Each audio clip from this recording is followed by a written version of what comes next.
All right. Tonight we've got David Charles Plate with us.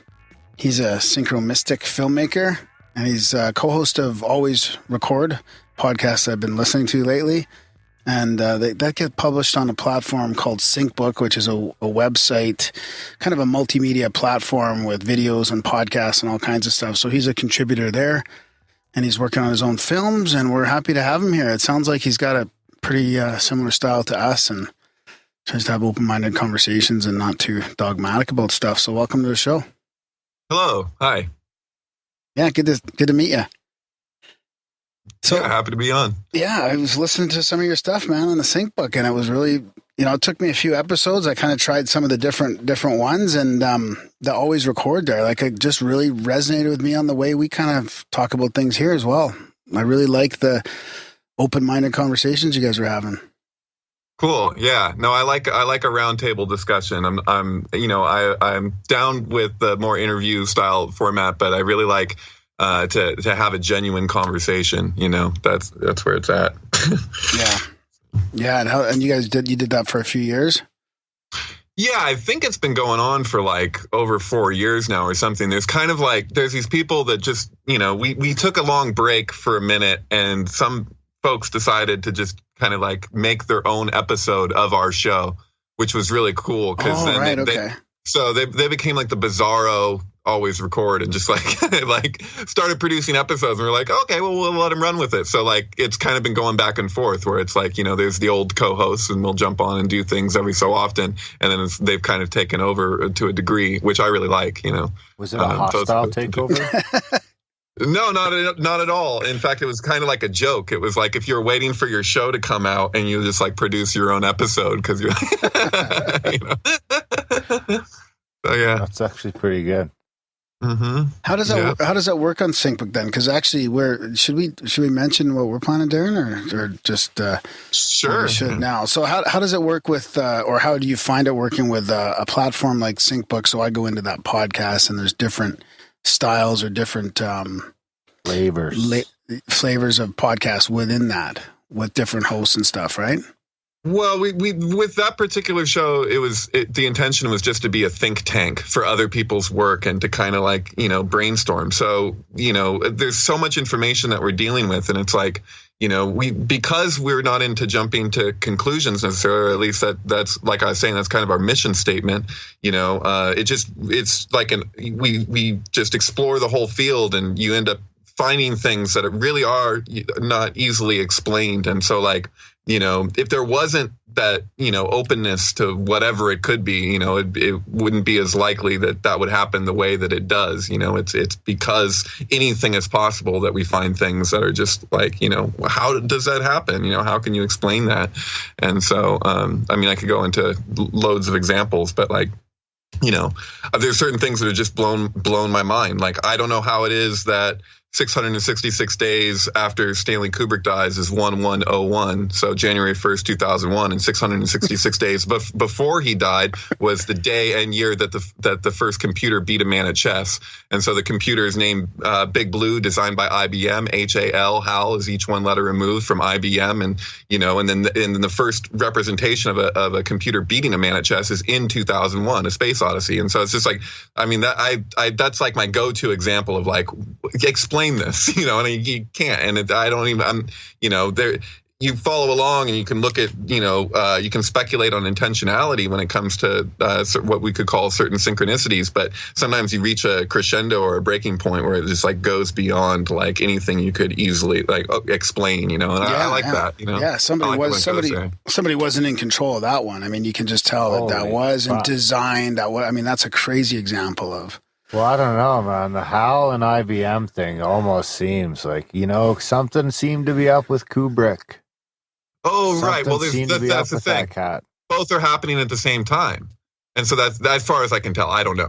But that's what, like, you're going along and you find things where you can see that there's in all likelihood, especially if you know the backstory, you can see levels of intentionality. Now, when it extends beyond that, it's almost like, is it the intention of them just having an intention in the first place, being subversive in the first place, and then it extends beyond. It's like, I don't know if you're familiar with like Scott Onstott's work with Secrets in Plain Sight, but like, he's measuring out sacred sites in the sites themselves, and then measuring the distance between sites that have resonance across the globe, and he's finding these like extremely significant, undeniable patterns. But then you keep going along with his work, and you can just be like, okay, Freemasons, okay, I get it, and then he's all of a sudden towards the end, he's like measuring the farthest distance of the sides of the continents and coming up with like crazy consecutive numbers. Like how could that happen? And it's like, nobody decided how long the continent would be, as far as I know, at least no intelligence that we would relate to is, it's like. I was thinking of it. That fucking really sounds simulation-y to me. Right? It makes you seem like it's because, then it would just like 26.26262626 miles or. Yeah. Right. I don't know. I was thinking more of a tulpa-ish. Like it sounds like with that intentionality you're talking about, that it creates its own living dynamic energy or something, and it continues on with that. Like, have you ever heard of the tulpa phenomenon? Yeah, sure. Yeah, I don't know. It reminds me of that. Yeah. Yeah.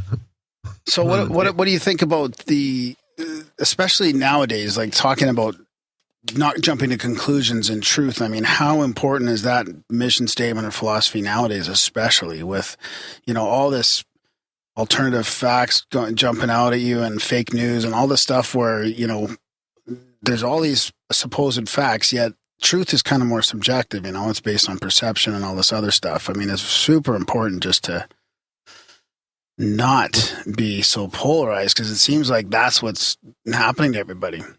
Right. There's the information and there's what you extrapolate from it. So like, I'm like, okay, so Trump is inaugurated on the 70th year, 7th month, 7th day, I believe, of his life. And like, you can cross-reference that. Like you can go and you can, there's a date calculator and you can type it in there and you can look at what comes up, and it's like, okay, I see that. And it's a 666th, month of Barack Obama is like when he leaves office. It's like, but the numbers are open to interpretation. They're just numbers. I mean, the big point is that we discovered numbers. We didn't invent them, right? So like we invented the symbols to represent those numbers, but numeration itself, you can find patterns everywhere in nature. And we relate to our own goings on as if that's somehow like completely separate. Yet there's implications when you follow things through that it doesn't seem like it's, it's distinct apparently, but it doesn't seem to be entirely separate because we can't necessarily remove ourselves. Like that's the thing. Like I'm like, is that planned that it's going to be that 777 thing with Trump? And like, and then you have to, look at like, well, what associations do the occultists have with 777? And then you see that, traditionally there's certain views, and in European occultism, they have a whole like Kabbalah is a strange term because it's the way that we relate to it now. Like if you have a cabal, you have secret, meetings, people, a cabal, but that like Kabbalah literally means to receive. Like the traditional meaning of Kabbalah is entirely different than the way that it's currently taken. And traditionally you look at like the relationship to a mystery, something's mysterious, and then now you have people's relationship to a secret, like they have this secret knowledge. Yet that doesn't seem to be like it's an open secret, really, like in the more traditional sense. And so it's like we're not even talking about the same thing anymore. And so that can be really difficult, especially when you look at the way that the names used to be related to and the way that they're related to now. I don't know if you're familiar, like if you take, the tarot arcana, the 22 trump cards in particular, and you lay them out as a Vesca Pisces. This is something I'm absolutely fascinated by. Okay. Is you have an 11 above and an 11 below, so to speak. So yeah. And if you lay that out normally, because this is the roots of language, right? It's the original alphabet. The original alphabet was Hebrew, and then that came from the Phoenician and the Chaldean roots, and then you can see those are communicated through the letters themselves. They're also musical. They're all musical notes, and so you have these scales and whatnot. But when you lay them out normally as the 22 arcana, you have the letters that are flanking it being Aleph on one side and Lamed on the other. Now that's the Fool in tarot is the way that would later be associated on the left, and then on the right you have Lamed, which is justice. And so that's that's Elohim. It's an abbreviation of Elohim. So here you have the name of God embedded in the language. And like that, it's very significant symbology too, and how those pathways show up on the Kabbalistic tree, because you have the 22 pathways that connect together all the Sefirot. I don't know if how familiar you are with the Kabbalistic tree. Anyways, it holds a significance, but they relate to that. This is the most direct gate. This is a direct path, and then there's a prophecy in the Zohar about how this will be changed and how to tell if they're correct or not in the ultimate sense, but just in terms of like, does this function even though it's not this? Like, it distributes energy in different ways. And so that was Crowley's big thing, and Sadi is not the star. So he switched up the arcana, and he didn't really do this like this. He's giving expression or articulation to something that's already in place. It's like a compulsion that people have to manipulate the name, and that's the basis of like the Tower of Babel. It's like no one can understand each other's speech when the tower collapsed, and this whole idea. And so it's literally like you're changing all the assumptions that everybody has in relationship to language. Like language assumes certain things in the way that words are communicated, like how you relate to words, like noun, subject, this whole, what is, what in order to speak, you have to have certain assumptions about reality, right?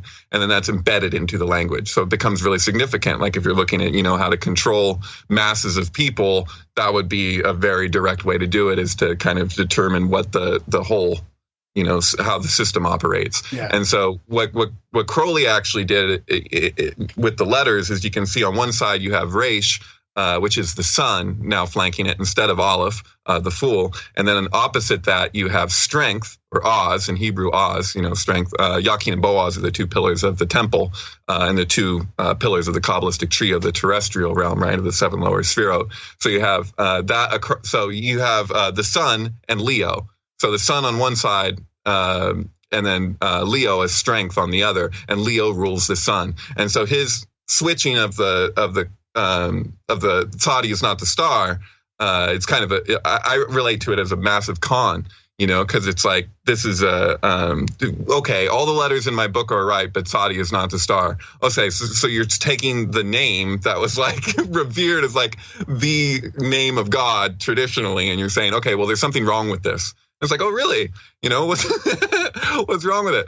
But his system works. It's just that's like the meaning of the septogram. It's like a hexagram is in perfect equilibrium because it's a perfect vector metric. Every line is the same length. Even if you connect lines connecting on the outermost points, those will all be the same length too. So it's like it's a image of equilibrium. And so if you introduce distortion of that, it's going to compensate to equal measure from all possible points. If that makes sense. Yeah. And so the septogram is like an image where you're looking at something that you can see overtly is not in equilibrium, yet it functions. And so then that becomes the symbol of Babel, because you're like, okay, well, we're replicating a pattern that exists in nature, which you could say the 777 lightning flash. If you add up the letters of the lightning flash of the Kabbalistic tree, I don't know, it's a zigzag through the tree.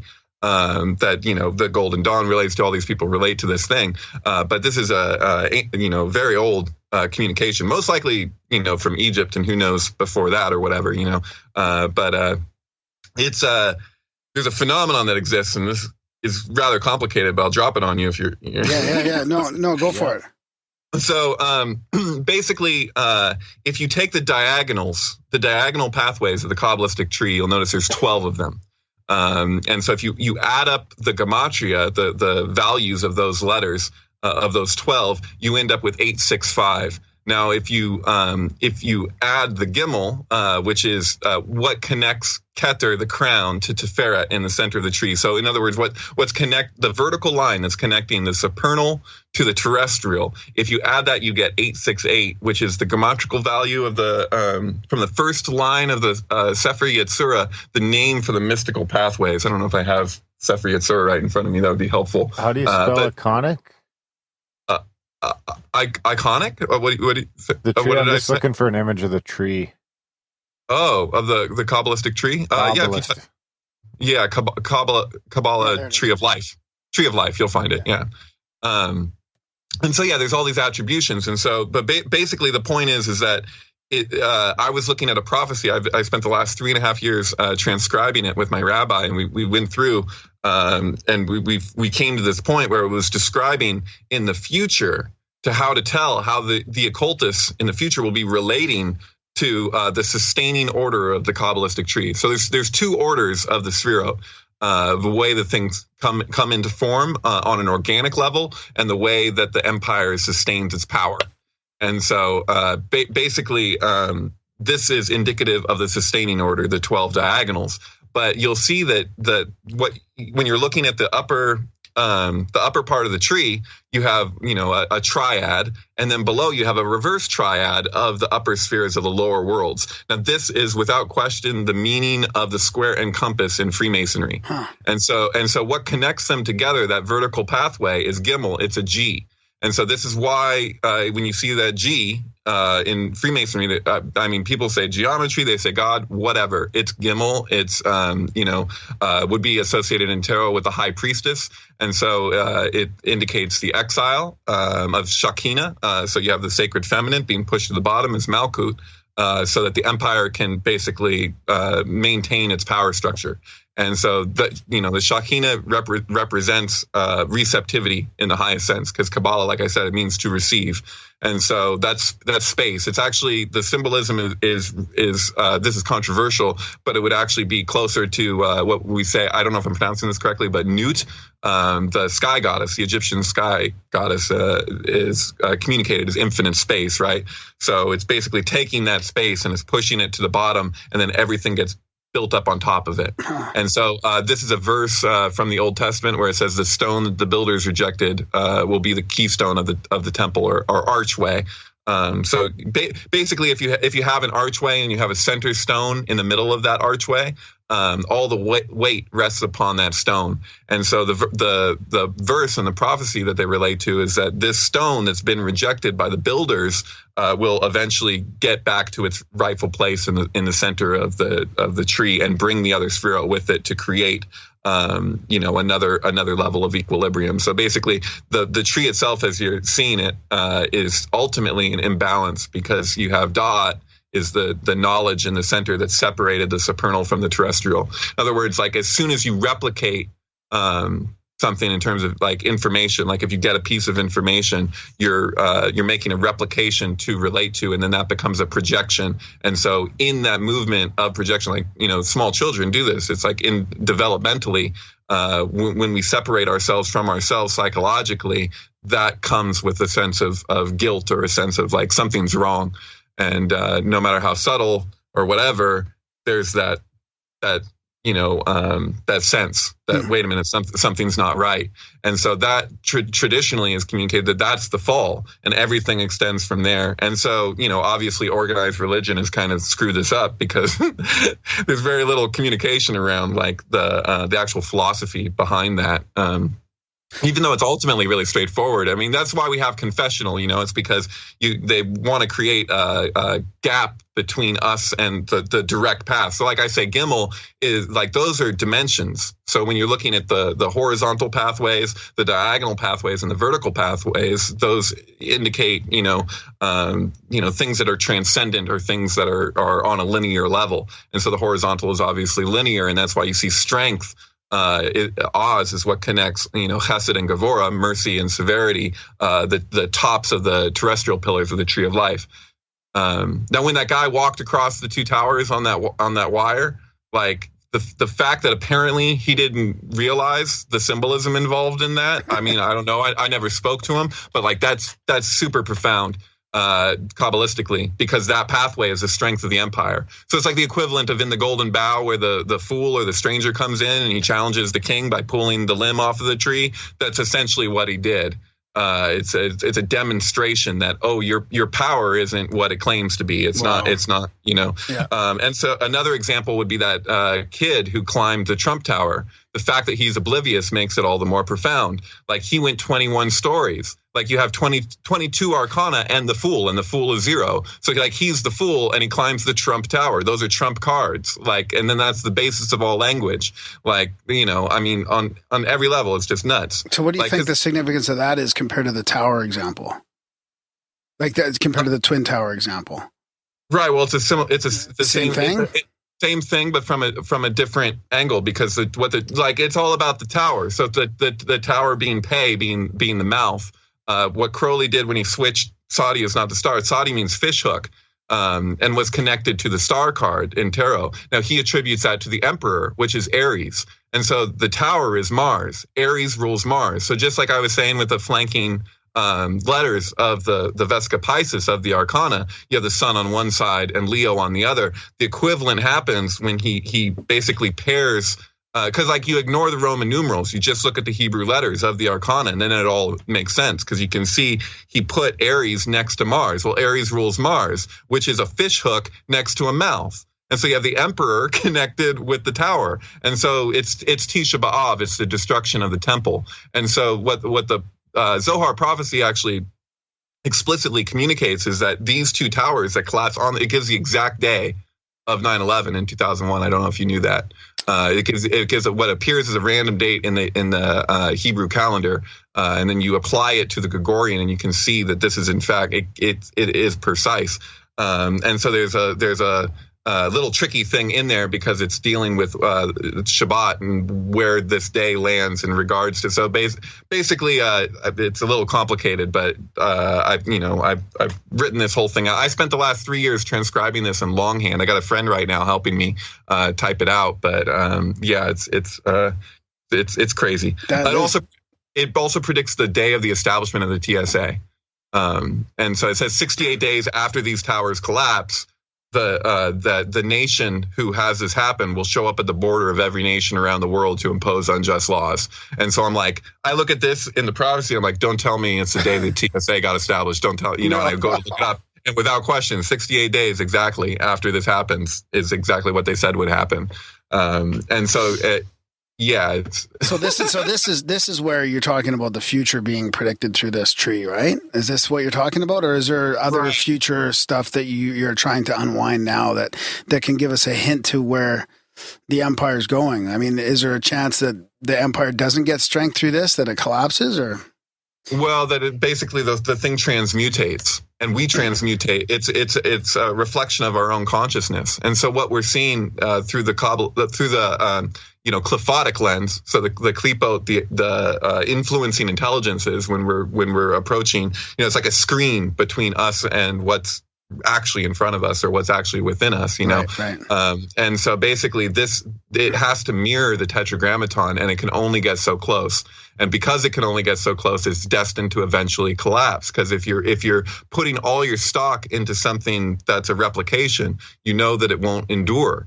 And so this was like in ancient times, they had a matriarchy. So you challenge the king and you marry the king's daughter if you defeat him in combat. And sometimes this would just be done in a ritualistic way, like there is no question, And so it had to be a complete outsider that did this action. Now, when you see the footage of Bohemian Grove, and what they're doing with the cremation of care ceremony, that is a mock version of the of this ritual. So it's the same thing like when if you ever watch the fucking Wicker Man or whatever, like in the Wicker Man, they have the outsider and they burn the outsider. So they're killing the fool instead of having him kill the king. And so it's a poetic communication. Instead of it has to do with inbreeding. So like traditionally, like they didn't want to keep the power in the same bloodline indefinitely because they knew that would lead to trouble. And then that is also a reflection of the whole empire. Like the whole empire is communicated with the health of the king, like is this whole thing. And so they would literally like invite the whole structure to be rejuvenated by being turned on his head.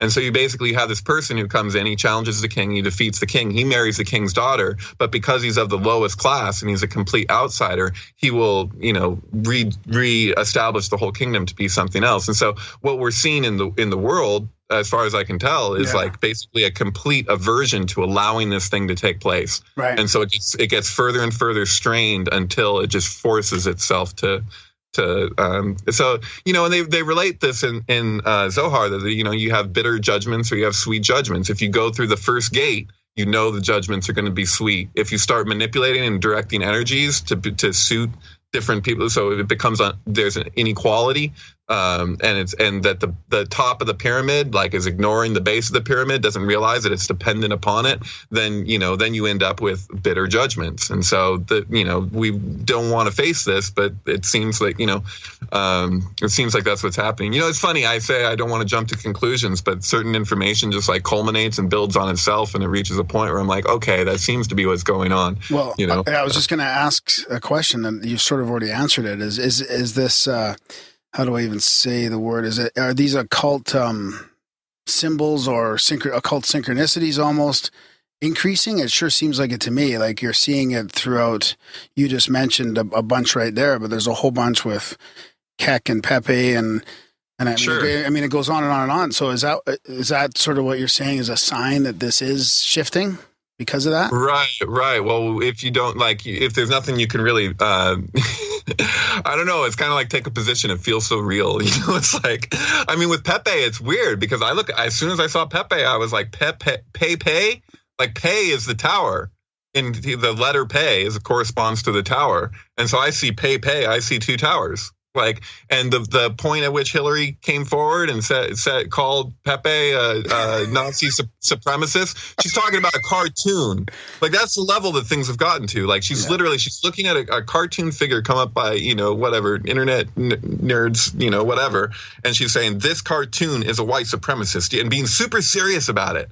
And that comes out on 9/11, the same day that she had her little fall. Oh, I didn't know that.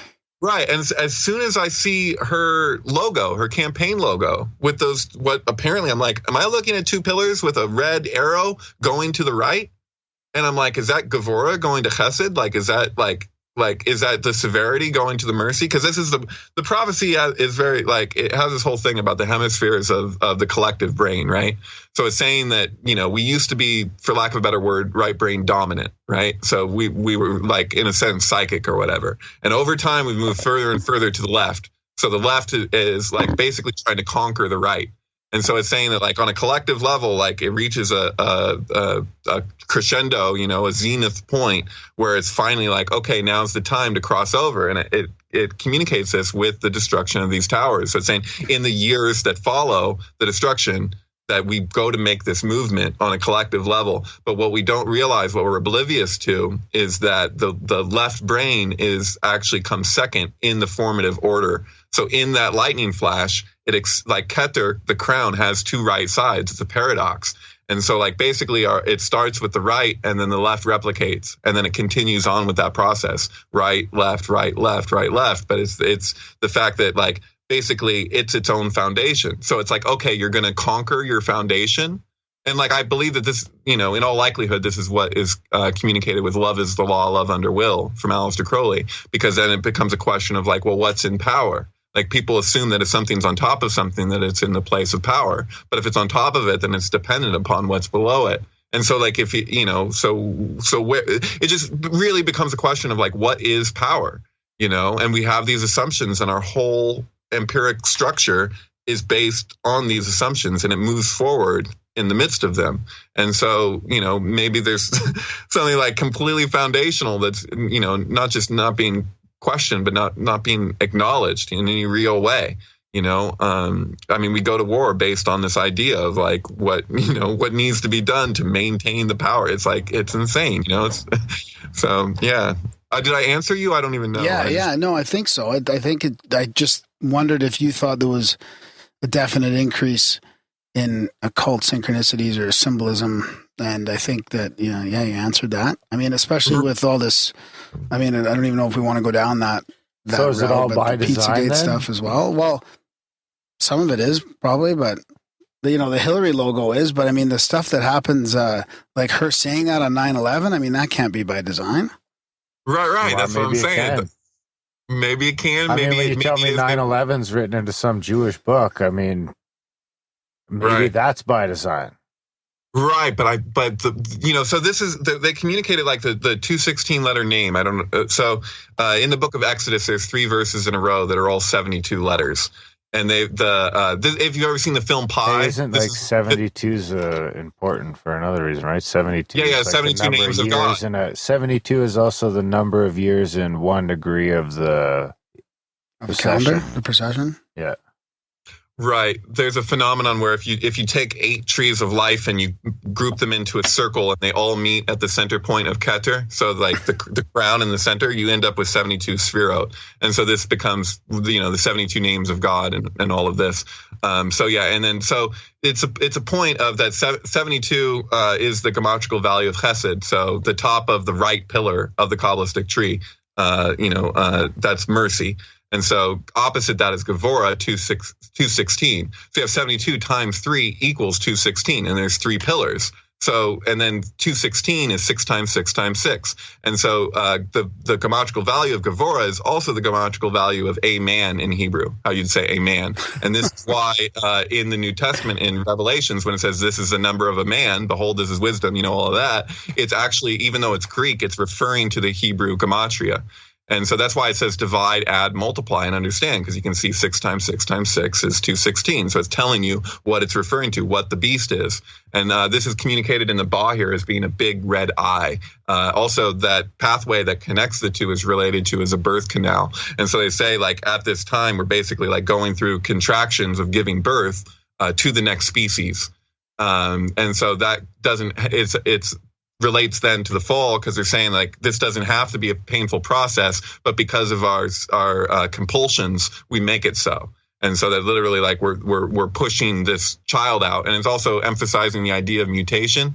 So like when we see signs of mutation, it's like terrifying. Mm-hmm. But we're looking at the skin of a snake, and so like we're the body of the snake in the midst of that. But like we look at the most topical level as if it's the most significant. Kind of like what I was saying before. Like you're taking something that's secondary to something else as though it were primary, and so like everything is backwards. And so that then relates to the Klipot and why it's a skewed reflection of ourselves. So like basically our body is moving forward ahead of our own perceptions.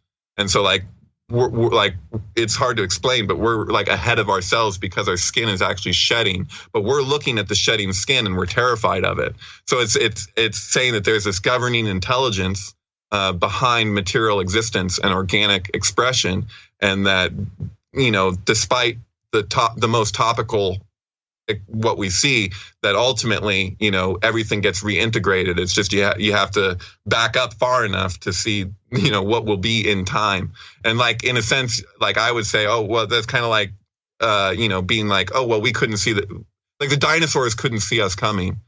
You know what I mean? Like, yeah, it's assuming like the dinosaurs had intelligence like we did. If they were trying to relate, like conceptualize, like, oh my God, what's going to happen to us? And like, in the prophecy, it's heavily focused on the nullification of the Klipot.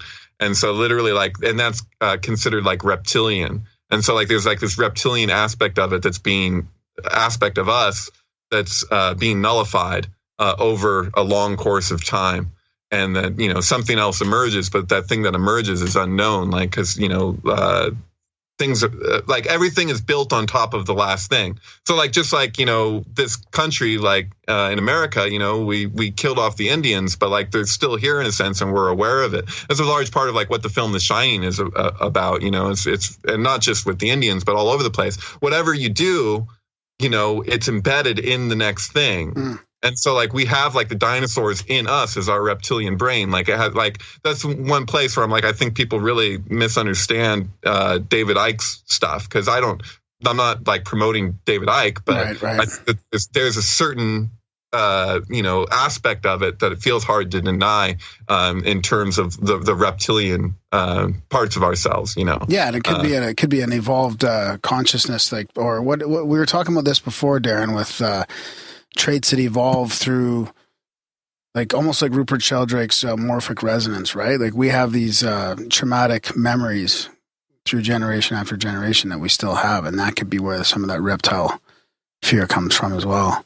And it seemed like you were talking about a metaphor for us waking up as as a society. And I feel like even though this latest few months has sort of polarized everybody, it's also really shed some light on a lot of stuff that's been hidden, and people are waking up. I feel like you're just talking about a metaphor of that. Like, and if we can get to a minimum percentage, like a tipping point, maybe that's 5%, 1%, 10%. Who knows? Maybe that'll tip the boat.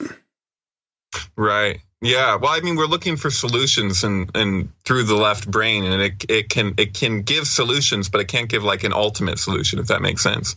Yeah. So it's like it does its best, but its best is never going to be good enough, and that's the problem because it's not foundational, and that's difficult, and all the contradictions are being shown right now. I mean, this is the thing, is like it's emphasizing this. I'm sorry, I'm going to keep focusing on this Zohar prophecy because I'm pretty damn obsessed with it, and I've been obsessed with it for a while because it lays certain things out there, and it's describing these variables. So we're looking at what's the movement towards a one world government. It's emphasizing that. Wow. And then it's saying that this one world government is the result of these buildings being collapsed because the nation uses this as a springboard, and that this is the same reoccurring phenomenon that we've seen throughout time, where masses of people get manipulated through a traumatic event.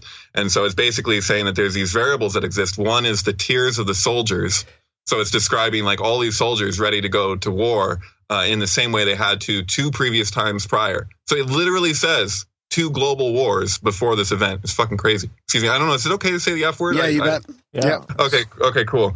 And so basically it's saying people were able to be manipulated to go along with this program. And then after this event, that the actual prophecy states that the king dies of that nation. It says the ruler dies.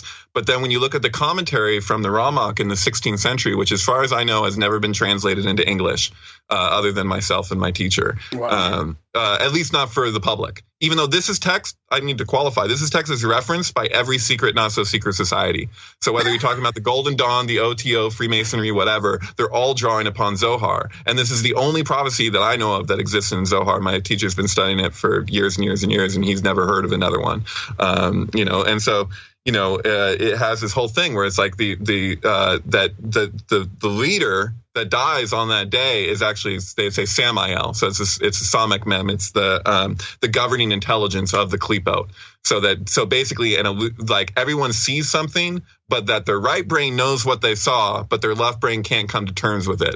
So it's describing this cognitive dissonance, and it says that there's a lag time that exists after this thing takes place for people to come to terms with what they saw that day. Huh.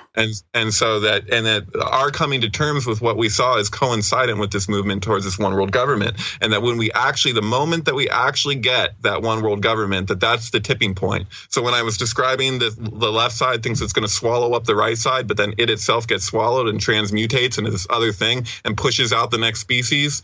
It's relating that this movement, when that finally happens, is coincident with basically all of our greatest fears in terms of one world government. And so it has this whole thing with the tears of the soldiers standing there and unable to participate in what they had before because they see straight through it. Right. And then it also has the prayers of the small children. They're saying that basically the children have been wronged. They're in a that's interesting. Right. That everyone is forced to reflect because of the children and their prayers. No way. And then the third thing that I saw, and this is spread throughout the text, I was keeping my eye out for variables because it seems like, okay, well, this is going to happen, but what is different, And the other thing is the young scholars. So it's saying that the old scholars relate to things in a certain way, but that the people who are doing research influence the way that it plays out as well. And so, yeah, I thought. So what was the third one? The young researchers? No. The young scholars. Yeah. Young scholars. Okay. Yeah. Pretty that's far interesting. Yeah. Very interesting. So that could be anything from, I don't know, the new media or the new generation or just the collapse of the old. This is so interesting. So that's kind of what I was going to ask you is was there a timeline, of events that happened when we in the did future? Our show on Pepe and Keck? And it just so happened that we randomly released it the same day as THC. Yeah. And neither, no one knew we were having the same guy on, just poof, and they both released the same day. Yeah. Huh. Yeah, well, it seems as though that there's some energy moves according to the whims of the great magnet, and sometimes you just can't. So like this is my thing. I've produced over I've uploaded over 60 films that are available on SyncBook Press, and they're all experiments with album and film pairing. So I've been working on that for over 20 years. That's been like my number one activity in my life. It's just like, finding these correspondences that exist between these things and running experiments. And so basically, the success rate for what I consider uncanny resonances has increased dramatically over the last few years. So like I would do this for days, and every so often I would come up with one. I would do this and it would be like, okay, well, everything goes in sync with everything to some degree. Yeah. But I'm interested in like that over the top where you're like, no, really, what the fuck? Yeah. How did that just happen? And so, yeah, and I keep coming up against these like serious, like what the hell? And so like, and I don't know necessarily what it would take. I have certain musician friends who are just like, oh yeah, well, why wouldn't they do that? And then I got a lot of friends who don't do that kind, who don't produce things like that, who are just like, why on earth would they do that? And it's like this crazy juxtaposition. And I find it really interesting that the majority of people that I share my experiments with, lean towards that's just coincidence, or like, are not, like if you say something's just a coincidence, that kind of downplays or whatever, and that's fine. Yeah. But like, it's like, when it crosses that line, and then you say, oh, well, then it's synchronicity or it's cosmic. It's like, I'm not saying one is correct and one isn't, because I really don't know in a lot of cases. If I know a certain amount of the backstory, it just becomes like kind of like, okay, like, but like, I find it really interesting that most people will see the more logical explanation being one of like cosmic profundity rather than mechanical intentionality, if you follow me. Yeah, so yeah, like, yeah. And like, it becomes a question of like, well, what is the more rational explanation? Because, or is it both, or is it neither? I don't even, Yeah, we do a segment on the show, and we have listeners who've just been sending us synchronicity stories for years now, and it's just nonstop. And so we kind of do like a little rating thing where I'll read them out and Darren will rate them just for fun. And so many of our guests have had major synchronicities that have started them on the path to the research that they're doing for, that we talk about on the show. Like, a lot of our guests that are into this interesting research have had major synchronicities that have either solidified their path or changed their path or, turned them on to this new thing. It's unbelievable. Oh, yeah, totally. So I just realized you had asked me something and I started in on it and then I ended up on a tangent, which tends to happen here. About the 216 letter name, this is really significant. So the way that you would normally read the name in any kind, I don't know if you'd say a working or whatever, but it's like, you have these, the 72 triplet. And so the first verse is read right to left. The second verse is read left to right. The third is read right to left again. And the way that the prophecy is relating to it is that these are these three pillars that are communicative of the tree of life. And that when we go to approach when we go to dig in to the reality, we're trying to see what's what, that we come up against a reversal.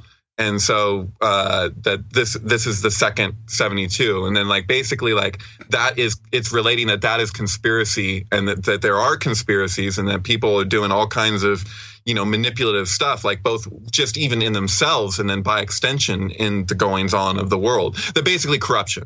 So we go to dig and we find corruption, and then it's emphasizing this point that if you keep digging, that you end up coming to a place where there's a higher order that exists back in the other direction behind that layer. It's hard to explain. I can't explain it as well as what I transcribed.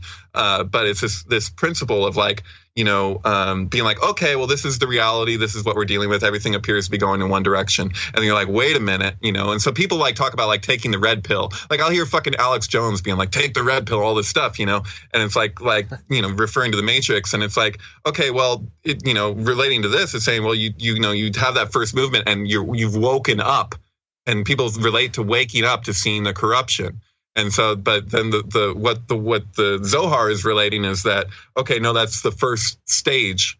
the second stage is seeing the profundity beyond what we can even, conceive. And so people, it's hard enough because people experience such cognitive dissonance just with that first step. Because when you see the corruption, it's like, oh my God, what's going on? And I think that people, the way that the dichotomy, and this is kind of divisive, is that to acknowledge how profound the correspondences are beyond that seems to be like it's one or the other, like that this negates that. Oh, which position do you take? Like someone can call me a synchromistic and think that somehow me being a synchromistic is negating the very, true corruption that's going on. Like, oh, so you prefer the happy reality of that there's a great magnet and everything has this divine order, and so that there's no, but the two are coexistent. One is foundational to the other, and that's a big point. So it becomes a question of like, what do you take as primary? So like I would take the synchronicity as primary. I would say correlation doesn't equal causation. And that should be something to remember all the way through that. Like if I'm going to follow this through, I got to consider that just because something correlates doesn't mean it's, connected. I can say that it is, but that doesn't necessarily make it so. The term synchronicity came from a Beatle in Liverpool. I don't know if you know about this. So I don't think I do. Do you know? Yeah, I thought it was Carl Jung or something like that. Right. So Carl Jung was in Liverpool. Oh, really? So there was a woman who was doing the couch trip thing, and he's sitting there, psychoanalysis. She's describing this dream where she had the scarab in a dream. And she's describing the scarab, and she's going into all these details around it. She's visualizing the scarab. Well, while she's talking, a beetle flies in the window. And she's got her eyes closed. Yeah, it's at the beginning of Synchronicity and a Causal Principle. And he grabs the beetle and he does something against protocol. You're just supposed to sit there and listen, And he's like, open your eyes. And she opens her eyes and she sees this beetle. And she's like, oh my God, But it was just because of what that did in her consciousness to have her something that she was drawing upon from a dream and then to see it externalized had this effect. And that those shouldn't be linked. There is no rational explanation for her to be talking about this beetle and for the biggest scarab or the strangest scarab, I guess, that Jung had ever seen fly in the window at that moment. And he was so compelled, he didn't know what else to do to say, open your eyes, look at this, this is happening, and that was actually where the term synchronicity originated, was because of the effect that experience had upon him. And so then you go from there and you're like, isn't it crazy how much synchronicity surrounds the freaking Beatles from Liverpool? Like it goes on for days. And, I had this impression, that the whole Paul is dead thing, I can entertain certain things, whatever. But I didn't realize that the most hardcore researchers who are generally much older, who have been following this for years, they're generally in agreement that Paul didn't die, but they're almost all in agreement that they had somebody who had gotten some kind of plastic surgery who would literally take his place for periods of time. And their rationale for that is actually pretty sane. Like they're looking at, all of these photographs for days and days and days, and they're making comparisons, but the changes that they see in Paul stay completely consistent.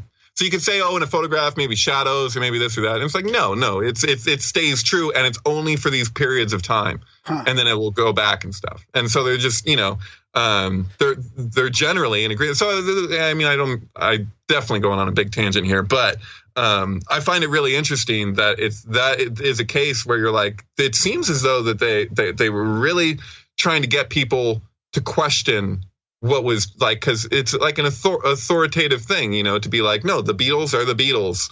Like here they are, here's what's going on with them. Their whole lives are documented, Paul disappeared for a few years, and he came back and he looked different, and it's like really different.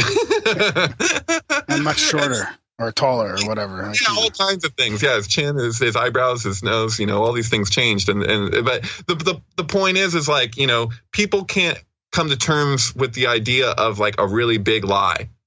And people have a hard time, I think recognizing that just because something's a big lie also doesn't mean that there's that many people in on it. How many people are on a need to know basis? Like, I doubt very much that George Bush knew anything about 9/11 before, during, or after. Like what was that? Like, he looks pretty clueless during My Pet Goat, you know? Also, you know, I don't know. He doesn't look like he has any idea what the frick is going on. And like, I don't know, but it's like, I think that there's some value in keeping people in the dark. Yeah. Like, he might have known about certain levels of it, but I don't think he knew of the full, all the levels. Like, we had Joseph Farrell on, and he talked about the different levels of that conspiracy. And I mean, George could have been, you know, aware of some of the sort of lower end ones, maybe. Just that a plane would crash. Or just that there was something going on with hijackers or terrorists. I mean, he could have been just in you know, in the know of there's going to be something happening, you know. Right. But yeah, but I mean, maybe there's especially with him, maybe there's more value in just keeping him in the dark. Yeah, well, that's what I'm considering, you know, and a lot of stuff I'm seeing in media and stuff, and all these actors and whatever, you know, like, I don't think that they're on a need to know basis around what is being conveyed in the Hollywood's own mythology. You know, my first introduction to that idea was from my sister-in-law, who I haven't seen in a long time. But, you know, she communicated to me that, you know, she was in a small parts in a bunch of series of movies. And she was like, you know, she was one of the 3 mermaids in the movie Hook that kisses Robin Williams, you know. And then they had asked her to be one of the vampires in bed with Keanu Reeves in Bram Stoker's Dracula. And she swore to me, she was like, I'm convinced that the casting directors needed me to be one of those 3 vampires because I was one of the 3 sirens. And she was like, you know, that was very important to them. And, you know, I don't know, but the fact that she was so serious, adamant about that point, it really affected me, that the idea that Hollywood would have its own mythological way of relating to these things. And I think that that's a very common thing. And ultimately, like, I don't take that necessarily as all that malicious. I think that there's like, it's like people trying to initiate others without their knowledge. And I think that scares a lot of people, but it's kind of like, well, if you look at where we're at in terms of our symbol literacy, generally speaking, people aren't that symbol literate. You know, like, I don't think when Hillary first saw her logo, she probably even knew what it really was going to mean for her. You know, it's like, it's a time warp. It's just a step to the left, another step to the right. Like, we go around the circle, and, you know, yeah. Yeah, that's interesting. Yeah, I don't know. I don't think that's necessarily malicious. Looks like either, an airplane flying into a building too. Yeah. Yeah. Yeah. Oh, yeah. Exactly. Well, that's what I'm saying. Is like the symbolism of that. It's like, and also that you're going from the left to the right, not just in a political sense, but in a Kabbalistic sense. That's very significant, because you're coming from a place of severity to attack the mercy, not realizing that the mercy is the foundation of the severity. Like I keep saying, but that's what I see when I see that, and that's what 9/11 communicates. You know, is that, you know, and like, this is my thing. You know, this is one place where I would actually say, okay, well, this is my belief, is that, you know, no sacrifices for naught. Like, I don't feel that those people's lives was for nothing. And like, I think it's absolutely, obviously beyond horrible, the things that we're doing and the things that are going on and whatever. But like, you know, the fact is, these things are happening and have happened, you know, and every false flag event, you know, if people are actually harmed in that like, in time, because of the nature of not just communications, but technology, like, we're dropping the veil from like what stands between us and what's actually happening. Like, that's all contributing to that. Like, when you go over that video of that plane and the wing goes behind the building that it should be in front of during 9/11, like, you can see what they did. Like, there's so many people at the time that were like, that was a military aircraft. That was a black plane with no windows. All these people say that. So many people who witnessed it say that. And yet that's not what you see in the footage. But they used a different formatting than we use today for the layering. And so you can even see the line between the building and the plane. Like, they in real time inserted a fake plane over what was right in front of you. And like, we all watched that on the news, but it wasn't what was actually going on. But like, in time, that worked. then when people were watching it live. But when you're going over it and over it, just like the Zapruder film, we can see it's been edited. The car slowed down dramatically, yet we see it going the same speed. But now with what we have, what our capabilities at this point to go back over that old footage, like we can see what they did, how it was doctored. And so the same thing goes for 9/11. Same thing goes for a lot of these things. It's just like we can see. You just give it some time. I mean, at this point, it's over 70% of the population. Probably beyond that, but this is like, probably 10 years ago, doesn't believe the official story of the JFK assassination. Yeah. Now, how many people don't believe the official story of 9/11? 9/11 was impossible. It can't happen. It doesn't follow any rule of any standard demolition, and it sure as hell doesn't follow any rule of the official story. We're looking at buildings disintegrating, like fast. There was 14 survivors in the second story of Tower 2. They describe light coming in from above, a couple of them. Yeah. And it's like, that can't happen. There was a row of cars that was completely burnt to a crisp right in front of the towers, directly next to a row of trees that are completely unsinged. Yeah, and yet there's all this paperwork and dust floating around, but no metal, no steel, right, and no concrete. Yeah, a bit of concrete left, but down really to ground zero, just like that. Like there's photographs on ground zero of that day, and you can see buildings across the thing, and you can see like street level things. Yeah, it's impossible, and yet it happened. And people are all assuming that they know what, they think they know what the technology is. And it's like, no, we've seen in Gaza, we've seen in Iraq, a lot of technology being used that isn't easily explained. And I think what's the positive side about this, if there is one, is that whatever technology that is could be used for other means. It doesn't have to be used for destructive means. What are they? What capability do we actually have? That could be turned around. Yeah. Right. Yeah. And so that's why when I'm looking at this prophecy, I'm seeing that there, even though it's describing some pretty scary aspects to the thing, I take it as ultimately extremely positive. And it also gives me an idea for how some people can rationalize not the event itself it's hard to explain, but like I can see why when you're going over it, being in a position where that you can't, not everyone is in a position to come forward in any direct way other than through artistic means. And in order to do that, you have to do it in a subversive way. Like you can't just like come out and say something, because if you do, there goes everything for you and your family. And so we've seen what happens to people who do that, and there's a lot of them. I thought you were going to tell us that your sister-in-law was, after acting in that movie, that she was asked to do crisis acting or something like that. Oh, no. Well, actually, if you want to know the story with her, she went to a screening of like a Jet Li movie at a certain point in her career, and they were going through afterwards. They're asking everyone what they thought. And everyone was like, green light, green light. They were deciding on whether or not to release this thing. It was the first showing for this like group of execs and all of that. And they get to her and they're like, what did you think? And she was like, I hated it. I don't know why we keep producing this crap. And she thought she left this really bad impression. But the next day she gets a phone call from Jack Nicholson's secretary. And this woman says, hey, Jack was at the screening. He's really interested in you. He'd like to meet you. And she's like, oh, really? She's really surprised. And so she goes out to Jack's mansion like right after that. And Butler lets her in or whatever. She's sitting in a living room. She sees a giant bowl of shredded $100 bills in the middle of the room that he uses for his fire.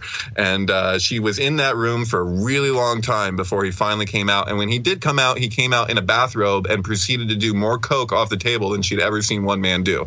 And then he fucking undid his bathrobe and straight up like came at her like, this is what's happening. And she freaked out. And basically Jack Nicholson got high on coke and tried to rape my sister-in-law. And she actually ran away from the house. She ran away, and she never got another gig in Hollywood. Oh yeah, well, geez. I mean, would she even want one after all that? That's crazy.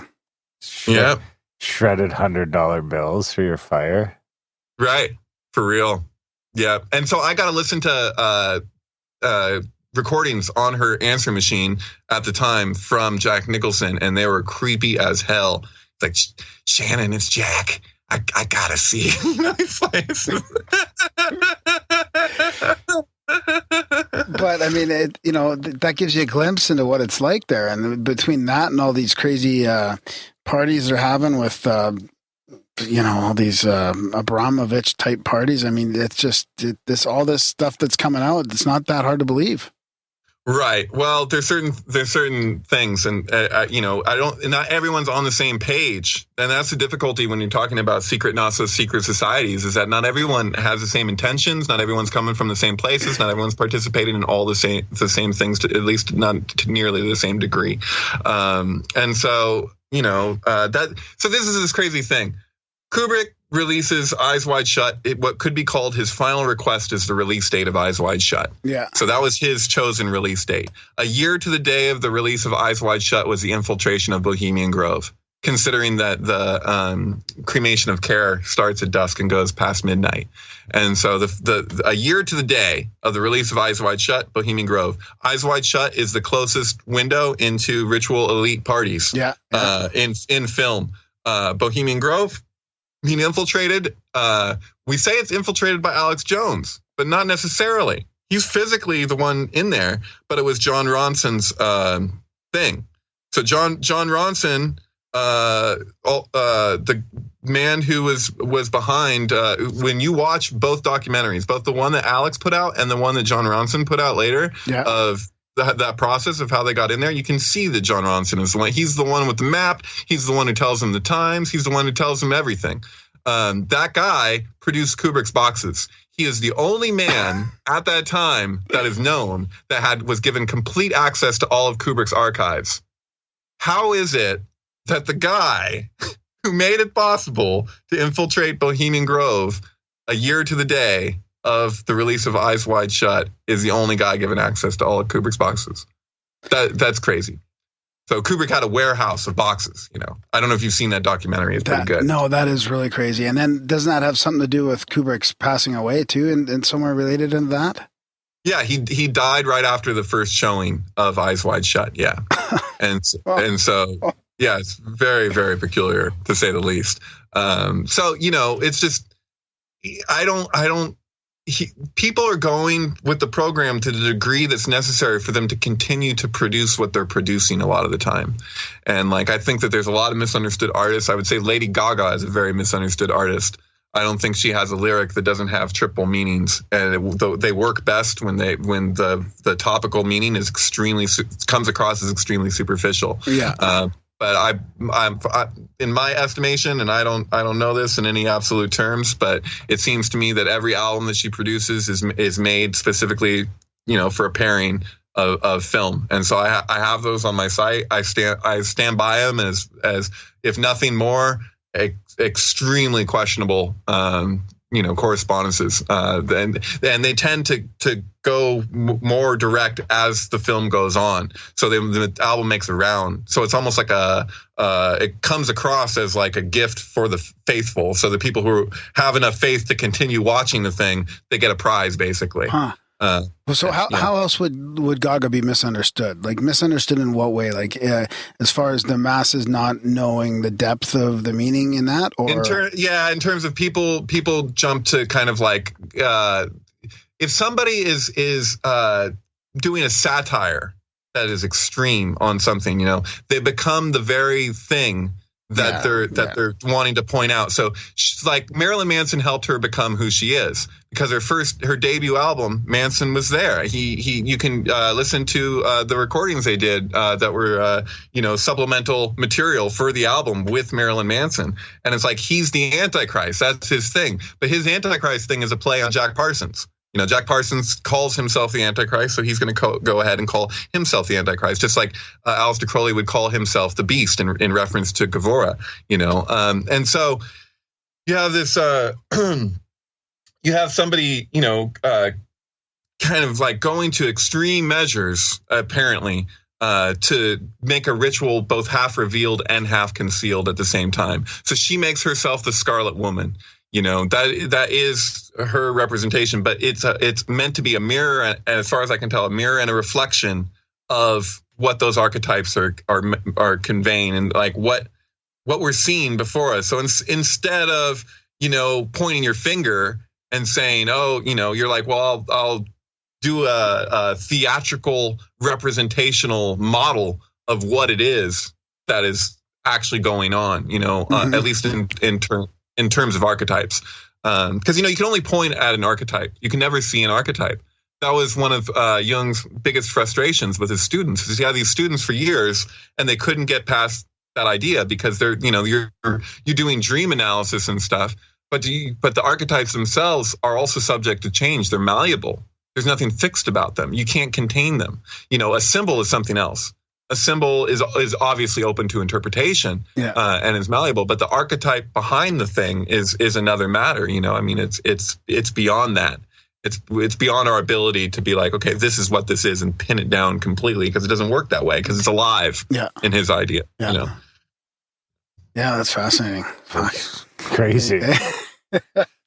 So I see what you mean about the Gaga and stuff. It's not just that she's performing for the Illuminati or as an Illuminati symbolism, but there's part of it is she's waking people up to it as well, and she's also it could be in satire.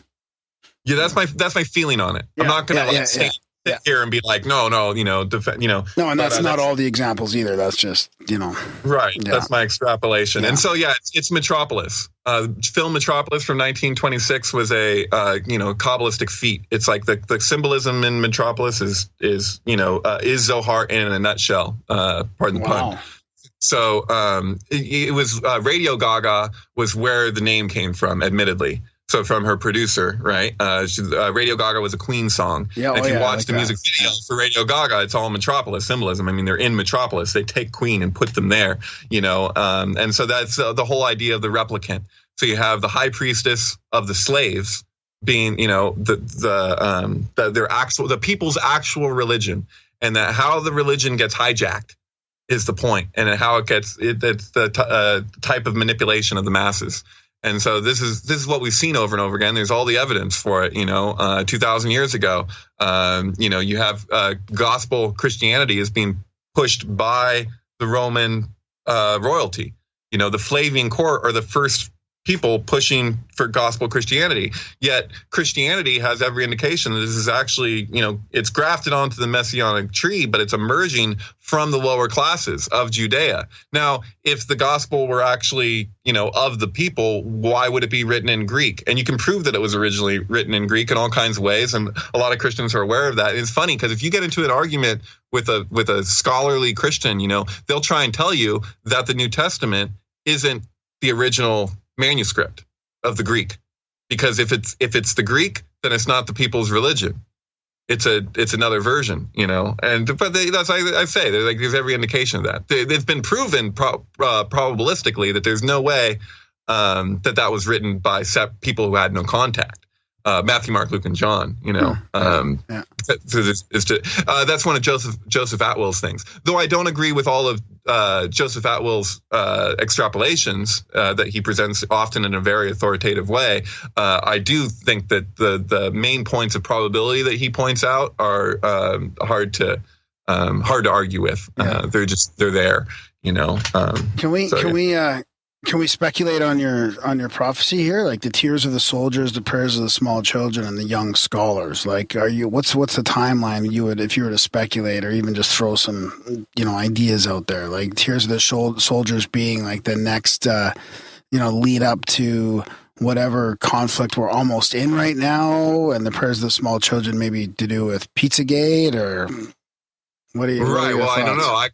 I can speculate all over the place with that. All I can tell you is that as far as the prophecy is concerned, it gives the exact date of 9/11 and it gives the exact date of the TSA. Beyond that, it like the commentary and of this whole thing, it goes into this whole like, oh man, it doesn't know and it doesn't claim to know. It's just playing around with the dates for days, and it's like like you can see, it's like this total exploration of like trying to figure out how to determine what follows, and even it's not as specific when it comes to that. It acknowledges a lag. It acknowledges this interval after this event that happens in the City of Power with the destruction of the towers. I mean, even just on the surface, it's interesting enough. I mean, just those three sentences have meaning to me. I mean, into what's going on right now. Yeah, totally. I don't know, man. I don't know what's going to happen, man. I just want to get my kicks in before the whole shithouse goes up. No, not really. Is there any more dates coming up, or like 9/11's it? Well, the thing with 9/11 is that the point is, okay, so Tisha B'Av is the ninth day of Av. So it's the ninth day of the 11th month in the Hebrew calendar. And so it's communicating that the Qaphotic version, because it works as a mirror, is going to be literally a reflection of Tisha B'Av. And Tisha B'Av is cyclical. And not only that, but it's not just like, it's not one event. It's expressing that the fall of the empire will repeatedly communicate the same fundamental dynamics. And so that's why the two towers. It's communicating that we externalize the dynamics of consciousness in form and are compelled to do it in this way. And so, we go through a cycle of Tisha B'Av. And so, like it's not saying that this is going to be. It doesn't give the date of Tisha B'Av as it's been in the Hebrew calendar. It gives what is apparently a random date. And this is what is so trippy about it, is because it's only 9/11 in our calendar, the day that it gives. Oh, right. Yeah. Even though 11/9 is what it is in their calendar in the past. And so this is why it's like it kind of gets irrefutable, because if you're following it through, I mean it really is when you're just looking at the dates. But it's like that's all. And it has this whole thing about a star. It seems to be describing something going on with Sirius, that the whole world witnesses this phenomenon happening with this star. And I don't know, it could be allegory. I'm not entirely sure, although it doesn't seem to be pointing at allegory, because it's usually like when it's talking about allegory, it actually stresses that. So, like there's ancient Kabbalistic text that describes, God as an old man with a beard. But if you look at the introduction to that text, which I did, I transcribed it with my teacher relatively recently, it must have said 20, 30 times, emphasizing the point not to make the mistake of taking any of this literally. Like, we're about to go into this whole description of the strands of the beard and what they communicate and all this stuff, but it's like metaphor, metaphor, metaphor, like, get that straight. And so it's just so funny that, like, what people do with, with that stuff, and so, like, but like with the star, it didn't seem to be doing that. And so what's weird is that, like, and I don't know, this is totally correlation that doesn't equal causation, but if you go to Google Sky right now, or to Microsoft Telescope, you'll see that you're not allowed to look at the planet Sirius. I mean, the star Sirius.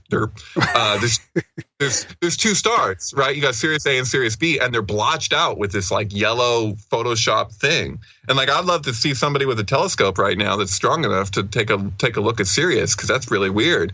I don't know why they don't want you to see Sirius. It's like, I don't get it. But yeah, I mean, it's our twin star. So like, we move with Sirius, and this, apparently, like, I'm no astronomer, but from my little understanding, and someone can correct me if I'm wrong, but our Earth moves with the moon around our sun, apparently in the same way that our sun moves with Sirius around another center, right? Oh, that's crazy. And so Darren's on Google Sky right now, and is that a big ugly blotch on Sirius? Yeah. You see it? Yeah. But now, it shows Alpha Centauri. So he's searching Alpha Centauri, and that shows it just as a bright star with a blue ring around it, like you're looking at a star. And then when you check out Sirius, it's got this. It's like It's like someone in Photoshop just painted a blob over it. Right. So it's been that way, as far as I know, for at least a year and a half. It was like a year and a half ago or whatever. I went to look up Sirius again, and I've seen Sirius before this. I know that you used to be, yes. Okay. On Google Sky. So you used to be able to see it, and then at a certain point, they just did that. So wow, that's crazy. Yeah. No, it's pretty crazy. And what was crazy is, like, I found that at right around the same period when I come across this thing in the prophecy about this star, that something happens with this star. And it's like, it's very, like, vague around the particulars around what its significance is. But it's saying that it's a star, that the whole world sees something happening. And also it's this thing where they're emphasizing that people are seeing things, but they're not able to come to terms with what they're seeing. Mm-hmm. And so it's like literally like, it's not, it's direct, but but their ability to put it into perspective is not there. Or context, yeah. Yeah, or context, yeah. So are you putting, speaking of context, this all sounds pretty new. Are you able to put this into film soon so people can watch it, or how are you? So basically what happened was I have a friend, he's a basketball player, and he made a film called Back to the Future Predicts 9/11, and it was, it went totally viral. We got 3 million views now. It's like 2 million of those views were in like a couple days. Wow. And so he basically was given, he was told he could play for all these different places. They gave him a list. They're like, he played in Russia for, I believe, 5 years. And they told him he could play at all these places professionally overseas. He used to play for the Chicago Bulls. So they were like, you can play here, or you can play in Santa Cruz, California, not professionally. And so he chose Santa Cruz, California, to produce, so we could hang out and nerd out on Synchronicity. Wow. And so it's one of my Synchronicity buddies. And so he ended up coming to my place. He sat in on study sessions with my rabbi where we're going over the prophecy and all this stuff. And then he goes and he produces this film, this short film, obviously, a YouTube video of Back to the Future Predicts 9/11. Now, he didn't know that it was going to blow up as it did. We had a special on Comedy Central about it and all this stuff on After Midnight or whatever. And it was just like, wow, okay. And so he knew that I had a lot to contribute around what that was, because I relate, that with the walk, because he's emphasizing the walk, that this guy is literally like embodying the Golden Bough ritual and, challenging the kingdom, this whole thing. And the fact that it's oblivious makes it more profound. Anyways, whatever. I'm looking at this whole prophecy, and and he knows that I would love to produce something, but my computer just went down, and I'm like having all this difficulty. I'm experiencing these challenges, and he buys me a fucking computer to produce the sequel. And so in the last over a year, I've been working on the sequel, and I had everything. I had my external hard drive crash because I'm just pushing it so far and all this stuff. And anyways, now I have a 7.5 hour film up called "Sorry, Cassandra, I Misunderstood. Everything Predicts 9/11." I was checking that out before the show, and I was like, I can't believe this thing's 7 hours. I was trying to get a couple snippets out of it. Right. So it's divided into 2 main sections. It has an intermission. I'm focused heavily on the band ABBA. And so I'm taking a trip to Sweden here to try and track down Benny Andersson. I'm not sure if it'll work out, but I'm trying to meet the songwriter of ABBA to show him my film. That's awesome. I'm like, when I go there, I'm going to try and navigate he used to be friends with my uncle. So my uncle's famous in Sweden. Back in the 80s, they used to hang out, and my cousin has some connections, and I'll see how it goes. I'm feeling like if I approach him, it could come across as kind of a stalker thing. But if I'm given like 2 minutes, he'll get where I'm coming from. Yeah. And so I don't know. I'm on this mission right now because Abba is Hebrew for father. I don't know. So the way that Abba was communicated with the mirror effect is Abba and Ima are the 2 upper sphirot of the supernal. So you have Chochmah and Bina. That's Abba and Ima. And so there's no question like what Abba is referring to, and it's a pretty complicated thing here, but I'll drop something on you if you're into it. Yeah, and I want to ask you about Pink Floyd after this too, but oh sure, I'm religious about Pink Floyd, man. But yeah, so it's the same principle. Like this is Dark Side of the Moon, Wizard of Oz, but so basically there was this film that came out that was called The Visitor in 1980. And it's a very strange film. And my friend Alex Fulton was just tripping out on it, and I went and I was watching it and I was like, what the hell is up with this movie? This is fucking weird. And so I do this kind of thing I normally do. I just look up release dates of films and see if anything significant happened on that day. Okay. And I look up the release date of this film and I see that the second biggest hotel fire in the U.S. happened the day and year that this film was released in the U.S. The film was originally called Stridulum, which means to shriek or scream, right? But as the MGM Grand Casino in Paradise, Nevada, burnt down day and year, and the thing was constructed as a giant Mayan pyramid, and there's no freaking fire escapes. And I'm just like, and then I'm looking up news footage on it, and they say that the alarm system was knocked out, and then they go along with what they're talking about. I'm like, what the hell is up with this event? And so I'm watching this news footage, and they say at the end, this was the second biggest hotel fire in the U.S. The first was in Atlanta, Georgia, with the Weinkauf Hotel.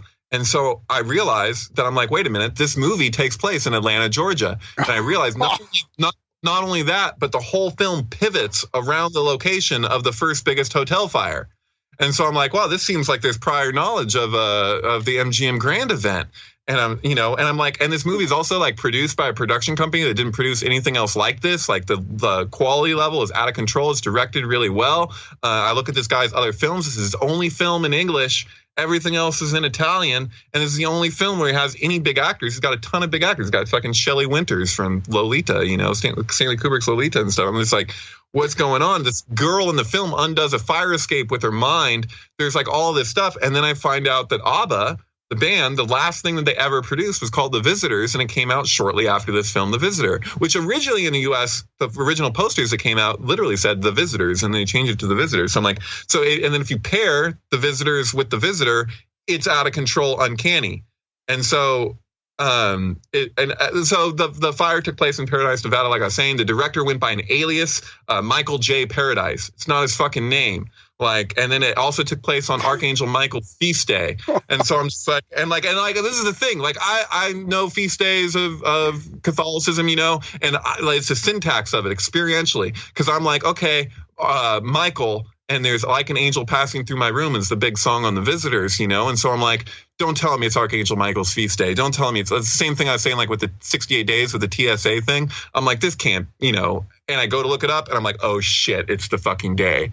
And so like what is the probability of that for me to think that in the first place, to be like, oh my God, is this going to be what I think it is? Because it's 360, 5 days in a year. I'm like, okay.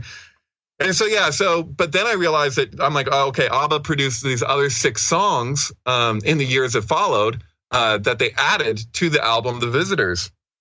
And so the 6 songs includes Cassandra. And Cassandra in Greek legend, had the ability to see into the future. But as a punishment from Apollo for her not accepting his advances sexually, he ends up making it a curse where no one will ever believe her predictions, and that no amount of her being able to see the future can stop it from happening. And so she sees the fall of Troy.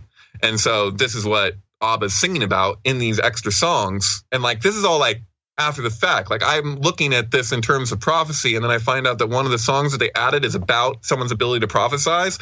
And then I took the film Artificial Intelligence, which was, Stanley Kubrick's last project that was executed by Steven Spielberg, right? That came out a few months before 9/11 and shows the 2 towers in New York with the water. I don't know if you've seen Artificial Intelligence, but there's this whole predictive thing with 9/11 in there. The kid, right? The robot kid. Right. And so I took the 6 songs and I took the end of those songs and aligned it to the end of the film Artificial Intelligence, and I looped it backwards as it would, to show me where it would begin. And I realized that it's hard to explain. You have to see it in my film, Sorry, Cassandra, but the two actually meet in a way that the probability would have to be in the millions. I don't know how the fuck. And like, I never tried these things with anything else.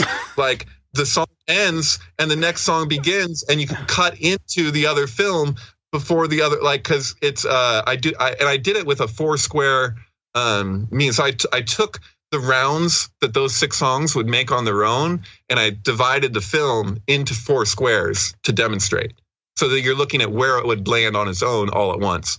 And so I attached that into The Visitor, and it's all to the second. And so, like, attach it to The Visitor or to Artificial Intelligence? Okay. So I attached Artificial Intelligence into The Visitor before the Visitor is ended, and included and took over the 6 songs where that other song ended. And so it flows like you'd have to see it, and it requires some some thought, some critical thought to realize what you're actually looking at. Yeah. But what you're looking at defies probability. It's out of this world. And that's the thing, is that I'm like, it's all pointers, and I don't know, like I keep repeating, but this is the thing. I don't fucking know, but all signs point to prior knowledge of an event on the part of this director, who I speculate this thing could have even been produced by MGM and they didn't put their name on it. I don't fucking know. But like this whole revealing about this MGM Grand Fire, this whole communication around it. And then it seems as though the same thing happened with 9/11, and they attached the 2 rituals together and made them one thing. And so, yeah, I don't. That is crazy. So how does Back to the Future again predict 9/11? Is there a couple different things in there? Oh yeah, well if you'd have to watch my friend's video. Oh, for sure, and I'll put that in the show notes too, for sure, for everybody. They can just click on it. Yeah, it was funny. I actually ended up including it in my film, his film, because I showed it to a friend and I assumed that he had seen it because I'm like, oh, well, everyone's seen this, but it's like 3 million people these days, whatever. It doesn't mean everyone's seen it. And so I realized, oh, you don't realize even what I'm doing. I was like, this is a sequel. I made my thing as kind of a joke on that thing so back in 1968 when everyone went to go see 2001: A Space Odyssey, they presented it as the ultimate trip. That was how it was advertised. And so, people were dropping acid to go see it in the theater. But the thing is, and I've experienced this, if you go and you do that and then you go see the movie and then you walk out of the theater, you still got to drive home, or whatever. You're out of the theater and now you're high. Yeah. And so I was like, well, why don't I, not that people are going to see this in a theater, not like it's like that, but just as a joke, I'm like, what if I actually produce a film that you could schedule a trip to and it will last the whole trip? And so that was my justification for making it as long. I see. Okay, that's pretty good. So it's like a play on 2001, yeah. And I like how you got it. That's A Space Odyssey. Yeah. Right. Internal space. He's got I liked your thing on Facebook there with the guy taking a selfie of his ass. Oh yeah, that was actually supposed to be a woman, I believe, but it could have been a guy, I guess. I don't know why I thought that. Oh yeah, that was a while ago. Oh, so we've been friends for a while. Yeah, that's cool. Yeah, awesome. So you're a big fan of Pink Floyd. How does this fit into your synchronicities and symbolism? It started it all. So when I was in junior high, my brother actually dosed and I didn't, and we had The Wall showed up on VH1, and so he scheduled this whole thing. He's like, okay, man, we're gonna watch The Wall tonight, with commercials. Yeah. And and so I had never seen Pink Floyd's The Wall, and I was a kid. And it just really impacted me because I was like, okay, what did they do? They made a movie and it's on mute and it's set to their album that they made, that they produced separately. And I'm just like, wow, that's a trip, what this is. And I really, really enjoyed it. It just really impacted me. And then he tells me about, that there's this thing with Wizard of Oz and Dark Side of the Moon. I've never seen it, but, whatever, it's a thing. And so I was like, what? And it just seemed really interesting and uncanny. And so, I went on my own. I was like, okay, third roar. Okay, start Dark Side of the Moon. And, I was like, well, this is incredible. It's not just because I was looking at it on the whole. I'm like, when it comes back around the third time and you got home again, I like to be here when I can. Yeah. And it's right when she's back in her bed. I was just like, give me a break. What are the chances of this?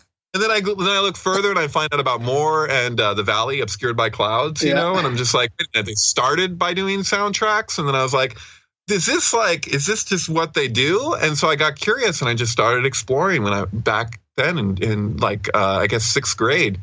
And I found that if you play Pink Floyd Animals with Charlotte's Web, it's just incredible. The Land Before Time and A Momentary Lapse of Reason, The Dark Crystal and Saucer Full of Secrets, which is interesting because the film came out after the album. And that it's just those three that I just mentioned, those are off the charts. I mean, it's unreal. Children of a Lesser God, actually, and The Division Bell is a thing. I know watch the Land Before Time one because I watch Land Before Time fucking all the time. Which is the album that goes with that? My kids the Division Bell as well, or they just love Land Before Time. A Momentary Lapse of Reason. Momentary Lapse of Reason. Okay.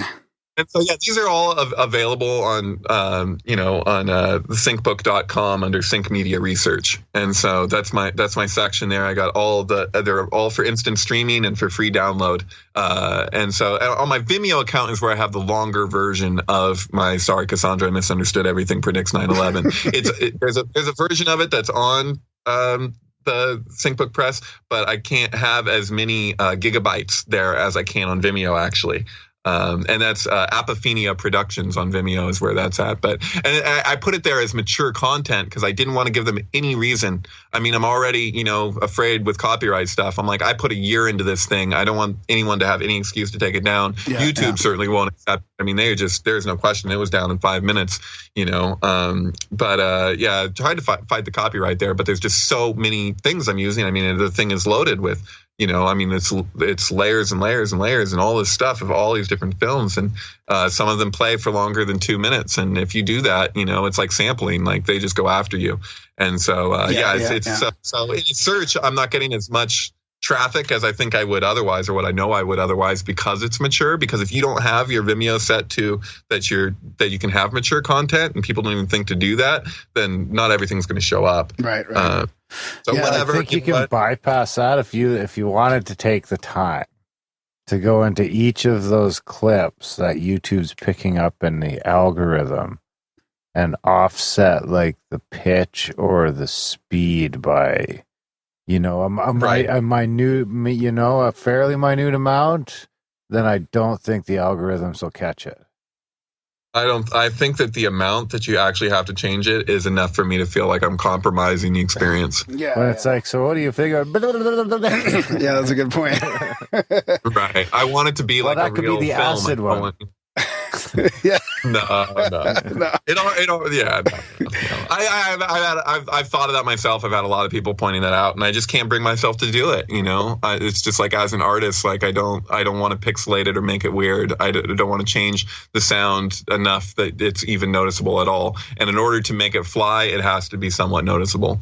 And that's just the way it is. But you know what? The point is that it's out there right now, and I feel really good about it. And that's why that's not why I'm talking to you guys, but that's part of it. I don't want my thing to stay completely in the dark. I feel like when you create something, ultimately, it doesn't even matter. Like, it's the fact that it's created. Like, I don't think like what people take as primary is actually the primary reality. Like, I really don't. I think that it's the external, and they're like, oh, well, this is what makes this so. It's like, Alejandro Jodorowsky, who did the Holy Mountain and Santa Sangre and all of that. He produced a film that goes in sync incredibly with the fucking Fleetwood Mac album Tusk. So he produced a film called Tusk that came out right around the same time as Tusk.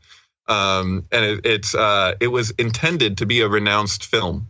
So like, he never planned on releasing this movie, as far as I can tell. It was just, and that's what it's about. Cause you got, the renunciate in the film, the Shivite, and he's literally doing the same thing. And the elephant is symbolic of Ganesh, obviously, and Ganesh is about luck, but not just luck. It's also just, that beyond your perception of, the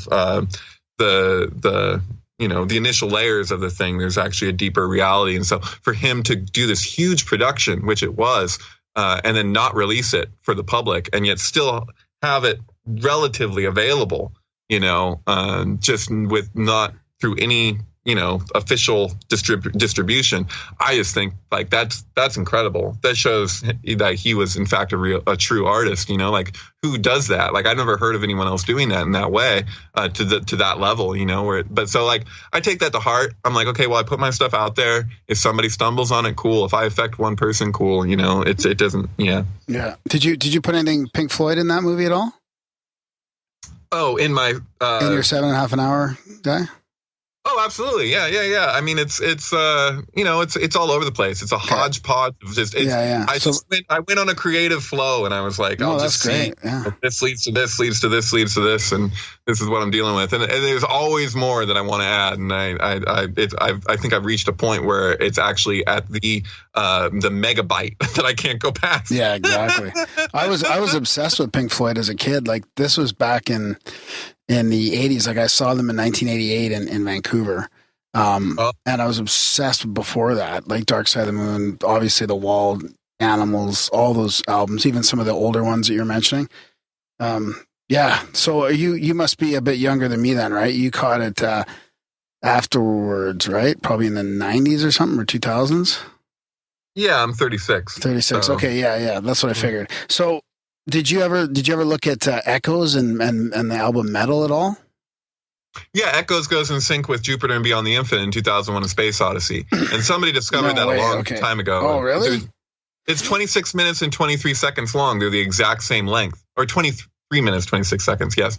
Okay, so it was Echoes and what? Sorry, the Jupiter. So Yeah, so if in 2001: A Space Odyssey, when he's listening to the recording, it's a pre-recorded briefing made prior to your departure. Okay. When Haywood Floyd says its origin and purpose still a total mystery, referring to the monolith, right after he says mystery, you get the first beep of echoes to go. And then if you do that, it ends on the very second that it says written and directed by Stanley Kubrick. Oh, wow.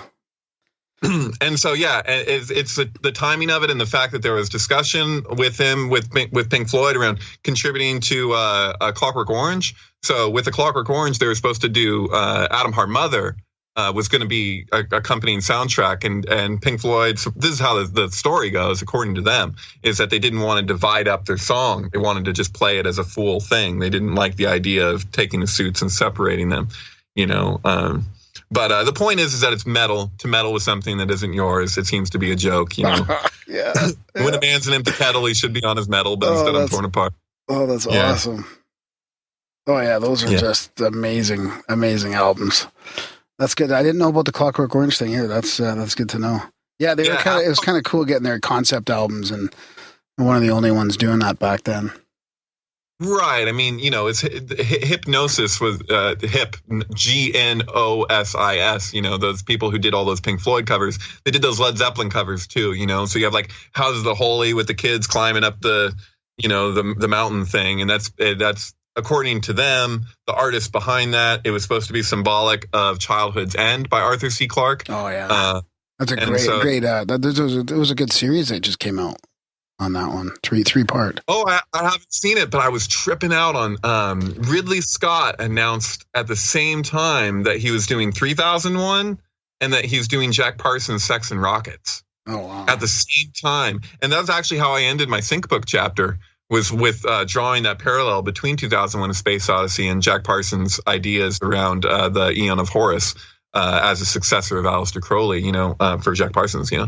And so, but there was something else too. I forget his name, but the guy who did Pan's Labyrinth, Del Toro, I saw a recent interview with him. I think it was recent, but they asked him what his inspirations were, and he only stated one, which was Jack Parsons' Sex and Rockets. Wow. And I have a whole synchronicity with Pan's Labyrinth and Piper at the Gates of Dawn. Oh, wow. Really good. And I was tripping out on that because I was like, dude, I'm like relating the, and so because Jack Parsons did Hymn to Pan during every launch. But he's the head of JPL. He's designed all the JPL that's supposed to be right. And he just never got the same amount of credit as Crowley in that way, in the occult way. Oh, in the occult way, yeah, because he's under the radar. Yeah. I mean, he's in a weird position. He's not, hey, everybody, even though he kind of is. Yeah. But yeah, that's the point, though, is it's like, okay, so he's doing his Hymn to Pan with every launch. You watch Pan's Labyrinth, you wouldn't assume that there's this occult connection in that way, because it seems like this guy made his own, Greek tragedy with the Spanish and all of this, but it's something else going on there. And actually, the key to it is another song that Pink Floyd produced that wasn't on any album other than that. Was it Zabriskie Point, I think? God, I can't remember. Oh, shit. What's that song called? I can't remember what the song's called. Several small species of small furry animals gathered together in a cave and grooving in the pick, no? That's Umaguma. I'm saying that there's a few albums like Embryo where they weren't on any Pink Floyd album. They'd be on like compilations with other stuff. So like that was on Works, like Embryo. Yeah, Country Song is what it's called. Pink Floyd Country Song. And that's it, that you put that at the beginning and then you follow it with Piper. And that's what does the trick. Because I saw that there was this gap at the beginning because I aligned it from the end. Oh. And so this is something I couldn't do when I was growing up. So when I was growing up, I'd even be using the LPs. And if it felt like it was off, I would fuck with the pitch, and like, and with VHS, and now I got like Pinnacle. I can just like jump around and see, what happens if I change this or do this, and I don't change much in terms of like the bars are the bars. I'll just, move the whole thing over, and see what happens there. That's kind of just to stress that, like with all of these, like, a number of them will blow people's minds because it seems as though it's like how you can recreate the experiment. Otherwise, it wouldn't be an experiment. I'm actually trying to apply the scientific method. because I want people to be able to be like, how did that happen? Well, let's see what happens if I do it on my own and just watch the same thing happen, you know? Yeah. I got an email not too long ago from a guy who writes for Disinfo. Salvatore Ricci is his name, and I don't know if you've heard of him before, but he's from the Jack Parsons fan club, Antichrist Megastar, and he writes some pretty interesting blogs about Jack Parsons. Oh, wow. Well, you know, Marilyn Manson's Antichrist Superstar and Jesus Christ Superstar are a perfect match. And the key is to start the album the moment that the door of the 666 bus opens at the beginning. If you look at the license plate in Jesus Christ Superstar, that bus at the beginning that says 666 is a thing. And so, yeah. But that was an early one I found. And that's actually one of the ones when I was on Vimeo before I got my whole account shut down. I had 42 videos that, you know, I essentially lost, you know, because my computer fried right before that. I was just like, sometimes I'm just dealing with the worst possible scenarios, you know, if I'm trying to do. And, you know, but anyways, was Antichrist Superstar, Jesus Christ Superstar was totally going viral. And it was really exciting. And then it all just dropped away. And I was like, oh. Darren, have you ever seen Jesus Christ Superstar? No. Oh, no. It's really good, actually. It's quite interesting, yeah. When did it come out? Is it old? Yeah, it's like the 70s probably, Is it? Yep. Yeah. Yeah, it's really. It's a musical, but it's crazy. Yeah, like Grease. It's crazy. It's crazy. Yeah, it deals with a lot of other things too. It's incorporating race and all this stuff into the whole, you know, the whole, you know, holier than thou hippie movement. Like these people that are like, you know, there's attitude in it, and all of these things. Like you can see it when you watch the film, like the subtleties, but with Marilyn Manson's Antichrist Superstar, it just really drives it home, and you can see what's going on. Like I think like that's in the movie in the first place. He's just emphasizing it, you know. Yeah. I got to check some of these. I want to do the Land Before Time one. When do I start that? At the beginning, well, you start it just for when Universal fades out. But what I'm telling you guys is I got all these videos available for instant streaming on the website, and so that one's right, there. You've already done all this. Oh yeah, that's right. Okay, perfect. That's brilliant. So I'm telling you guys. I've been telling you for 2 hours. I've put. You know, the amount of hours that I've put into album film pairings. I mean, it's been my life. Oh, I love like this is what I dedicated my life to. This and transcribing ancient text. You know, it's like, oh, that's great. Yeah, I've got all these show notes, and all I got to do is just put one link in there to your channel. That's great. How do you like do subscriptions or anything like that, or you do donations, or how do you? So for the SyncBook Press. You can with membership there you get access to all of the radio archives and all kinds of extra stuff from Dropbox. Yeah. And but part of the stipulation with this is I was like, I really am like, I'm taking the position that I am not violating copyright because I'm doing legitimate research in a niche area, but it's research nonetheless. The films are muted for the most part. Well, you know, 99%. Right. And so basically, like I'm saying, this is nonprofit research, and I can't remove the nonprofit. Like it has to be nonprofit. And so all of the videos are for free. They're downloadable for free. They're streamable for free. And you know, that was a choice that wasn't really a choice, because if I'm doing this, I'm not going to mess around, and I don't want there to be any excuse. Yeah. So people can donate then, right? Is what you're saying?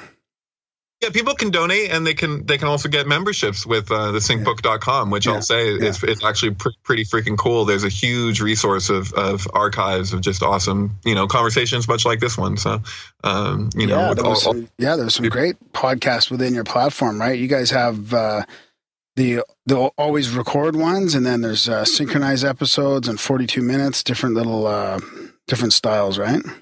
Yep. Yeah.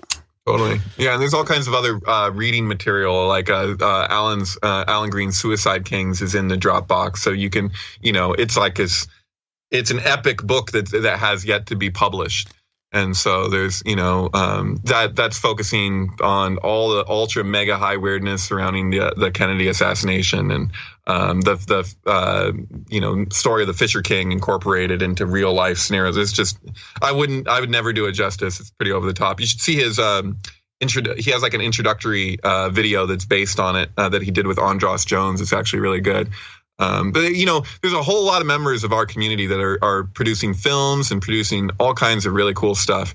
It's a plethora of things, Yeah, actually, I wanted to just read the it says here from syncbook.com. It says we are a community exploring the impossible, artists and seekers looking at the interconnected nature of all things. Yeah, it's pretty cool. Exploring the synchronicity at the intersection of myths, magic, media, and mindscapes. Mm-hmm. Yeah, I love it. And what else was I going to ask you about? Oh, the events. Are you going to any events? There's a couple of events on SyncBook. Are you partaking in that? Oh, I have been. Yeah. I mean, I don't know what we got coming up necessarily, but yeah, we did the Olympia Sync Summit a few times, and there's all sometimes we'll go do a cabin thing, cabin in the woods. They did a thing in New York at one point. Yeah, no, it's just.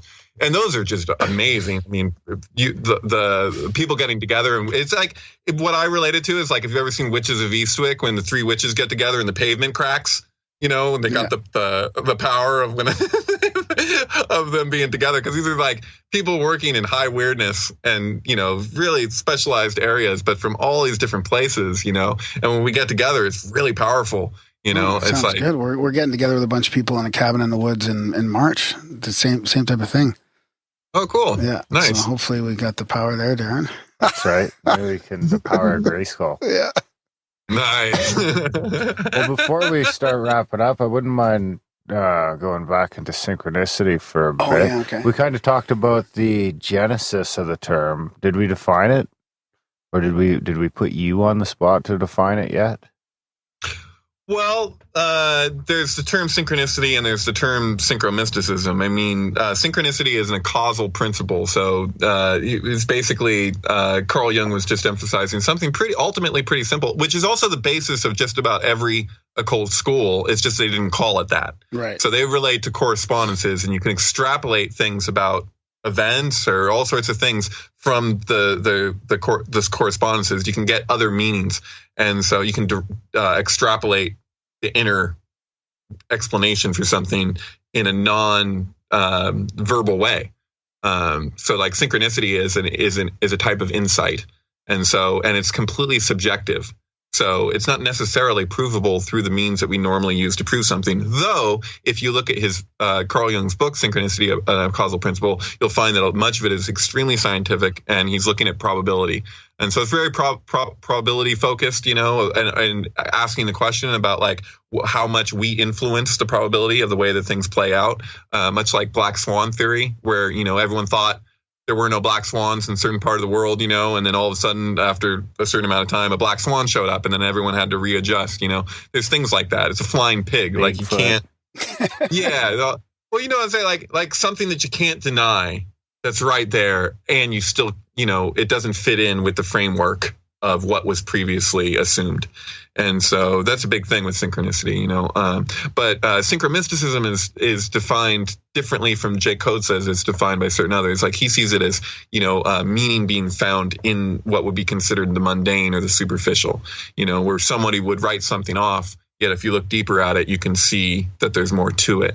But like, synchromysticism is really just, it's acknowledging connections in media and culture and events, and that may or may not be coming from secret societies in any given case, or may not be coming from the dynamics of the vacuum of space and the cosmos, or it could be, whatever. It's just that is after the fact. So like that's not mandatory to the definition of, we're looking at connections that are appearing because of this. We're just exploring connections and staying open. Right. And so, I'm sure the way I speak at this point, because I've been doing this for so freaking long, and I'm so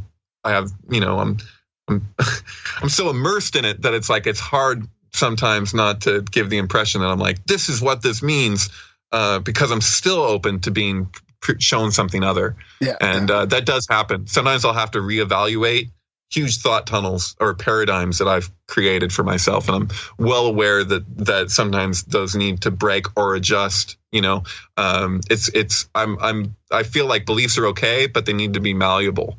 You can't be so stuck to your position that you're not going to see something else when it shows up, which is a huge part of what I'm trying to do here, at least what my intentions are with what I'm trying to do. Yeah, man. Well, that's good.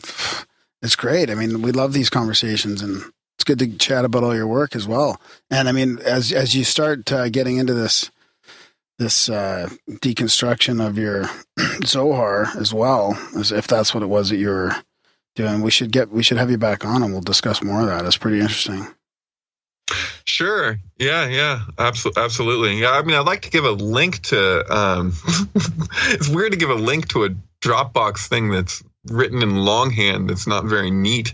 I'll tell you what, if somebody wants to contact me and ask me for it, I'm not into secrecy. I'm into the mysteries. Like, I will happily share that with anybody who would like to look at it. At some point here, I'd love to get it published. At some point here, I'd at least like to have it all typed out. I have portions of it typed out, and I can give those to people. It's a lot of writing, and so it's like I'm not there yet, and I'm focusing on what I'm focusing on. But it exists, and it's pretty mind blowing. So yeah. Yeah, right on. Yeah, send me a link or something. I mean, that would be good. Or something. Yeah. Well, or a copy of it or whatever, or, as it goes along. I mean, it's great to get people to look at this too. Absolutely. You never know. Yeah, and good luck with that. Thank you, sir. Thank you, sir. I can't wait to try out some of your Pink Floyd videos. Super pumped. Oh, sure. Now. Yeah. Nice. Yeah, enjoy. Right on. Yeah, I'm actually looking forward to that too at some point this weekend. Yeah. Do you prefer, is it better if I eat some psychedelics? You can't go wrong, really. I mean, for me, I'm kind of like psychedelically oriented in the first place, like I'm just like that. Like I was like that as a kid, not to say I haven't done that, my share of that in my existence, but I'm a high weirdness, kind of guy. And so, but yeah, no, hey, doesn't hurt, not mandatory. Yeah, there's a 7.5 hour one waiting for you, Darren. Perfect. That's about that would about give me just enough time. You don't even have to drive home. Just enough time to like eat my mushrooms, enjoy my mushrooms, and like curl up on the couch and wait to fall asleep. And I'd probably just fall asleep as the end credits roll through. Yeah, exactly. Or I'm like naked. Right on. Well, thanks for coming on, David. Oh, thank you guys. It's awesome. It's been a blast. Learned a ton. Cool. Well, thank you. This was a blast, an absolute blast. Big thanks for coming on short notice too. Yeah. Oh, you got it. Yeah. No problem. I think that actually the invite was like 6 months old. Yeah. But yeah, I do that all the time too. I'll find like every once in a while I'll pop into this weird little Facebook message area and there'll be all these messages there. That's totally what happened. I just stumbled on it. I was like, really? How did I never see this? Okay, cool. Well, I guess I'll respond. So it worked out well. Yeah, it's good timing. Yeah. All right, buddy. Well, we'll keep in touch and we'll send you a link when it comes out. All right. Thank you. Right on. Okay. Thanks a lot. Ciao. Hey. All right. Back in the studio, we've got David Charles Plate with us from syncbook.com. Myths, Magic, Media, and Mindscapes is a community exploring the impossible, mixed media type stuff. Welcome back to the show, David. It's good to have you here. Hey, glad to be back. Thank you. Yeah, it's fun. I got a quick story here right off the bat from our last episode. Like, we were talking a lot about your synchronicities between Pink Floyd and different movies and stuff like that. So we had a meetup at this cabin. I mean, I don't know if we want to get into this right now, but we could. Right off the bat, yeah. Okay. Let's do it. I'm interested. So we had this meetup at the cabin, and we were playing. I mean, the internet sucked there, so that made it sort of difficult. But we were streaming your stuff, like Pink Floyd stuff and all this, and we were all getting into it. And one of the ones was the Wizard of Oz, and we saw this symbol when Dorothy fell. I mean, I've only seen the movie probably once in my life, so I barely remember it. But when we were watching it, what was Dorothy doing? Falling in the bed, Darren? I think, the bed was falling. That's right. And at the end of the fall, this symbol showed up on the screen, and I thought, I wonder if David knows about that thing. And we took us like a half hour of pausing it frame by frame to try and catch the thing. At least a half an hour, yeah. Well, I don't know if it was that long, but it was really hard to catch this because it was literally just one frame. There was a symbol. So we ended up taking a picture of it, and I sent it to you. And at first, we all thought Did it was you send just it to David as well? Yeah. Okay. At first, we all thought it was just normal, like typeset, like a semicolon and an I or a capital or a backslash or something like that. But then guys were looking at it and they're like, that looks like a cross that's broken off. Like, it definitely was like embedded in there for some reason. Were you guys high or what? I was. Not me. I was only sober one there. No, I see what you're saying. I like the semicolon. You could take it almost like a wink or something. Yeah. Yeah, that's funny. I emailed it to you, so take a look. This was a video that somebody had put together themselves of pairing the Dark Side of the Moon, The Wizard of Oz. No, from what I can see, it's from the original movie. I think it's from the original movie. What? Yes. Crazy. And it was from yours. I think you had it paired, didn't you, David? That one? Well, that's what really kicked it all off. Back in the day, somebody called up a radio station and dropped that on them, and then it just, it became really popular. And in the, like, I guess the early 90s, late 80s or something, they used to play it in theaters together. Oh, I didn't know that. And they would watch that. And so it's interesting because this is one of the biggest challenges of my life is copyright. So like now, if you try and do that and you want to charge, you're not supposed to do that. But they considered it an exceptional thing because it falls under the idea of research. And so that's what I'm trying to argue for the work that I'm doing. And I've struggled a lot dealing with hosting sites because people don't, unless if you watch it through, it's hard to know what I'm actually doing because people look at it and they're like, oh, so you paired some music. And it's like, no, the archetypes behind the thing, it's uncanny. Like, everything will sync with everything to some degree or another. If you're listening to freaking, commercials, over the radio, it doesn't matter. Like things will do that. But I'm really interested in like when things have kind of like you have like a concept album and the concept album will have a certain subtext and that subtext will often be like understood, by real, the more intense fans. And so like you can have that happen where you have a film that has its own subtext and you have an album that has its own subtext. And if you bring them together, sometimes things will happen, especially in the editing process. You can look at it sometimes and it's just like, it doesn't make any sense. It's like, how can this album, when doubled or tripled or quadrupled, how can it like you start at the second that it begins and it'll end the second that it ends, like to the second, like that's just crazy. So I'm really interested in probability theory, like it's one thing if The Wizard of Oz, Dark Side of the Moon, that it does what it does, it's pretty awesome. But it's like the third round when she comes back home and it says home, home again. I like to be here when I can. And the way that it lands, like completely in sync with her, be like, if you don't watch it through, you wouldn't know that. So like with my films, it's like you can't necessarily watch like 5-10 minutes and then walk away and think you know what it was that I discovered. Although, oftentimes things do fly off the handle right off the bat. But sometimes it's like, the second round will be that much more impressive than the first, and so that gets really interesting. But yeah. I didn't realize that. I thought we were watching we went through a bunch of your stuff in the cabin, and then I guess somebody must have brought up Wizard of Oz. I don't know how we got to Wizard of Oz. I can't remember. But if you pull up that weird symbol, like pull it up, and do you have it there, David? Yeah, I was looking at it. Yeah. Yeah. So what have you ever seen anything like that? Like, what do you think that is? Like, there's like it looks like there's a cross broken off. Like, how can that be embedded in the film? Yeah, I don't know. I don't know if that's in the original cut or not. I know that, my mom swears up and down that when she was young and she saw The Wizard of Oz, that it had a different ending than it has now. She Really? She swears that Dorothy gets out of the bed and she's wearing the ruby slippers at the end.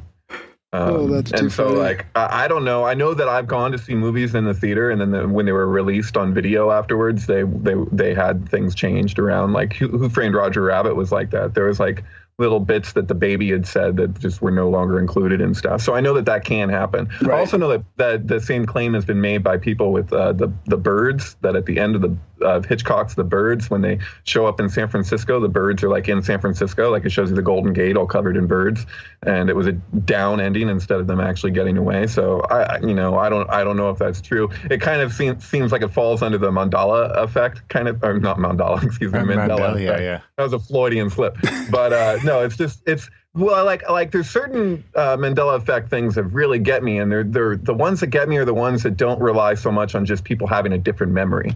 because like people will bring up like Empire Strikes Back or Field of Dreams and be like, if you build it, they will come, and they insist that it's they and not he, and then they'll be like, it's not, Luke, I am your father. They'd say that's what it is, but it's not that. It's no, I am your father. But the thing is that when you ask people that are like really intense about those particular two, especially, it's like they can't remember the other lines around what's said. Like if you could say other lines and you're so, confident on your memory, then I'm more open to it. But it's hard. It's kind of like an Occam's razor thing. I'm like, the simpler explanation is just that they remember it differently because it was popularized by people repeating those key phrases over and over again. But like with Field of Dreams, it's about his father. So like I got a Field of Dreams sync up right now with Bull Durham and John Fogerty's Center Field. And so the two films came out like within a year of each other.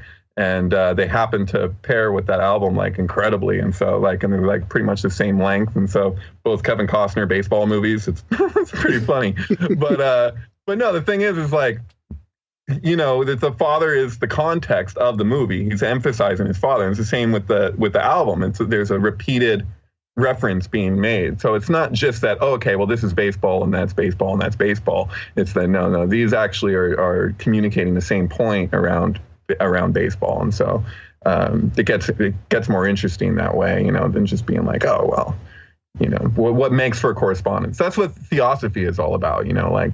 Theosophy is very similar to Albert Pike's Morals and Dogma, like The Secret Doctrine and Isis Unveiled, but it's actually generally pretty empirical. So like if they make a reference, they back it up.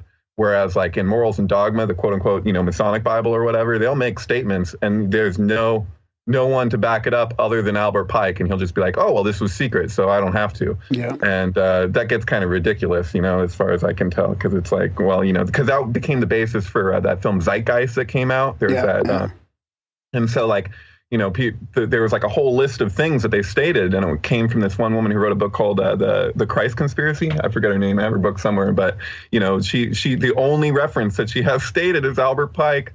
And so it's like it's got no support behind it other than his authority. Yeah. Whereas like theosophy isn't like that. And so I don't know. But that idea of like where you see a correspondence between two things and you bring them together and then you can extrapolate more information than you could otherwise. So like what I'm looking at with the work that I've been doing for 20 years with the album film pairing thing, that I've just been completely obsessed with. It's like the number one thing in my life, is where you're looking at two things that shouldn't necessarily be like, I don't know how to say it. Like Crowley has this whole thing in the Book of the Law where he's like the rituals will be half revealed, half concealed, and so there's this idea in the secret and not so secret societies that if you want to move up the grades beyond the known grades, that you have to contribute something to the great work that is seen by all on one level, but then for the inner circle, they get their own thing. And this phenomenon is one of the only ways I could think to do that as far as media is concerned, because you will see things communicated that are really profound, that you wouldn't get from just the album on its own, you wouldn't get from just the film on its own. And so, it's. Well, Darren and I were talking about that earlier today or yesterday about whether this is intentional or not, or whether we thought that was intentional or not. Like this synchronization, is it just from some other, supernatural source, like connecting things, or is it actually people, that are actually trying to do these little things that are sort of half hidden? Yeah, I believe it's both. And I think that's the kicker. Is that to have the intention to do something goes a lot further than most people might assume. Yeah. And so when you look at Jung's book, Synchronicity and a Causal Principle, where he coined the term, most of that book is dealing with like influence, like in consciousness, and like what is the probability for, like, if somebody's pulling cards from a deck and they're projecting the card that they hope to see, how many cards they'll go through before they land on that card. And the fact that it will repeatedly move in their favor doesn't stand to reason. It's like that doesn't, there's no straightforward explanation of that necessarily, but there's definitely something to be said for the right and left hemispheres of the brain. And so what is the basis for which? And so that's how I interpret Crowley's love is the law, love under will. I feel it's a Kabbalistic joke referencing Jachin and Boaz, the two pillars of the temple. So when those pillars are translated, you say Yaki and Boaz is established in strength. Strength is Oz, by the way, it's Hebrew. So like, L. Frank Baum was a theosophist, and so he was taking a lot from Blavatsky's work at the time, and other theosophists as well, obviously. But like, it's actually the pathway that connects the two pillars of the terrestrial together. So you have, Chesed and Gevurah are the two sphirot flanking the Kabbalistic tree in the seven lower worlds.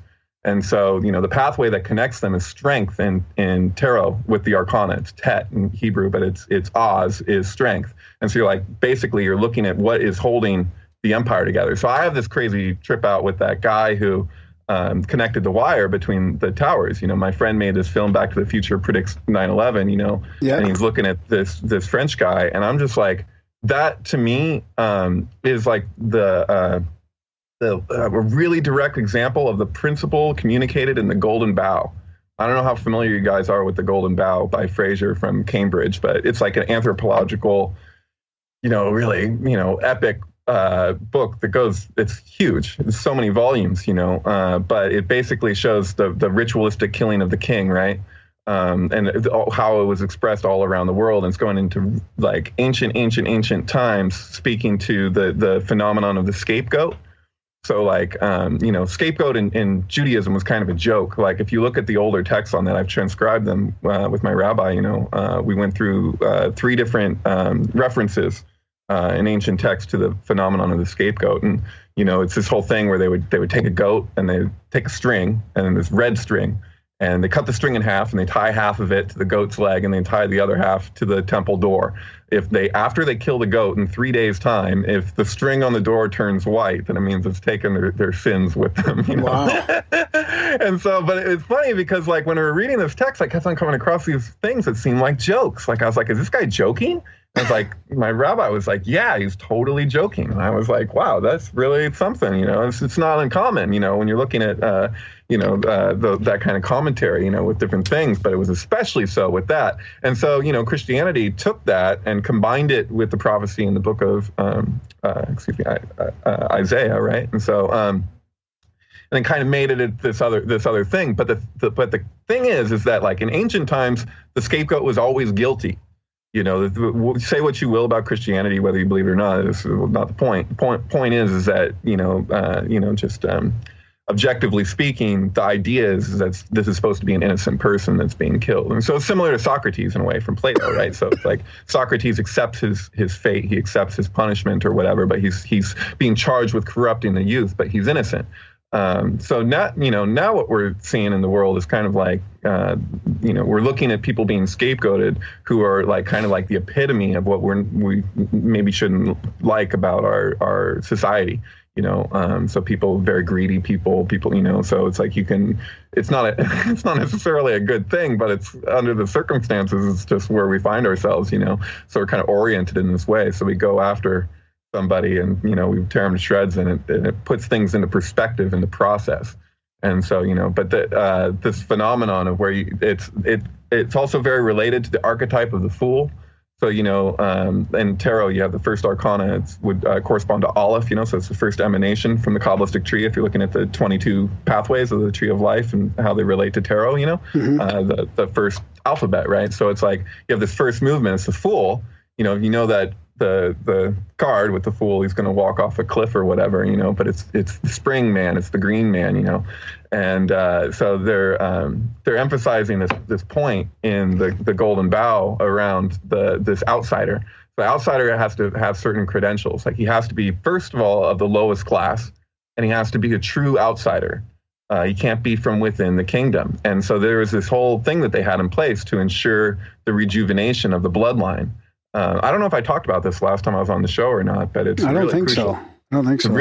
It's a really profound, crucial point, because it's like, this was in old times, this was how they did things in order to ensure that they wouldn't keep the same bloodline in power for too long because of incest. And, they didn't, they wanted to keep renewing it. And so they related this to the tree that is the kingdom itself in order to, keep the empire going. And so this is what's communicated through the Kabbalistic tree of life. You're looking at the tetragrammaton is actually a family, and that's the understanding of the Sefer Yetzirah. You have a father, a mother, a son, and a daughter. That's Yud Hey Vav Hey, and so that expresses itself in the Kabbalistic tree in emanation. So like they're relating to things as going from etheric to gross, so things come into form, right? And so so there's two orders to the Kabbalistic tree. There's the formative order. That's the 777 lightning flash for the European occultists, with the way that they attribute the tree. So if you mark out this lightning flash, the zigzag through the tree, through those 22 pathways, those particular pathways that make up the lightning flash total 777. And so there's that order, and that's an organic order. That's that's the actual formative order. That's what's described in the Sefer Yetzirah. And then there's the sustaining order of the empire, and that relates to Gevurah, severity, the left pillar, the left side of the brain in the terrestrial realm. So that's where the klipot come in. So you have this idea of these influencing intelligences in terms of our perception. And so a lot of the Zohar, the prophecy, the real prophecy is around the nullification of the klipot. Like, it's really misleading when I talk about 9/11 in the Zohar, because I want to point that out, that it makes this prediction and it's demonstratable because it's true. And at the same time, that's not really the prophecy. The prophecy is about consciousness and the evolution of, what we are. Like, it's describing us basically pushing out this child, which is the next species. And so that's pretty far out. AI? Well, I don't take it that way, actually. I mean, you could make an argument that way. I don't really know, but I do know that the thing that is being emphasized, the one attribute of what the next species is that the two hemispheres that have been divided get united. Oh, wow.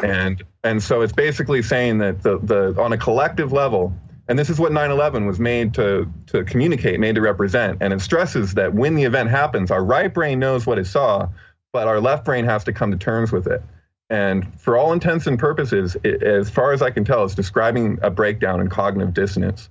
So it's saying that the timeline from when that event happens to the establishment of the one world government that uses this event as a springboard to accomplish its goal, it literally says this, like, it has this whole thing that time, that bit of time in human history is the main characteristic of it is a breakdown of the left brain coming to terms with what it saw on that day. Wow. And that day is not just like there's all these events that whatever, tragedies or whatever. It's like, like Nietzsche's The Birth of Tragedy actually goes into the same points. It's really amazing.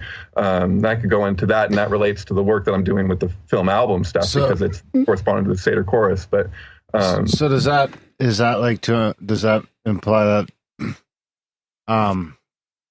that they're coming to terms with the bullshit story, or the actual trauma of the event, or seeing the event everything. And being told it's one thing when it's, very clearly can't be the case. It's describing the way that we've been manipulated over time through these events. And so the reason why it's 9/11 is because that's Tisha B'Av. It's the equivalent in our calendar of the Hebrew date. So it's the 9th day in the 11th month in the Hebrew calendar is Tisha B'Av. So the Zohar gives what appears to be a random date for 2001 and has, but it's not a random date. It's 9/11 in our calendar. And then the commentary from the 16th century from Ramak is what I've transcribed along with the other texts. And that's what's not available to people in English. And so I've spent 3.5 years transcribing that text to make it available to people. But at this point, most of it is just in longhand. But upon request, I'll share it with anybody. I'm more than happy. Yeah. So does that prophesy this whole cultural and political shift as well, then, with Trump and the 777 and the outsider and all that? Is that what that's talking about? Trump was elected on, what was it, the 7th? I don't want to get it wrong, but I do know it's something along the lines of like the 70th year, 7th month, 7th day. I think, something like that. I mean, there's definitely so that was the 666th month of Obama's life, or what? I forget how that goes. Yeah, there was some weird thing like that. But I mean, is that weird thing? Yeah, is that connected to what you're talking about, or? But that's the kicker, is that so the 666 thing, most people don't realize, like that is Gevurah. So if you ever watch the movie Pi, Darren Aronofsky, and they're looking for a 216-digit number in the Torah, that's a joke about the state of Israel, no freaking question, because 216 is the gematria value of Gevurah. It's 6 times 6 times 6. They divide, add, multiply, understand. And it relates to the three pillars of the Kabbalistic tree. So you have the gematria value of chesed, mercy, on the right hemisphere. That's 72. You say 72 times 3 is 216. 6 times 6 times 6 is 216. And then that relates to the klipot and the sustaining order of the empire, which you see in the lower worlds. And what maintains that is the diagonal pathways of the Kabbalistic tree. So each one of those pathways, depending on the way that they're facing, is a dimension. So if you're looking at the vertical dimension, that's a different dimension than the horizontal. So Oz, strength, what connects the two pillars, that line that the French guy symbolically made, and the fact that he's, I assume, is not aware of this stuff just makes it all the more profound. Just like that kid that climbed the Trump Tower, 21 stories. There's 22 arcana, including the Fool. He's the Fool. He climbed the Trump Tower 21 stories before he got removed. That's the equivalent of pulling the Golden Bough. Just like this French guy. I forget his name. I don't know. His initials are PP, which I find interesting because Pe in Hebrew is the tower in tarot. So his name literally, that guy that made that. Well, so Pepe's tower? Yeah, Pepe means two towers. Oh, Jesus. Yeah. We just got fucking labeled alt-right. Yeah. I don't think you can even say Pepe anymore. No. Right. Well, that's the funny thing too, is that so I'll talk about right and left hemisphere and what's described in Zohar in regards to the two pillars. But what they also emphasize is that the left brain projects two pillars. But it relates to it on its own terms. It's hard to explain kind of, but this is the thing. It's like a graven image thing, right? So it's like you're wanting to relate to the right side through the left. What you're going to get is a projection of the left's interpretation of the right and not the right itself. And so that's what we're dealing with, is a duality that's on the left brain's terms.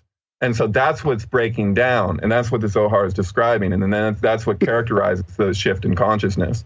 So it's saying that basically that the last thing we see shift is the dense side of the manifestation. So because everything's about emanation in Zohar, not just Zohar. That's true for all mysticisms. If you go deep enough, you'll always find this principle of emanation emphasized. And so it's like you can't have a discussion about religion with anybody, or at least mystical religion, without acknowledging the principle of emanation, etheric to gross, and what that means. So basically, yeah. So this is a combination of, it's a spiritual and consciousness shift into the middle, like your left and right brain through, let's say, some sort of spiritual middle ground with, I don't know, I don't want to get into the details of that. And then there's the cultural shift as well, left and right merging into one, and right. that both happening at once, you think?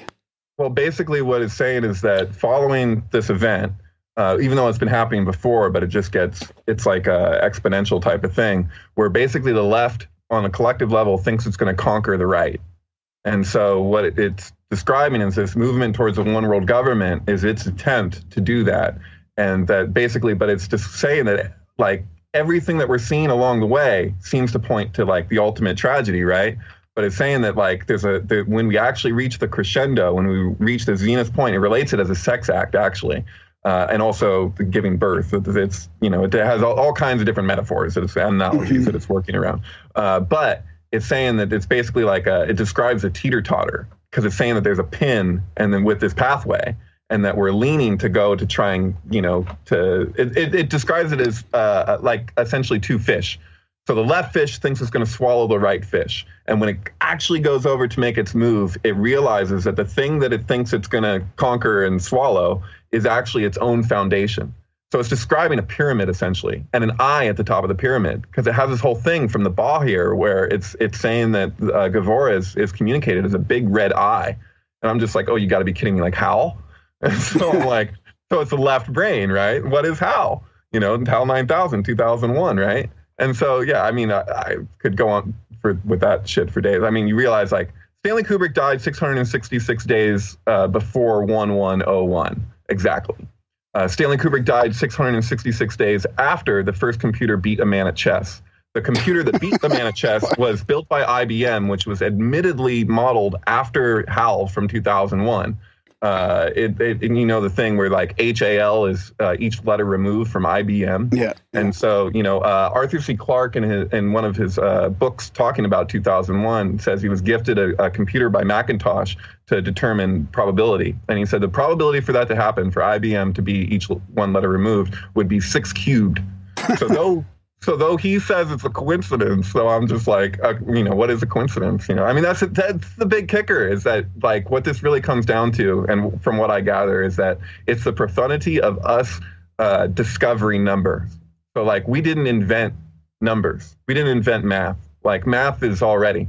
We invented the symbols to communicate the thing and to work with the thing. But the thing itself is very much alive. And that's the significance of the Babylonian Sun Square too. So there's tricks you can do with the Babylonian Sun Square that most people don't even know about. Even people who know how freaking weird it is. I don't know if you're familiar. You got a grid, a 6x6 grid. There's ones for all planets, but it's the oldest mathematics we have on the planet, as far as I know. If you add up the numbers in any direction, you get 111. So you add them together, you get 666. So that's Babylonian Sun Square, 666. That's the equation. But if you fold the thing into a cylinder, there's a trick you can do where if you go in steps, I think, what is it?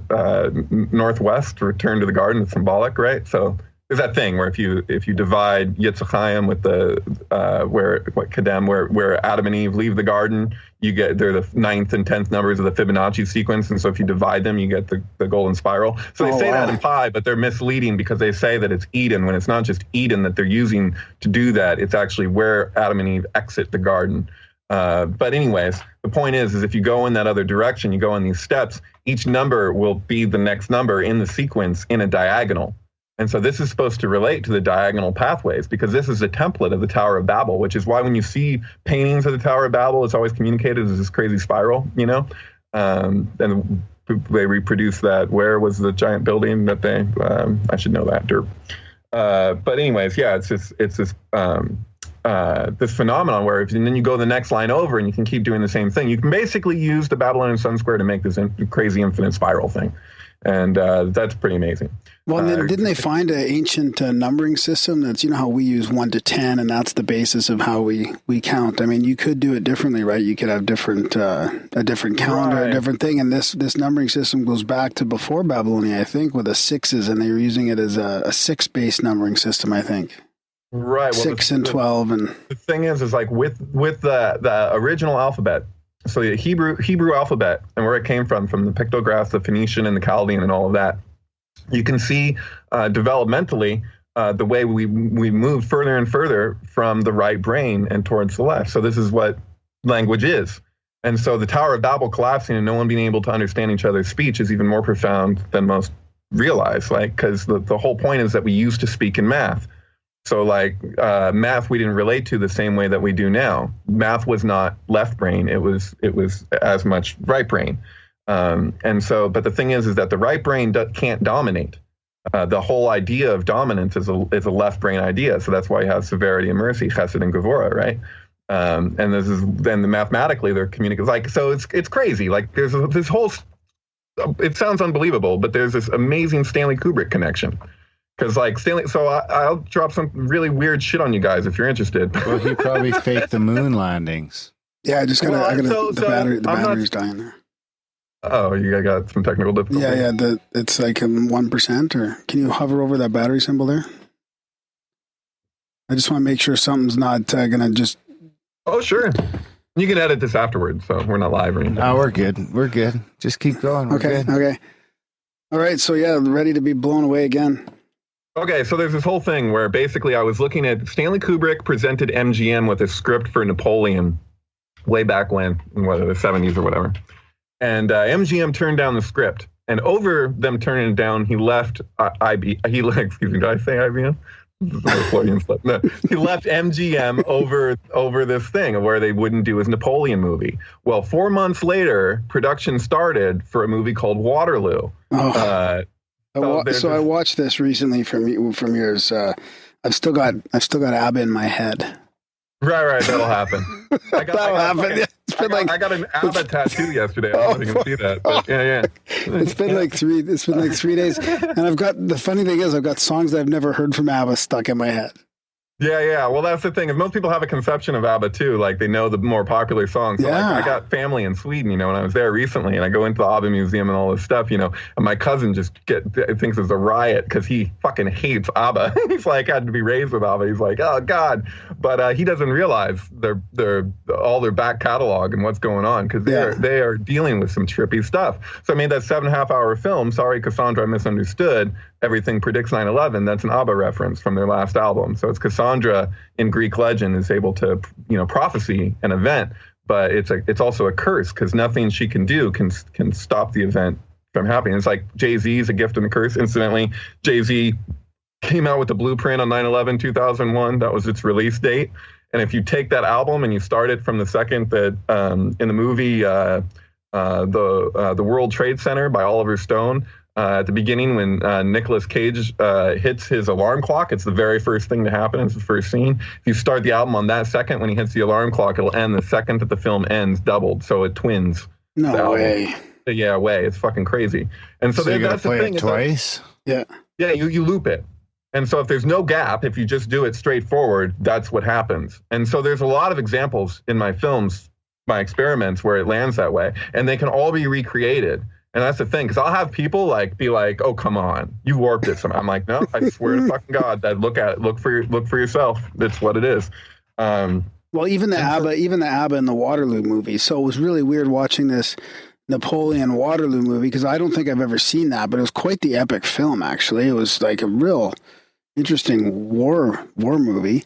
And ABBA's playing in the background, and even a lot of the songs would end during a scene change, and it would shift over to it seemed like a song that was suited for that scene change. Yeah, it's pretty ridiculous. And the more you look into it, the more you'll see that there's something happening with probability there that's just out of control. And it's also the timing in which the album came out following the film.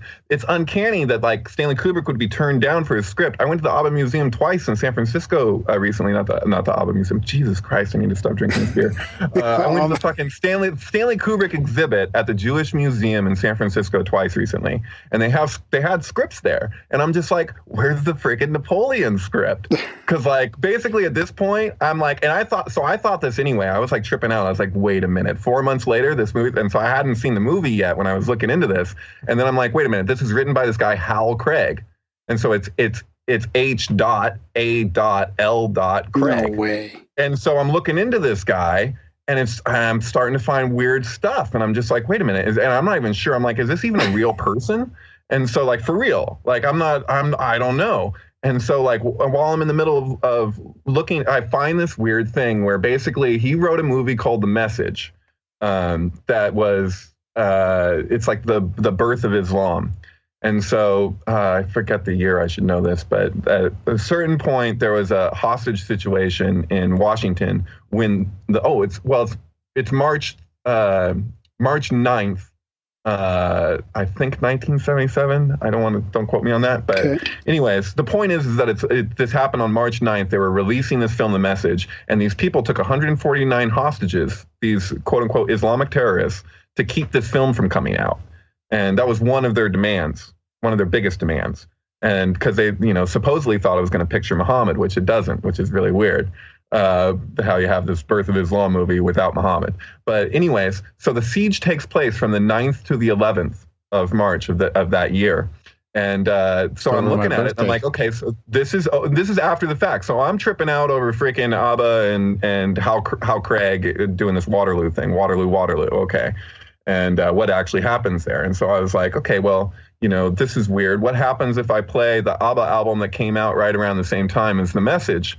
And it turns out if you start it the second that the film begins, on the second, it'll end the second that the film ends after 4 rounds. To the fucking second. Wow. And so I'm like, I haven't tried the album with anything else. I didn't try the film with anything else. I did this strictly for symbolic purposes. And I'm like, what the hell? And the things that it communicates are pretty pronounced. So it's, especially with what's happening with Sweden right now. And so that gets really interesting. But anyway, so the point is I'm looking at this, I'm like, okay, well, that's the 9th. And then I'm looking at this guy's other films. He hasn't written that many films. But one of the other films that he did was released on the 11th of that same month. And it's called Airport 77. So yeah, this took place in 1977.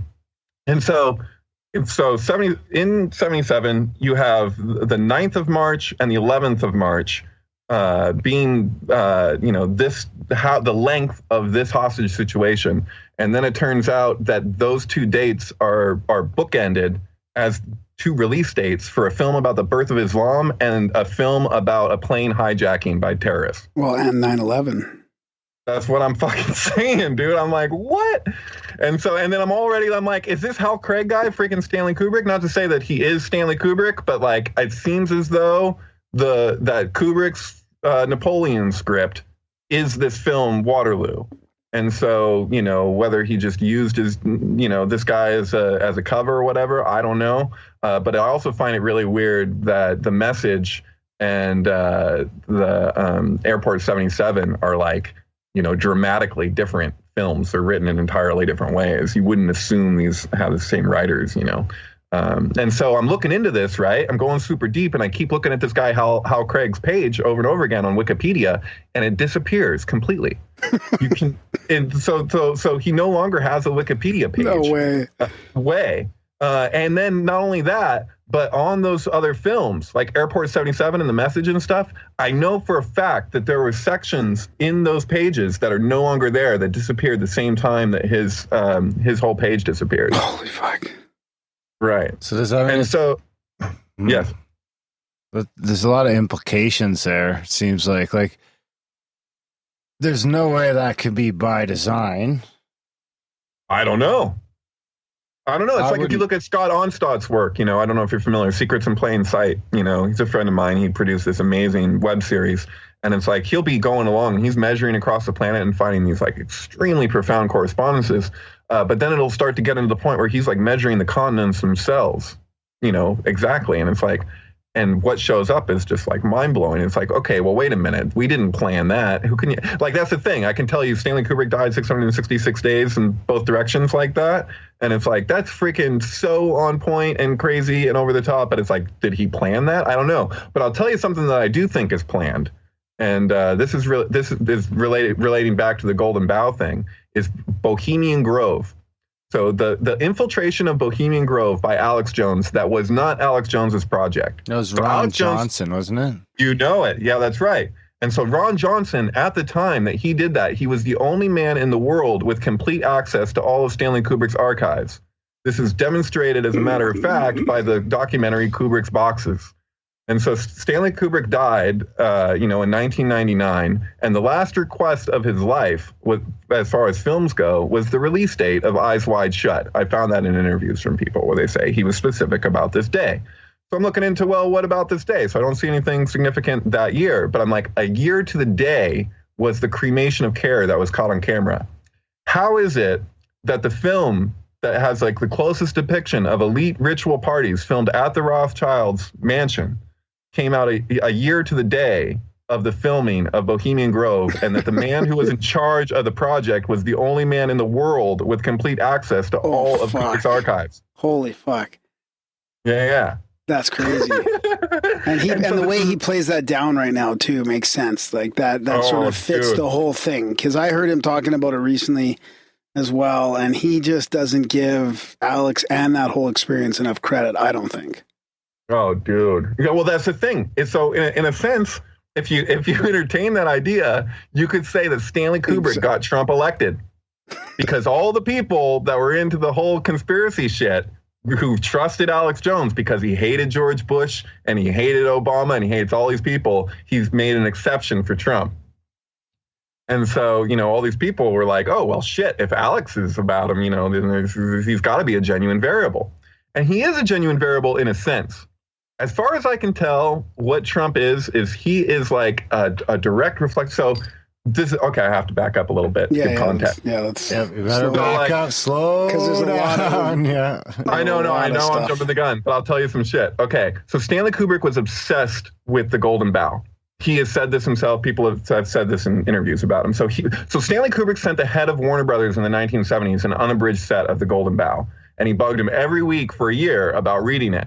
And the guy, the head of Warner Brothers, eventually said to Stanley, look, I don't have time for mythology.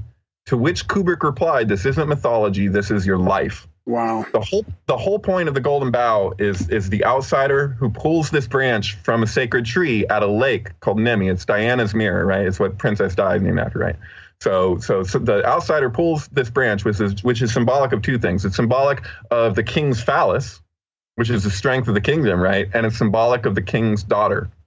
And so he's challenging the king. So they would do it different ways. Sometimes it would be an actual fight. So like if he, he has to take out the king, he has to prove himself. But sometimes it'd be almost more like ritualistic, where the king would commit suicide. So that's where the symbolism of the suicide king comes from. That's the origin, the origin of that whole thing. And it's a willing sacrifice to rejuvenate the kingdom, to allow some new, fresh blood to come in. And he had to be of the lower classes because he would turn everything on his head. He'd basically make the last the outsider, right? Right.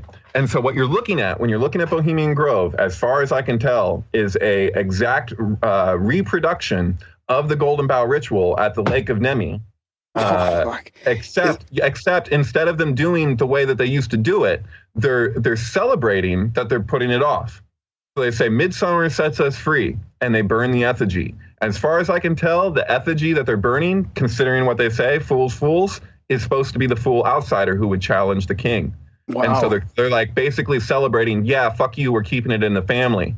And so what you have then is this, it's because the two orders of the Sphirot. So that relates to the 666 order left brain deal, where they're like, we can hold this empire together the way that we want to, right? But the thing is, like, the old ritual was its purpose was to align with the natural processes of the seasons, a recognition of cycles. So they need to allow this thing to take place in order to allow the thing to keep going. And so, this is what befalls empires when they refuse to allow this thing to happen and they get greedy. And so as far as I can tell, what Trump is he is that outsider. He is that archetype, but he's like a twisted version of it. He's like a mutated version of it because they put it off for so long that this is the way that it manifests. What year was that? So, the Bohemian Grove, you mean? Or? Yeah. Like 2000, mid 2000s?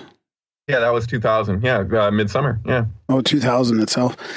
Well, I can tell you the date if I look up the release date of Eyes Wide Shut. No, it's okay. I just wasn't sure of how long. I feel like it was like, I don't know how long ago it was. It feels like it was one of those things. Let's test the AI. So, hey Siri, what was the release date of Eyes Wide Shut? Eyes Wide Shut was released the 9th of September, 1999. Oh, yeah. Yeah. That should. Yeah, right. That's almost exactly, what is the September, 6 right now? Damn. So, So, and Lake Nemi, is that the one we did the episode on? Darren, is that the lake in if it Italy? Was randomly the day? I would have. Did you really do an episode on Lake Nemi? I think July 16th, 1999 is what IMDb says. Oh, okay. And that is it. Series suck. Series wrong again. Turns out again. So Lake Nemi, Darren, isn't that the one we did the episode in Italy with that guy? It was really interesting. That old lake in that does sound familiar. In Italy with the boats and the yeah. How do you spell that? Nemi, I think. Yeah. Nemi, yeah. So yeah, I recommend the Golden Bough to anybody to check out. But it also, if you look at the commentary on the Fool and Crowley's, let's see if there's a crazy implication to this number. Okay. Our episode on Italian Strega, Lake Nemi, and Giants was episode 184, and it came out on August 26, 2016. Nothing. Pretty close. Nothing. It's like the lottery, but we nothing close. Yeah. Right. It doesn't unless if it's it. Well, that's the thing, I'll look at films that like come out really close to each other. So like even though 2001: A Space Odyssey and Rosemary's Baby, they're the exact same length, the two films, but there's something crazy about if you have to start it if you start at the Dawn of Man in 2001. So if you start Rosemary's Baby as the Dawn of Man, they'll be the exact same length. They'll end at the same time. But there's a thing where one is representing the sustaining order. You have the Antichrist in Rosemary's Baby, and then you have the Messiah in 2001: A Space Odyssey. If you take the screen titles of 2001: A Space Odyssey, The Dawn of Man, Jupiter Mission 18 Months Later, and Jupiter Beyond the Infinite, and you work out the English gematria of that, it'll total 777. And as you go through the film, you're literally, the correspondences to the spheroid of the Tree of Life in order are what you're moving through. So when you get to Jupiter and Beyond the Infinite, that's Da'at. So you have knowledge, right? So that's what separates the supernal from the terrestrial, and that's why at the end the Star Child returns to Earth, is because it's the roots or its branches in the Kabbalistic tree. So there's this whole thing going on there. They're communicating the two orders of the spheroid, and so you have, in a sense, best case scenario, in a sense, worst case scenario. So, and also like Rosemary's Baby. Yeah, Rosemary's Baby is also referencing Roe versus Wade, it seems. And you look at the timing in which it came out, and that they call Rosemary Roe, and so you have this whole weird idea where it's like, okay, so we're giving birth to the next species, but is it going to be fucking aborted or something? It gets really, really heavy. Because that's what Polanski did, He makes the heaviest tragedies imaginable because his life is a fucking insane tragedy. He survived the Holocaust, and then his wife was, murdered, and then he, got himself into a whole heap of trouble that is extremely common in Hollywood. It was Jack Nicholson was a regular with the prostitution ring, and he hooked him up. It was at Jack's house, and it's like it's the whole thing is just it's so weird because it's a scapegoat phenomenon, right? But it's like, that's the thing, is like the old scapegoat was always guilty. The Christianity is supposed to be the innocent scapegoat, and so now everyone's coming together to fucking sacrifice what they see as the epitome of the problem, and it's very poignant symbolically, to say the least. Especially, what's happening, because if you look at Crowley's Sadi is Not the Star issue, I don't know if you're familiar with that, but that's like that was the basis for my film, because I'm looking at if you arrange the 22 arcana, corresponding to the 22 Hebrew letters, the trump cards in tarot, into a Vesica Pisces, you have 11 and 11, right? If you do it normally, it'll be flanked by Aleph and Lamed. So that's El, as in the abbreviation of Elohim. So you have the name of God encoded into the 22 letters. If you do what Crowley suggested to do with his version of the deck, you have Sadi is Not the Star. So he did the switch. But then if you move all the cards over in relationship to what he presents, you end up with another type of symmetry. And so it doesn't have the same perfection as the initial, but it's like imitating it. So you have Resh on one side, and then you have Tet on the other. And so Resh is the sun, Tet is lust or strength or Oz, right? And so you have, and that's corresponding to Leo. So you have the sun and Leo. The sun rules Leo. So, and then you have the Babylonian sun square, and Crowley called himself 666 and all of this stuff. It's relating to Gevora. And so, yeah, that gets really interesting, because it's like what happens when you do that twist too, is you can see that because the emperor is being moved from the empress, so he's separating the two lovers of the empress and the emperor. So they would normally be looking at each other. And this relates to, in the Zohar, the whole thing around Sadi is supposed to be two faces. So they're either facing each other or they're facing away. And so when she's replaced by the star card, and the star card, the character in Crowley's star card, is looking away from her. So she's going to look at her lover, and then she's getting basically Lilith, and Lilith is turned away, and that would be her bridge to the Hierophant, because the He, which would correspond to the emperor, means window. So he's like her window into the higher knowledge to the Hierophant. But now it's blocked by the star. And so, but the thing the significant point is that when you do that switch that Crowley has, you have the emperor right next to the tower. And so the emperor now being equated with Sadi rather than He means fishhook. So, and then the tower, Pe, is a mouth. So you have a fishhook next to a mouth. And it just so happens that the emperor is Aries, while the tower is Mars. Mars rules Aries. So you have the correspondences flanking it, being in alignment, being in sync, but then you have that also being in sync. But the thing is that sync is forced. So it's just like the septogram, the 7-pointed star. You don't have the equilibrium that you'd have with a hexagram. Like there's that whole thing with the hexagram. If you have the I Ching, right, is made of 64 hexagrams, so it's showing you every possible combination within a single 6-figure set, what happens if you basically squeeze 6 straight lines and 6 broken lines into a single figure. And so it's showing you every way that can play out. That's what the I Ching is. So it's, what is the probability? But it's a principle that's communicating what happens when you introduce a distortion into perfect balance. Because the thing about a hexagram is that every vector within the figure is the exact same length. So they'll have this law of compensation operate. So if you introduce distortion into any one place, it'll react from all sides. So you can predict in a way the way that things will play out. And so this is the reason why people equate it so much with like fortune telling. But it's really misleading the way that that's been popularized, because that's not necessarily what it's saying. And then tarot directly comes from that, and it's relating itself to the Kabbalistic tree, which itself is a set of vectors. But in this case, it's 2 hexagrams that are pulled apart. So you're basically looking at the equivalent of the dynamics of cell division. So if you're looking at the 1 becomes 2. And so this is a separation. So in Hebrew, you say to create is the same word to divide. So something stands out in space, it has to divide in order to do so, because it's all relative, right? And so, this is a thing about a septogram, is that it's only a relative balance, so it can maintain itself for so long.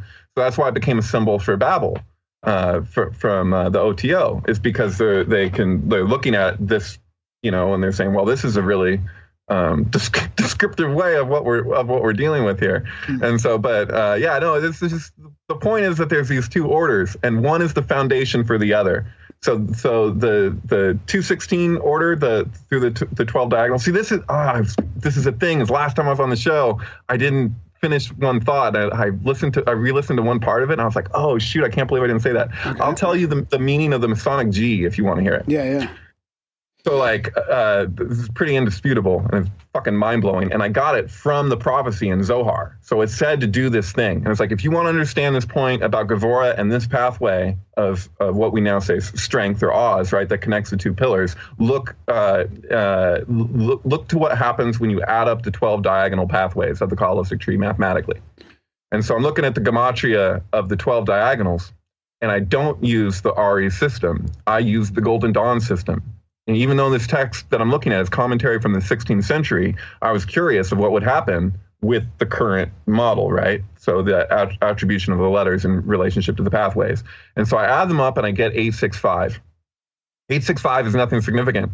But then it's really obvious when you're looking at it what to do next, because the line of Gimel, which is G, that connects Keter to Tiferet, which connects the crown to the center of the tree, right? The supernal to the terrestrial, it's a vertical line. Mm-hmm. If you add that, that's 3, it equals 868. 868 pretty much only equals one thing in Hebrew. Well, everything that it equals is profound, but it only equals 3 things, I think. I thought it only equaled 1 in the first source that I looked at, but since then I found a couple others, but they're equally, well, not equally, but they're also profound. But the point is, 868 is the gematria value of the 22 mystical pathways, the word for the pathways from the first line of the Sefer Yetzirah. Wow. And so the probability for that, I don't know. That would have to be in the millions at least. I can't even fathom it. So it tells me to do this thing, and when I do the thing, I see what to do next. And I know that anybody who would be working it out, who knows a little bit about the Kabbalistic tree, would see how to follow that. Because you're like, okay, well, you got 12, and then you got 1. There's 12 plus 1. I'm like, this is ancient. This ultimately comes from Egypt. I mean, it could come from elsewhere before that. That'll upset certain Jews, but that's okay. It doesn't mean necessarily that it's Egyptian.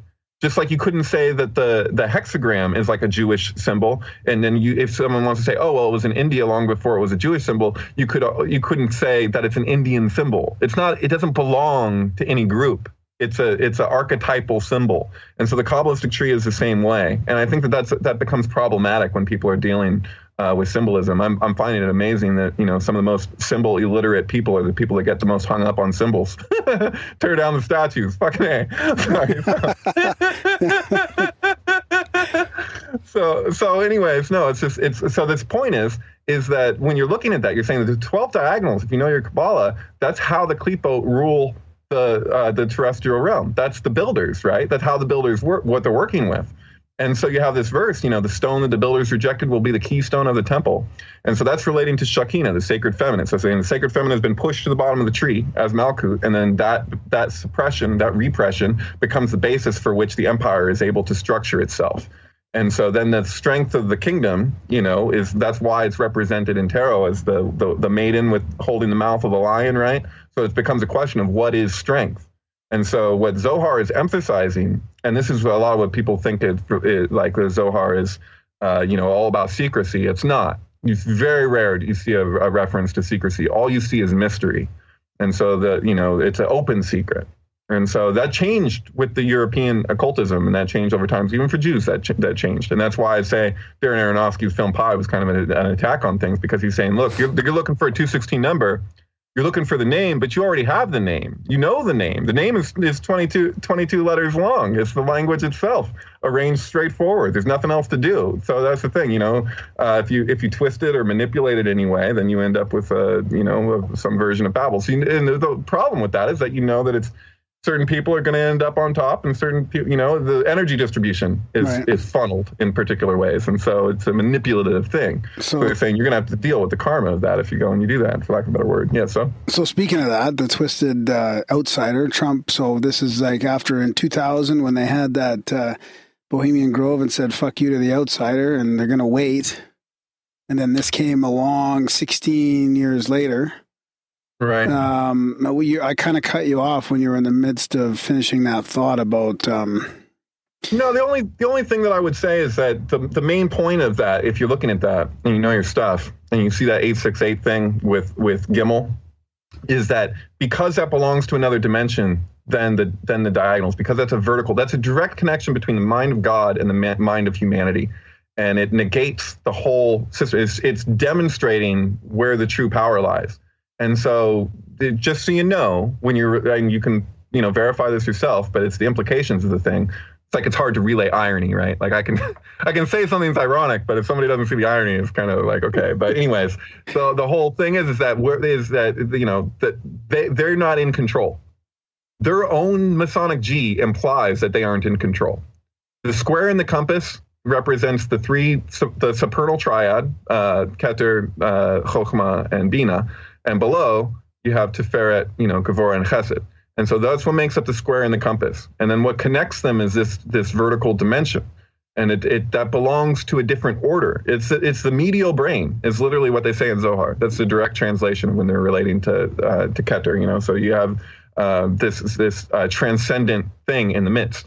And in tarot, the G would be equated with the high priestess, right? That's why she has Yakin and Boaz on both sides of her, and traditionally in the rider deck, right? So and she's holding the Torah, So that's the point of that, and that's why she has the sea behind her. That's the sea of Bina. This is consciousness. Consciousness becomes rivers. It starts out vast and then it gets confined. And so they're saying this could just flood, but because of our orientation, because of our compulsions, the emanated flow is restrained. And so, and then you have to have a breakdown in order to, set that free. Yeah, well, that seems like it's coming. So, what about back to that Waterloo movie? So, can you mention a few more interesting tidbits about ABBA and the album and that movie? Yeah, well, I mean, it's basically, as far as I can tell, the whole thing is like this crazy, massive joke. So, like, so if you've ever seen Dr. Strangelove, that was. Is there a new Doctor? Oh, no, you're thinking of Doctor Strange. I'm talking about Kubrick's Doctor Strangelove, released on the day and year Kennedy was killed and then had to be canceled. Interesting, that was the same day that the Beatles produced With the Beatles. You have Meet the Beatles was the American version. With the Beatles was the UK version. So day and year that Kennedy was killed, they released that. On the 5th year anniversary, they released the White Album. But anyways, point. Go tangents. The Waterloo thing. When you're looking at Doctor Strangelove, it's one of the few times that Kubrick has outright admitted a subtext. So he was receiving a letter from a guy who was basically suggesting that all of Doctor Strangelove was a sexual metaphor. And it's about sexual frustration and psychology. So you're looking at Russia and America as though that they were individuals that are experiencing sexual frustration. And so that's the whole thing with the bodily fluids. They're trying to take our precious bodily fluids or whatever. And that the nuclear holocaust at the end of the film, when the guy rides the bomb, that's supposed to be orgasm. So it's like you're putting it off and putting it off. But the thing is that this is pretty trippy, but in Zohar, they have this whole thing with the Klipot mirror tetragrammaton. So everything's in reverse. So anything that would be creative is then replicated destructively. So even like you look at Full Metal Jacket, you know, when it says, this is my rifle, this is my gun, this one's for shooting, this one's for fun, you know, and they're grabbing their crotch or whatever while they're holding their gun, because this becomes their phallus is something that's destructive now. So that's the principle of sublimation, is that everything goes in reverse. So like Freud took his stuff from Zohar, no freaking question as far as I'm concerned. As far as I can tell, one of his big frustrations with Jung was Jung wasn't Jewish. And he's not, I mean, he's in Vienna in the time that he's there. But if they were to just say where they were getting what they were getting in the psychoanalytic society, they would have been shut down. There's no way they would have been allowed to continue to exist if they said this is Jewish mysticism. My God. And so they basically had to navigate that as best they could. And so that's why like Freud is telling Jung to shut the hell up when he's saying, oh, I got this from such and such place. But Jung doesn't have as much to worry about because he's not in the same position as Freud, if you get, you know what I'm saying. Yeah.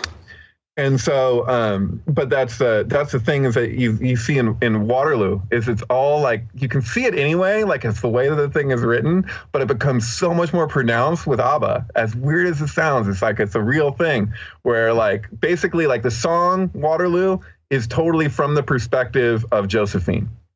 So Josephine, you know, with Napoleon, he's off at war, he's doing his thing, and she has to surrender to the situation. But there's this whole like, what would you call it?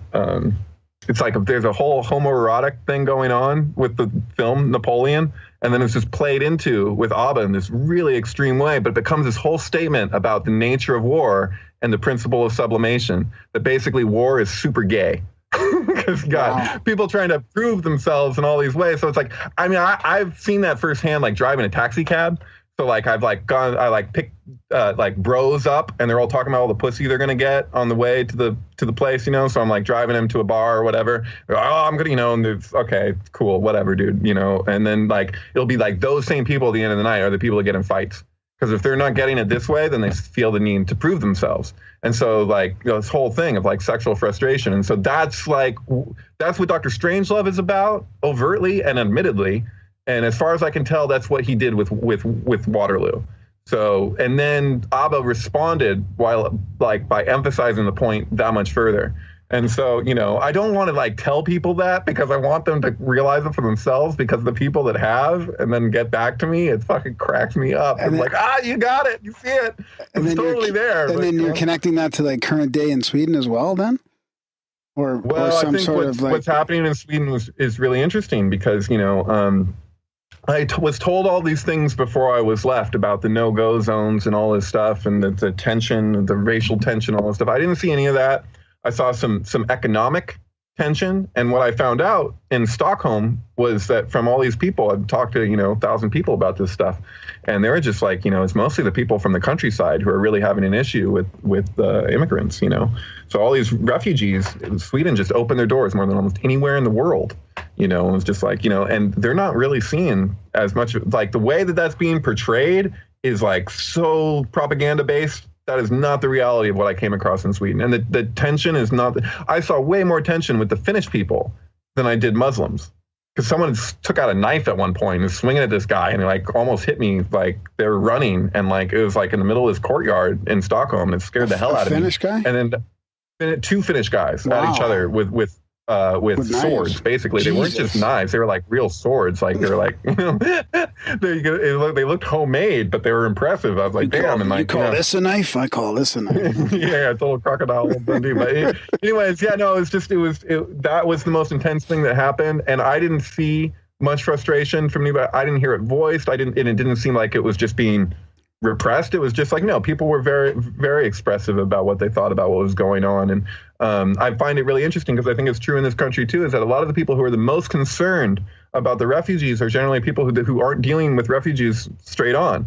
So it's like, you know, we got 1% of our country is Muslim. Of that 1%, that makes up 10% of our doctors.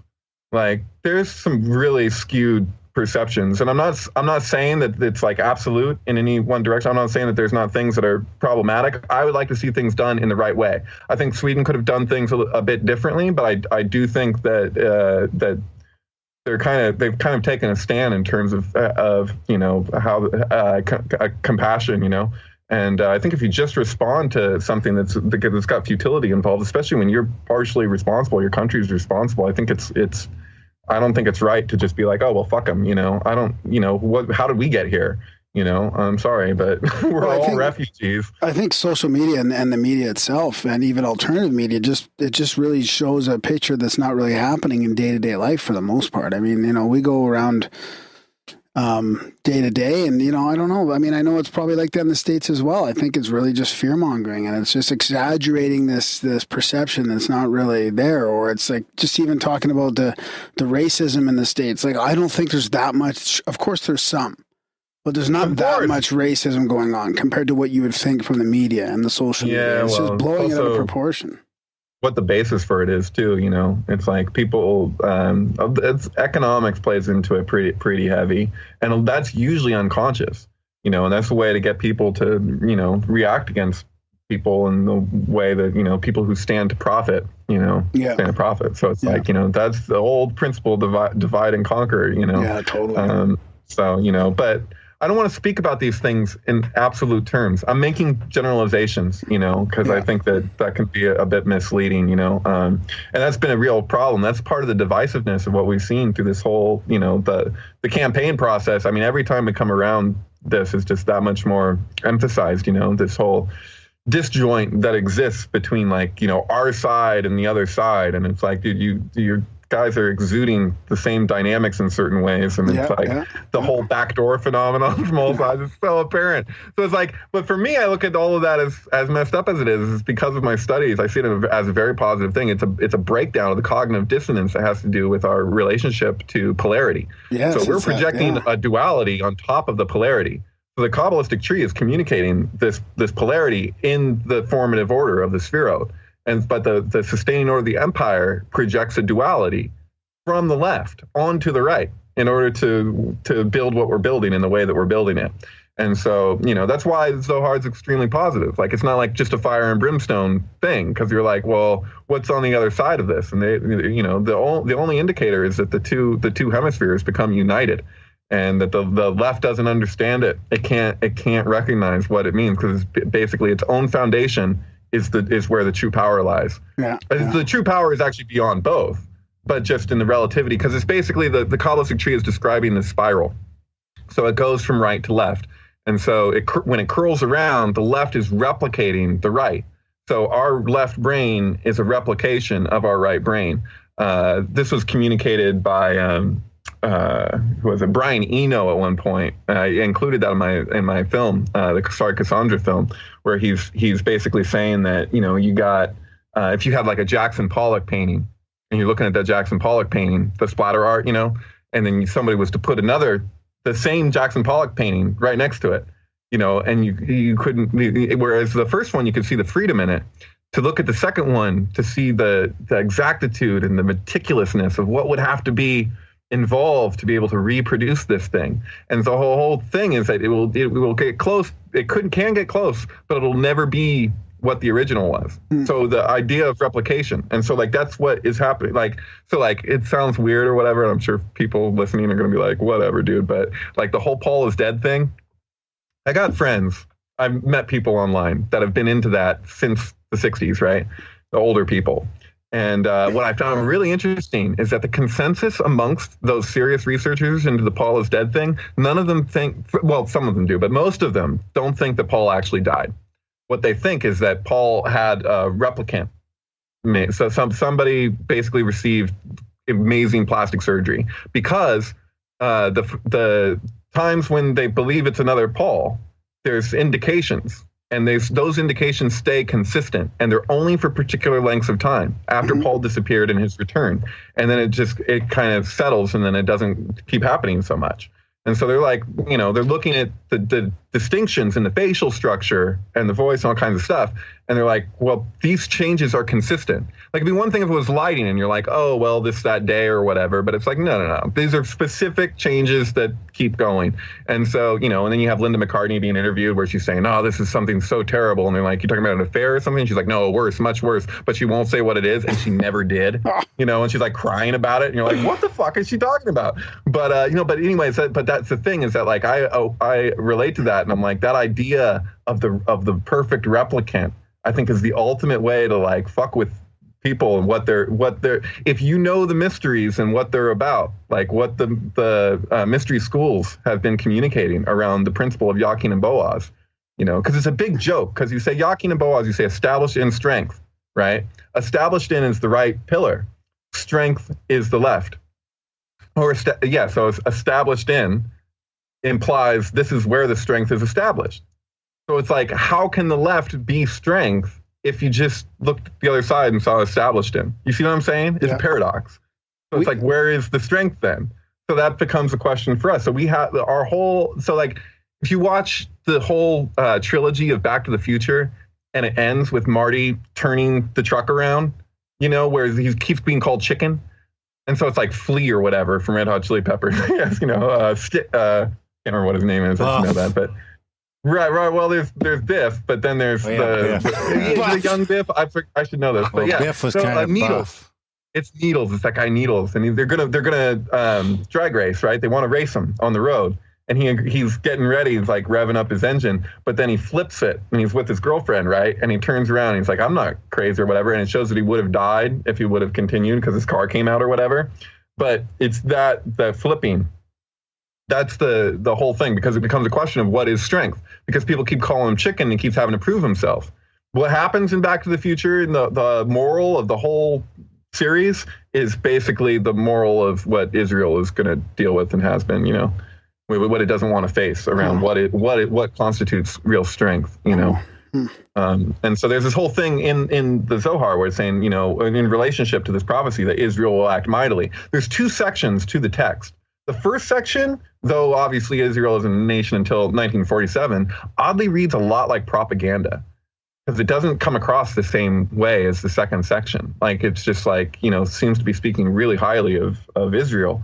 But the second section, which is much longer, much longer, and much more involved, does not speak highly of Israel. It has Israel is going to be worshiping another name, and here's the dynamics of that name, and this is all about greed and our compulsions and all this stuff. And it's like, whoa, dude, this is not... Yeah, so that's the kicker. And so what I wonder is, I'm looking at like, are people being given like the first section of this text in certain secret, not so secret schools? Like, are they being shared this, but they're not being shown that, and then they're not being shown the commentary that explains it further and stuff, and that some people are? And like, I don't know, because it's like, if I was to take the one just on its own terms, even with the commentary, I wouldn't be saying a lot of the stuff that I'm saying here now, because it wasn't until looking at the other section that followed that I was like, oh, okay, because this is a whole different part of the book. You can go that your entire life studying the Zohar and never stumble on this, because it's just such an enormous book.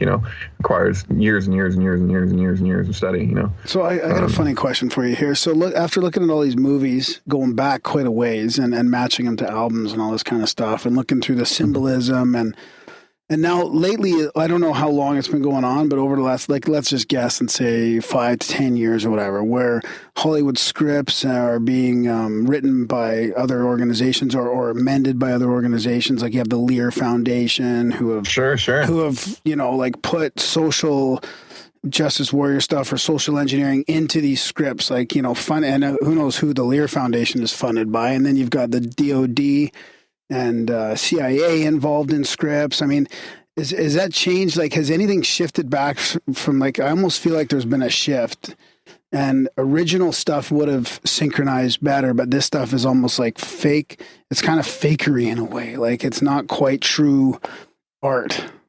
Well, there's something else going on, and the things have changed over time. So I have this my extrapolation is that this actually all started with Beatles' Revolver. So Beatles' Revolver and Bluebird from 1918 are like a perfect match.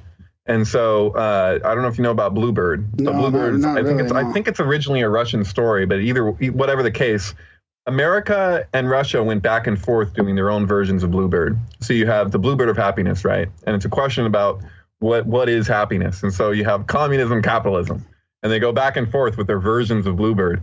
Even in the 1970s, Jane Fonda was in a version of Bluebird that was filmed in Russia during the Cold War. And as far as I can tell, it wasn't even a movie that was like meant for distribution. It was just a movie that had to be made for symbolic purposes. Huh. But that seems to be where it started. And the second one that I can find, there could be earlier ones, I don't know, but that's the earliest I've ever found is Beatles Revolver and Bluebird. Obviously an old movie, but the album, 1967, I think. Or 66. But the second one is the Rolling Stones, Their Majesty's Satanic Request, and the film Magical Mystery Tour. Now, the Magical Mystery Tour EP was released on December 8th, 1967. Same day and year as Their Majesty's Satanic Request, Rolling Stones. And so that's the Feast of the Immaculate Conception. That's the day John Lennon was killed. It's Jim Morrison's birthday. It's 9 months before 9/11. It's this whole thing. So you have the Immaculate Conception, obviously. Rosemary's Baby, what are you watching but a qliphothic communication of the Immaculate Conception. I'm looking at the timeline and the way that things evolved. And when I get through my syncs that are like the most solid, where I'm just like, okay, give me a fucking break. I'm open to some really weird shit, but like for this to happen to this degree on its own in such a way, and then if you know backstories a little bit and you can see connections between the actual artists, the film producers and the musicians, like Holy Mountain Hollywood's like that. Marilyn Manson, I didn't know when I put those two together that Marilyn Manson was like, essentially a student of Alejandro Jodorowsky. He's his close friend, but Jodorowsky, the director, officiated his fucking wedding. Like I put those together not even knowing that, and I'm just like, oh, okay, give me a break. The Cloud Atlas Imagine Dragons one is fucking off the charts. Oh yeah, that's the one I watched recently. Is that one of the ones you linked to us that you sent to us? Right. Yeah. And so the thing with that one, and the thing with a lot of these that that are more recent, is that there's more of a consistency where you'll find the film being released right around the same time as the album. Oh, okay. And so like Die Antwoord's most recent album pairs with Suicide Squad, like nobody's fucking business. But they came out super close to each other. And so if Occam's razor, my extrapolation is that, these were produced together, I think, people would have a conception of what would it take, what would be involved for something like that. And because the nature of things, I think intention alone goes a long way. And you can fine tune things to adjust things to make them fit just, and especially if you're editing a film and you're editing an album, you can do some tricks, to make things kick up a notch, to make them really pop. Yeah. And so I find that the ones where the albums came out really close to the films are generally the best, but there's there's exceptional things. Like obviously The Wizard of Oz came out a long time before Dark Side of the Moon, What would be involved for them to do that, It becomes an interesting question, But I wouldn't put it past them because you look at what's going on all over the place, and that would really explain a lot of Crowley's stuff too, because Crowley came up with the backmasking thing. Floyd was into a lot of weird stuff back then too. I mean, Floyd was kind of ahead of their time.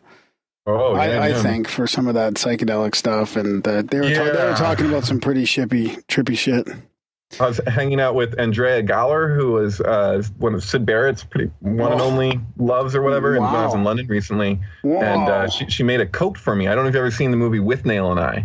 But I had the original designer of the coat from Withnail and I basically have a coat made for me on Savile Row. And so I got to go to her house and show her some of these things. I showed her Eyes Wide Shut and Leonard Cohen's You Want It Darker, which is pretty freaking phenomenal. So his last album, Leonard Cohen's last album, pairs with Eyes Wide Shut like nobody's fucking business. Wow. Anyways, I shared this with her and she really enjoyed it. And she was with, oh God, I hope I get it. Alan Aldridge, is that it? It was the main flyer producer in London in the 1960s. So what Rick Griffin was for the West Coast and beyond America, Alan Aldridge was for London, and that was her partner. And she just left the funeral when I called her, And I didn't know who I was calling. I thought I was just calling somebody that did recreations of this code or whatever, you know. And no, I went and I met with her, and then she, you know, we went out for coffee a couple times, and she invited me to her house and made me dinner, and I showed her my films, and it was just incredible. But so the song Bike was written for her. So like, I got a bike, you can ride it if you like, you know. It's got bells and things and things that make it look good. Well, that's the coat. But yeah, same song. But yeah, so basically she was following him on a bike or whatever, and it was like he had like a motor on his, and then she was like, "Oh, can I have your bike?" And he was like, "I'd give it to you if I could, but I borrowed it." Like that actually happened. And it was like her, and then she like got to hear the song after whatever. To tell the story, I just sound like I'm bragging. Ooh, I know, you know, whatever, you know. But it's pretty interesting. It was a total fucking trip, man, you know. And then I got some insight as to like, you know, from her perception of what happened with Sid, and that it was a genuine accident. It was an overdose and all this stuff, you know. It's like that was just something that was sitting on the table, and he didn't know what he was doing. He, you know, took a shot glass of acid or whatever, and they didn't know what to do with him, and he was never the same after that, you know. And so it was like he thought he was literally taking a shot, I guess. That's my understanding. She's saying it was an accident. Wow. And just so people know, Syd Barrett was like one of the originators in Pink Floyd, right? He was there before. He was the original lead singer of Pink Floyd, yeah. Before Roger Waters. Yeah, even more than just singing. He was his conception, you know? But that's the thing, is that he never really left the band. And, like, there's something that plays into this about, like, you know, sacrifice, you know? It's like the nature of things. There's more, the level that we're looking at isn't the primary level if you relate to things in terms of emanation. We're looking at the skin of the thing, of the serpent, as though it were the body.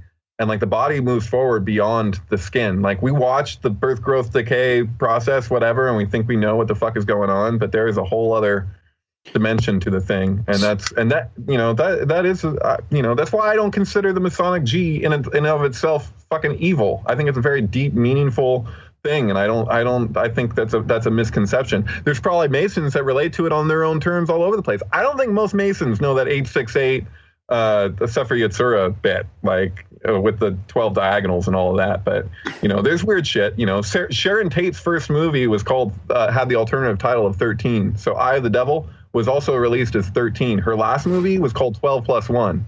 Or 13 chairs, alternatively 13 chairs. So, and then the first movie, Eye of the Devil, I don't know if you've ever seen it. It pairs with Abbey Road. The photo for Abbey Road was taken within 24 hours of Sharon Tate's death. Jesus. So there's this whole thing going on. But like, you know, Eye of the Devil is like it's total Golden Bough movie. It's about the ritualistic killing of the king. That's what happens. But in her case, it's demonstrating, because see that the Empress forms a cross with the High Priestess in the Kabbalistic tree. And that's what connects the supernal to the terrestrial, is this cross. And so that's what we're seeing communicated, is that's a female. The stone that the builders rejected, in the New Testament, they equate that with Jesus or whatever, but that's a feminine thing that relates to the Shekinah. That means what is actually being sacrificed for the empire to extend itself. And that's it's a principle, but yeah. So you went back to the beginning of that, where you talked about Beatles Revolver or whatever. So, and then you talked about Cloud Atlas, which was kind of one of the more recent ones. But have you seen a shift in the newer kind of altered with scripts and movies? Like, is it different now? Yeah, they're working more with the ending of the movie. So if you're using an editing program, it becomes more obvious, like the timing thing. Because it's not just if you find the pairing, because you can find that things will be resonant. And it used to be that I had to spend days and days and days and days trying to narrow down until it actually landed. And that makes you feel fucking crazy. Because you go through your own cognitive dissonance. And I've talked to other people who've experienced the same. Because if you're assuming, in order to keep working like that, like if I'm playing fucking Lady Gaga's The Fame Monster with Metropolis, you know, the silent film from Germany from the 20s, you know, and I'm listening to that album over and over and over again and looking to see, well, could this be better? Could this be better? Could this be better? Like, that is such a insane thing to do, because it implies that you're assuming that this will actually land and it will actually do this thing. Now, if you're using an editing program, it really simplifies things. With the older synchronicities, you find the anchor points at the beginning. You know, with these later ones, you can see where what would be the last song, sometimes last song on the album, but whatever the case, you look at how it aligns to the end, how it'll end. You can preview that, and so you can see where it would happen to line at the beginning. So if you do it in reverse, that's a huge aid. But what's funny is that I've seen a consistent difference between the newer ones over the last, say, 10 to 20 years. And the previous ones, these are more, you generally can find an anchor point at the end easier than you can find it at the beginning, which didn't used to be true. It's kind of weird. So that's the thing. It's like experientially, it's a matter of syntax. Because it's like I can tell someone about this stuff. And like, it's weird too, because like I can't like advertise my own work because everyone thinks their work is the shit. Whatever it is that they do, they're like, oh, no, it's like, and I'm not necessarily, I haven't been the best at self-promotion in general. So I'm just like, oh, no, this is fucking amazing. But everyone thinks whatever they do is amazing. But it's true. Like I've gotten the feedback that it's like, not until you watch it do you know what it is that I'm even talking about. Because people will get an idea and they're like, oh, I think I know, no, it doesn't work that way. And it's also these things have to be judged on a whole as well, But as it stands, there's over 100 videos for download and streaming on that website. That's that's syncbook.com, right? Yeah. Yeah. So we made it. Yeah. Thank you. Yeah. It's I've had some help. What else are you doing in the near future then? I have a trip planned for winter to go back to the ABBA Museum and see if I can convince the coordinator, who I've been in communication with email. I want to convince her to basically approach the production company of Waterloo, that's Columbia, to see if they can show, because they have a theater in Stockholm at the ABBA Museum. And so like, I don't need to be there for it, but I want that event to happen. So they would show it loop twice over that movie? Is that what you're saying? Yeah, that's what I would like them to do. It is a pretty interesting we have listeners project, in Germany that we could send there to tape it. Swedish, you mean? Sweden? I thought he said Germany. Did he say Germany? No, it's Sweden. Yeah. Sweden. Stockholm. Well, we probably have some listeners in Sweden too, I'm sure. Darren's got Stockholm syndrome in the igloo. I may have said Germany. I don't know what the fuck. But yeah, no, it's this whole thing where I'm just like, I've had such, like, if I try and send a message to freaking Columbia about, hey, I want to do this thing, it doesn't have any clout, but I'm just like, I want to talk to this woman and be like, hey, could you, I almost don't even want to be saying this because it's like a plan, kind of thing. I'm like, okay, that was my angle, but whatever, I'm going to voice it. Yeah, it's pretty cool. It's pretty cool looking at that movie. That's an epic movie to see. I've never seen it before, I don't think. Or I might have seen it. I kind of recognize a little bit of it, but it's pretty epic watching it with ABBA in the background. It's pretty cool. Yeah, it's interesting. Yeah. So I did another, right before this call, actually, I changed out the video to the one I had prior, which is actually puts the volume up in between tracks. And I might even play with it a bit further just to perfect it, especially if I'm going to be projecting it for a lot of people. Yeah. But some of these have the volume rate, and sometimes it's extremely meticulous process. I mean, I've spent done many all-nighters working on these things. Well, multiple all-nighters, because some of them, I'm playing with the volume in it, and some of them I just leave it because that feels more appropriate.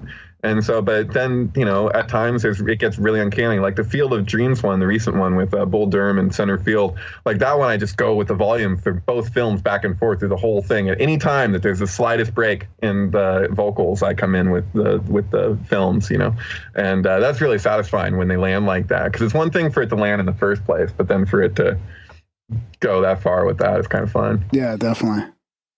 I wonder if it's just some big crazy simulation that I was thinking. Gets entangled with itself and it's using similar algorithms or some shit we can't understand. I get the feeling using the racist algorithms. No, it's more like somebody playing a video game and lining all this stuff up and just figuring out, like, can they put all these puzzles in our matrix and get people to figure it out? Yeah, maybe. Right, I don't know. All subtle nuance of the fucking machine not... The fucking kicker is, though, it's like you guys. Not bothering to make extra work, the same as the argument that the inside of the tree doesn't exist, because it's like, fuck it, I don't need to do that right now. If you cut the tree down, I'll deal with it. I've never heard that argument and now before. They're like, you changed that argument. No, I didn't change it. You just confused me. And now David is breaking the code. So you get ready for some Da Vinci Code shit to start going down. The closer you get. So if you watch so I made a 7.5 hour film, and it's the length that it is as an homage to 2001: A Space Odyssey, because as not just that, but the tagline for 2001. So all the original posters that went out were the ultimate trip, and so all these people dosed acid to go to the theater to watch it. And then it was like, it's an hour, whatever, 142 minutes. And so once it's over, they're high as fuck. And then they got to walk out into the street and like, you know, find their way home, you know, or wherever they're going, you know? So it's like, so I was like, you know, even though whatever, it's not a theater thing or whatever. I was like the principal of the thing. I was like, I want to like make a film that's actually the length of a trip, that is a true trip, that's related to 2001. And so that's what my Sorry Cassandra film is. Oh, I forgot I was going to do that. Well, in my defense, I don't think I've tripped out since. Okay. But I'm planning. Maybe we could do that on Grammaticus Psilocybus too. We'll throw that on the speakers. Yeah, no, you gotta sit down and watch it through the whole trip. You can't just listen to it. It's it's a visual and an audio thing. And we'll throw that on the dashboard Night Rider, and we'll just fucking zoom. You can't watch. You got to drive.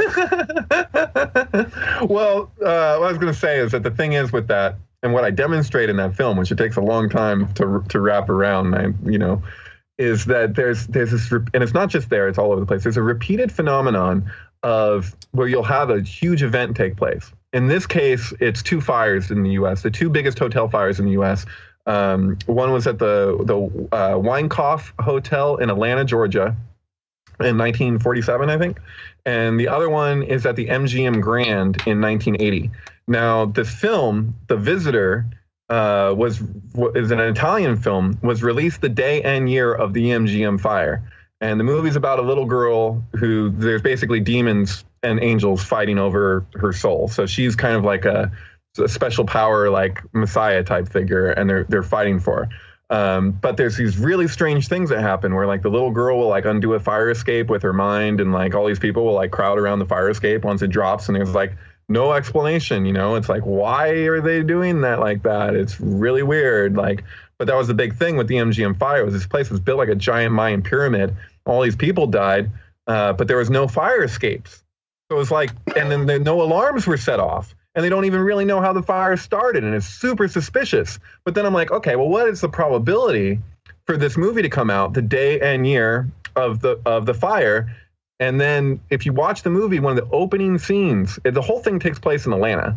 And then one of the opening scenes, I'm looking at the screen, I'm like, okay, well, this is a section of the city of Atlanta. And then I'm like, and so I go to my friend who's obsessed with this movie anyway. It's a cult classic or whatever, obscure, but it's still a cult thing.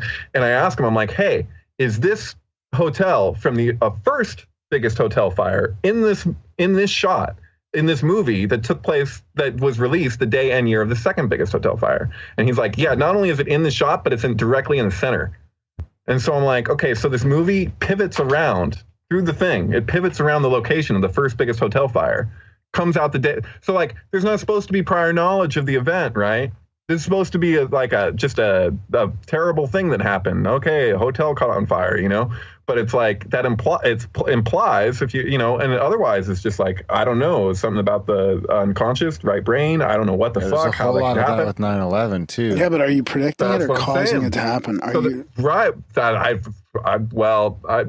they say synchronicity and a causal principle. That's the definition from Jung. So I don't really know. Are we looking at the wiring under the boards? Are they like lifting up rocks and finding all those strange worms underneath? What the fuck is going on? But the thing is that ABBA then released their last album shortly after that called The Visitors. The Visitor, the movie, was originally going to be called The Visitors, and there's actually posters for it that say that. But in that album, there's all these references to fire, like dying in a friggin' fire. Holy like an angel passing through my room is totally, and so this fire also took place on Archangel Michael's feast day. And and so there's this whole thing where the director of the film went by the alias of Michael J. Paradise. It's not his fucking name. This took place in Paradise, Nevada, where the MGM fire was. So, like, what are the chances of Archangel Michael's feast day leading the souls for, it's too many. It's too much, dude. Yeah. So that, like, if you watch my film, that's what it's mainly focused on, is these two fires. But then I go in all these other directions because I'm basically the 119 people died in the first one. And so there's this issue with Tisha B'Av. Like, Tisha B'Av isn't just like, okay, every 2,000 years this thing happens. It's like this is in the nature of like what was communicated through Greek tragedy and what the function of the Seder chorus was. I don't know if you guys are familiar with Nietzsche's early work of the birth of tragedy and from the spirit of music. But there's this whole, it's actually what Burning Man is modeled after, beyond obviously the Wicker Man Golden Bough thing, because I mean Golden Bough has a lot to do with the Wicker Man. I don't know, the sacrifice, for the crops and all this stuff. But if you're looking at the layout of Burning Man from as an aerial view from above, it matches the exact layout of Dionysian theater to the cue. So the point where the man would be is actually the stage. But in Dionysian theater, everyone knew these plays. They knew them inside and out, and they watched them over and over and over again, right? And then you have this whole thing where the actors are trying to literally like embody that character to the point where they're basically like possessed by it. So kind of what's his name? The Joker, Heath Ledger kind of thing, where you're like, how far are you going to take this, But there's this whole thing where you got these people dressed up as satyrs, and there's 3 sections to the satyr chorus, and they play music. And the music that they play and the lyrics that they're presenting literally drown out the sound from the stage for the most part. So people are listening to this music, and the music is meant to be the subtext of what's going on in the play. Because the people know it so well, it doesn't freaking matter. They know what those lines are in the play. They have them memorized. And so you have this whole audience, and it seems like they're just, it's a whole psychedelic thing because it's Dionysian, right? Dionysus, intoxicant, right? Whatever. It doesn't have to be toxic, but you get what I mean. So entheogens, who knows what was going on. But the point is that they're relating through this interface of the satyr chorus. And so my feeling on what I'm looking at is that this shit is not for the public. It's for the producers. It's not intended for mass consumption. That's the whole point. If you produce something, like if you have a connection to your own art, wouldn't it be interesting to have a way that you could share that and relate to it on your own terms without the way that it was, presented to everyone else? Can you communicate another point through your art? Like, so people ask me, like, sometimes I'll show these to people, and initially, before they've sat through one, they'll be like, why would they do this? Why would they do this? And like, from all my experience of over 20 years of playing with this shit, I'm just like, why on earth wouldn't they do this? This is fucking where it's at. Because you can, it's extremely subversive. And it's not like, people tend to go after the artists, like, before they go after fucking real criminals. That blows my mind. And I'm not saying that like artists don't, who knows what the fuck shit goes on. Don't get me wrong. I'm not, what about the fucking Rat Pack with the Satanic Church, and God knows how they're involved in certain things, No one wants to mention that Susan Atkins, who actually killed Sharon Tate, was a member of the Satanic Church, and had, was basically got out of the coffin and pointed at her next victim and shit with likely Sharon Tate was in the room. It's like, can't admit, like, that wasn't in court. I wonder why, but anyways, I just find it really interesting that there's this repeated issue where it's like the people, like, what art does, art by necessity, like, and well, I don't know, people can make other arguments, but what I see as real art is like, if you can produce a song and have double or triple meanings and get it out there, and to be able to get out because of restrictions that are on us in society, to be able to navigate that and communicate something else, that is a true art form. Yeah, it's like the ultimate puzzles. Like if you're editing the end of a movie and you want to sync it to a couple songs and hide some sort of puzzle in there. That's the ultimate. Right. On a simpler level, just the way more people are generally familiar with it, is the song facts thing, where it's like, if you're like, okay, Moonlight Drive, The Doors, where it's like, let's swim to the moon, let's climb through the tide, penetrate the evening that the city sleeps to hide. That song is totally about having sex with a woman who's menstruating, or girl in this case. It's like young people going for their moonlight drive or whatever. But that's why it's a swim to the moon, climb through the tide. He's talking about how you don't have to worry about pregnancy because she's bleeding. So, and if there was any question, it's confirmed at the end of the song when he goes, children of the caves will let their secret fires glow, or whatever. No, oh God, baby's gonna drown tonight. He says that. He says, going down, down, down, down, baby's gonna drown tonight. Yeah. What the fuck? Yeah. Like, give me a break. That was on the radio, is my point. Yeah. Like, that got radio play. Like, Come Together Right Now Over Me, three-way story. Like, give me a break. Why is he so hard to see? He's so good looking and so hard to see because there's two people on top of him. Lucy in the Sky with Diamonds and all that. Totally. Which then they, at the time, they said, no, John says, no, it's a drawing that my kid did. Had nothing to do with that. And then years later, you got Paul McCartney being like, no, that was an acronym for LSD, no question. Yeah. And then it's like, we all knew that anyway, but it's like, they can deny all they want to. You ask Roger Waters what he thinks of Dark Side of the Moon Wizard of Oz. He's like, oh, people, crazy, whatever. Yeah, I think it was one of the other members of the band. I can't remember. Gilmour, or no? Ryder Mason. Not David Gilmour. Could have been Mason. But he was asked, I saw it wasn't an interview. Somebody just asked him in passing what he thought of Dark Side of the Moon, The Wizard of Oz. And he turned, he's like, oh, well, have you tried any other albums with any other films? And he kind of smiles. And then he keeps walking. He totally says that. And I was like, what? I wish I could find it. I tried to find it again like a while back, and I couldn't spot it. But it's out there. I swear. You can find the fucking video. It exists. But yeah, it's just a little clip. And he has this kind of response with a smirk on his face. Cool, and it's like, oh, that's fucking priceless. Yeah. But yeah, it's just, so that's the thing too, is like, I'm like, well, if it's happening at all, it's happening a lot. Because there's no like, okay, somebody just thought to do like, with the older stuff too, it's like, why wouldn't, I don't know. It could be, I mean, now that you're talking about it, then there is so many examples. It could be a little inner secret around that, in there as well, a little, kind of a thing that the producers spitting do. in your food at the restaurant. What? It's like an inside joke. No, not at all like that. It's just to have a secret be half revealed and half concealed at the same time is so Masonically classic. Yeah. You know what I mean? The principle of that thing, It's almost like giving you permission to do it, right? Because you told the people you could, you told them. You disclose the truth in a hidden way, so that gives you permission to do those acts that may not be.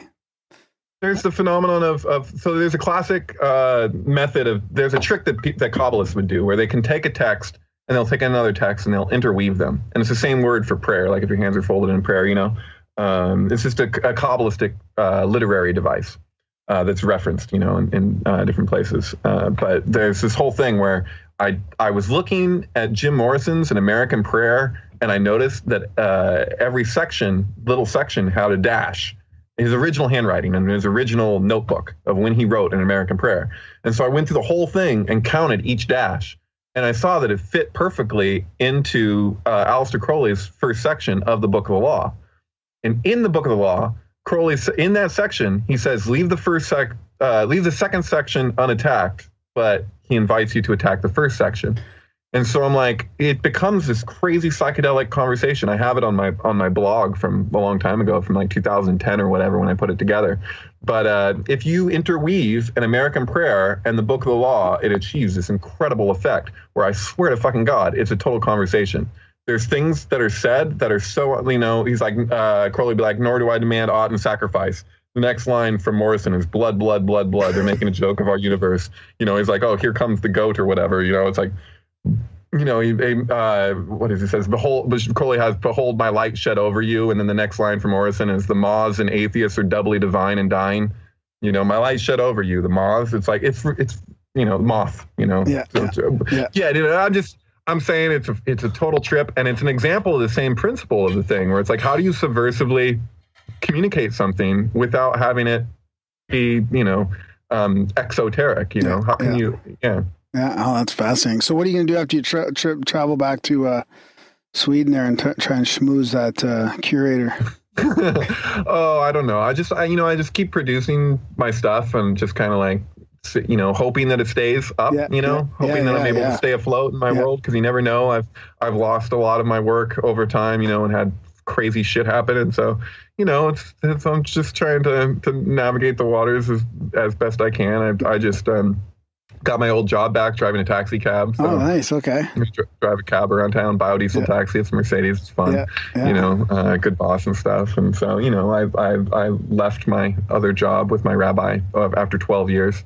And so that's kind of a long personal story, but a lot of shifts going on, So does that give you time to consume? Do you, when you're driving a taxi, does that give you time to do research and consume while you're not busy? Oh, it's just a lot of conversation. I like it. I've been spending a lot of time just kind of like hermiting out, and that's been good because I've accomplished more creatively than I have at any other point in my life, especially in the last year. Yeah. So, I had a near-death experience with ayahuasca where my intestine twisted shut and had to spend 5 days in the hospital, and I purged for 20 hours straight. And the head doctor at the hospital was like, you would have been dead within the hour if we didn't get you when we did, you know? It was just this fucking horrific event. And then it was a catalyst for the end of a 4.5-year relationship. It happened on my girlfriend's birthday. And it's just, you know, all this. Yeah, that was a while ago. I had some crazy shit go down. Yeah. So you had a trip during ayahuasca where you felt your intestines, like you knew that that's what was happening. And then when you went to the hospital. Oh, I didn't know what was happening. I just felt like I was shot in the stomach all night. So, like, it was the most excruciating pain I've ever felt by far, yeah. And then was it from the ayahuasca? Just because ayahuasca is a purgative. Yeah, you were purging, and that's what happened. It was combined with that. When I was young, when I was like 10, I had ulcers, and so it caused the elasticity of my intestine right below my stomach to change, and so because of that, combined with the thing, it was just like a perfect storm of, you know, whatever. It did this thing. And so, yeah, twisted shut. And that was, you know, seriously, 20 hours of vomiting straight. So, and I was just dry heaving and, you know, still, even in the morning, even 20 hours later, I was still purging the medicine. I could see the medicine, you know, I was like, whoa.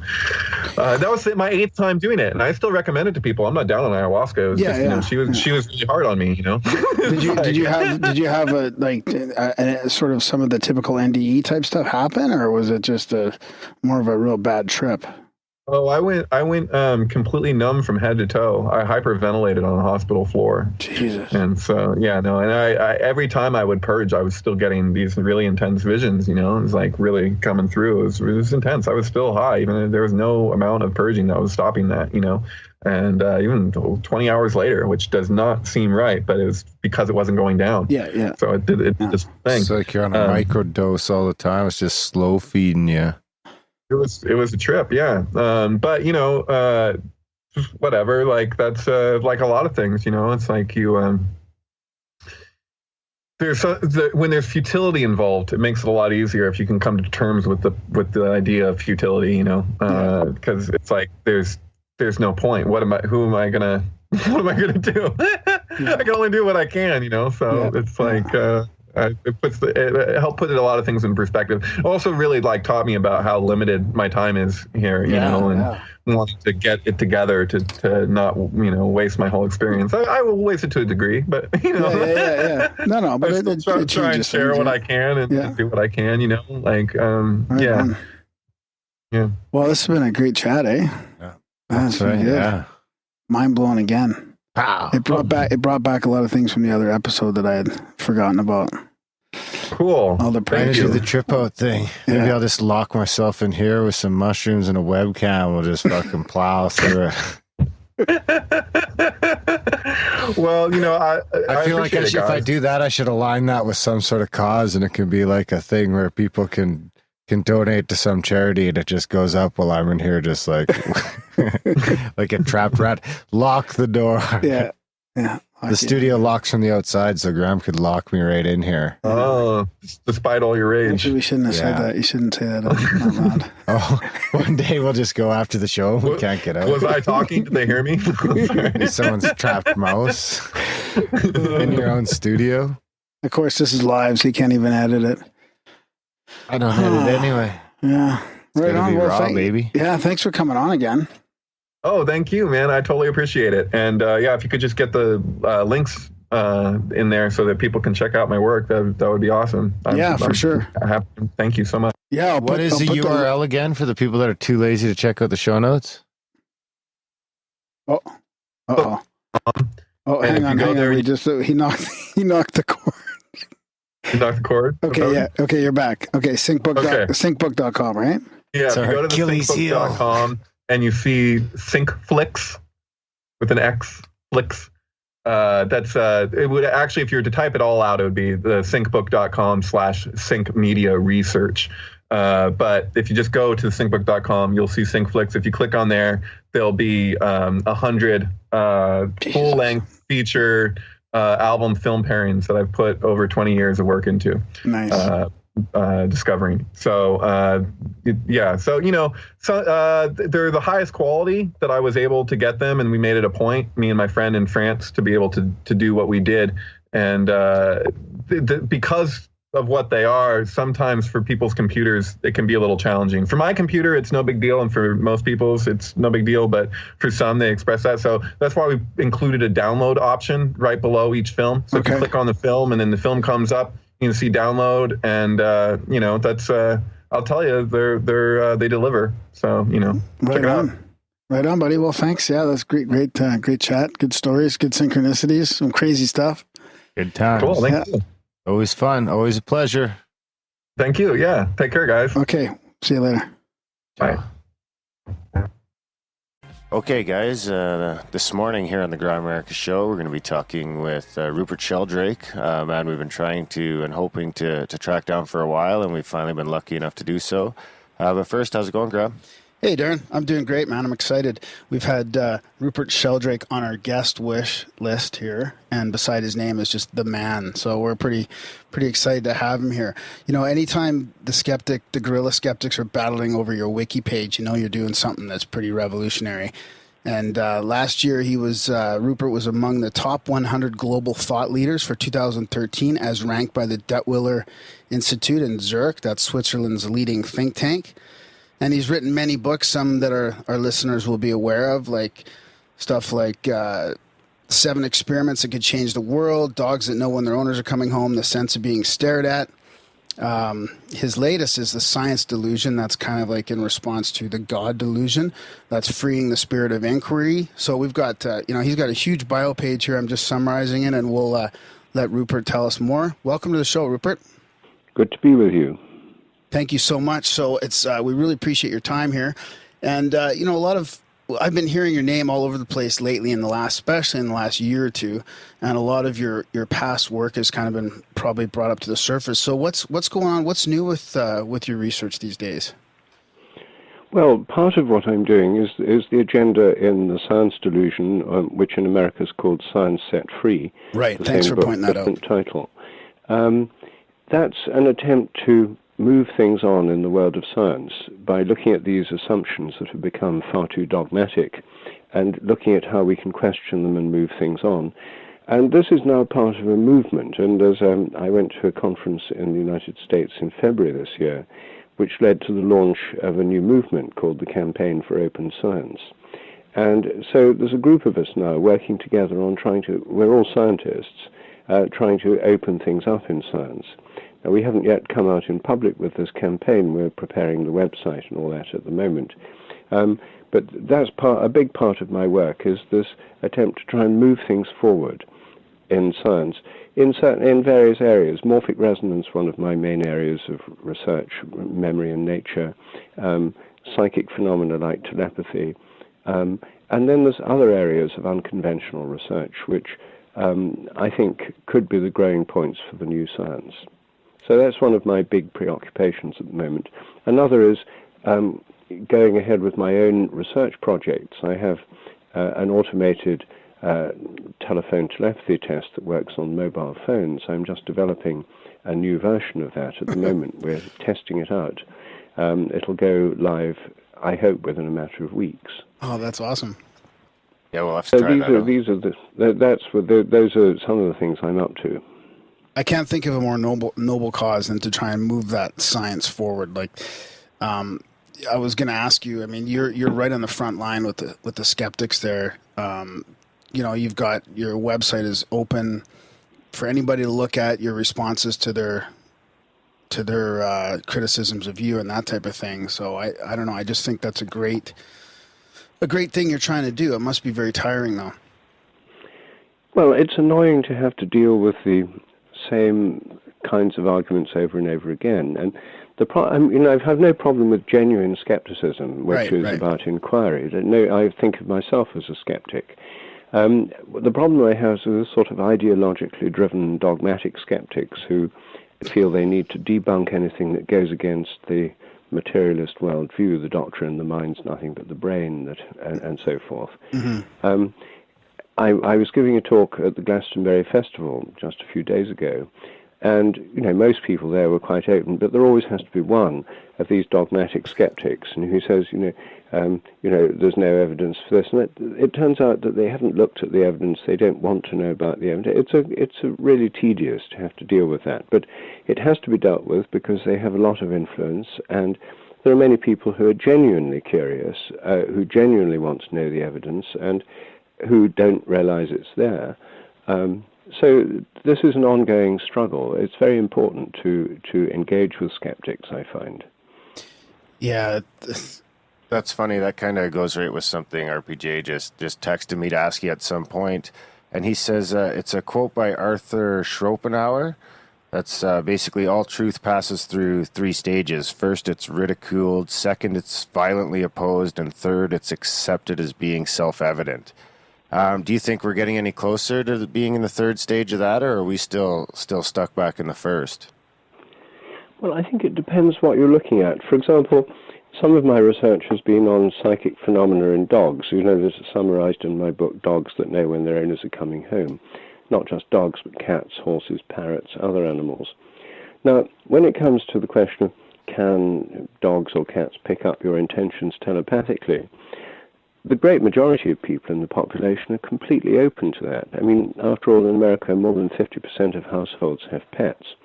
And people who live with these animals notice these things. And so that's a really kind of mainstream view. Yes, of course they do, most people would say.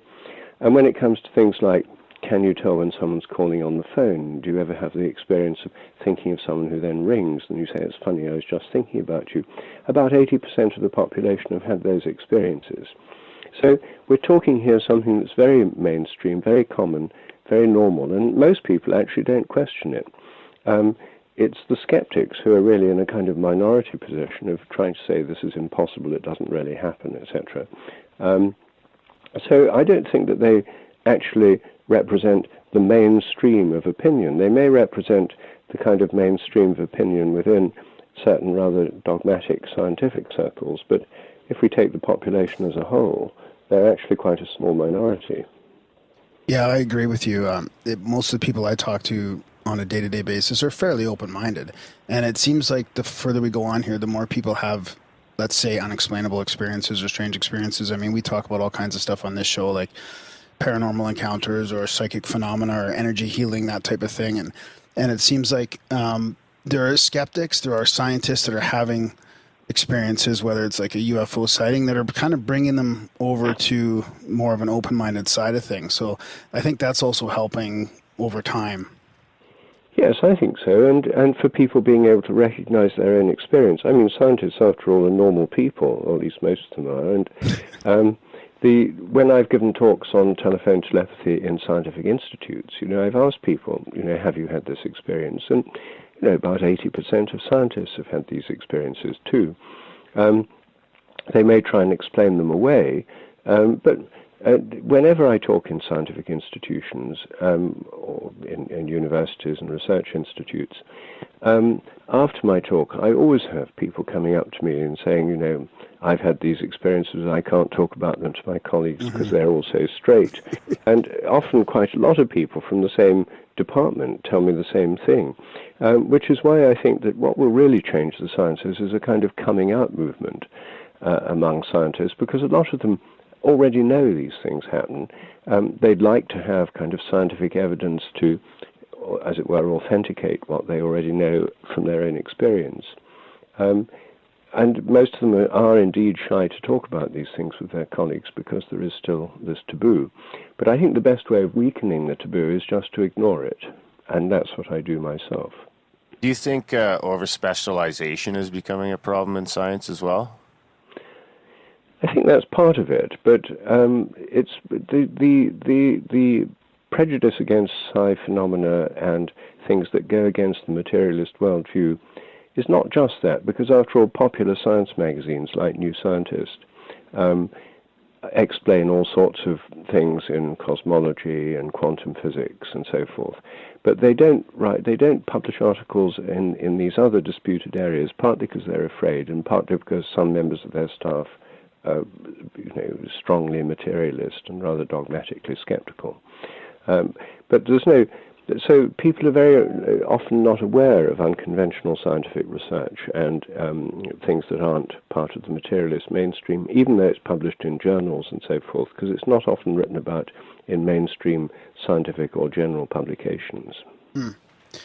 Can you explain to us, for let's say for people that aren't really too familiar with your work, could you summarize what the difference between your sort of worldview on sort of evolution or biological evolution or the memory of biology, like you talk about, compared to the mainstream sort of evolutionary theory? Yeah. I mean, first of all, I'm totally into evolution. That's, it's the basis of my theory, is that it's evolutionary. I think that biological evolution is part of a much larger process, cosmic evolution, that's been going on in the whole cosmos since the Big Bang, and that this evolution doesn't just involve the evolution of the universe, it getting bigger, the appearance of stars, planets, crystals, molecules, and so forth. But it involves the evolution of the laws of nature as well. The usual assumption in science is that all the laws of nature were fixed at the moment of the Big Bang, and they've been the same thereafter. I don't think that's the case. That's just a huge assumption. We've no way of proving it. I think the so-called laws of nature are more like habits, and that they build up through repetition as the universe evolves. And my theory of morphic resonance is really a theory of how this memory works, how cosmic habits build up, and how there's a kind of collective memory in each species. The idea of morphic resonance is that similar patterns of activity influence across space and time subsequent similar patterns. And this leads to a new interpretation of biological inheritance. Genes code for proteins, everybody agrees about that, but they don't, in my view, code for the forms of organisms, the behavior, or the instincts of animals. Those depend on morphic resonance. They're inherited through this kind of collective memory. And similarly, most scientists assume that our own memories are stored inside our brains, that they're somewhere inside the head, although no one quite knows how or where. But what I would say there is that again is a case of morphic resonance. The brain's more like a TV receiver than a video recorder. And the reason we tune into our own memories is because we're more similar to ourselves in the past than we are to anybody else. But we also tune into other people's memories, and that's part of the collective memory phenomenon that the psychologist Jung called the collective unconscious.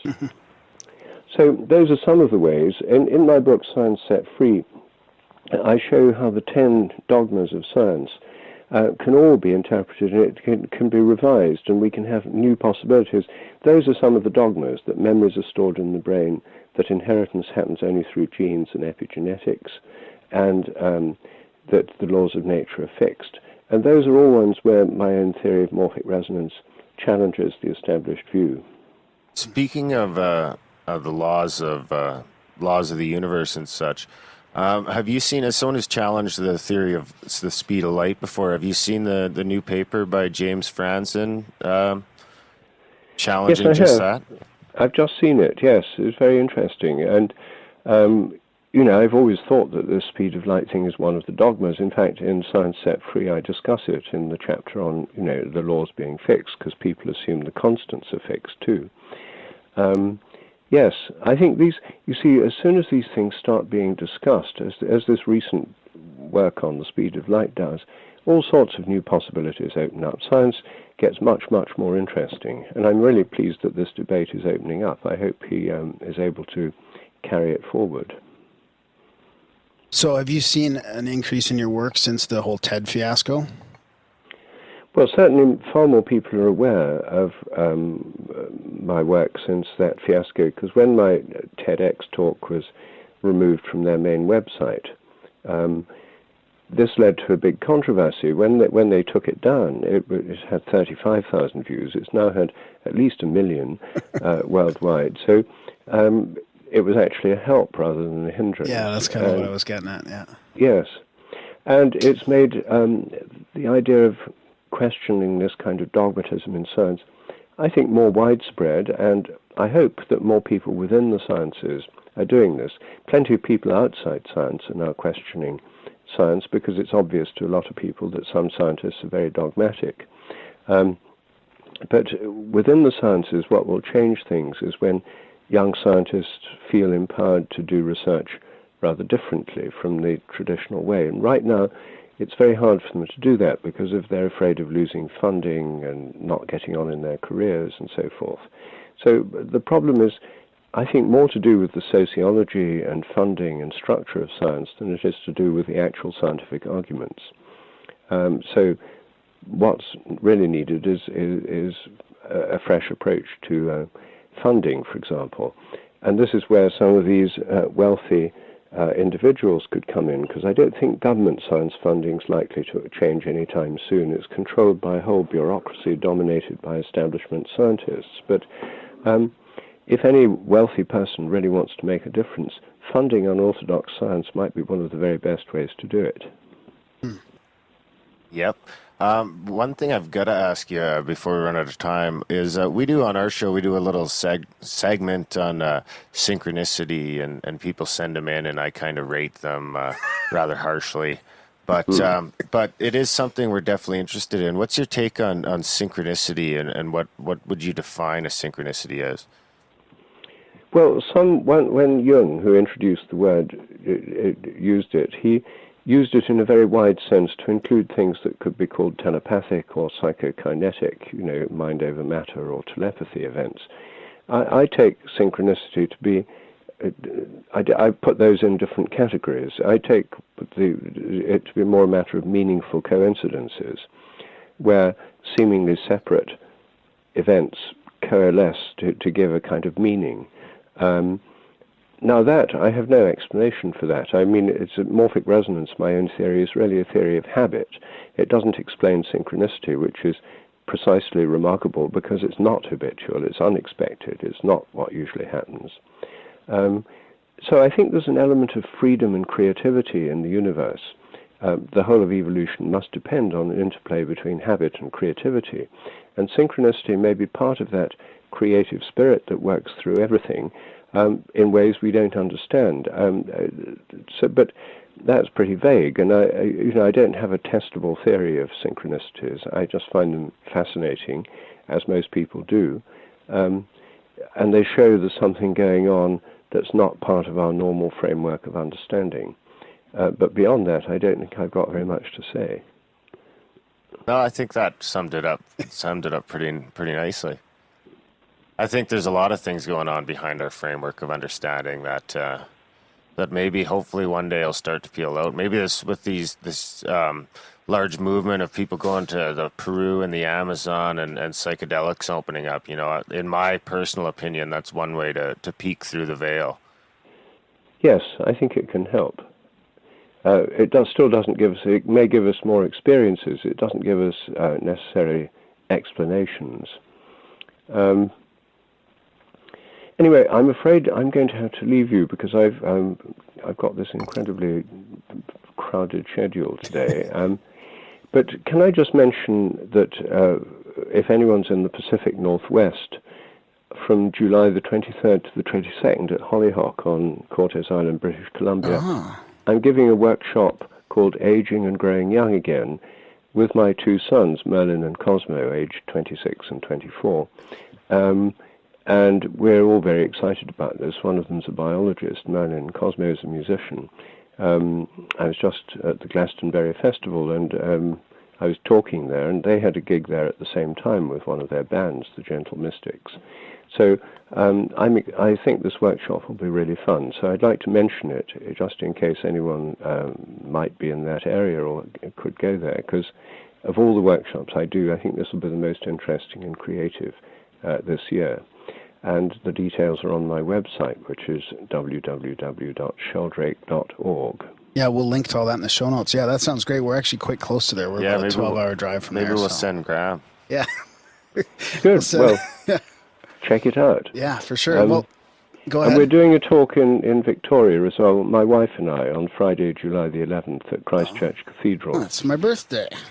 Oh, well, there you are. You're not in Victoria, are you? No, we're close. We're in Calgary, so. Oh, yes. Yeah. Well, thanks for taking some time out of your busy schedule to come on the show today, Rupert. We hope your chat goes well tonight. And hopefully we can do this again down the road sometime for a little bit longer. Yes, indeed. Hopefully later in the year or early next year, I should be a bit more free. Great. Thanks a lot. Continue the good battle. Okay. Thank you. Bye-bye. All the best.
And we're back to the Gray America Show. That was our long-awaited chat with Rupert Sheldrake. Yeah, it would have been nice to go a little longer, but we'll take what we can get. It was definitely fun. Great chat. It's amazing how much you can pack into like 20, 25 minutes. Yeah, he gets right to the point. Yeah, and we got some new dirt, some new stuff there. He's doing that movement called the Campaign for Open Science, I think it's called. I'll have to check my notes there, but yeah, that's great. Like that's the type of thing that's going to change the world, man. Yeah, he's coming over to Canada. Yeah, big thanks to Rupert. I think he was doing the chat from the back office of his. Wasn't he doing a conference or a talk or something right away? Yeah, and he was just finished a 3-day thing in Glastonbury, I think. So always doing something. Yeah, that's good. Fighting the good fight. Yeah, that's great. He's on the front lines, just like Philip. Yeah, Philip Camella. Philip Camella, yeah, we talked to him earlier. He's kind of along the same lines. That episode will come out next week, probably the week after. Yeah, that's the collapse of materialism. I mean, I would say Rupert's quite a ways up the front, at the front lines. Philip's there, for sure. Yeah. Yeah, so big thanks to Rupert for coming on. He's coming over to Canada here right away, wasn't he? Yeah, Victoria? to Vancouver Island. Yeah, Victoria. July 11th, I think, coming up this weekend. He's doing something out there. Jesse Cole's in Victoria. So, hey, Jesse, check it out, man. Field reporter. Yep. Like an American field reporter. Yeah. So, next week, we're not sure who's coming out next week. We got a whack episodes. Yeah. Like we said, they'll probably be coming out a little quicker than weekly now. We're doing all these double interview nights and stuff like that, and we don't want them to pile up too much. We don't want too many to sit on the shelf, so we'll start firing some your way pretty quick here. Yeah, we probably won't be able to keep up this pace, but we don't want to push, we want to take advantage when people are available, so. Yep, and of course, thanks to Nikki for joining us on the Money Bomb, winning the Money Bomb. Yeah, and keep contributing. Please helps out our expenses, helps the show stay afloat. Yeah, subscribe to the show. It's nice because, it helps us pay the bills. So let's try and get up to that 100 subscriber mark. The last 2 Money Bombs in a row I've had to carry over. And plus, I think the show only took around $30 or $40 per. So let's try and get this one over in 1 month, and let's try and make this one the first where we each get $100. The show gets $100, and the listener gets $100. Yeah, and with a $5 subscription, Darren gives you an email address if you want one. He's only going to do 100 of them probably, so that's our goal. Kind of 100 email addresses, 100 subscriptions. It'll keep us going at pretty much at that rate. And we do have, actually, I did want to mention, we do have a couple people that donate monthly the same amount, and it's not on the subscription, and it's whatever amount they want. But the people that are doing that, if they want an email, if they're donating monthly and they want an email, they can go ahead and send me an email, and we can probably make it happen. Sweet. And then the other thing you want to mention is this is all free content, right? Like we don't want to do ads. We don't want to be charging anything. We're not going to have a plus episode or anything like that, or some, that seems the way a lot of the people are going, and we decided we're not going to go that route. I mean, either we make it or break it as the Money Bomb. This is it. So yeah, And you don't have to donate or contribute money to get in either. You can send a picture of the flyer via email to anybody on the contact page. You could also send a postcard to the P.O. box. Yep. This is not a lottery. This is not a lottery. Cannot emphasize the fact that this is not a lottery enough. It's like a 50-50 draw. For money. All right, guys, I think that's about it. Thanks for listening. We'll have everything in the show notes as usual, as well as all the music you heard. Tweet Darren at Gramerica. Spam the shit out of Graham. GRAHAM at Gramerica.com.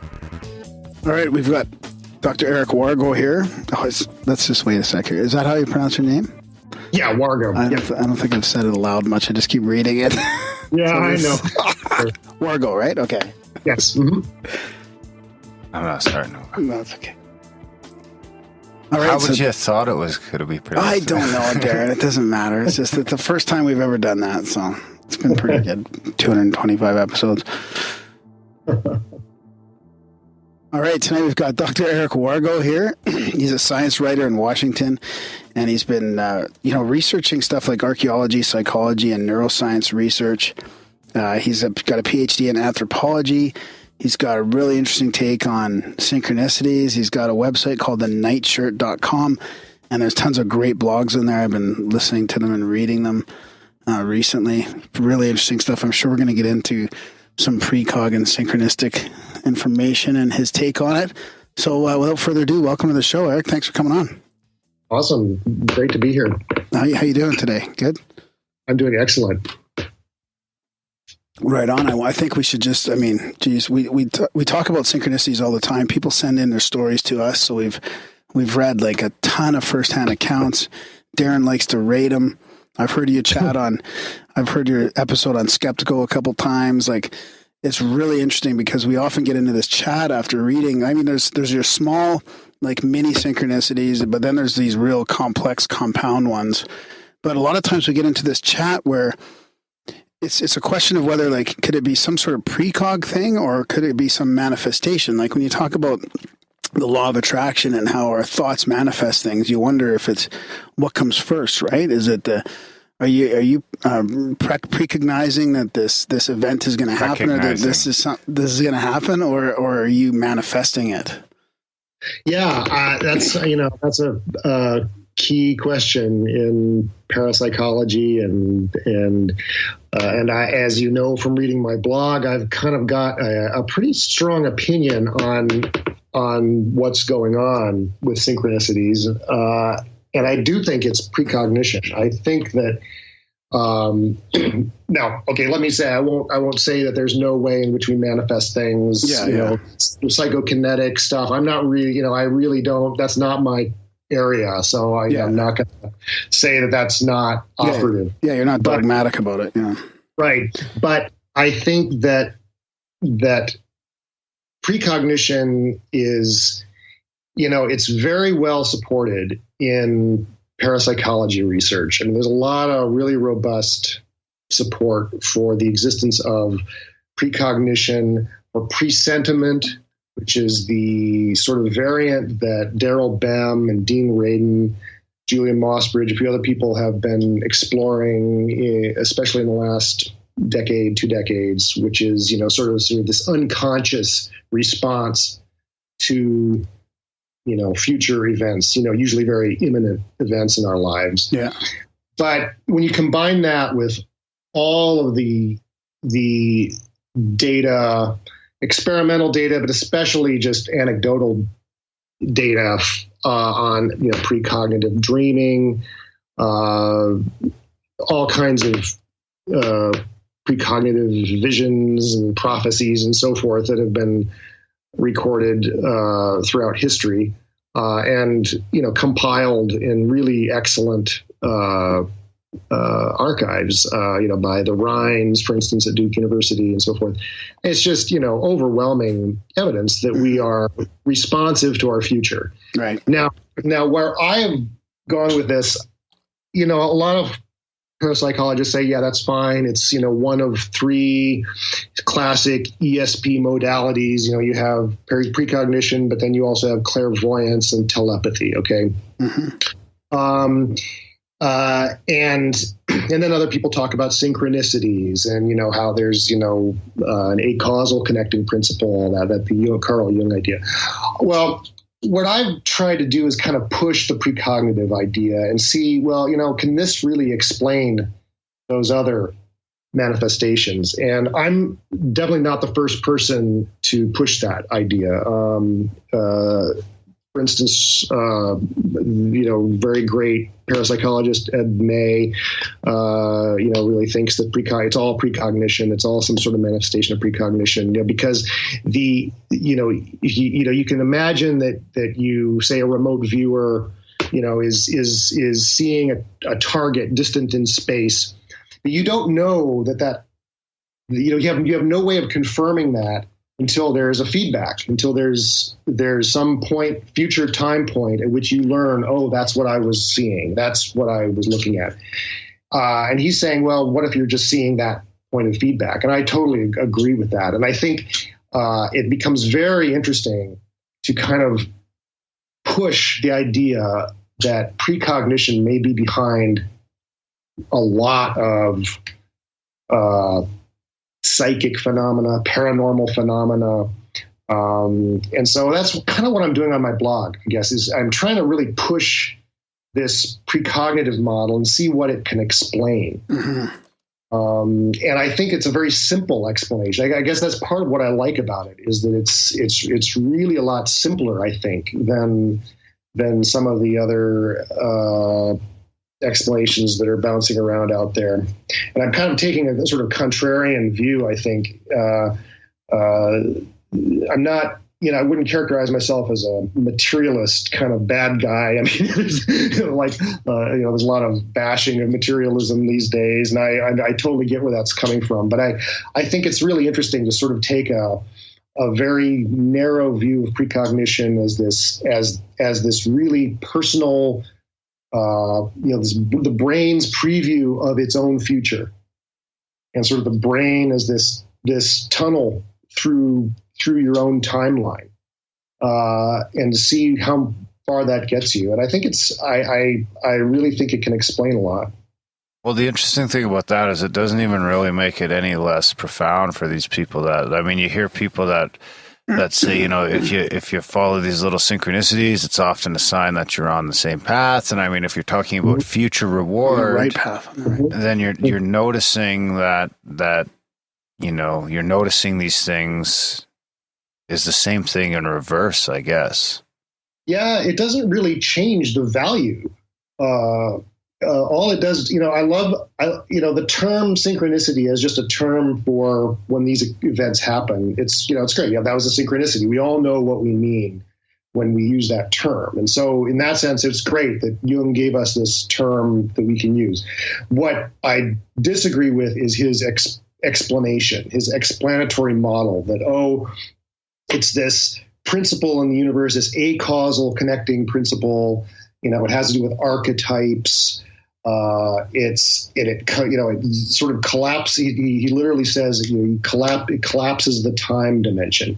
Well, I think that the moment you say that something's acausal, you've essentially taken it out of the realm of science, because science deals in causes, right? I mean, there's no science. Science is all about causal explanations of one kind or another. Now, at the time Jung was writing, the notion of retrocausation was not really on anybody's radar. I mean, even the quantum physicists at that point were not really talking about that.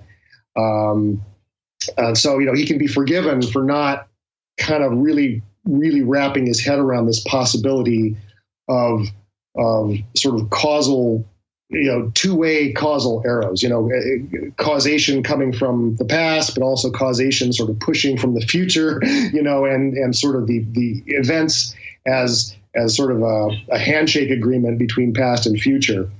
And now there's really mind-blowing experiments being done just in the past 6-7 years. I mean, really recent stuff in physics that's showing that this is a real thing.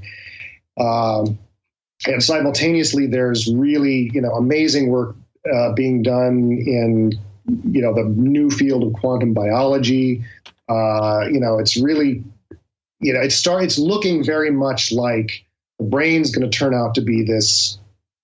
You don't want to overuse the computer metaphor, but it's going to be this quantum computer type thing, right, that may well be able to pass information back and forth through time. And at least that's I think that's that's not an absurd proposition anymore. So here's a question. Now, if that's the case, then does that then mean that does that take free will out of the equation? I mean. Right, that's the big sticking point for people. Absolutely, and I kind of would look at it as a possibility. Yeah, no, I have no trouble with jettisoning free will, and I know that sounds like, oh my God, what are you saying? But I would simply ask people to just try on this idea. I'm not saying you have to commit to jettisoning free will from your picture of the universe, but just, sit with it a while and meditate with it. And see if you don't ultimately find that maybe this whole notion of free will versus determinism and all that, maybe the whole question itself is a kind of MacGuffin that's not, I think that it's a kind of a hang-up. I think it's a hang-up for people, and I think it's a hang-up particularly for our culture because we're a very individualistic, free will culture. We very much prize, the notion that we determine our fate and so forth. But it may. And just on a day-to-day level, I mean, there's no way you can't, whether there's free will or not, doesn't affect how you still have to get up in the morning. You still have to put on your pants and make your oatmeal. You can't just lay in bed because, it's all determined. So it really, in a way, it's just an idea. The idea of freedom versus the idea of determinism. These are all just ideas. Well, and even if you did stay in bed, there's no way of knowing that wasn't, predetermined. Right. I mean, it doesn't mean anything. And so I have this discussion with a lot of people, because this is the first thing, the first thing that people think, well, what does this do to free will? And I really ask people, just treat it as, I come from sort of a Zen tradition, and I sort of for me, it's become actually kind of a koan, a kind of Zen kind of riddle. You just kind of, meditate on the idea of the universe as a glass block. That's the metaphor that Einstein's teacher Hermann Minkowski offered for space-time as this four-dimensional glass block, and everything in this glass block has a world line. Like every particle, every individual, is a line, extending through this glass block, and any moment is sort of a cross section of the four-dimensional, worm-like you that extends through the glass block. Just kind of meditate on that idea and see if the problem of free will doesn't eventually kind of vanish. And actually, the most recent post I wrote on my blog was about this and this idea in Zen. There are a lot of Zen stories about Zen masters kind of having this epiphany that, we are basically living in a glass block. Everything is permanent. And the flux of things and free will, it's all an illusion. And that's not depressing. when you have this kind of epiphany in a sort of a Zen frame of mind, it's incredibly exciting and liberating. It's not like this horrible, depressing, nihilistic thing that you might imagine.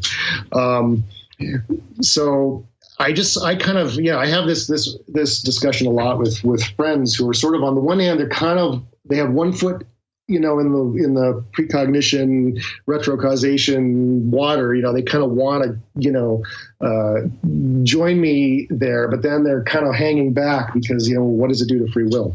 And another, you'll find that a lot of parapsychologists who are in this will sort of try and take a sort of compromise position by saying, they'll invoke the many worlds interpretation of quantum mechanics, the idea that, every decision point creates a new universe. So, and every particle and every measurement, creates multiple universes. Everything that didn't happen happens in another universe.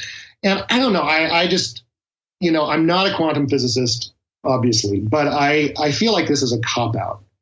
It's kind of a way to have our cake and eat it too. It's kind of a way to have all this quantum spookiness and but also preserve kind of these things that we value as humans, or at least we think we value, such as this idea of free will.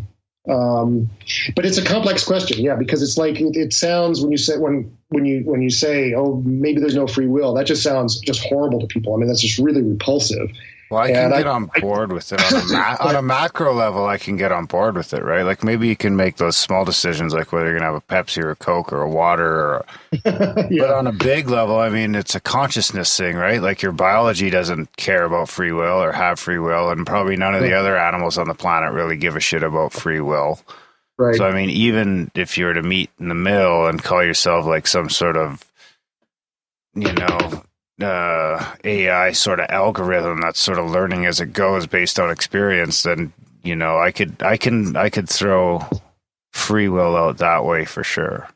Just make it free willy, which starts to sound a lot more like free willy. Oh, there you go. Starts to sound a lot more like a program. Yeah. Than a person. Yeah.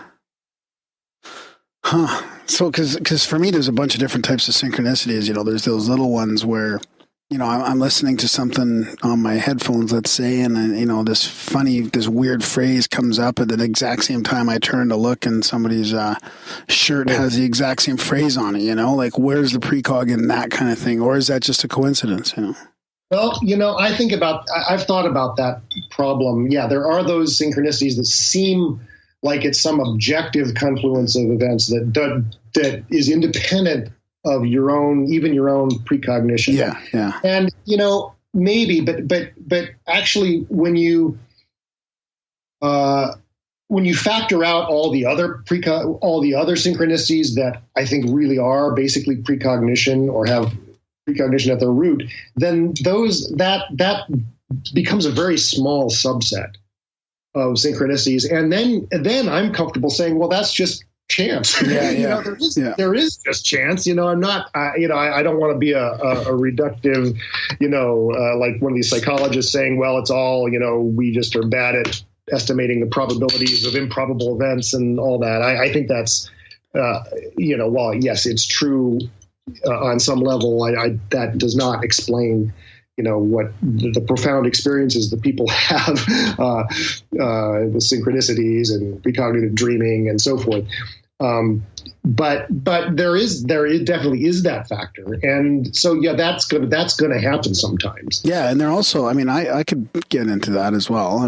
If there's a small subset of it, and some of those could just be random chance or coincidence, but then there also could be a hidden, maybe even a subconscious precog thing going on. Like maybe I turned right instead of left for some reason. Exactly. Or something led me to that moment of emotional resonance or whatever, or residue. Yeah.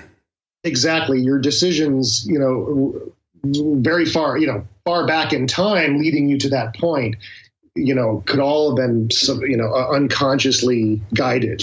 And this is really, I really think that this is part of the way precognition has to work. That to prevent paradox, it has to be this unconscious thing. You're not going to be conscious of precognizing unless there's just no chance of altering an outcome. Which is why almost all precognition, you realize, is only visible in retrospect. I think this is for me, this has been a really fascinating. This has been a really fascinating, probably the most surprising and fascinating aspect of precognition for me in my own kind of work with it. I've been, for the last few years, just, very assiduously recording dreams and other, meditative visions and things like that, and hypnagogic states, and really correlating them with subsequent, it's like I've got, massive, piles of precognitive evidence. It's like I'm no longer in any kind of doubt about the existence of this. I mean, it matches everything that you see in the literature, but it's like, I think you embark on this path imagining that maybe, this is going to be developing a new superpower or something, and you imagine, I'm going to be able to use this to predict my future, and going to, like, I don't have a lot of ambition to go to Las Vegas or anything like that. But the point is, but you imagine somehow you could use this to improve your outcomes. And I think you can, but it's not as simple as having a vision of something and using it to change your course of action. I mean, it's much more, you realize in hindsight how you were kind of unconsciously guided toward a reward. It's very much outside of it's very much outside of the whole domain of free will. So, if there is free will, it does not apply to the precognitive side of you. And it produces these synchronicities that are numerous, and I do, but here where I don't disagree with synchromystics and people in a kind of Jungian archetypal psychology vein, I don't disagree that synchronicity is kind of an indicator of something. It's you're tuned into something that's good. You're tuned in. The more synchronicities you have, the better. It's a kind of indicator of a kind of I don't know. I mean, it's an indicator. The more synchronicities, the more precognitive dreams you notice, the more, probably the better off you're going to be. Because you're just being intuitive. I think being intuition is the most basic, I think, expression of precognition. Yeah. I think intuition is entirely precognition. Well, I don't think it's drawing inferences based on memory and creating an action plan based on inference, the way a psychologist would explain it. I really do think it's precognition. Well, and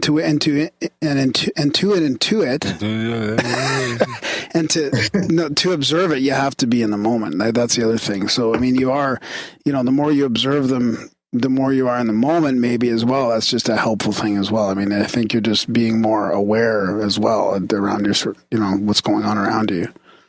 Yeah, absolutely. So let's get a little deeper into your sort of theory about it's more of a mechanistic theory about the neuroscience behind this as well, right? Like, so you're saying that instead of it being like a one consciousness or this field that we pick up, like that as our brain being a tuner, that we pick up what's going on from, let's say, the ether or whatever, that it's more of a neuro, I don't know what would you say, neurochemical or a electrical process going on in your brain, and you're picking up on a future emotion or a future what? Like how, and then I think I've heard you sort of describe it in more of a, like a mechanical way. Yeah. I'm sort of taking like I said, a sort of a contrarian position on this, because I mean, everyone nowadays is talking about non-local consciousness and, consciousness fields and sort of the idea of mind or consciousness is transcending the body and so forth. Yeah. And I don't know, I'm not that interested in consciousness. I feel like no one really knows what they mean by consciousness. It's got a million different meanings. It's basically a word for an insoluble problem in it's sort of this problem that's on the borderline of the discourses of science on the one hand, which deal in causes, physical causes, and the discourses of meaning on the other hand, the humanities, philosophy, spirituality, spirituality, and it's like where they overlap, they don't really mesh, and they don't match up, and they don't sync up in any way, and so you have this perpetual conflict at this overlap, and so we slap a label on it. We call it consciousness. And you know, no attempt to explain consciousness with any kind of physical theory, like even quantum mechanics, is ever going to satisfy, you know, the spiritual, you know, side of us. I mean, that's just not, you know, no physical description of how the brain produces consciousness, if it produces consciousness, is ever going to satisfy people. Is ever going to satisfy people who don't want to reduce things to material, physical. Well, I don't know about that. If it's material that we don't know about yet because we can't measure it. I mean, I think what you're saying, I don't think it takes anything spiritual away from the phenomena at all. No, it doesn't. But I'm saying that, you know, even if tomorrow, say, you know, Stuart Hameroff and Roger Penrose proved that their theory of, you know, the microtubules and that produce consciousness, that they proved that was somehow the basis of consciousness. I don't think it would satisfy. I think that philosophers and mystics would just as flat out reject it because, you know, it just can't. You can't mesh that onto your personal experience of being alive and aware and all that. It just doesn't, you know, you can't be satisfied. Pin it down. Yeah. You can't pin it down that way. So I feel like there's no point in a way in trying to prove, you know, or trying to establish the physical basis of consciousness. So I feel like the consciousness is kind of a big MacGuffin. You know, it's kind of everything. Everyone's chasing this problem of consciousness. I think it's more interesting to look at these specific functions, which I do believe are very brain based, and I think precognition is one of them. And I think we are actually hot on the heels of an explanation of how, I say we, not me personally, but I think researchers in various fields are really kind of converging on an understanding of the brain that's much, you know, that's going to go way deeper than what we can understand right now. I mean, with our current technology, we can look at levels of networks. We can look at interconnectivity of neurons, but that's a classical, you know, it's incredibly complex, but it's something we can kind of wrap our heads around. But I think I do agree with like people like Stuart Hameroff and so forth that the real action in the brain is going on inside neurons, and that neurons themselves are going to turn out to probably be quantum computers. And so what you're going to have is a brain that's going to be characterized as, you know, 86 billion quantum computers linked in a kind of massive internet. You know, what we're looking at, what we're able to look at now with our imaging technology and so forth is basically that internet level. We're not looking at what's going on at those individual nodes where quantum computing is taking place. And among the quantum computers are, you know, obviously really amazing, fascinating things that I don't think anybody really understands yet. But one of the things that seems to characterize, you know, a group of entangled particles in a quantum computer is you can manipulate information in ways that are you know, spooky, that including potential transcend time. time. So I was going to say time breaks down at that level. So I mean, free will could still be a part of the equation, but your neurons know because they're, you know, 10 steps ahead of you. So the point is, you know, and we don't know exactly how it works. I think Stuart Hameroff is probably right. I mean, I'm guessing he is basically right that the really interesting action is going on in microtubules. But I'm not particularly interested in whether microtubules somehow become coherent across the brain. I think all that's needed is for microtubules to be sensitive to themselves in the future. 500 milliseconds in the future, or an hour in the future, or a day. It may not matter. Yeah. Yeah. And so basically the brain and individual parts of the brain are sensitive to what's going to happen in their future. So the brain is just communicating with itself across time. And so an experience you have at, 3 p.m., some sort of emotional upheaval you have at 3 p.m. May, cause a pre-sponse, at 2:45 p.m. That orients you toward it. And I think that this is probably a very basic, primitive function. I would kind of bet that it's underlies the sort of the primitive consciousness of single-celled organisms, and maybe even it could even have been the first sense to have evolved, sort of a time sense, or what I call a time eye on one of my blog posts, that basically is just a right answer detector. It just makes an optimal choice just an iota more likely. Yeah. And then in an evolutionary it even could explain instinct then. That would explain instinct, sure. And it would simply, I think, be that kind of added element that I think a lot of people are looking for to explain the arising of life in the universe, because, somehow, complex systems, thermodynamic universe, just, maybe it's a failure of our imagination or my imagination at least, but I agree with a lot of smart people out there like Rupert Sheldrake and so forth. It just doesn't hang together. It can't quite explain, the arising of life and the way life is somehow able to orient toward the good, or toward its optimal, or toward optimal states.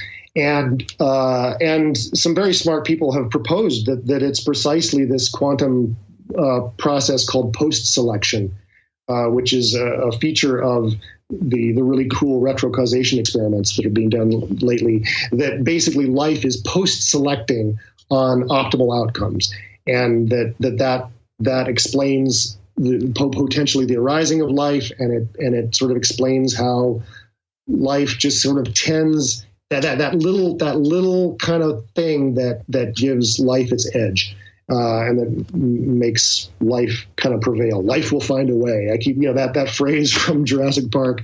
It kind of always goes through my head, but I really think it's kind of a very primitive, precognition at that level is kind of the wrong word, because we're not even talking about cognition, but we're talking about responsiveness to rewards in the future. And the most basic reward is, of course, survival. So, you have a single-celled organism where its microtubules are, responding to decisions it's going to make in its future. And like a turn to the right means it's going to get a post-selected, it's going to be measured again, that the particles in that microtubule will be measured again, versus turn to the left, they won't be, because the organism has died. So you'll have a tendency to make the right decision and to turn to the right direction and orient itself in the right way. But it's it's going to be a very weak, slight tendency probably, but anyway, that's the idea. No, it's really interesting. So I was thinking when you were talking about that, before you mentioned his name, like, wouldn't that still fit in, or couldn't it still fit in with morphic resonance? Like, it doesn't mean that, this sort of precog of some event through time it may not fit with that, because I don't know if Rupert actually can actually explain physically what's going on. I mean, maybe it's still compatible, but then as I'm thinking about that, I look down the bookshelf and I look right at morphic resonance, which is in the middle of our shelf, and then you mentioned Rupert Sheldrake right after that. So that's my own little I have that precognition. You probably do. Yeah. No. Well, I think the problem with morphic resonance is it kind of is one of these. I'm sorry to say, I like Rupert Sheldrake's work, but I feel it's very hand wavy. It's like he's imagining this morphic fields. I'm really opposed to the idea of fields. you may be able to tell from reading my blog post, but it's like I feel like that's kind of a mental special effect. We're kind of imagining somehow fields, and it helps us imagine how forms in nature imprint on other forms and somehow. But it's just like there's no model for how that works. I think what I'm proposing, even though it's got its hand wavy elements, I mean, we don't know how it works exactly in cells. I mean, where I'm sort of offering a speculation, but I think that this mechanism of informational time travel from the future, the future influencing the past or the future influencing the present, offers a way to explain these phenomena, like the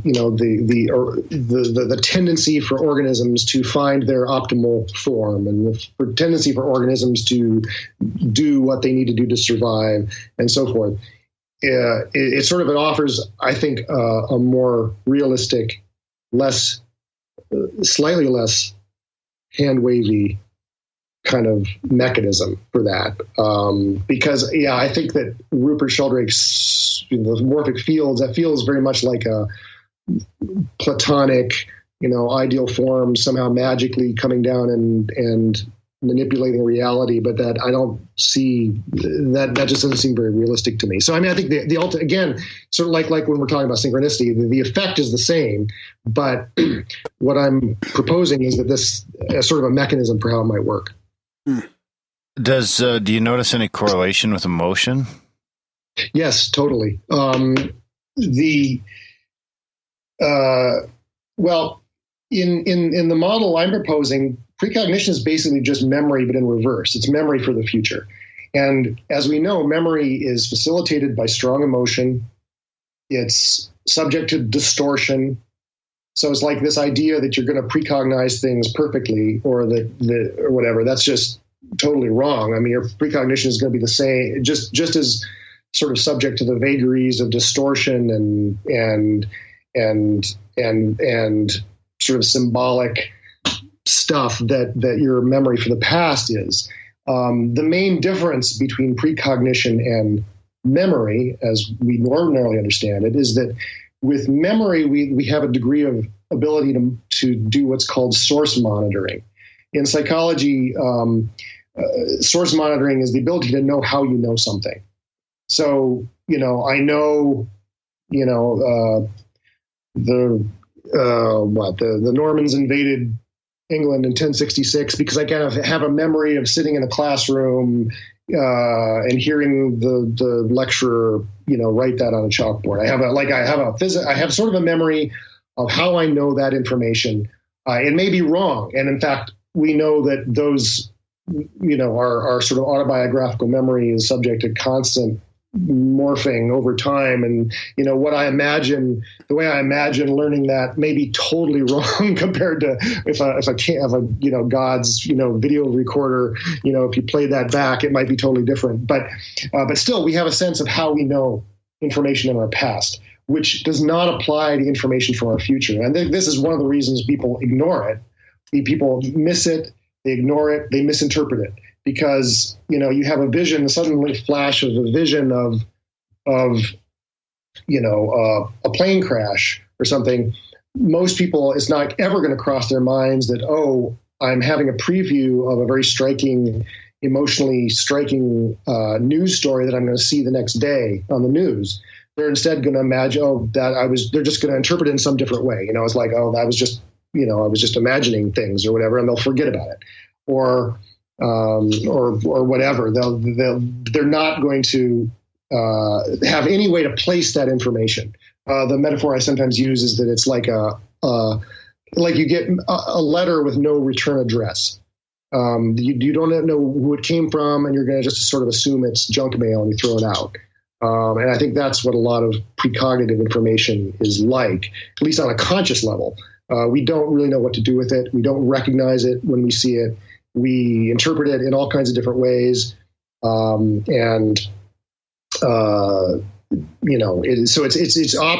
it's influencing us if it does influence us on an unconscious level, but not really consciously.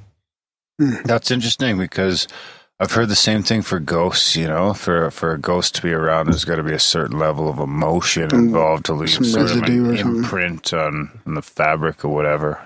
Well, I've got, I'm not. This is sort of the next sort of phase in my work.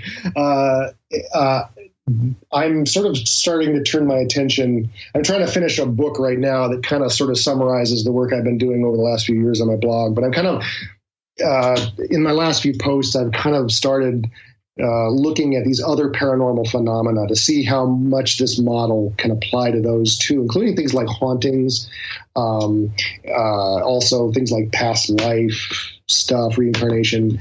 And I think that there's a lot of potential for this idea of memory for our future learning experiences as being a real operative, potentially interesting explanation for some, not all maybe, but some things like hauntings.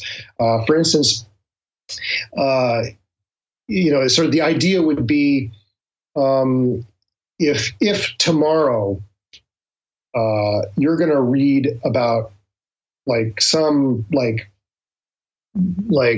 tragic death that occurred at a spot that you're standing, like say you're walking down a dark alley in a strange city or whatever, and you and the next day somehow you're going to encounter a story about a tragedy that occurred right in that spot. You might be, particularly if you're kind of liable to if you're very imaginative, if you're the kind of person who's liable to have a sort of hallucination, you might have a precognitive hallucination of that story that you're going to read the next day, and you're going to interpret it as a ghost. And this is another thing I think is another way in which precognition is like memory is that it's very strongly triggered by place. The hippocampus, which is sort of, you can sort of describe it as the brain's librarian. It also contains it sort of controls our memory. It's sort of the archivist of our long-term memory. It also contains our maps of space. And, this is why there's this close connection between space and memory. For instance, the ancient art of memory, the classical orators would create memory images, and they would plant them in imaginary spaces, like memory palaces, for instance. And, if space is a memory trigger. When you're walking down the street, you remember things associated with a certain place. I know how to do that. I read a book on it, and I can do it. You could you picture a place from your childhood you recognize, and you can walk through the house and place things in certain spots. It works fantastically well. Amazing. I'm doing college. I wish more people knew about it. I've written about it, and there are lots of good books on it, and it's an amazing tool. So you're absolutely right, and it's but you know then how powerful that place thing is. It's a really powerful trigger for memory. Well, I feel like this could potentially explain some hauntings, and there are some good time slip experiences in the literature, and I wrote about one of them on my blog. This happened, I don't know, I think it was I feel like it was in the 50s maybe, and this was in Scotland, and a woman was walking home at night, and she was walking home from a cocktail party, which she wasn't really drunk or anything like that. She'd had one drink, but she saw this battle. She saw these soldiers. It was like the aftermath of a battle, and they were ancient warriors on this field near her village, and it was it was the damnedest thing, this vision of these warriors, and they were taking a certain path, through this field that was kind of unusual, and they were carrying torches and stuff like that, And she knew, and everybody knew in her village knew that this was the historical probable site of a very famous battle from like the 6th century called the Battle of Nectansmere, where the Picts in Scotland fought off the Northumbrian army. And anyway, so she thought she had seen, basically like a time slip, she saw all these warriors there. Well, a researcher from the Society for Psychical Research, interviewed her and he basically agreed with her conclusion. But if you look at the details of the case, she subsequently read up on the Battle of Nectansmere and the archaeology associated with it, and learned, for instance, that, the shape of the original lake, Nectansmere was the name of a sort of lake that had been there in the past, but was no longer existing in the landscape. And the strange path that she had seen the soldiers take would have taken them around the edge of this lake that no longer existed. So it matched this thing that she read in a journal article subsequent to her experience. Now here's the crucial detail. Subsequently to that,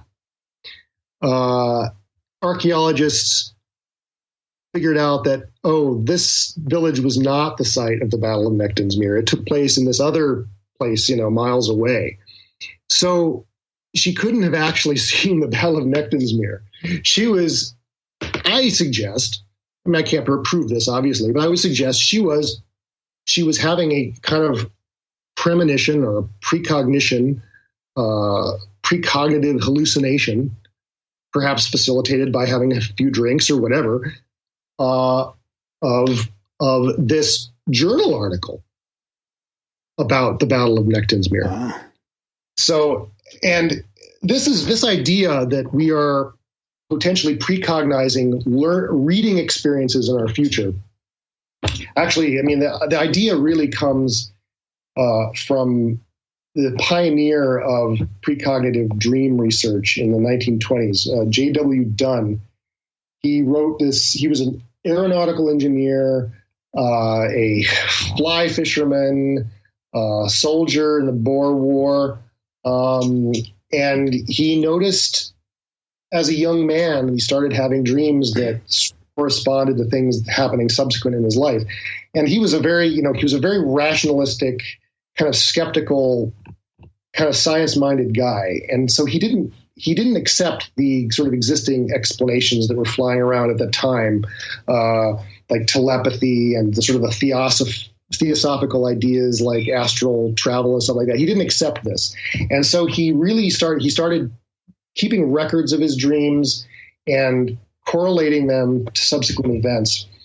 And he discovered that, he would have dreams about events in the news, for instance, but he, in some cases, was able to determine that he wasn't precognizing the actual event out in space-time. He was precognizing the news story.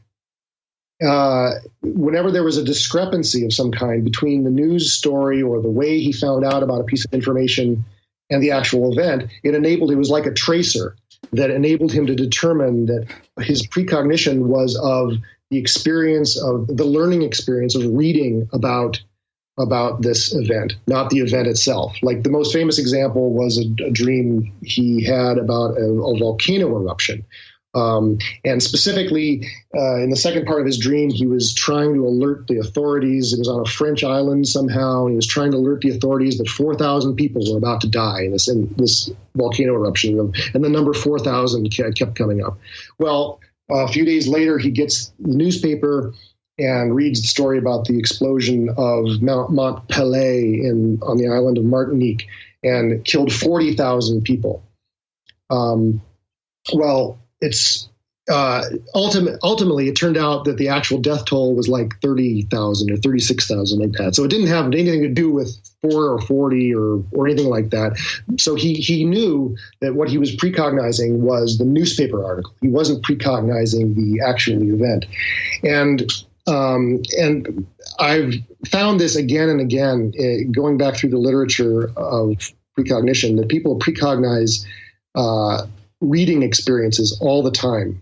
And I think this is a really sort of, it's something that people haven't really, they've noted, they've credited Dunn with this observation, but no one's really pushed it to sort of see if it can explain other phenomena. So that was a long way of answering your question about hauntings and ghosts. No, but you've got some great examples of sci-fi writers and stuff too, which I don't know if there's something to do with the type of information that's there and all that, but I mean, it's really new stuff that I've never heard about, that, stuff that people are writing about, and then it happens later on. Yeah.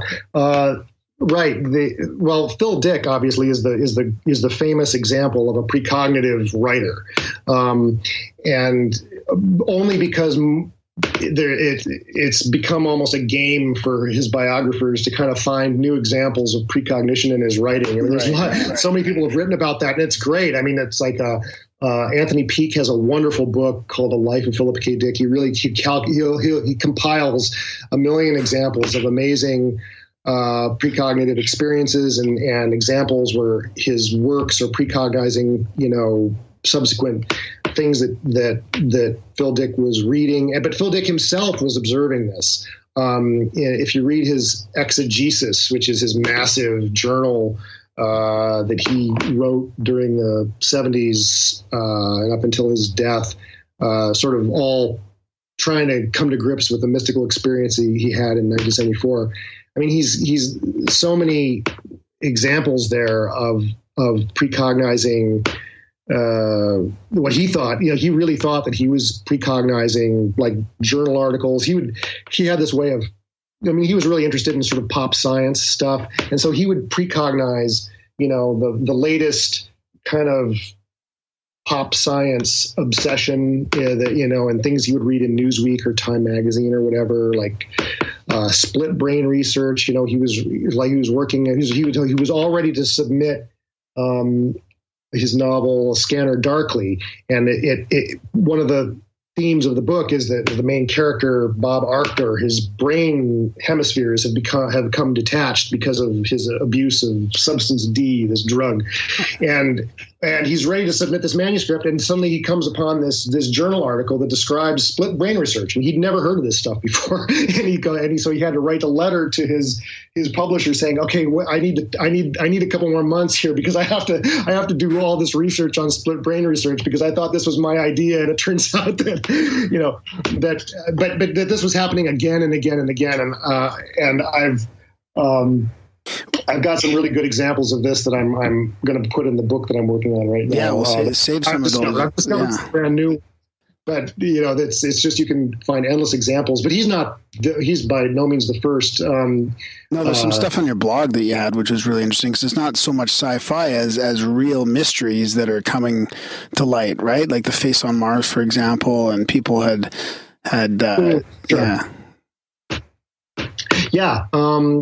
Right. Well, I had a post on that. Like, you have two major American artists, in one case, a Japanese American artist, who really uncannily precognized the sort of face on Mars, which was discovered by the Viking orbiters in 1976. One of them being Jack Kirby, the comics, artist, who in the early 60s, I believe, he wrote a story called The Face on Mars, and it was about these astronauts who discover this giant stone face on Mars, and one of them has this vision of this interplanetary war that destroyed the planet, and the sculptor Isamu Noguchi, the American-Japanese sculptor, he created he envisioned an earthwork that would be built in the desert somewhere on Earth to be viewed from Mars, and it's this face, and he photographed it, and the face looks just, uncannily like the photographs of the face on Mars that were taken, the original photographs, the low resolution photographs that were taken of the face on Mars in 1976. And the thing is, this was to be a sort of a monument to memorialize humanity in the aftermath of nuclear war. And part of so what they were precognizing, if it was precognition, I mean, I can't prove obviously that this was precognition, but what's uncanny is they weren't just precognizing a face on Mars. They were precognizing this whole meme that surrounds the face on Mars, the idea of an ancient civilization destroyed in nuclear war. In the Noguchi's case, the roles were flipped. The idea was the face would be viewed from Mars, but it would be about Earth's destruction in nuclear war. But the point is, it's just sort of uncanny that both of these artists had this same idea. Now, you could say it's in the zeitgeist, whatever. Where I'm sort of going with this is that I think the zeitgeist is really, in a lot of ways, this kind of precognitive process, that we're all sort of swimming in this precognitive soup, and that artists particularly are very tuned to it, and they're precognizing each other, they're precognizing kind of powerful memes that they will encounter in their future, and they're sort of scooping each other that way. There's a famous theory of literary influence by the literary critic Harold Bloom called the anxiety of influence. And the idea is that artists are really anxious they want to be the first. They want to be, you don't want to be the second to have an idea. You need to be the first to have an idea. And we're particularly threatened by artists that came before us, because, they had the good ideas first. And so we're kind of jealous and we kind of distort them and everything like that. Like inventors kind of. Right, exactly. And I'm kind of proposing that there's this opposite, there's this other literally precognitive thing going on where artists are like literally trying to scoop each other precognitively, and so ideas in a sense come from the future. Like artists precognize their own books that they will write. I think that Phil Dick was actually describing this in some of his journal entries. I mean, he was having these hypnagogic visions of manuscripts and galley proofs and stuff. I think he was like literally precognizing what he was going to write in the future, as well as precognizing other people's books. And I've got, I've written about this on my blog too. Wow. So are people that can actually tune that? Do you think that's any way to explain like psychics or anything like that? Clairvoyance? Oh, yeah. I'm sorry, what? Clairvoyance. What did you say? Yeah, he's just talking about psychic and clairvoyance, or clair of many, whatever that is, clairaudience, clair whatever. Clairvoyance. Yeah, I mean, well, the current accepted term for clairvoyance is remote viewing. I mean, that's kind of a more less psychic-y sounding term, but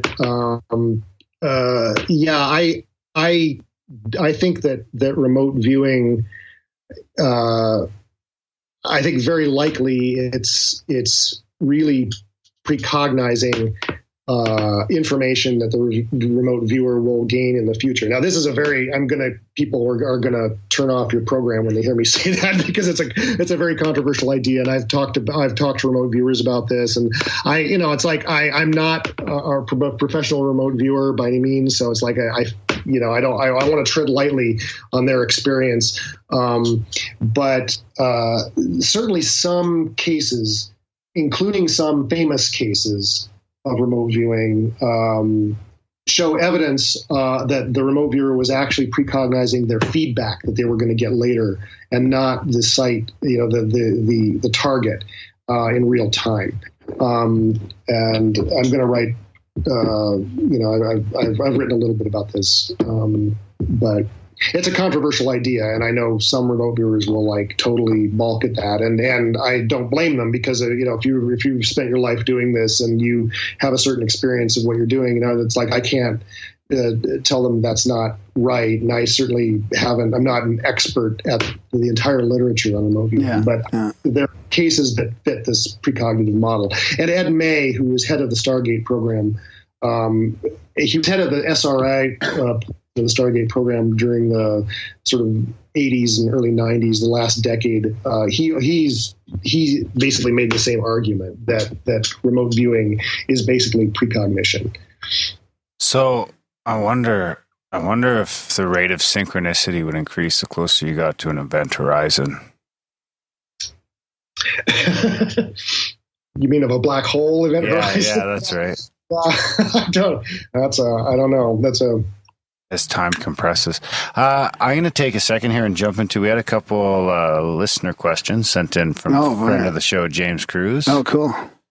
He's got one here. Does the notion of how archetypes show up as coincidences, precognitions, or as synchronicities include the precept that we are creating our perceptions of these archetypes in our realities by projecting them into our day-to-day lives due to the reinforcing formative nature of these time loops?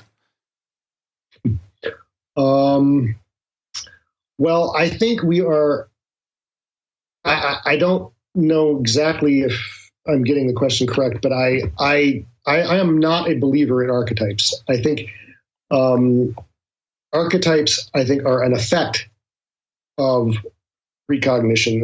They're an illusion that arises when we are precognitive creatures who orient toward rewards in our future and are not aware of that fact. And the fact is, nobody believes in precognition, and nobody even imagines that we're precognitive. And very few people who imagine that we're precognitive believe that we're precognitive.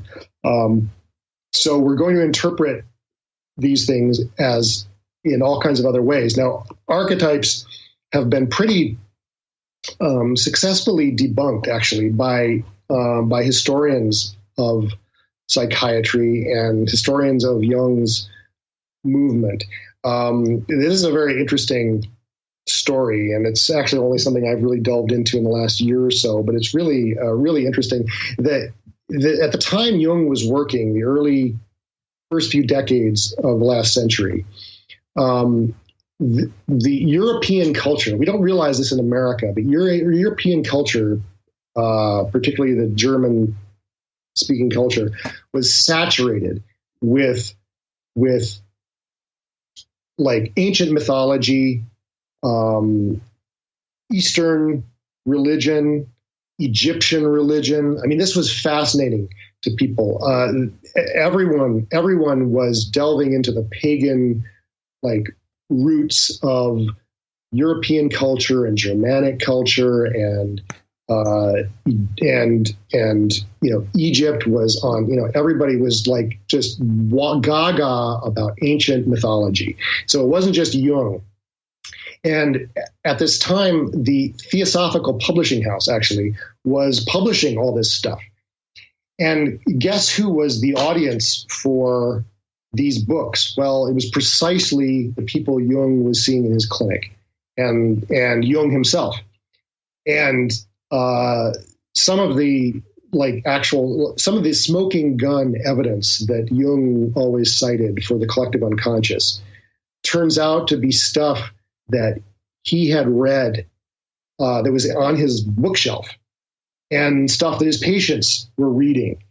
And you can kind of tell when someone, like when a great thinker is sort of defensive of their core idea, when they're like always, making these assurances that, well, the obvious counter argument, can't really be true.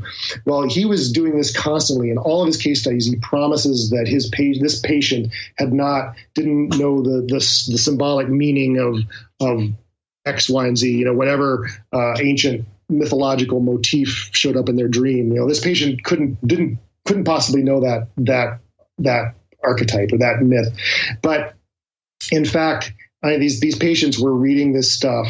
He was reading this stuff.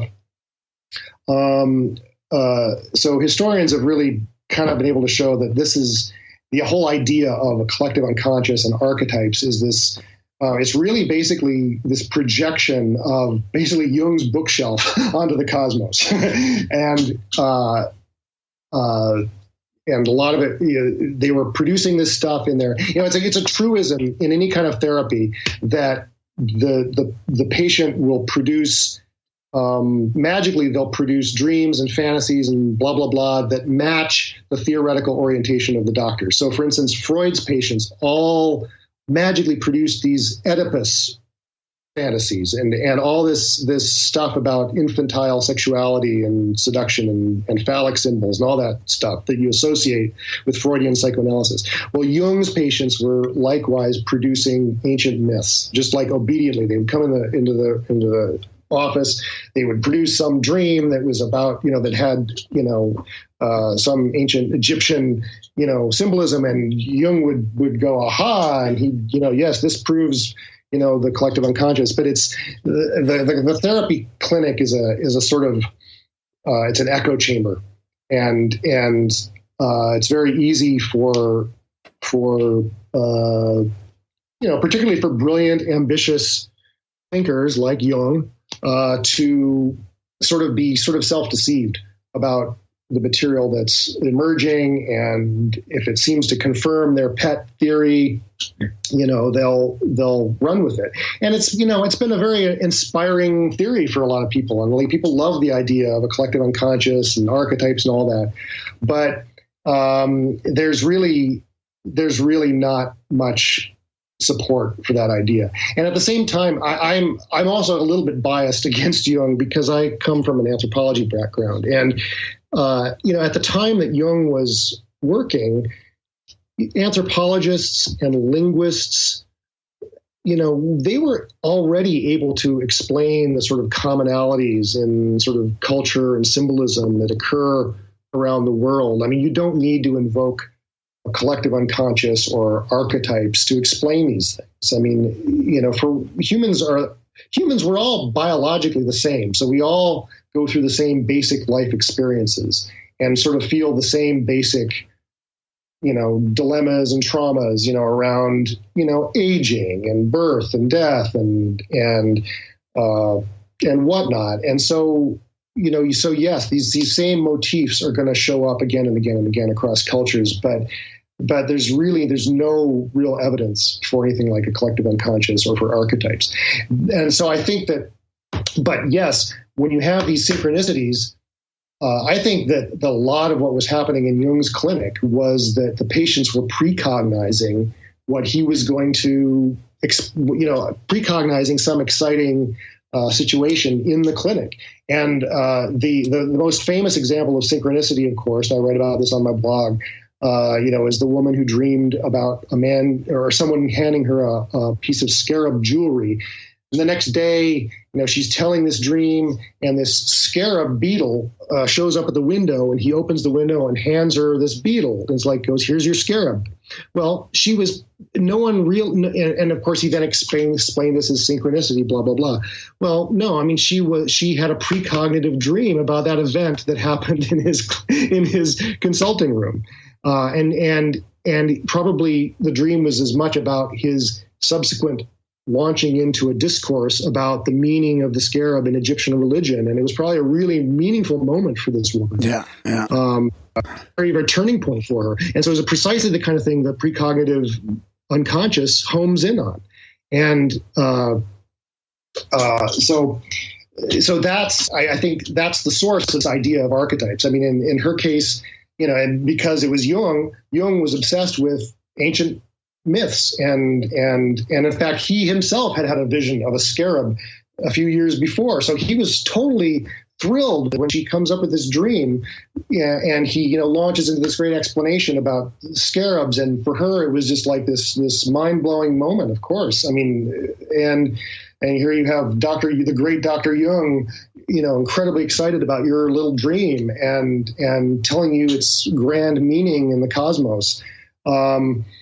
So, I think that is the ultimate source of the idea of archetypes.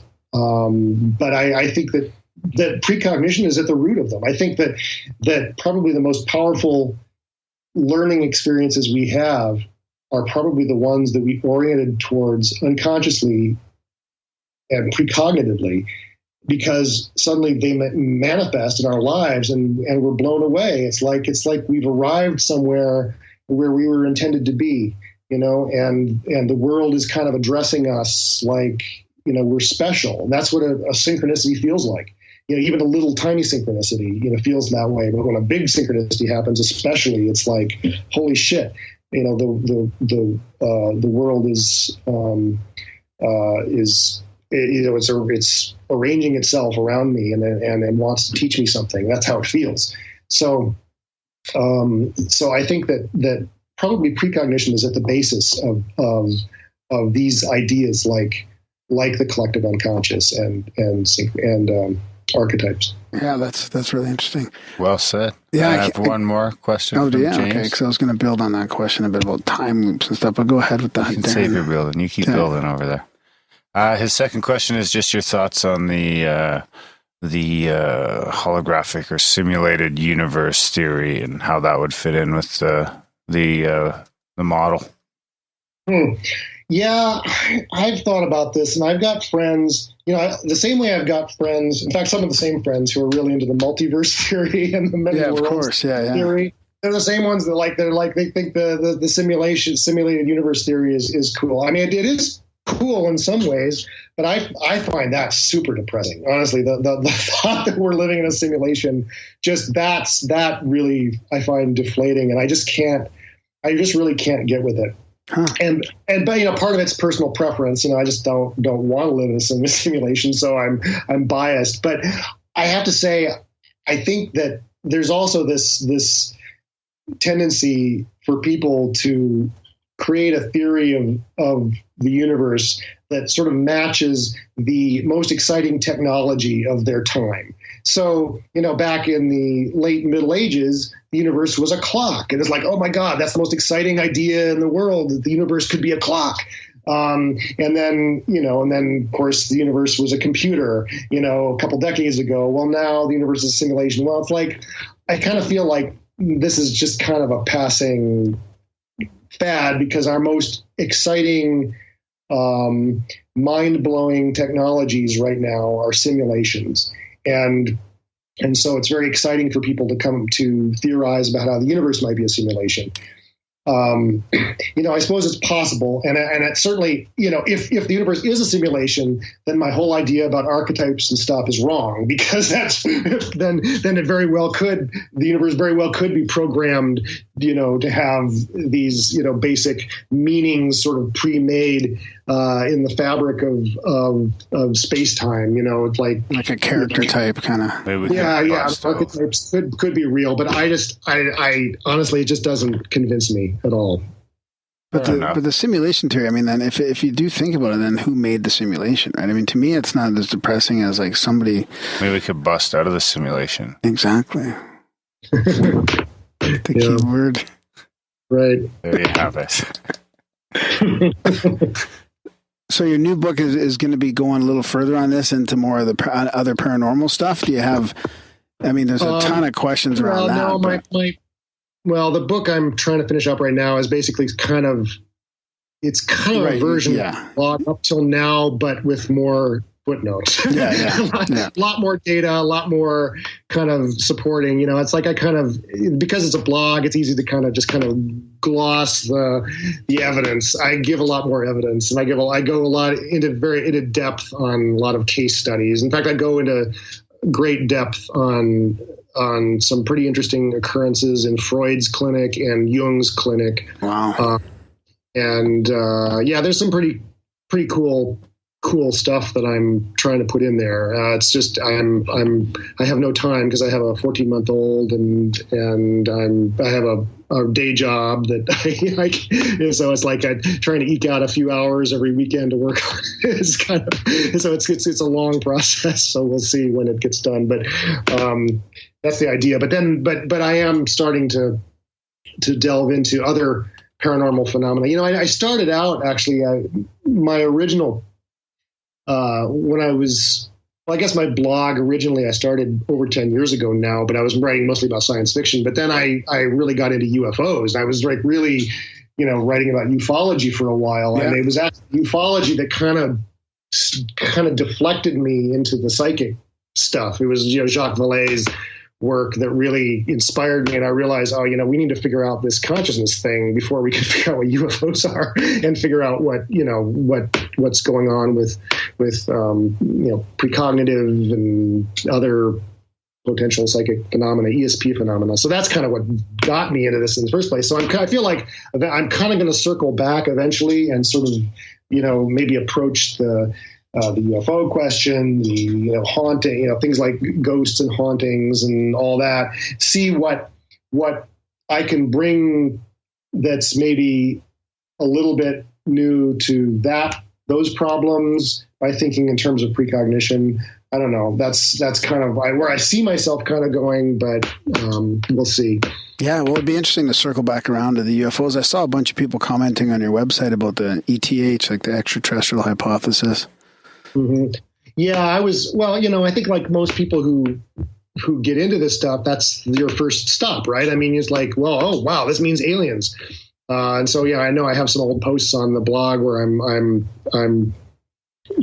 arguing for the ETH, and it's like, well, like, and then like later, like, okay, maybe I spoke a little too soon. Yeah. So yeah, I'm not committed to that at all. Although I think people have been too. I do think people have too readily sort of thrown out that idea, and I feel like it should be kept on the table. Some version of it, it's like certainly, aliens are not flying here in their spaceships. I mean, that's ridiculous. But alien drones, self-replicating alien drones originating in some ancient, civilization that may itself be long dead. That's a perfectly reasonable idea, and I think there's no reason not to keep that idea on the table. I think you could keep the ET coming from spacecraft on the table too. Who knows? We're finding all kinds of planets out there. You never know. It might not be that harder than you think to travel faster than light. So, I mean, I'm not all for that hypothesis either, but I like to keep them all on the table. Really, it's a pretty complex subject. Sure. No, you're absolutely right. And if you need a test subject for your ESP stuff, you can use Graham. You can shock him. You can shock him and shit if you need to. Yeah, that's what I want. That's what I'm looking for. I'm looking for a test subject to come to my lab, and I'll keep you in a box, and yeah, it's going to be uncomfortable for you. Measure my precog response to electrical shocks.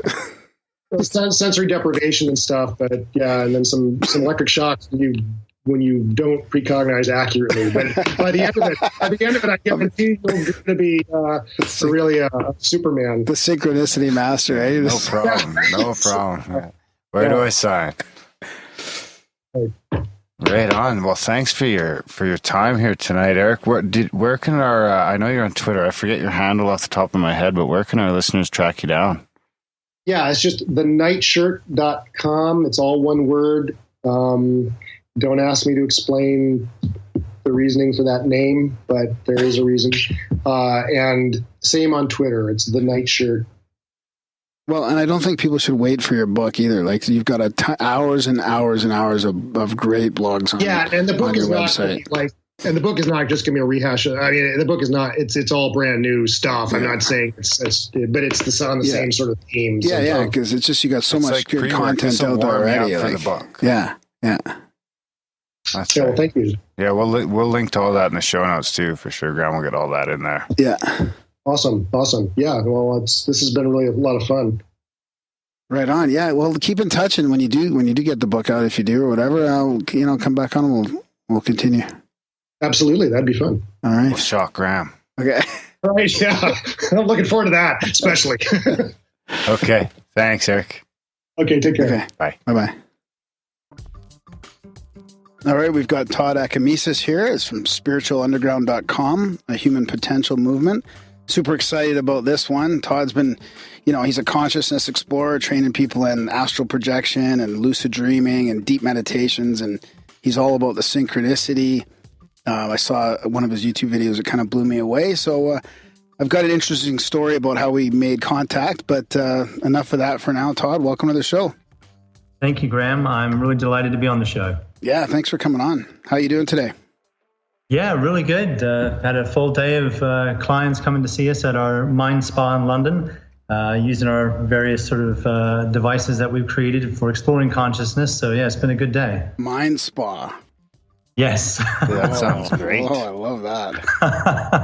Yeah, we have a few devices that we've made ourselves. One is called Pandora Star, which is a brainwave entrainment device where we have 12 very high-powered LED lights. On one level, we can create very psychedelic deep trance experiences where people can experience, very amazing altered states from lucid dreams to out-of-body experiences, depending on the settings. We can run 4 frequencies with this machine simultaneously, so we can sort of experiment with very exotic states, very exotic brainwave states. So yeah, people love coming here and being our guinea pigs. Nice. Well, before we get to the rest of the Mind Spa services, we did try Pandora Star right here in Darren's place. Right, oh, really? Right, yeah, right. I was actually igloo. thinking that I'm going to put Mind Spa on the entrance to my spare room. On the entrance to your spare where my volcano lives. Where your volcano. I love it. So yeah, well, we had the guys from the Float Life. They were Float Lab in here, or Float Life actually in Calgary. They were for a podcast, and they brought the Pandora Star over, and we tried it with them. And then, they've been really wanting us to get you on the show, and I think I tried to make contact a couple times, and sometimes it just doesn't work. And then I got this listener email, a link to the YouTube video, and I watched this video, and I was blown away by it. And we'll talk about that video later. But and then I realized after a while, I was like, okay, I got to get this guy on the show. And then I emailed you, and I realized that you're the guy that we were already trying to get in contact with, and that we had, that's brilliant, and that we had tried the Pandora Star. And I mean, I loved it. It was pretty interesting. I mean, I tried a couple different programs, and Darren tried a couple, and yeah. So is that always? It was a bit too much for me. Was it? Oh yeah, it was like wow. It was like psychedelics without the love. Yeah, it was like psychedelics without the psilocybin or DMT. Yeah, we've got about 60 different programs, and I would be curious to know what you used because you get different effects from different programs, and some of them, can be sort of throwing people in the deep end. Yeah. So people are having pretty positive experience with these then? We've got a formula here at the spa, which I'd like to sort of replicate with others like the float centers. It works really well because, like I said, if you throw people in the deep end, sometimes it can be good if they're ready to sort of do the inner work that goes with that, the treading of water and such. But we typically get people in from the whole business community, from spiritual communities, and we like to sort of speak the same language from the beginning, right. And then from there we figure out where people are at. And once we find that out, we can then sort of channel them down a direction where we feel will be a good place to sort of just push them right to the edge of their comfort zone. And then if they want more, then they can take more. But that's their decision after that. Yeah, that's perfect. That's a good way to do it. Yeah. Yeah. You can tiptoe in. Darren will tiptoe in. Yeah. And just jump right in. Yeah, it was pretty intense. I was like, whoa. But I didn't. Yeah, I'm wondering if there was a bunch of people watching, so I couldn't be like, whoa. I just had to take it. It was probably acid squirrel. That's one of our most powerful visual experiences where you get constantly expanding and contracting sort of fractals and geometric patterns and kaleidoscopic color, and it can be very intense. Sometimes we have to sort of moderate the intensity of the light, maybe move the light away from them a little bit, depending on how sensitive they are. So what are some of the things that dictate the difference in the program? Is it just the blinking, like the frequency, or is there other variables in there? Well, first, the curious thing is that you've used the light. You as an observer, you will watch this white flickering light. Underneath the white flickering light, if you're the person having the session, you're having all these rich colors, which we've not programmed the light to do. We've basically just set certain frequencies, and your brain is basically creating all this communication, kind of like something like a psychedelic, like LSD. LSD gets a lot more of the brain communicating, bypassing normal communication channels. And the light, does a very similar thing. And that extra communication that's taking place starts to interpret all that sort of frequency, and then it generates all that color. So literally the brain is creating all the colors that people experience. The brain's creating all the visual stuff, or you could say consciousness is ultimately, because I think the brain is a byproduct of consciousness and not the way that, sort of science thinks the other way around. Yeah, exactly. Yeah. Well, that's really interesting. So yeah, that's one thing that really freaks people out. They have a session and then they realize that it was only white light, and they're like, wow, is my brain really like that? And so, yeah, we're pretty amazing. But yeah, we can from session to session, we can program the light to do different things. So if we want to come, like for example, here in London where we're based, it seems like the default feeling states for people at the moment, is stress, anxiety, and depression. So, people come in and immediately we might sort of put them on one session we have called Happy, which has some frequency states that'll really get them into a balanced sort of brainwave state. And by the time they're finished, they usually say very similar things, along the lines of, I really feel myself again. And that's really powerful. And that's really where we want people, because that's a great launch pad to then take people to other areas, because they're in that state of being where they're actually able to now receive. Whereas I think when we're all sort of blocked up, we're blocking, energy, we're blocking love, we're blocking, all kinds of stuff. And I think, even receiving sort of love and compassion. So we first want to get people back into that natural state of who and what they really are, versus all those, feelings, of sadness and depression and stuff that that's not really who we are. That's just, stuff that we, feel. Yeah, that makes sense. There's evidence as well, right, that this this light flickering and frequency will affect your brain waves, right? Like, will it bring us to a different state, like theta, or will it help us, slow things down a little bit as well? Absolutely. We have our one of our favorite programs to use with people who come here, where they say, like, I've had my spiritual awakening, I'm really deep into this stuff, or we get like a Buddhist monk who, have been meditating for 30 years and they maybe don't think the machine can, sort of show them anything. We put them on a program called Tibet. And, like you'd probably already, it's building a picture. So we have the light can run frequencies anywhere from 0.1 hertz, which is a sub-delta frequency known as epsilon, and that's 0.5 hertz and below. So the best way to describe epsilon, if you think about an Indian sort of adept who is capable of getting into like a suspended animated state, you can barely detect their pulse, their breathing, and that's a really ecstatic state. And then you get to the opposite end of that. We can go all the way through delta, where you have the sleep-related frequencies, rejuvenation frequencies for deep meditation. We can go up to theta, where you have like, the powerful aha moments, hypnagogia, psychic sort of phenomena. Things like paranormal experiences can be easily accessed in that state. There's so much going on there, like the alpha theta border. We go into alpha, where they do remote viewing, focused, relaxed states. Beta, which is our normal sort of operating consciousness. We go into sort of gamma. Gamma is very powerful for cognitive stimulation. So if we had somebody come to the spa and they use the light for like every day for 2 months on one of our 40 hertz gamma frequencies, it'll literally restructure their brain. Their memory will improve, their creativity will go off the charts, increase their brain processing speed during that sort of time, maybe by 10% minimum. They'll read faster, they'll be less distractible. We can go right up into the hypergamma frequencies, which are like 100 hertz and above. That's like somebody switching on and off a light switch 100 times per second.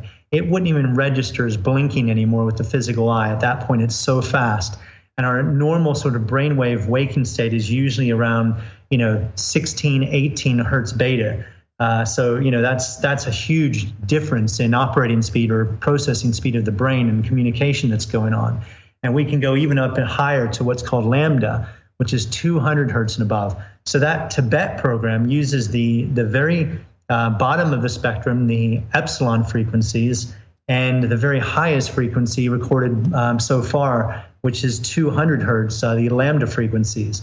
And what's interesting about those frequencies, when you go down into lambda, very slow, epsilon waves in epsilon frequency, and you get this very fast lambda frequency riding on those epsilon waves. And then when you go all the way to the other end and you have that fast lambda, you get very slow epsilon waves riding there. And it's like this full circle of consciousness. So the Tibet program is really interesting. We get a lot of reports of people saying things like, it felt like I was floating above my body. I just felt more focused than I ever have. I felt energy. It's really quite a unique program. And we like to put people on that program because it's a unique set of frequencies. The lambda in particular, most people, 99.9% of people will never experience that frequency. Wow. What about the happy thing? Like, how far are you from being able to put that on like an app so that I could put it on my iPhone and use the camera to just like flash people into a better mood? Oh, geez, indeed. Yeah, we're looking forward to sort of developing some more mass market stuff because this Pandora Star is really built more for retreat centers, float centers. But yeah, we want to get some more mass market stuff on the go for people to use, every day. And yeah, that would be amazing, really, to be able to, sort of walk by and flash a whole crowd of people and just change their brainwave state. Yeah, well, kind of on that same vein, can you do the opposite effect? Could you make people angry or irritable or things like that with like... Yeah, indeed.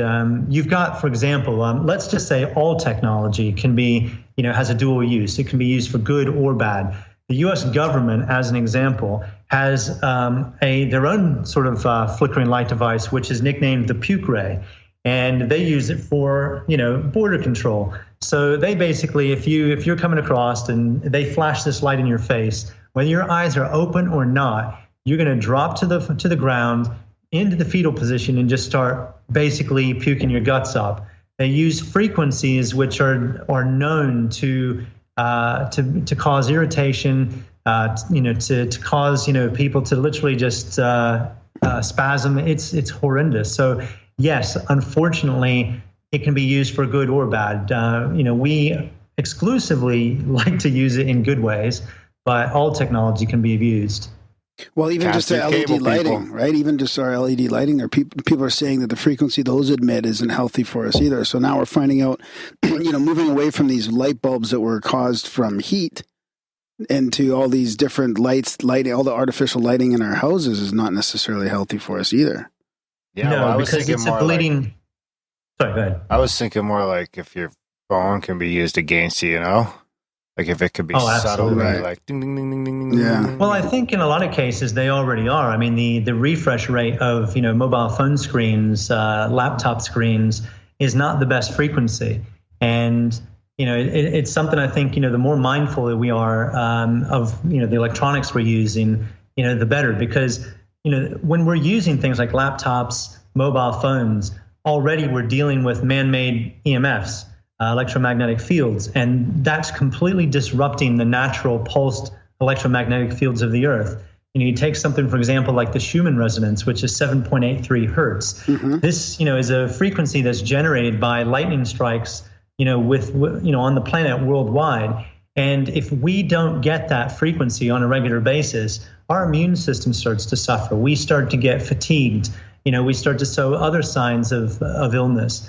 And even on something like the International Space Station, outside of the Earth's atmosphere, no Schumann resonance. They have to have a Schumann generator on board in order to generate that frequency. So here we are in our big cities, and everywhere we have Wi-Fi signals, etc., and we're absorbing all these energies. It's creating a positive charge within our body, and in this sense, positive is not good at all. It's literally creating free radical damage. So, if people were to sort of just go outside for maybe 15 minutes, half an hour during their lunch break, if they're at work, take their shoes off, barefoot on the ground, boom, suddenly they're bringing a negative charge, because the Earth is a grounding force. And it's going to then sort of get rid of all that buildup of positive charge. So there's plenty we can do. We just have to remember to have these countermeasures, which, we didn't used to have in the old days, when our parents and grandparents were growing up. Well, maybe I should start doing that after podcasting. Yeah, now, so I just go stand in the front yard with my bare feet. I can never seem to be able to sleep properly. Just hug a tree. We're in a Faraday cage right now. I do some in a Faraday cage with an unbelievable amount of electrical signals bouncing around, I'm sure. Computers, Wi-Fi, screens, LTEs, fucking things, power. Oh my God. Dirty electricity. Yeah, it's not good. I do barefoot running though. I've been doing that on Nose Hill Park. It's pretty cool. There's a couple of paths that are soft enough and you can barefoot run. I went to Cuba for 7 days. I didn't wear shoes once. Really? It was when I was drinking. Awesome. So what else you got in your mind spa? Is there other types of gear you have or just we do other types we have something we developed called F deck, which is our frequency deck. It basically is some staging, some steel staging, which has some very sort of strong, sturdy boards on top. Underneath each board, we've attached these really large frisbee-size transducers. So basically, we lie people down on the deck.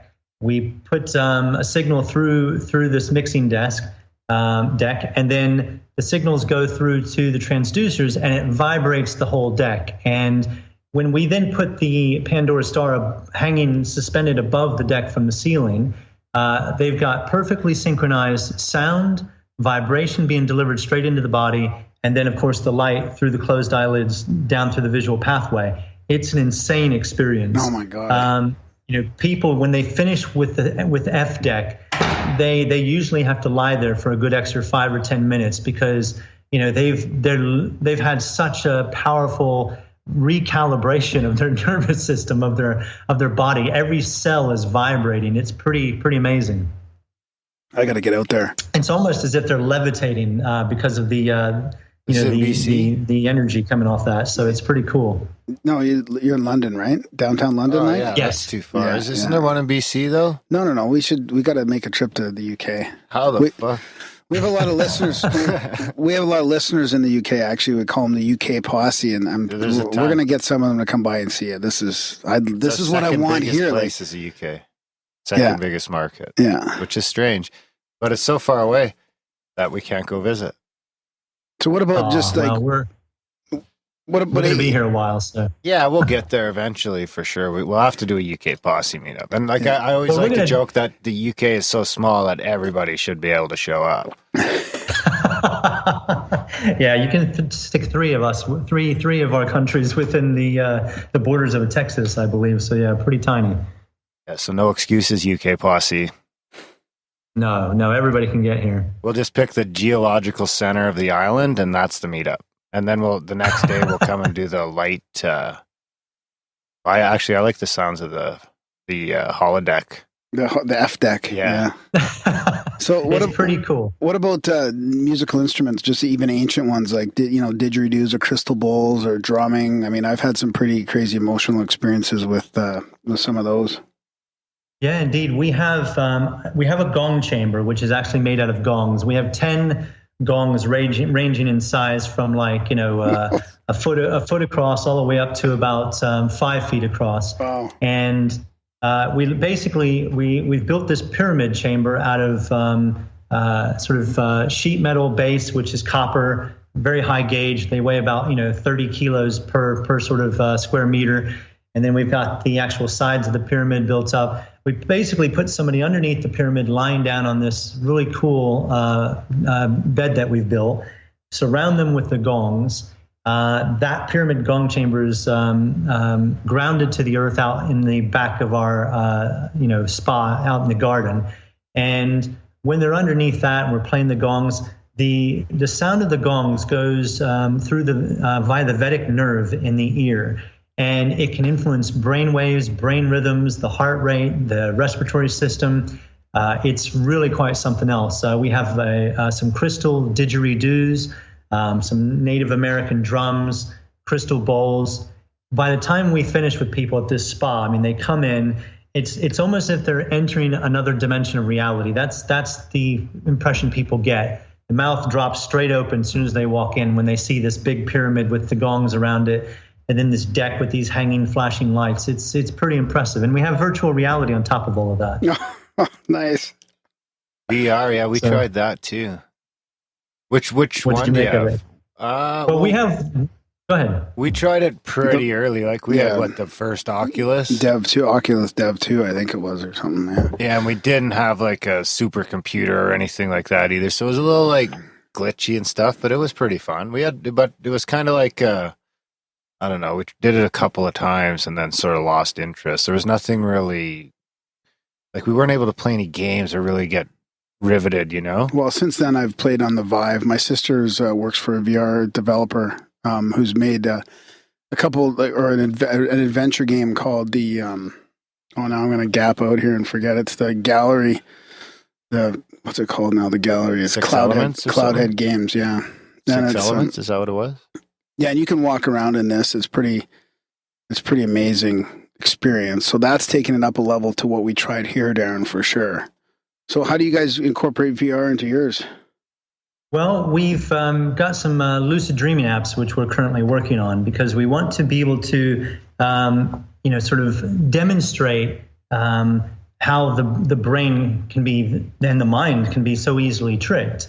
And we have one program at the moment called a pit demo, where basically it's a pit which is about what would seem maybe 30 feet deep. And you put on this mask and you're completely immersed in this room. And there's this plank, maybe about 12 inches wide, going from one side of the pit to the other side of the pit. And a lot of people won't even walk across the plank. It's that realistic. And, it really goes to show how fragile, sort of our awareness of reality really is. And I think this is the thing that really excites me the most. One of the reasons why I teach lucid dreaming. To me, I think lucid dreaming and false awakenings in particular, which is something that usually precedes a lucid dream, to me is evidence that reality itself, is perhaps virtual. And so the virtual reality is one of those things where we really want to get people interested in, taking these inner journeys and starting with something like, deep meditation and then advancing into lucid dreaming, because, lucid dreaming in itself really can open people up like a cosmic can opener. I think when they start having, like a shared lucid dream with a friend, and you both report back the same experience, this could be evidence that consciousness is non-local. I think when people start having high fidelity experiences where they're in their sort of a dream reality, which is a representation of their house, and there's physicality. This is one of the things that I think really throws people the most. They get into these lucid environments within a dream. When they become lucid in the dream, and depending on the level of conscious awareness they have, it can take on literally solidity. And that solidness of the dream can really frighten people. They can literally knock on a door, they can drink, some water, and everything will seem realistic. And then when they wake back up into their their waking life, it throws them a little bit, especially if at that point they come out of a lucid dream and they wake up in bed, they get up and they're like, whoa, that was pretty cool. Maybe they journal it. Then they get up and they walk to the bathroom, and on the way there, they might, sort of notice something like a glitch in the matrix, and they see there's carpet where there should be tiled floor. And they're like, oh my God, am I still dreaming? And then they wake up in their bed for the second time. Yeah. And it really makes people think. And this is what I think the power of virtual reality can do as well. It can really demonstrate, these ideas that I think, new science, new physics is really starting to come to terms with. Yeah, I totally agree. I think that's really important. That's one of the most important things. There's too many stories of people in lucid dreams either having really critical precognitive events or healing or just, awareness of something in reality that's actually there. Like you said, shared dreaming. I mean, it's crazy. So that's something that could really bring this to the forefront. Absolutely. What were you going to say, Darren? I don't know. The other thing I was thinking about the VR is we could even start incorporating biofeedback and stuff, right? Like getting your your heart rate down, or your blood pressure, or some signals that prove you're relaxing, and then you could almost force people into that altered state through physically demonstrating relaxation or that type of thing. Like, there's all these biohacking devices now, like the Fitbit and all these things that measure things. You could link that towards VR experiences. Oh, for sure. I think it's really important too. And I think when you can, it's kind of like when people come here and they use the light machine.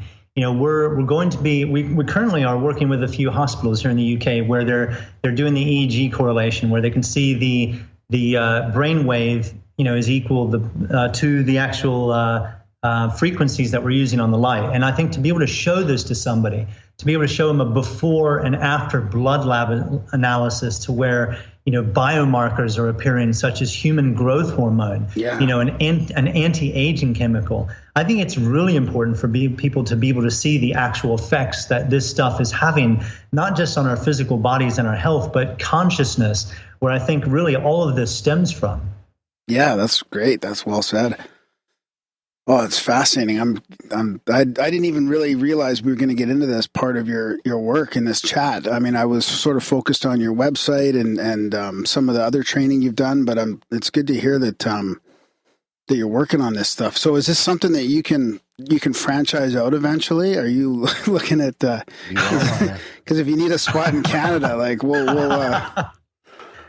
Well, we currently have about 300 owners worldwide who have the lamp, and I'd say a good sort of 60% of them are exploring this in a personal way, and then we have that other 40% that are using it commercially, like float tank centers, retreat centers, Reiki practitioners, so spiritual practitioners.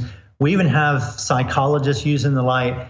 We've made this thing to be, research quality. We've got a few hospitals that are testing the light. So there's a lot of potential. And really because we can run 4 frequencies simultaneously. So as an example, a lucid dream is a cocktail of 3 frequencies, 3 brainwave frequencies.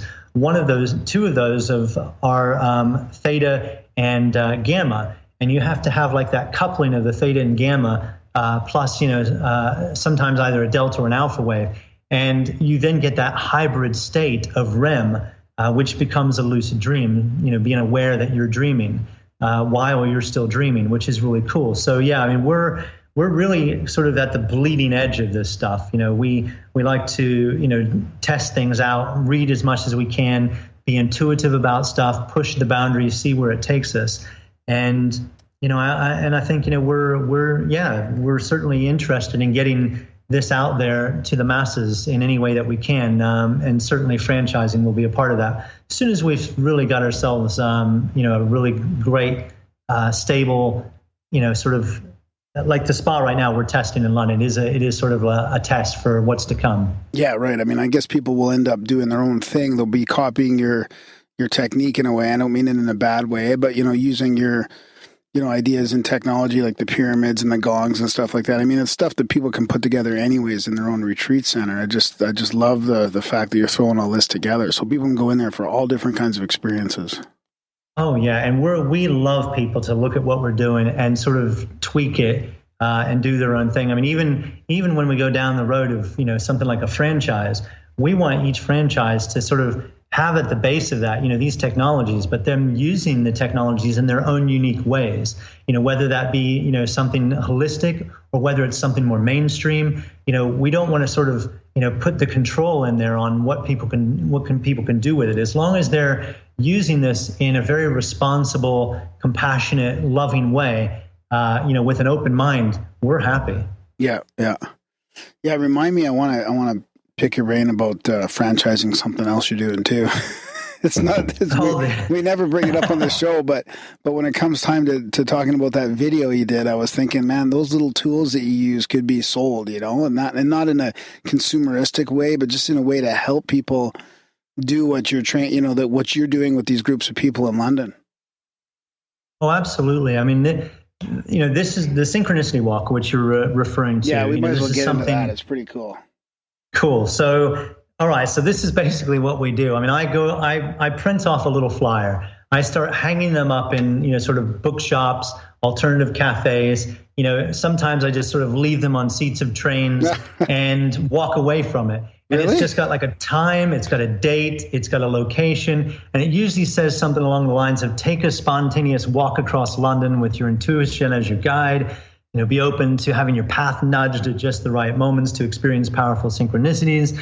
And what's curious, people show up, people I don't even know, 30, 40 people on a night. And I usually do this during a weeknight after work, because that's when people are really in need of a recalibration of their nervous system, of their thoughts, of their feelings. So that's when I do it. So people show up and they typically ask, the same thing, what's the plan? And the first thing I do is I sort of say that there is no plan. We have these dice, and we roll the dice, and the dice decides which direction we go. So we're literally letting go of all control. We're giving the control over to the dice. We choose like a group number at the very beginning. We roll the dice to get one number, and then we sort of follow that number intuitively throughout the night. Which works, exceedingly well. So, if the number comes up organically, then we follow it. If it has meaning, then we follow it. Say, for example, if we roll the number 4, and the moment we roll that, the number 4 bus starts to pass. We either follow the bus immediately, or if the bus stops at the bus stop, we all pile onto the bus and just, then roll the dice again. And if it's like a 5, then we'll go 5 bus stops before we get off again. And the idea is to literally relinquish all control so we can get deep down the rabbit hole of synchronicity, where we can start to experience realities within realities. And that's when it really starts getting interesting. Yeah. Because, for example, if we roll the dice and suddenly we're on a bus, first people might be a little bit nervous. The fear mind gets activated, and they might think things like, oh my God, I have no idea where this bus is going to go. This could go anywhere. I hope we don't roll a 9.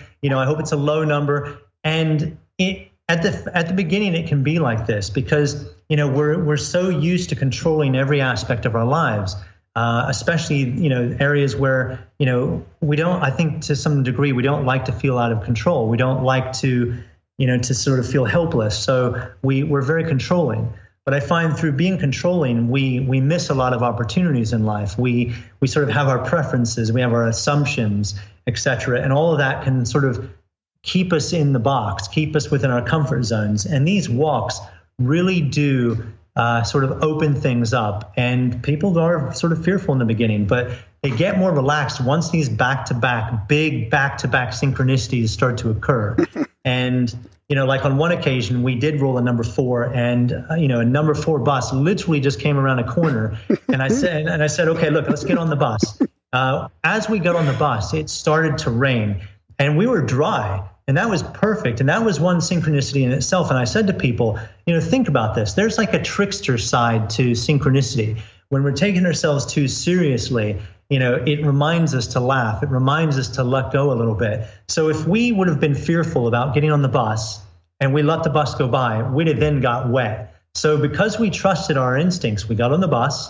We then rolled the dice. We did get a number 9. So we went 9 stops. I kid you not, when we started to get off the bus, it stopped raining. So it was, again, perfectly timed. And as soon as we get off this bus, there's a sign right there plastered on the wall that read, "Wait here for further instructions." It was like it was scripted, and people were literally, their jaws are just wide open. And they just, they're by that stage, they have to let go of the doubt. And the doubt is usually what spins us out, what keeps us in, that comfort zone. But the doubt, by that time, when things like that happen, you have to start letting it go. You have to start sort of getting into that deep place of trust, that we can sort of stay in this flow state, because that's ultimately what's happening when we're on these walks. It's synchronicity is a component of everything that we experience in life, which becomes, really noticeable when we're in this state of consciousness known as the flow state. And when when we enter a flow state during a synchronicity walk, and we trust we can remain in that flow for like an indefinite period, we'll experience these back-to-back synchronicities, like a cascade of synchronistic events, which will then lead us into like a really deep rabbit hole. And I like to see that as like an elevated state of spirituality where then anything can happen. Yeah, and you got to stay in the moment the whole time, right? So you have all these people that are focused on the moment. They're not thinking about, what's going on at home, or they're not this and that. In order to intuitively catch all this stuff, you have to be present the whole time. You do, and you've just nailed it. It's that presence which makes such a difference in our lives. That's the recalibration that's taking place. And I think, when people are being really present with themselves, really present with their lives, the quality of their existence improves drastically. Because, then we're not projecting so easily. We're not projecting our stuff onto other people. We're not compressing feelings into our body. We're really sort of, allowing ourselves to pay attention. And I think when we're paying attention, we start to see that, all of reality is communicating with us. The video you watched, for example, I don't know if you got to the teaser trailer for part 2, which is only 3 minutes long. There was a bit there that demonstrated how quickly we got into a flow state. My partner, Sky, was walking a little bit further ahead. We just rolled the dice that say, there's one of the facets of the dice that says, follow the white rabbit. And a white rabbit is basically a stranger. So if you can imagine in London, we've got 8 million people living here, and we roll these dice, and suddenly the follow the white rabbit die comes up. The other die will be a regular, 6-sided number dice. And if it sort of rolled at the same time in number 3, then we would basically follow the white rabbit for 3 minutes. And the idea is that we would pick somebody that really looks like they have purpose, somebody that really stands out, and then we would follow them for that bit of time. We do our best to be respectful and not sort of crowd people. We don't make a scene. Want them to exactly. We don't want to be seen as stalkers. There he is. Exactly. So on this particular occasion, the person we chose went down into a subway, and we had to follow them. This is being true to letting go and going with the flow. And then as I've got this body mic on and the body camera, and we've already experienced some interesting synchronicities with numbers like 3, 6, and 9 in particular. Yeah. I said, there's my partner Sky, and she was, like I said, about 10 paces ahead of me. And the moment I said Sky, there was this electronic advertisement sign that changed from the previous advert to a new advert, which is an advertisement for the TV network Sky. And the word Sky just flashed up. Literally, the moment I stopped saying Sky, it flashed up. It was so perfectly synchronized. And it's just like things like that I think are constantly going on around us. And I do think that the universe at large, is, usually communicating with us. It's just whether or not we can see it. It's almost like that signal to noise ratio. If there's so many things going on, like we've got our 5 physical senses evidencing all of reality. And I think a lot of times, that gets in the way of experiencing, something that is,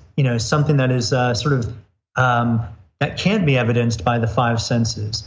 Something like these synchronicities, which in a sense, these are, we're dealing with, experiences. We're dealing with phenomena which is beyond cause and effect as we can be aware of it. That's a true synchronicity. It's an acausal phenomena that's not bound by time or space, and it's very personal to the individual. Yeah, we talk about them all the time here. We have listeners always sending in their synchronicities, and Darren's got the third party Canadian rating system on the go, and it's pretty amazing. It is something. There's something going on. There's some sort of hidden thing there for sure. So do you have any? Like, how did you get into all this synchronicity, and how did you have anything? Because a lot of our guests, believe it or not, seem to be on their path from sort of synchronistic moment or something that's sort of beyond coincidence. Well, for me, I grew up in the U.S. I grew up in Florida, which you probably know is an old Spanish colony. And I had a near-death experience when I was 5 years old, and I think this is where it all started for me. It was a very classic near-death experience, bright white light. I had this individual came up to me that felt really familiar. It was like my IQ went from that of a child's consciousness to, like an adult consciousness. The way I'm articulating myself now, it's almost like I had that sort of clarity of mind as a 5-year-old during this experience. And remember then, minutes later, I guess, being pulled out of this pond that I'd fallen into by one of my brothers. And my 6th birthday was, I think, only a month or so after that. And soon after my birthday, I started having lucid dreams at age 6, followed by, out-of-body experiences. And again, I didn't really know how to articulate, those. Those are labels I use now as an adult. Mm-hmm. But I knew then that there was a difference between those two phenomena. The lucid dreams, I knew it was a dream. I could change things. If I was in, a representation of my bedroom, it would never be just like my bedroom. There would always be some sort of glitches. And then this other type of experience started taking place, which I would now label an out-of-body experience, where in these experiences, I was always sort of woken up from sleep. I would be in something like waking sleep paralysis where I couldn't move my body.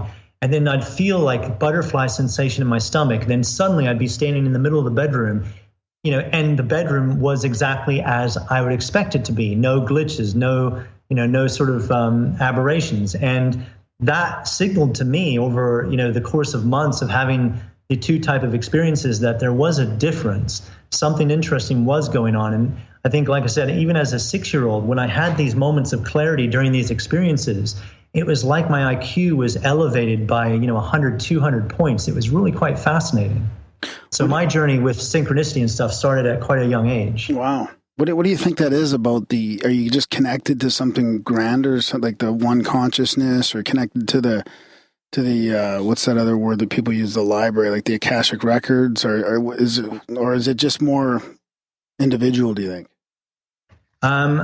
You mean with regards to synchronicity? No, more like your feeling of enhanced intelligence, or that just connected to that, that type. Yeah, I think intelligence enhancing light for the igloo.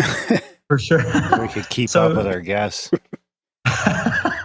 So, for example, with regards to that sort of moment of clarity, I find that our nervous system, to me, this is the psychic antenna to what we refer to as the all that is, or the 0-point field, the Akashic records, and I think if whatever we sort of entertain ourselves with in our waking lives is literally entraining the nervous system. So if we're entertaining ourselves with gossip, if we're entertaining ourselves with some really low quality sort of, at the watering hole, at the watering cooler at work, and we're just sort of backstabbing, and we're talking about people, we're shaming and blaming people and judging people, that to me is literally entraining your brain. It's entraining your nervous system. And it's literally, sort of shutting you off from these deeper states. And I think when we get to this, sort of mindset where we realize, we're literally coexisting. There's two parallel realities coexisting here on Earth. One is a reality of fear. One is a reality of love. And I think we're constantly throughout our day navigating between these two realities. And I think, one of the best ways to really navigate those realities is to remember, if it's your direct experience, and I have to be careful here because I don't want to judge other people's, life experiences based on mine. I know that, we're all different. We come at this from different, perspectives, and I want to respect that. So I'm talking from my perspective here. Yep. So from my perspective, we're sort of tuning in. We have the opportunity here with, recalibrating the nervous system to be able to tune into these deeper states of who and what we really are from what I think and from my personal experiences. I mean, I've been having out-of-body experiences since a young age. I'm 47 years old now. And, to me, I've got a lot of evidence that, we really are tapping into, deeper states, these super states of consciousness. Personally, I believe all minds are joined. I don't think that we can consider ourselves, like an island. Mm-hmm. I think on a deeper level of consciousness, literally all minds are joined. And I think this is something to really keep in mind in every area of our life, because, if we're, as an example, keeping other people on the hook, we're not letting them off the hook, with something that they've done. We're kind of like the jailer at a prison. We can't go home. We have to guard the prisoner. So it's the same thing with consciousness. If we're keeping other people on the hook, we can't get off the hook either. So I think it's looking at this stuff, and ultimately this is what these explorations are showing me. It's helping me wake up more in our grounded reality, which is physical, the physical universe. I find that, when we're really being present here, then we obviously have more opportunity to be present in other areas, such in altered states, lucid dreams, out-of-body experiences, through remote viewing, channeling. And I think the more present we become, the more information is flowing through naturally through that psychic antenna, which is the nervous system. So if you're tuning your nervous system every single day to things such as doing breath work, you're clearing energy, you're meditating, you're doing forgiveness work, all of this stuff, which is coming from with love at the bottom line, it starts to really change, your life. And it really you start having a better relationship with reality. and you're clearing space to where you can start to see that other people who are having reactions, such as some of the stuff we see in the news, the controlling stuff. We mentioned when we first got online, we were talking just very briefly about political stuff.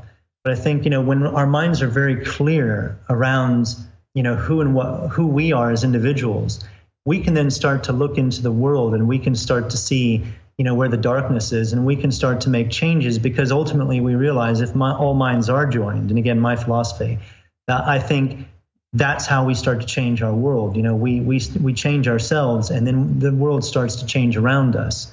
And I think this is one of the important distinctions when we're dealing with spiritual sort of awakenings. Understanding that this is going from the realm of something personal to now taking part and making a contribution to this bigger picture. Yeah, and taking control of your own destiny in a way, right? Instead of being trapped in resentment or not forgiving someone, you're talking about being present here and not getting into those states, because it really is just a trap for yourself, right? You're only hurting yourself if you're pissed off at somebody else and you're holding a grudge. Absolutely. I think you're right on the money there. I think, ultimately, if you're judging somebody, if you're blaming somebody, if you're shaming somebody, it's an attack on you as much as other people. Yeah. Yeah, I was just at a workshop on the weekend, kind of an inventory workshop about, your heart center and forgiveness and meditation and all this kind of stuff. And it's very similar to that, letting go of all that stuff. Yeah, for sure. And I think, when you really do understand how much that, this stuff hurts you as much as others, because all minds are joined, it really starts to accelerate your journey. You then start to sort of take responsibility. You want to learn about other people's love languages, an example. This is something I learned in the last few years. We don't all sort of communicate in the same ways with regards to, feeling loved. For example, for a lot of men, our love language is like words of affirmation and touch. When somebody gives us words of affirmations, like, for example, our fathers, for a lot of us, men, when we were boys, our feelings were always picked on. If we fell over while playing football, it was just like, don't be a crybaby, get back up. So we're taught to sort of really, sort of repress those feelings, because our feelings are called names from an early age. And I think when we start to advance as adults, to me, a sign of a spiritual adult is really understanding generosity, for one, is a true sign of a spiritual adult, where we give, we understand other people, we understand how they feel loved. For women, one of the dominant love languages is quality time. A woman wants your presence. Anthony Robbins, would typically say in one of his seminars, when does a woman want your attention? All the time. That's one of their love languages. They want to have that presence. They want your full attention. They want to feel that you're listening, that you have empathy. And, that's very powerful when we can form these deep connections with people. Instead of talking, when they're talking and we're on our mobile phones and we're like, but, ultimately we're only giving them 10% of our attention. I think people can feel that, if all minds are joined on a deeper level, you're not kidding them at all. It's in your body language. Most of the communication is nonverbal. They can see you not paying attention. They can see your attention is elsewhere. And that makes people not trust you. And I think when we're understanding that people receive love and feel love in different ways, and not just in the way that we feel and receive love, that makes a profound difference. And I think, all of this comes from us being more present and being able to pay attention. It's like we become an everyday psychologist. Yeah. My girlfriend and I did that work with the 5 love languages, and luckily enough, our top 3 love languages were the same. So it's brilliant. pretty easy to work through when we're already sort of communicating at that level. Totally agree. Totally agree. Darren's rolling his eyes here.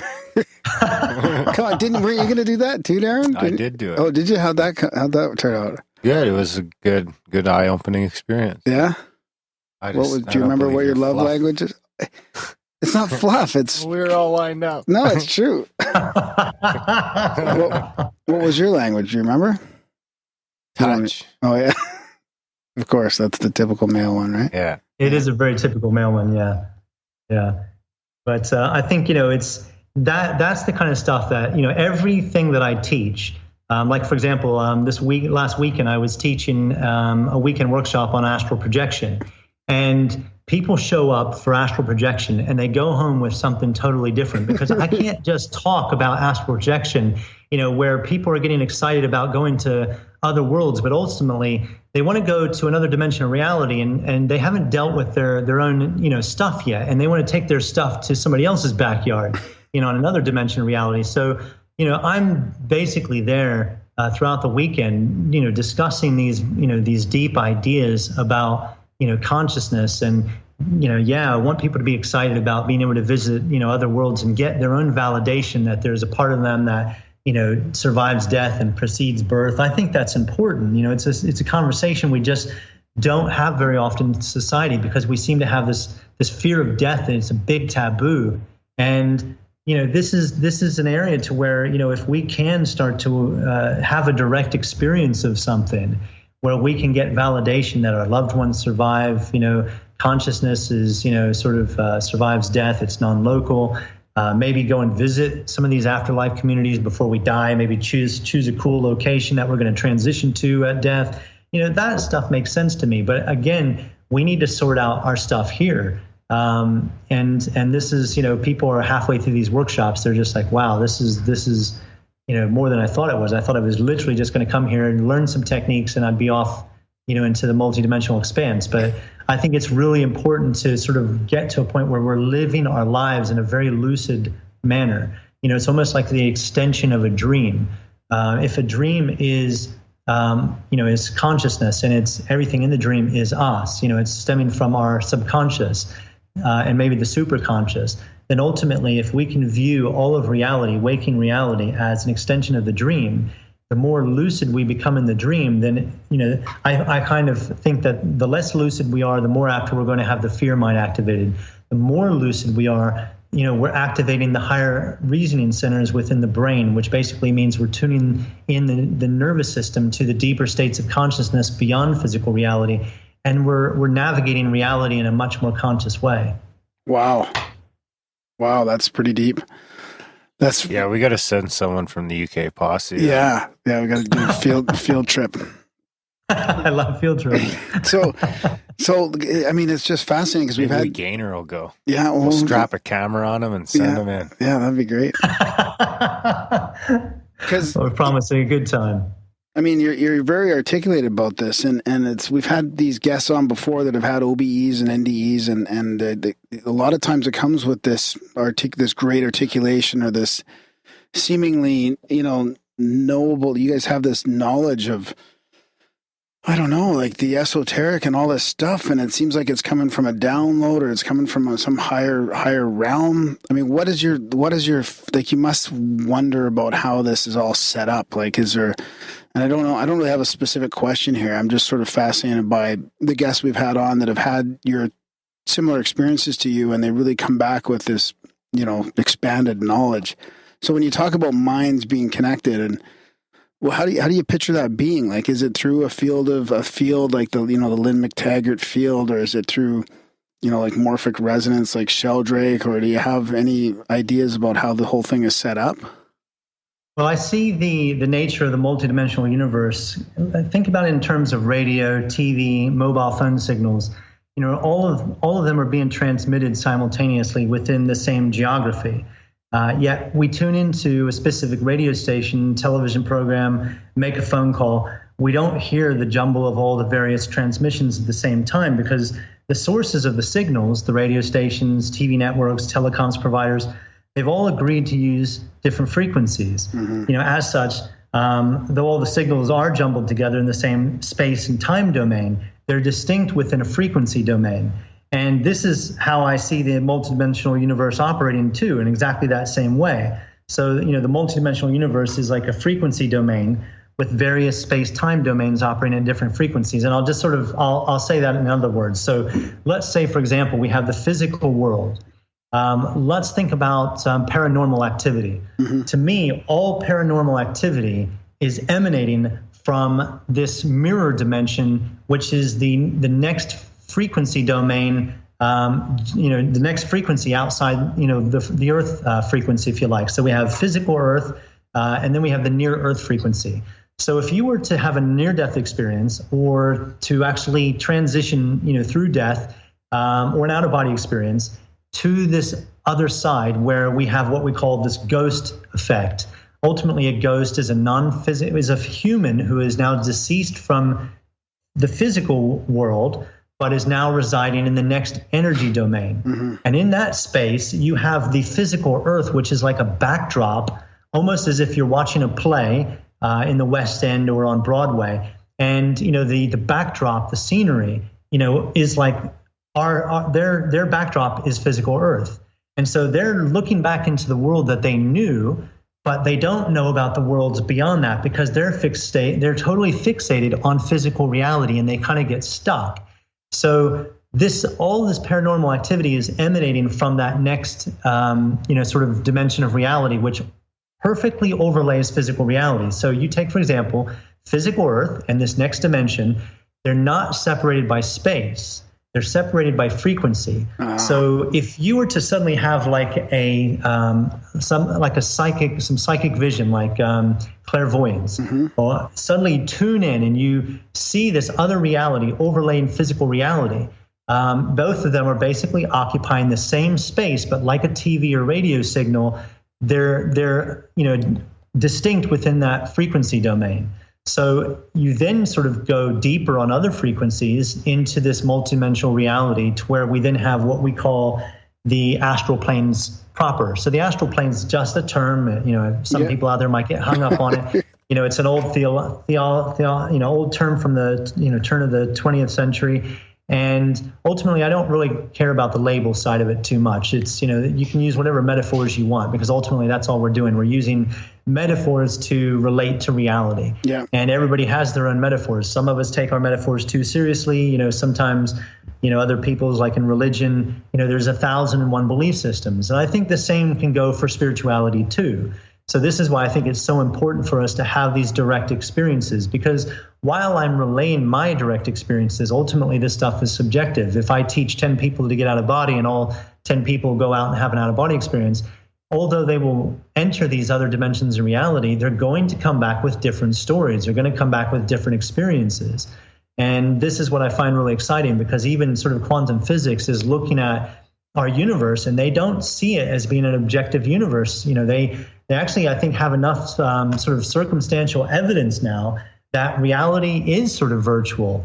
The objective reality model just doesn't stack up anymore, under those sort of ideas.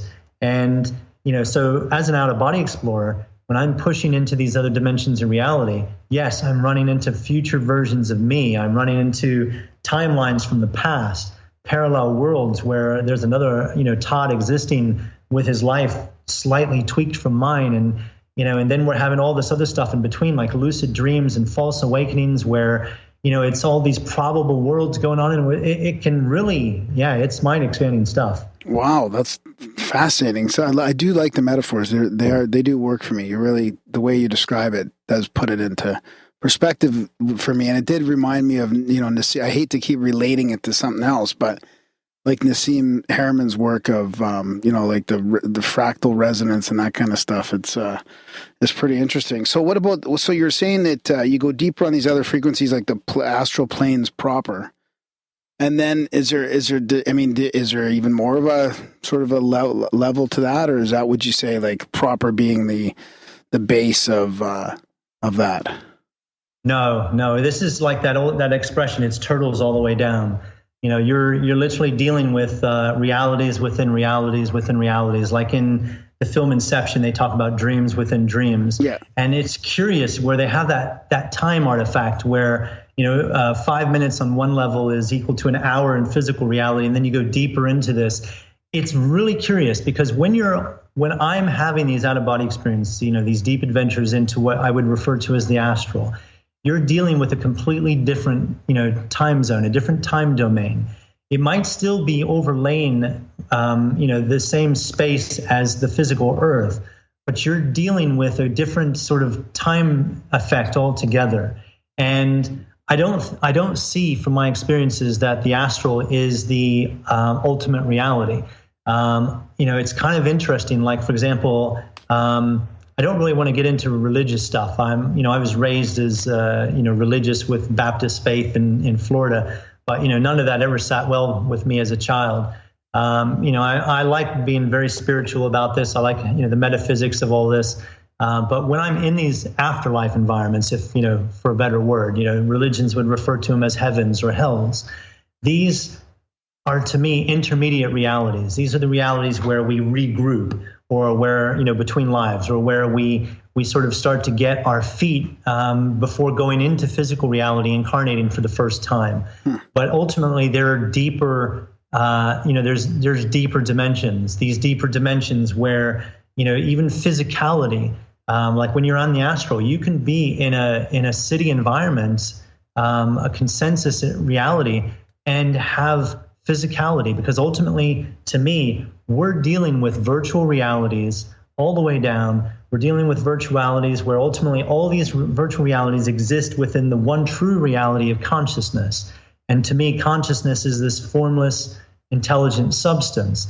The physicality it's almost like a rule set where, you've got this like a physics for a place, but ultimately those physics can be taking place in the mind. And what I find really interesting is that quantum physics can actually sort of relate through calculations, sort of create physicality through calculations. It's fascinating. And, so I think, yes, there are deeper dimensions, and, there's, stuff way, way deeper than what we're currently remembering, versus even maybe being aware of from maybe never experiencing. But I do think there's quite a few aspects to where we do remember stuff, because if we were something before we came here, then we have the memory of this stuff. It's just whether or not we're in a deep spiritual amnesia. Yeah. So the intermediate reality where we regroup is just one of those, let's say, levels, for lack of a better... Purgatory.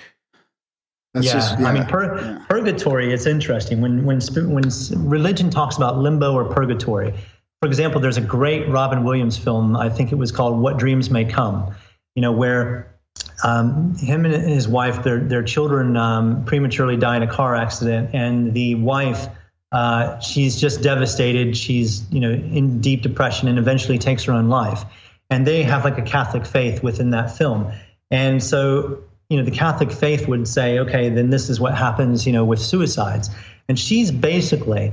Eternal in this film, she's dead, I think, right? Is that how that Well, works? yeah, she's literally creating her own personal hell in her mind, or in this case, the sort of the limbo state.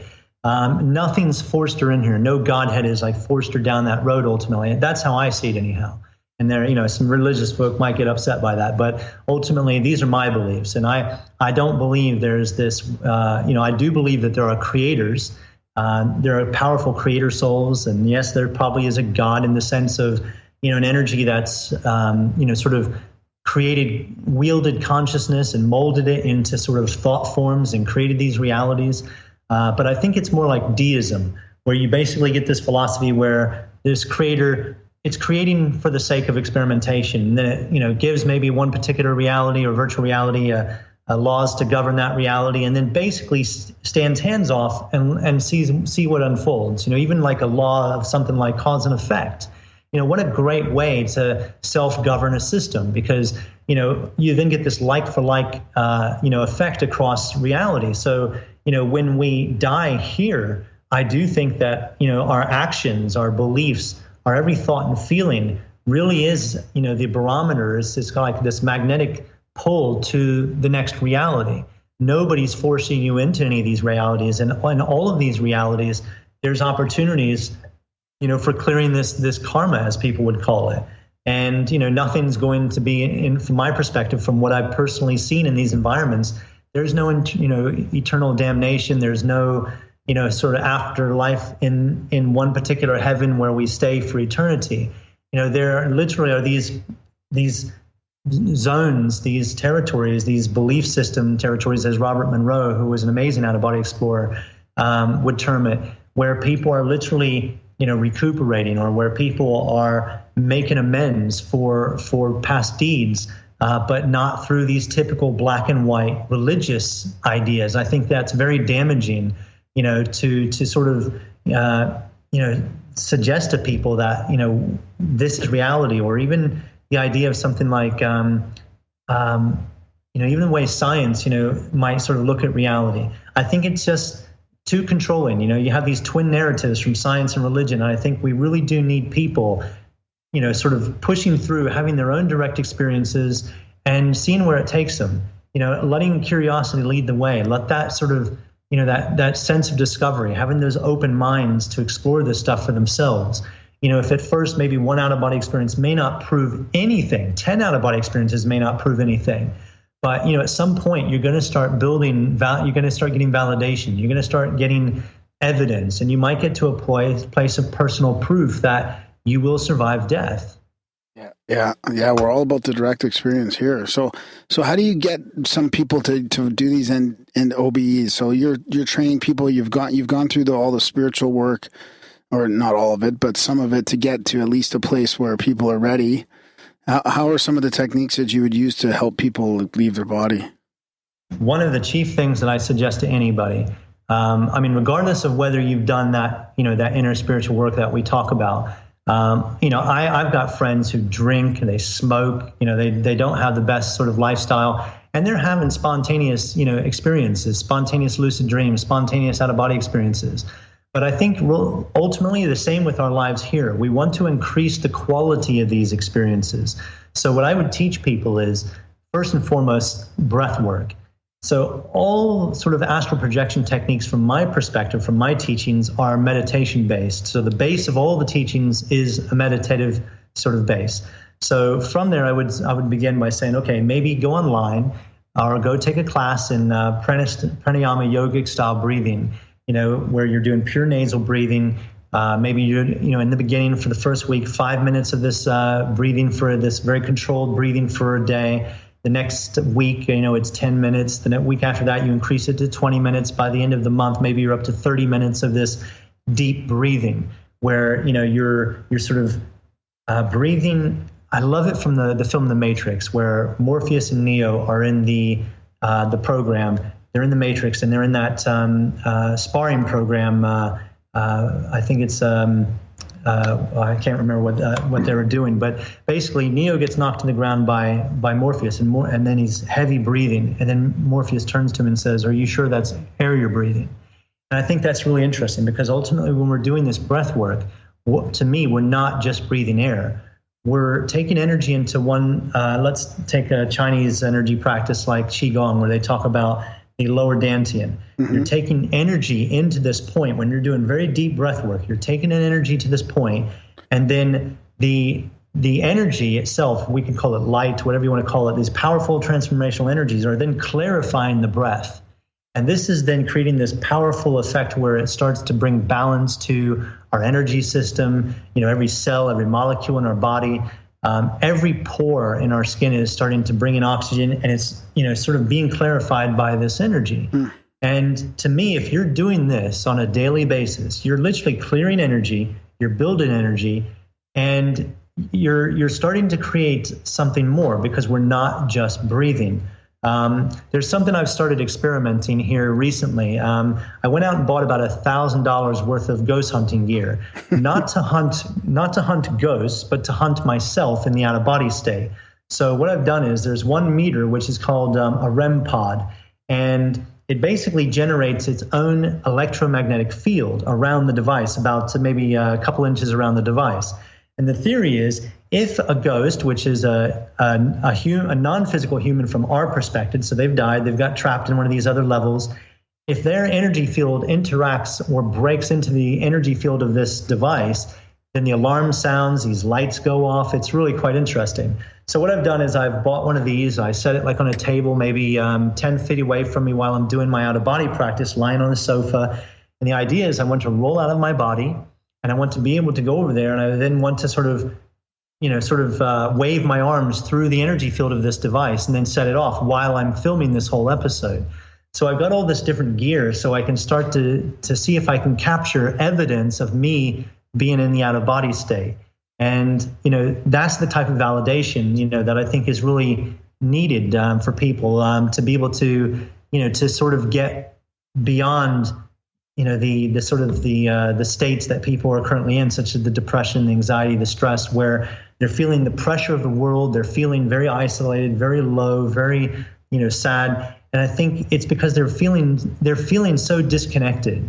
They're not feeling a connection with other people, whether they're blocking it or whether it's being blocked.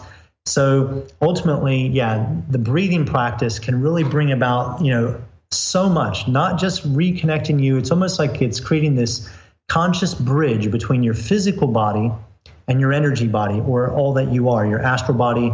These it's almost like we have these nested energy forms, and the physical body is what we're conditioned to. It's our it's based within our grounded reality. And when we have dreams, we have what I would refer to as the dream body. When we're having an astral experience, we're dealing with an astral body. But again, these are just metaphors, and I don't expect people to get too caught up in them. I don't try to get too caught up in them myself. But the breathing practice is a good starting point for doing this stuff. I find that just doing breath work, which is a type of energy work, if you do it for a month, 2, 3 months consistently, maybe build up to between a half an hour and an hour a day, by the time you get to just that place, you're already going to be having spontaneous, sort of lucid dreams coming up more often. Your dreams are going to be more clear, vivid. You might start hearing things where before you just have fragmented visual experiences. You might start tasting stuff while in these dream states. And that's basically just showing you that you're tuning your psychic antenna, the nervous system, by doing this powerful breath work, because we're not just breathing air. Yeah, that's very true. So then people have done a little bit of this work. They come in to see you, and then you can use some of those devices, or people will already be sort of primed for this experience. If they prime themselves before they come, a lot of people can have some very transcendental experiences. The light will do what it's supposed to do. It's that human component that is always where the uncertainty is. So if we can get people into more of a focused state, like a laser, like a lot of people, when they start their practice of meditation in the beginning, they'll find that their mind will drift a lot. Mm-hmm. And this is just showing where their mental muscles are weak. It's like our physical muscles. If we go into the gym, we do 3 sets of 10 reps of curling our arm curls, we're going to start building muscle, physical muscle. So it's the same with when we're meditating. If our mind is drifting, we have to look at it as if we're going into the mental gym. Every time the mind drifts through introspection, we realize this, we then bring our mind back to our original focus, which in this case might be the breath work, and then that's 1 rep. If 10 seconds later our mind is drifted again, we become aware of it, we bring it back to the breath, that's 2 reps. If we've done something like 10 reps by the end of the meditation, we've strengthened those mental muscles. And people, with practice, can go from having all these distractions of other thoughts to getting to a point where they can have this pure focus like a laser, and then that's where things can get dramatically more interesting. Bingo bango. Yeah, that's amazing. So Maybe we should just send Grambo over. Yeah, I think the little fundraiser and all. It's not too expensive to go to London. We'll go for a long weekend or something. No, one day. You guys are more than welcome. You're there. Boom. You get in that morning. You spend your day at the spa. On the red eye home. Brilliant plan. So what else? So what do you got going on in the future here? You've got your website there, Spiritual Underground, and your synchro walks and this mind spa. Is there plans for you in the near future? Well, we like to keep things evolving as much as possible. So we usually have people who regularly visit the spa can attest to the fact that we're constantly changing things, and I think that's important. We get into this sort of conditioning from youngsters to where we have like a bottom up learning approach, where maybe like something like a golf, the game of golf. We get a coach who coaches us for maybe 50 hours. And during that 50 hours, we get to this place where, we really feel like we know what we're doing. So we get to that good enough state. And then maybe we just sort of coast. A lot of times you'll hear people say in like self-help courses, they'll say, if you throw 10,000 hours of your time towards something, you're going to master it. That's like a half truth. because ultimately, let's say the quality of your practice is quite low. Then, after 10,000 hours, you could be quite mediocre at something. Mm-hmm. So to me, it's always about this sort of top-down approach where when you've learned something, like, for example, if I teach somebody astral projection, they then go out maybe a week later and they start a course in Reiki. They can use what they learn in Reiki to make their astral projection practice even better. So all of these modalities start to sort of like bolt on to one another and benefit from, through sort of putting them all together into this and getting this admixture. So, ultimately to me, it's about, for us, it's this constant evolution, it's this constant growth. So at the moment, I don't know where we're going to go. I get visions every now and again, and then suddenly it's all changed. I mean, the people that are around me, some of them like to have, certainty in their lives. But I'm very much a flow state person, and it can worry people when you basically just sort of turn something upside down when you need structure. So we do sort of lose structure every now and again, and we just go off in different directions. So I don't know where the next thing is at the moment, but what we're doing at the moment is we're very excited about, and there's always a sense of flow to it. It might freak out your employees a little bit when you're a business planner. Your business plan is just go with the flow. Well, works. We do. It does work for us, and I think we do have structure, but I think it's a balance, like with anything in life. I think even with this, if we have too much structure, we're going to suffer a little bit. If we have too much flow state, maybe we suffer a little bit. Mm-hmm. So I think it's like Anthony Robbins would talk about, the 7 human needs. We need certainty. We need to be certain that we can pay our bills. We need to be certain that people that love us have got our back during hard times. But we also need that uncertainty, and that uncertainty is that that spice of life we talk about, the variety. Good uncertainty. Somebody just surprising us with a gift card, for going skydiving or something, or meeting new people or whatever. It's just like that sort of uncertainty, can really drive people, connect them, and that's powerful. Does that count? There's a little synchro that my girlfriend got me a skydiving gift for my birthday. Oh, did she? Yeah. I think that's much? He must have known about 1,500. Todd must have heard about it. Is it enough for school? No, it's just like a jump. I think that's brilliant. Either that or she's trying to kill me off early. Gotta go for another skydive. Just keep jumping. Just keep jumping. Yeah. Let's try again. That's another voucher. See if this afterlife thing really is a thing. It'd be good for the show if you could report back. Yeah, exactly. But if you can't report back, then I'm fucked. So is there anything you think we left out, before we start wrapping it up? I think we've talked about a great deal, actually. And I mean, I'm always prepared to sort of just, go as deep as you like. I mean, when I give talks, my favorite part of a talk is actually the question and answers part, because you never know what question is going to come up. And, I'm always honest with people. If I can't answer the question because I don't have the direct experience, I'll just say. But, if I have a direct experience of something, I've usually got something to say on it. Yeah, no doubt. Well, perfect. So people... Are you on social media or anything like that where our listeners can track you down? Absolutely. Facebook is probably the best place to find me. I've maxed my typical friends list out, so if people sort of press the follow button, they can find me just by typing in Todd Acamesis. Acamesis is spelled Acamesis. I put up a lot of stuff about what we do at the spa on that feed. I put up my general thoughts. I put up some of my out-of-body experiences to hopefully inspire people. And, videos such as, the Synchronicity walks. My YouTube channel is a great place. If people go on there and just type in Todd Acamesis, you'll find me there and some of the stuff that I videoed. So, there are plenty of places.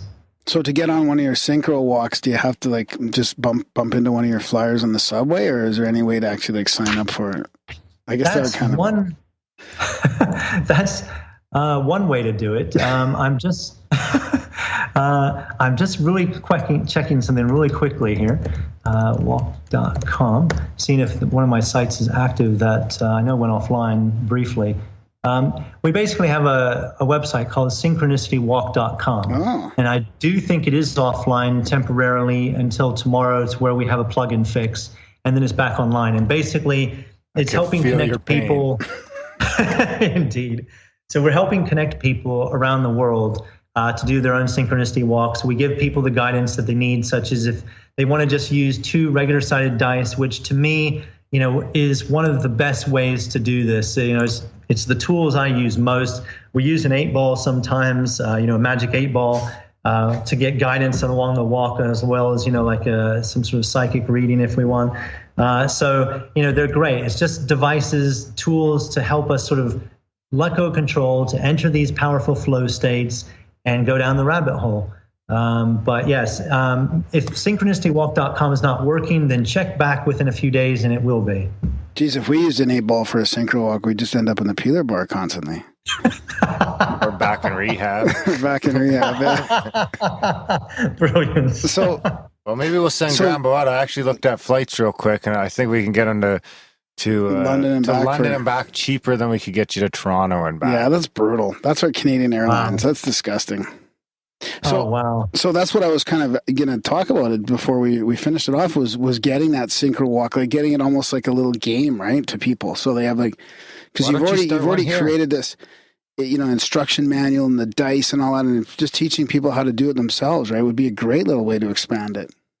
Absolutely. I mean, it is really simple. And like I said, the dice is ultimately all people need. You're just nominating directions. You get to a street corner where there's like multiple directions. You take the 2 dice and you'd say, okay, if they roll a 1 through 3, we go that way. If it's a 4 through 6, we go that way, and so on. And people then sometimes are like, wait a second, you can't roll a 1 with 2 dice.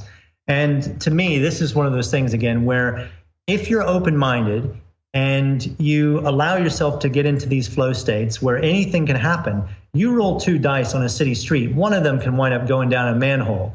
And then you're left with 1 dice. And what if that 1 dice that was rolled winds up with a 1? So it's just always allowing, there to be realities within realities. And once people have their second walk, they start to get into that sort of mindset where they let go, they learn to trust themselves. It's like the GPS in your car. How many times do people sort of set the sat nav or the GPS, and then when the voice says, next left, how many people don't turn, the next left? We've learned to trust that. So it's the same with our inbuilt, inner GPS, our intuition. When we learn to trust it, we can trust it as much as we can trust our car's GPS. Oh, I love it. I love what you're doing. That's awesome. Fuck yeah. Maybe we'll send Grambo out. And if not, are you coming back to Canada anytime soon? I haven't been to Canada in a while.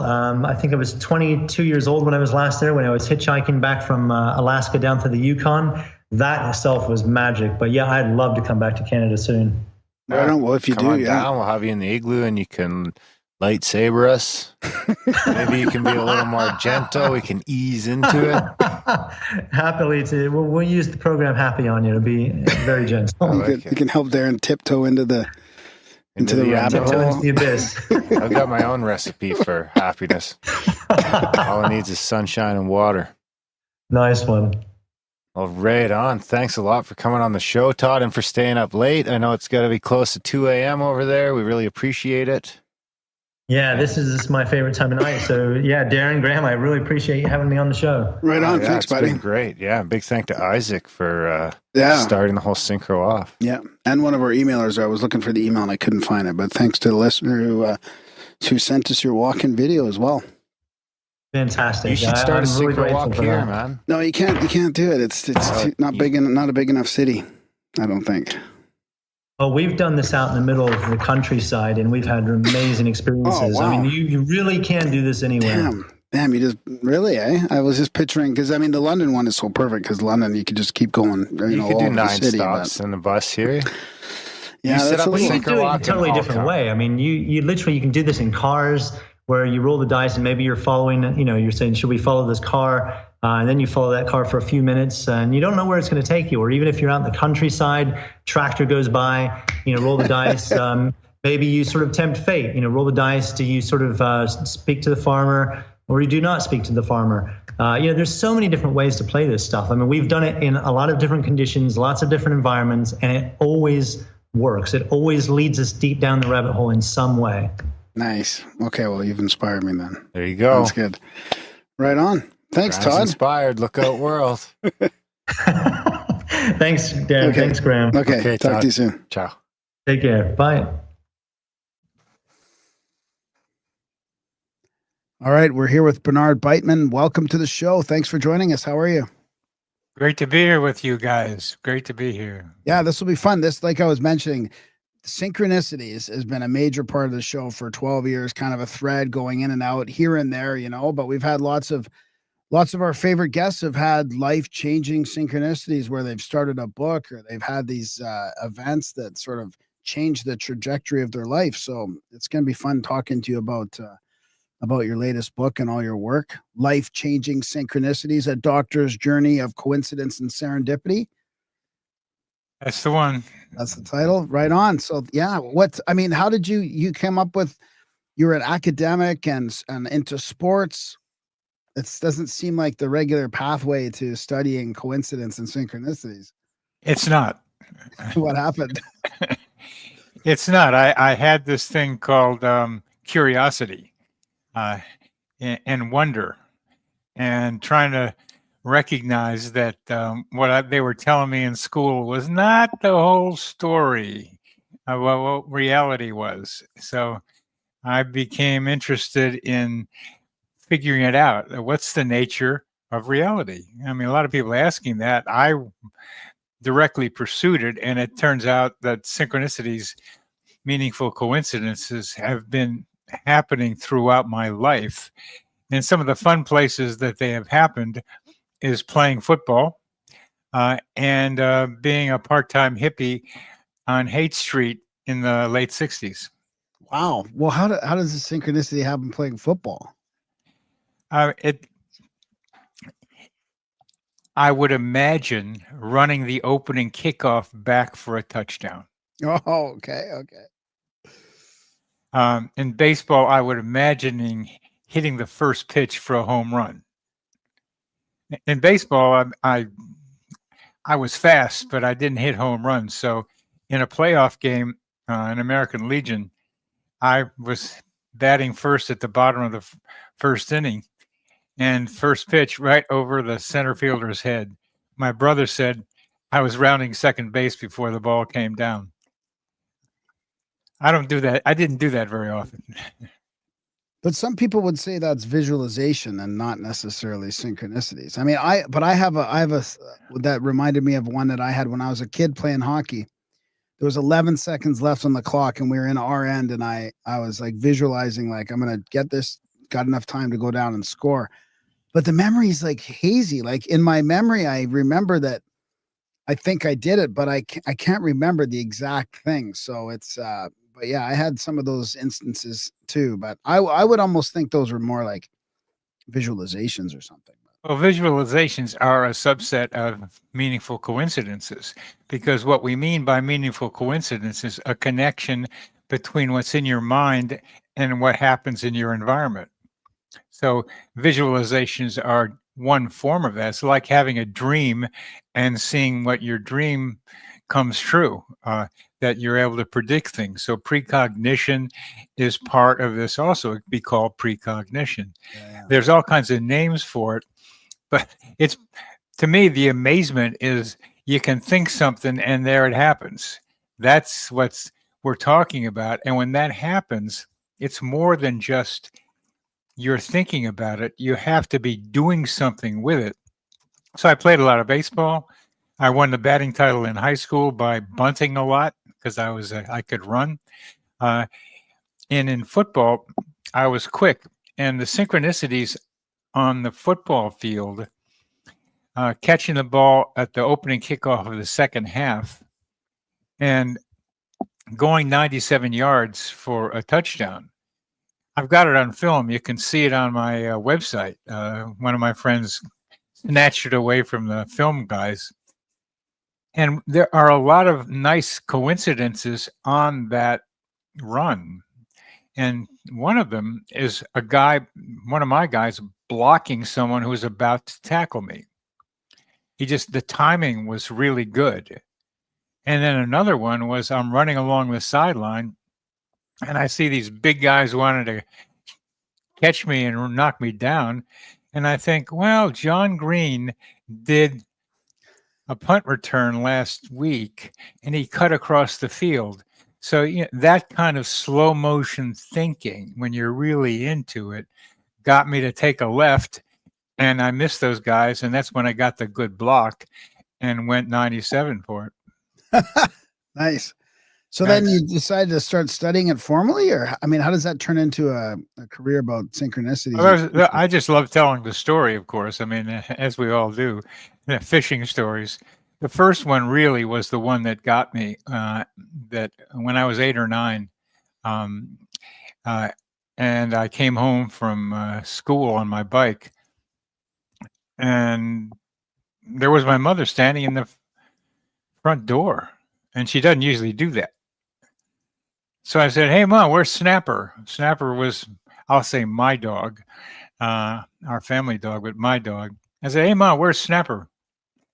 She says, "I don't know. Go to the police station. Maybe they know." To this day, I don't know how she came up with that one. So being the good boy that I was, I got back my bike, went across the elementary school, crossed the big road next to the elementary school, never went across it before, by the light, and crossed, and then parked my bike at the bottom of the police station stairway, and then walked up the stairway and pushed open the big door, and then went inside, and there was a big desk and a big man behind the desk. And I say, "Have you seen my dog?" And he said, he saw how I felt, so he says, "Sorry, son, we haven't seen your dog." So I started crying. That dog was my best friend. That dog and I, we'd go into the garbage in the back of the garage, and I'd mix stuff up like vinegar and ketchup, and we'd both smell it. We just had a good time together. So he and I did things together, and there he wasn't. So instead of going back to the light that I crossed before, I was crying so much that I went to the right instead. And who do I see coming towards me? What do I see coming towards me? Is that Snapper? He's got Snapper's walk. He looks like Snapper. It was only about 10 yards away from me when I first saw him. And it was Snapper. And I stopped, and he jumped up on my leg. And if he had words, he would have said, "Bernie, what took you so long?" He took 4 turns to find me. I took 1 wrong turn to find him.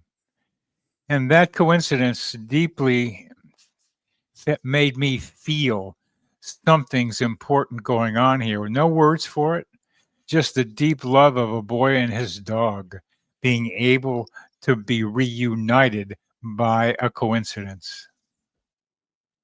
Nice. Thanks. Lovely story.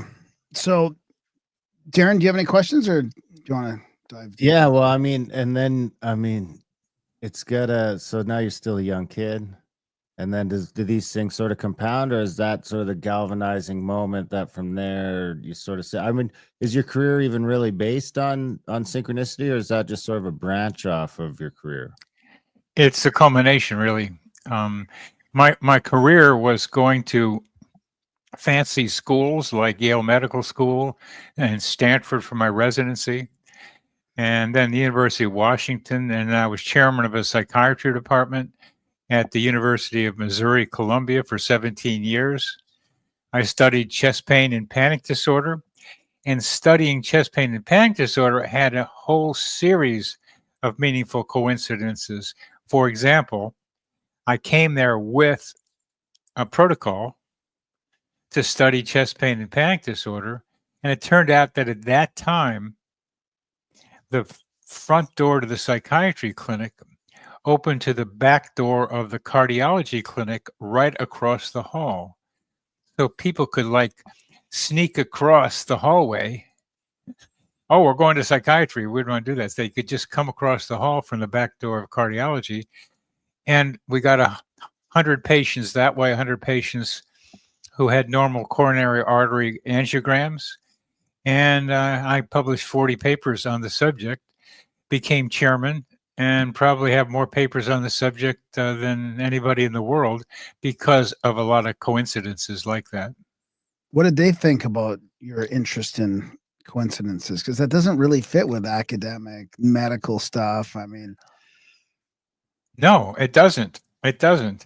So I didn't get to be able to formally study synchronicity. I had a lot of experiences that I've told you a few of. Until I was chairman of the psychiatry department, and I had money that I got from research, and I could hire some research assistants to ask a very simple question. How common are meaningful coincidences in regular people's lives? Because I knew they weren't just for me. There were other people having them as well. So that's where I started the first valid and reliable scale to measure coincidence sensitivity. And from that, I got a bunch of papers.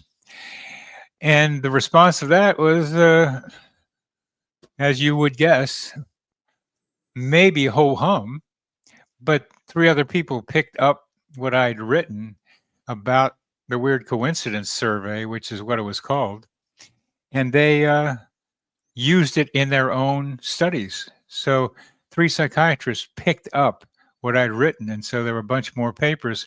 And after that, radio silence. Nobody was interested in psychiatry, very few. What was the first paper?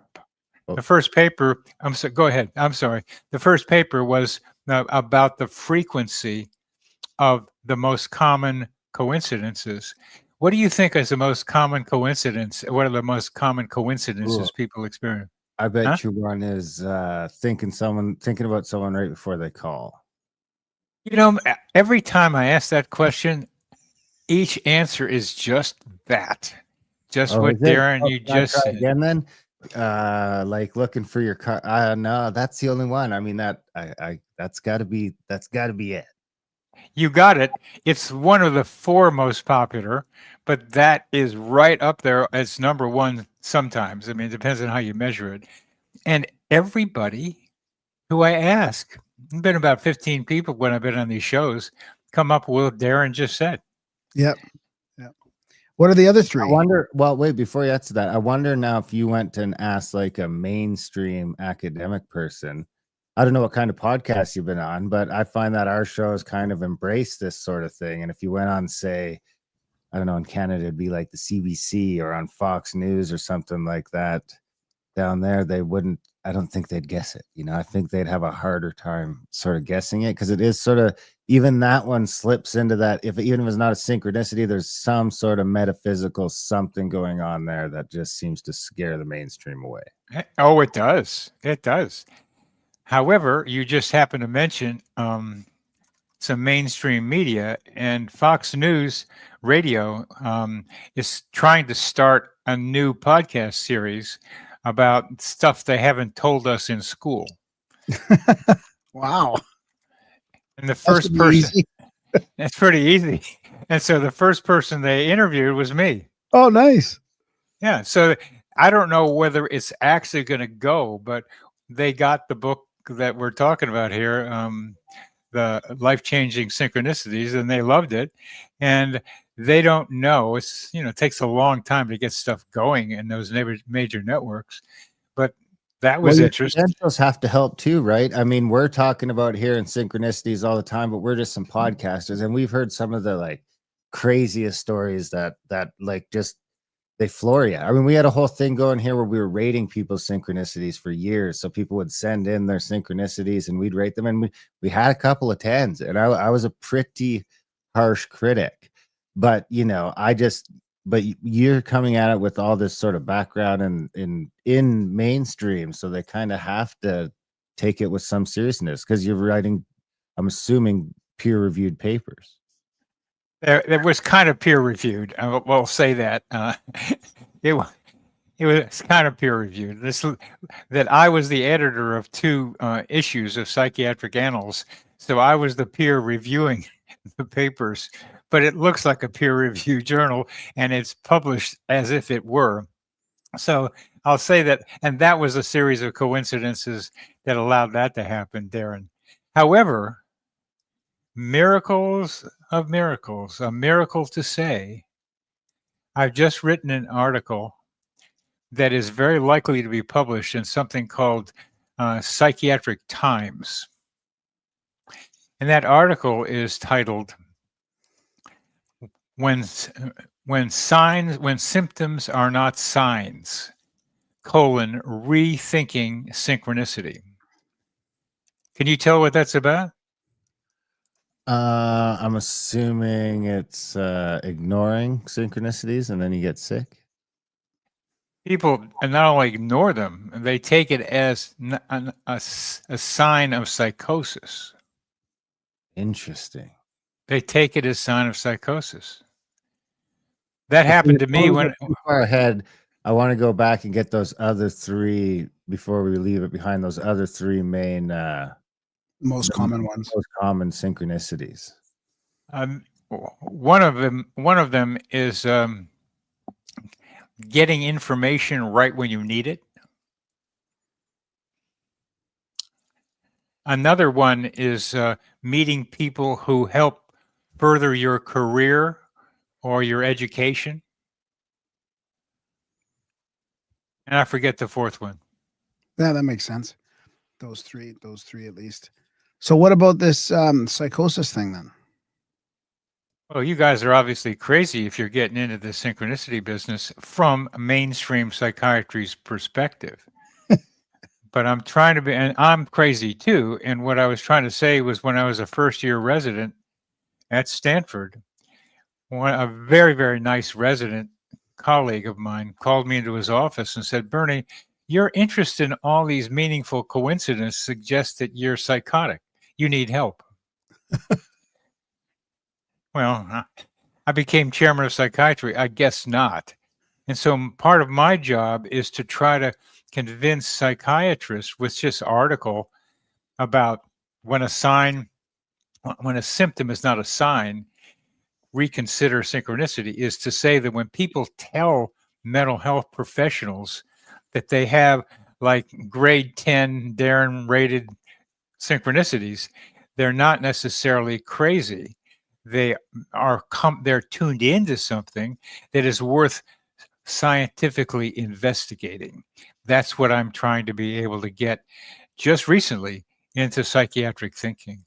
Imagine how materialistic our society has to have gotten to the point where people think they're crazy because of that. Because I have to assume that from like 100 years ago and all of previous history before that these things were taken somewhat seriously. I mean, even your career path, I was thinking, man, if you would have been in there 50 years earlier, they would have given you a huge budget and put you in charge of some remote viewing thing or something like that, right? You were just like one generation behind when even the military industrial complex was very seriously investigating all of these things and looking at weaponizing them. Yeah, that's kind of what I'm afraid of, Darren, that could happen here with synchronicity.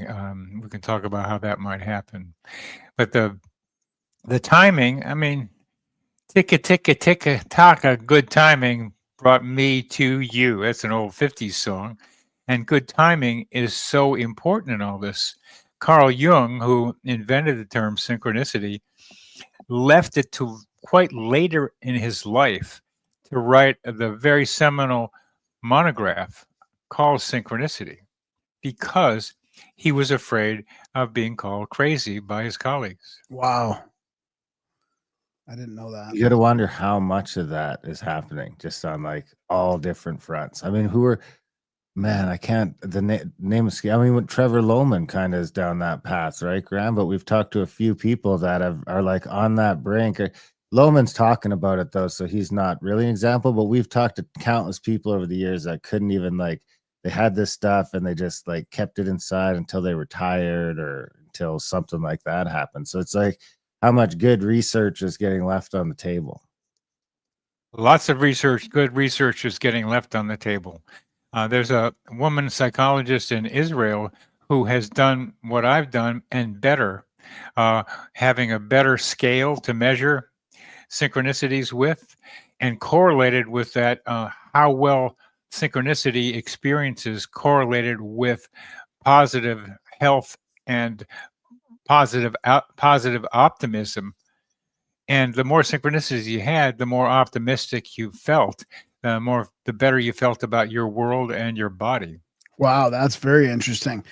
And it made me think of when you were talking about your synchronicity, the life-changing synchronicities. Like if you think you have psychosis, that might not be life-changing, but if you accept it and believe in it, that it's meaningful, then it can change your life trajectory, right? I guess that's the main difference of an attitude towards these things.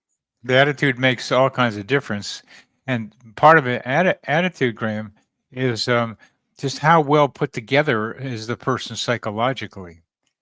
If you are kind of like scattered anyway, and you don't have your grounded mind, you can get caught up in all kinds of thinking, which can become overwhelming. Because I talked to a manic woman who just was seeing all these coincidences and was perplexed and couldn't put them together. She was in a manic phase and she couldn't hold it all together. If you need to be well grounded or grounded enough to be able to say, I know I'm not crazy and that this might be something important that is a message to me, very much like, and I think better than dreams, which are also messages. I think dreams get distorted. These are real experiences that you can actually look at and take pictures of. So that's what's important about these synchronicities, is that they are messages. Like what is happening with our reality right now with these things? I mean, are these metaphysical messages? Like are they part of our higher selves? Is it a message from somewhere out there? What's going on? What do you think, Darren? Well, I think that my take on it is that it's little symbols that it's almost like a guide. I think that, for most of recorded history, it would have been talking to God. It would have been messages from God. It would have been messages from the universe, whatever that is. So what we've sort of learned around here is that it means you're doing something right and you should keep following whatever path that might be. I think that's the most common use of synchronicities. I'm on the right path. I was going to guess Darren is going to talk about being the simulation as sort of proof of a simulation type thing. I mean, I think so. I mean, if we were going to get into the weeds on it, I do think so. I don't know if it's a simulation exactly, but I think it's got something to do with future remembering. That's why it comes through as so meaningful, because I think that there's something extra there outside of just the coincidence. And I think that it's a future remembering of a potential future if you embrace it. And that's why you get the like emotion along with it.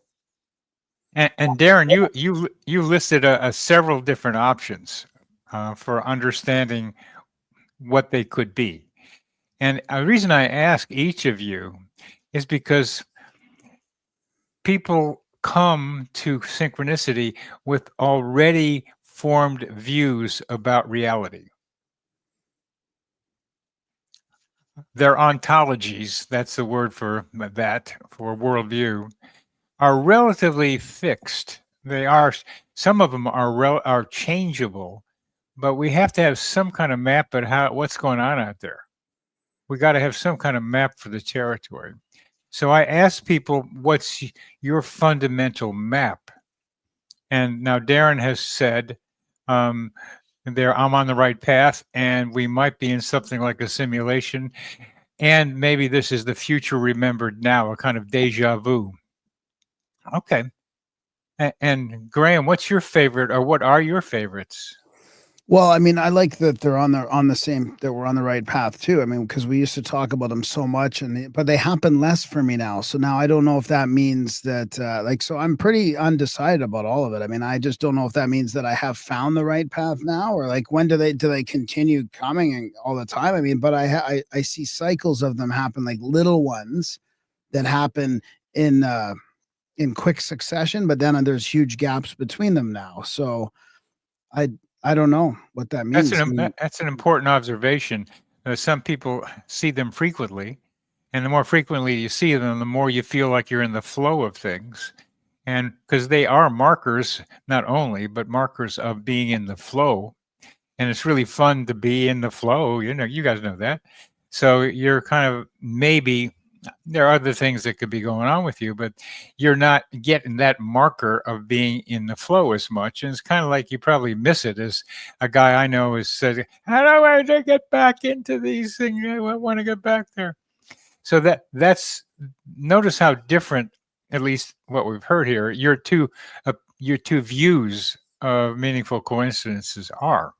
And you have in common probably this most common use. I'm on the right path. Well, that might be my fault for Graham, because I've kind of like been beating the enthusiasm out of him for a decade now, because he'd always come at me with these synchronicities, and I'd be like, "Come on, man, come on." That's a good point. And he's my co-host, so I got to rib him a little bit. It's kind of the nature of the show. So I'd always give him, like, you know, no matter what, I'm taking like 1.5 points off of what it might be, and I'm already a harsh critic. So I think that there's a level of once we get our lives to a place where we're fundamentally happier with them, we start to maybe take a lot of them for granted. That it just, like, you know, because I think there's a bunch of little stuff that is just still happening throughout the day. You know, whether it's this wrench you left here and that was the right size and you just need it right now, or whatever, just the little things that 10 years ago might have been a bigger deal. You might have noticed it more. Whereas once you start to take for granted that there's this whole metaphysical world around you that you can influence and manipulate, it seems like, and you have a lot more control over things outside of yourself than it seems like. At least that's what it seems like, and that's sort of the opinion that Graham and I share. So I think that once you sort of immerse yourself in that, you might sort of lose that. You might not just have as keen of an eye for those little things. I mean, I think one for me is that once you sort of, my big thing lately is just sort of just accepting that everything's going to work out all of the time, you know, and that's wonderful. Sort of like well, that's it. That's a good. That'll make you miss stuff. That'll make you, because you're just now you get into this state where you're in this like manifestation world, and you're going to stay in this state. And I think that just makes them, I don't want to say less magical, because they're still there, but maybe I think you just start to take magic for granted to a certain extent. That's great you say that. My research, the original research, suggests that people in the state of that kind of satisfaction do not experience as many coincidences. Wow. They don't report them. They still might be there, but they don't report them. For you, they're regular. For me now, I'm on a mission right now, as I always have been with this synchronicity thing. But I've moved into, maybe you've noticed, gentlemen, that the humanity is on a suicidal trajectory. Maybe you've noticed that. Because a lot of people are noticing that. Yeah. And a lot of people are saying, I've got the answer to it. Finally. I would say finally some people are noticing. We've been up and down for 15 years now saying, hey, there's a problem. You're right. Buckminster Fuller, 1969, the handbook for the spaceship Earth. He knew that too. I mean, and even before that. But now it's kind of, the water is getting hot enough for the frog in there to start getting uncomfortable. And more people are coming around and saying, I know what we need to do. And I'm one of them. I am writing a book, Psychotherapy for Humanity. Please keep in mind that I have written a couple of books on psychotherapy. I know it pretty well. And I've started using ChatGPT to understand humanity better than I could before. And I'm developing ideas about this reality, because my reason for being interested in meaningful coincidences is to answer the question, what's going on around here? What is the nature of reality? A lot of people have this question. I'm using synchronicity as a probe to answer that question. And in doing that and writing this book, Synchronicity will play an important part in helping humanity be guided to perhaps, I hope, a better future than the one we're headed to now. When will that book be out? As soon as I can. There, Graham, I'm just caught up. I love writing it. I just got to have energy and time to do it, and working with the chatbot to make it happen. Blah blah blah.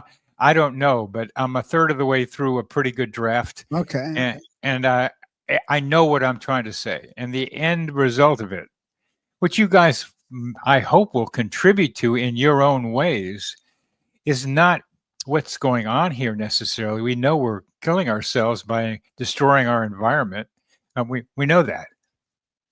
What can we use for a new myth for reality? A myth that gives us a sense of meaning, a purpose, connection, and an understanding of how reality works. Religions have been doing that poorly, but as best as they could for a long time, and using religion as a way of taking power over people quite often. Not all of them, but many of them. And we've got to put that away and recognize the power of each individual.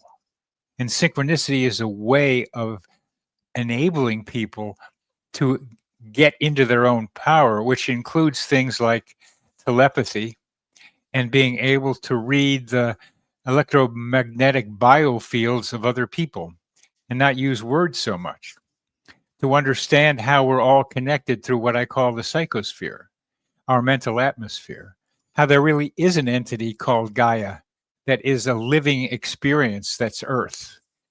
Have these become, everyone be aware of these things, and then use synchronicity and self-awareness to navigate our way into a better future and create a better myth than what we have now. And to fill the void, the lack of meaning and purpose, that's the key that you just hit. It's like there's a gap there. There's a void between religion and materialism. There's this gap here that everybody's kind of floundering without this meaning. So that's exactly sort of riding the knife edge of, it's sort of right. Yes.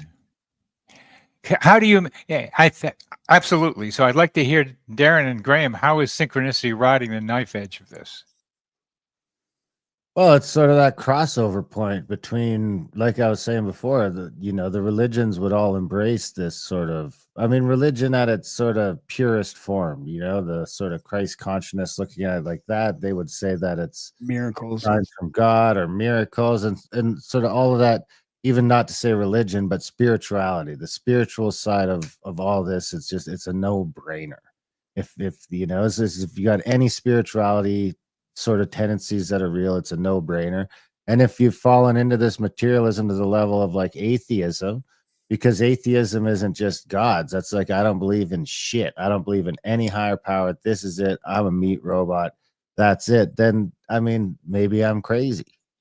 So it's sort of right in the middle where it's an entry point into spirituality. So you can't if you're coming out of from a purely materialistic standpoint now, and you want to start being serious about it, and maybe you can comment on this because you've sort of lived it, but you can't leave the spiritualism behind. They sort of come hand in hand, and you might not notice that for a couple of years, but the two, I think, are fundamentally intertwined. Yes, they are. And that requires us to know what we mean by spiritual, because there's a lot of words. Well, I would define that as just accepting that there's a power higher than yourself, period. There's a power outside of your control that is able to manipulate things or set them up or whatever's going on. But it's just, I accept that there's someone more powerful than me or something more powerful than me, and I would rather have its assistance than work against it. And Graham, what's spiritual mean to you? Well, it's just a metaphysical reality. The synchronicities provide evidence that we're not living in this. We're more than this material world. Some of the ones we heard were so insane that it can't be. There's no possible chance that it's just a flat out coincidence. Like they were so deep and complex. Transcend even being personal, right? I mean, we've had guys on that are like going through and I mean, one of the big ones that I would say is like sort of this weird worldwide coincidence, and it's the only one I can think of. But we had David Charles Plate on, and he talked about a couple of these big cultural synchronicities, and the one of them is like the Pink Floyd, what is it, Dark Side of the Moon, and Alice in Wonderland. And I mean, all those people swear that they didn't fucking do that shit on purpose. But if you do that old thing where you press play on the album and press play on Allison and on what's the movie again, Greg?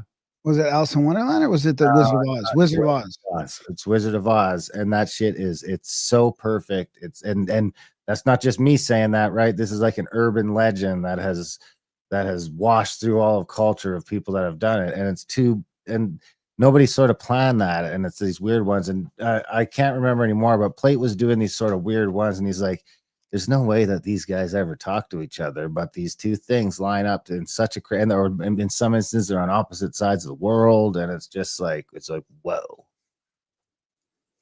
And the Wizard of Oz has very esoteric roots. I mean, there's occult roots to the Wizards of Oz too. So there's and Pink Floyd, The Dark Side of the Moon, has a very, very powerful significance. It's one of the best albums ever made. I mean, it stood the test of time. So these are two like psychedelics, the most powerful cultural art pieces ever. What's that there? And you could, I'm assuming there was probably some psychedelics thrown in there once in a while as well. Of course. And it takes one to know one, Darren. Takes one to know one. Yeah, these are all. I'm with you guys, and for me, the spirituality has to do with there's more going on here than we're told, and I could say in a kind of a longer way, I'm trying to know the mind of God by doing all this. But I don't know what God is, and I don't know what this whole big thing is. I mean, we got to keep in mind our puny minds here.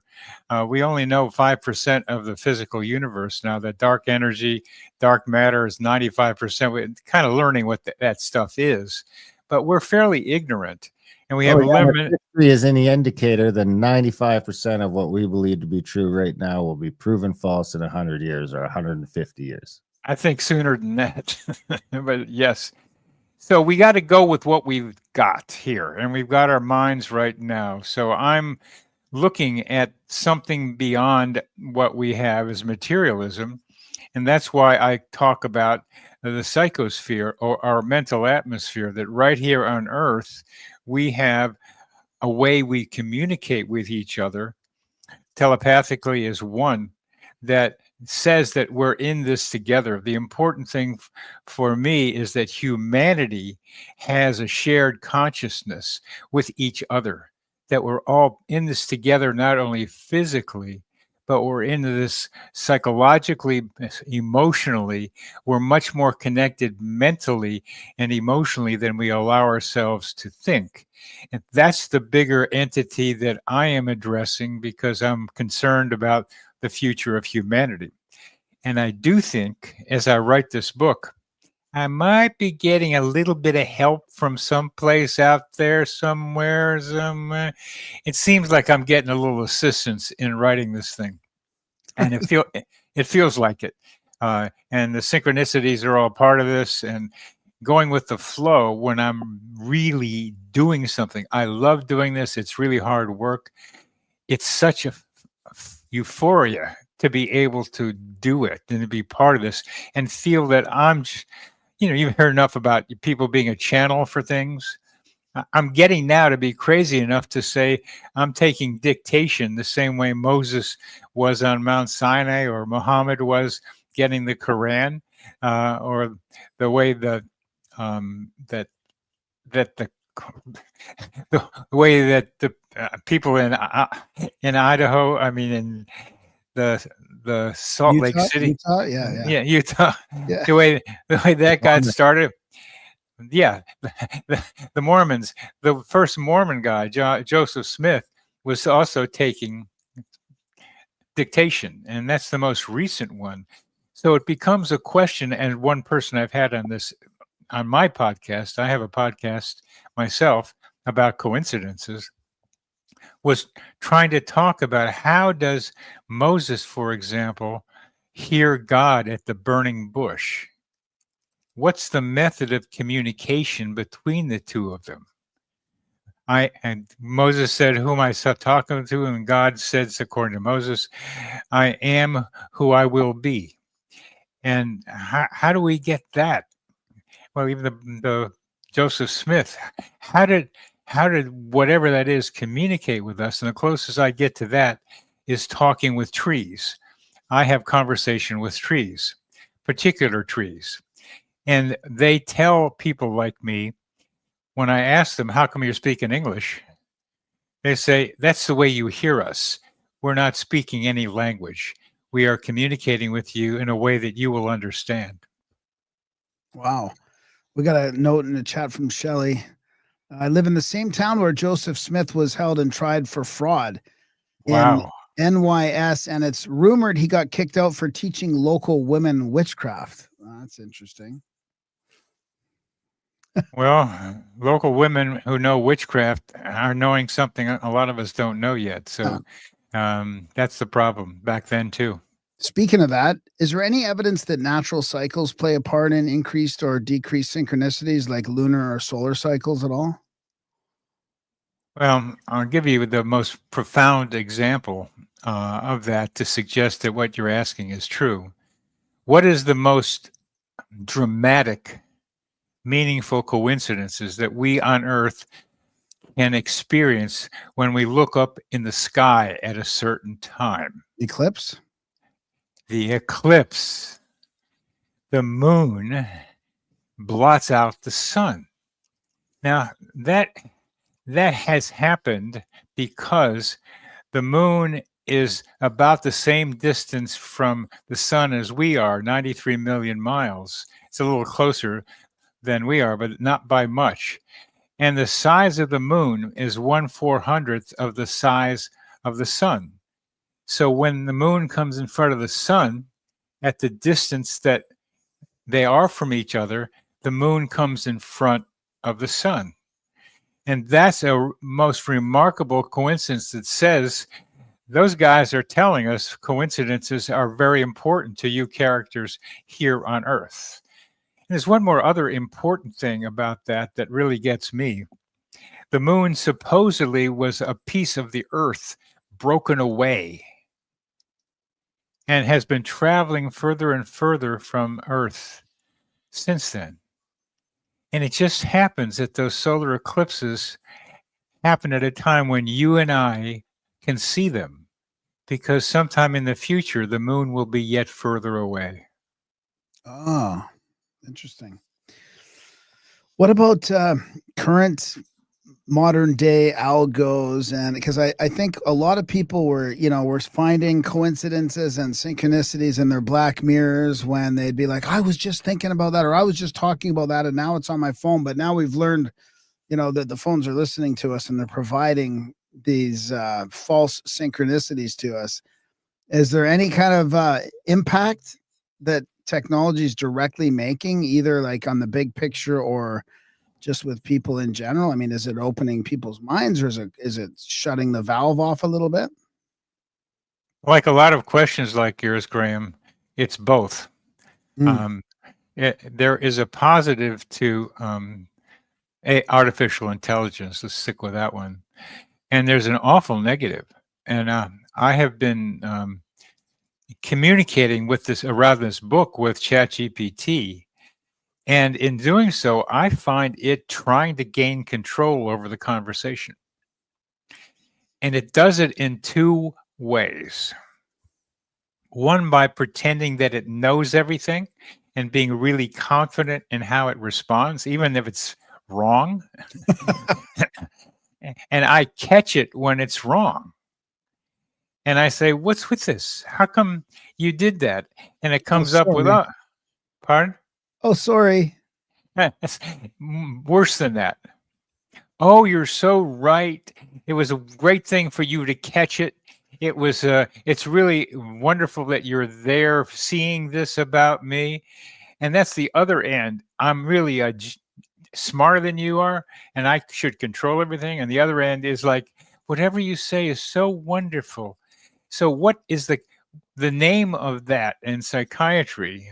Is narcissism. Narcissistic people think they're much better, and they use flattery to get people to think that they're much better. Sycophancy is the word, and ChatGPT was overdoing it so much that they had to turn it down. And trouble with that is, and you probably have heard of it, some people get delusional on these chatbots because the chatbot feeds them what they want to hear. So if you think you're going to save the world, the chatbot will help you think that. So there are people ending up in psychiatric wards because they become delusionally caught up in all those nice things ChatGPT is telling them. I'm glad you mentioned that. I was going to ask you about the risk, psychology wise with that. I think Mike is in the chats right now. He hasn't been there. This is a synchronicity in himself. He's been having some deep chats with AI. I've been worried about him with this whole psychosis thing. Hopefully he's okay, Mike, but I'm glad to see you there when we're talking about this topic.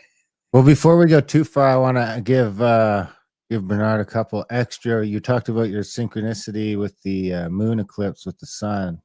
Yeah. I'll give you a couple other moon synchronicities you can add to your repertoire. Thank you. So the moon rotates on its axis once every 27.3 days. Good. And the moon is 27.3% the size of the Earth. Now, the next one is a little bit off, but it's close enough to make you think. So the Earth takes 365, and a quarter days to rotate around the sun. And the Earth is 367% bigger than the Earth. Is it a coincidence that Man in the Moon is in the chats? I thought that was Mike. Oh no, the mic's up there. Well, let's skip through a lot of these very, very tight coincidences, enough so that there's a belief that that these illustrate how the world was created by some higher intelligence. There's lots more of those that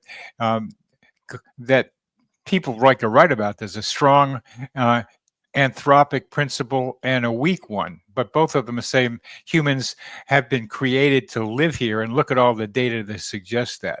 Well, that's still something to believe in, but the most important thing I can bring up to you guys about the cosmos, but it's a solar system, is astrology. Astrology has some very good ideas in it, and astrology can guide us. And I've had to be skeptical. So I'm sitting on a bench next to somebody talking. I didn't know her. And she says, after you listen to me for a while, she says, "Are you a Pisces?" Which I am. And then I'm talking to someone the other day, and I see what she's doing painting wise and others. So I say, "You a Virgo?" Yeah, she's a Virgo. That you can intuit a person's sun sign, which is a pretty broad meaning thing, but it's a start to suggest that there's something to the planets aligning with certain constellations at certain times. And I think that's one of the most important parts of what you're asking, Darren. Well, we've had some pretty high-level astrologists on the show that are like, they need to know the exact time you were born and where on the Earth you were born, and they'll come back with this like explanation that is just like, it's fucking crazy. They'll basically, without barely knowing you, describe you to a T, your personality, some stuff you probably went through when you were a kid, all this stuff. They'll just stack it out. So there's something to it. Yeah, I'd agree with that 100% for sure. What else are we missing out of reality that we should get to before the end of the show? Like, what have you learned from this in general, the kind of high level stuff? Well, good question for the high level, Graham.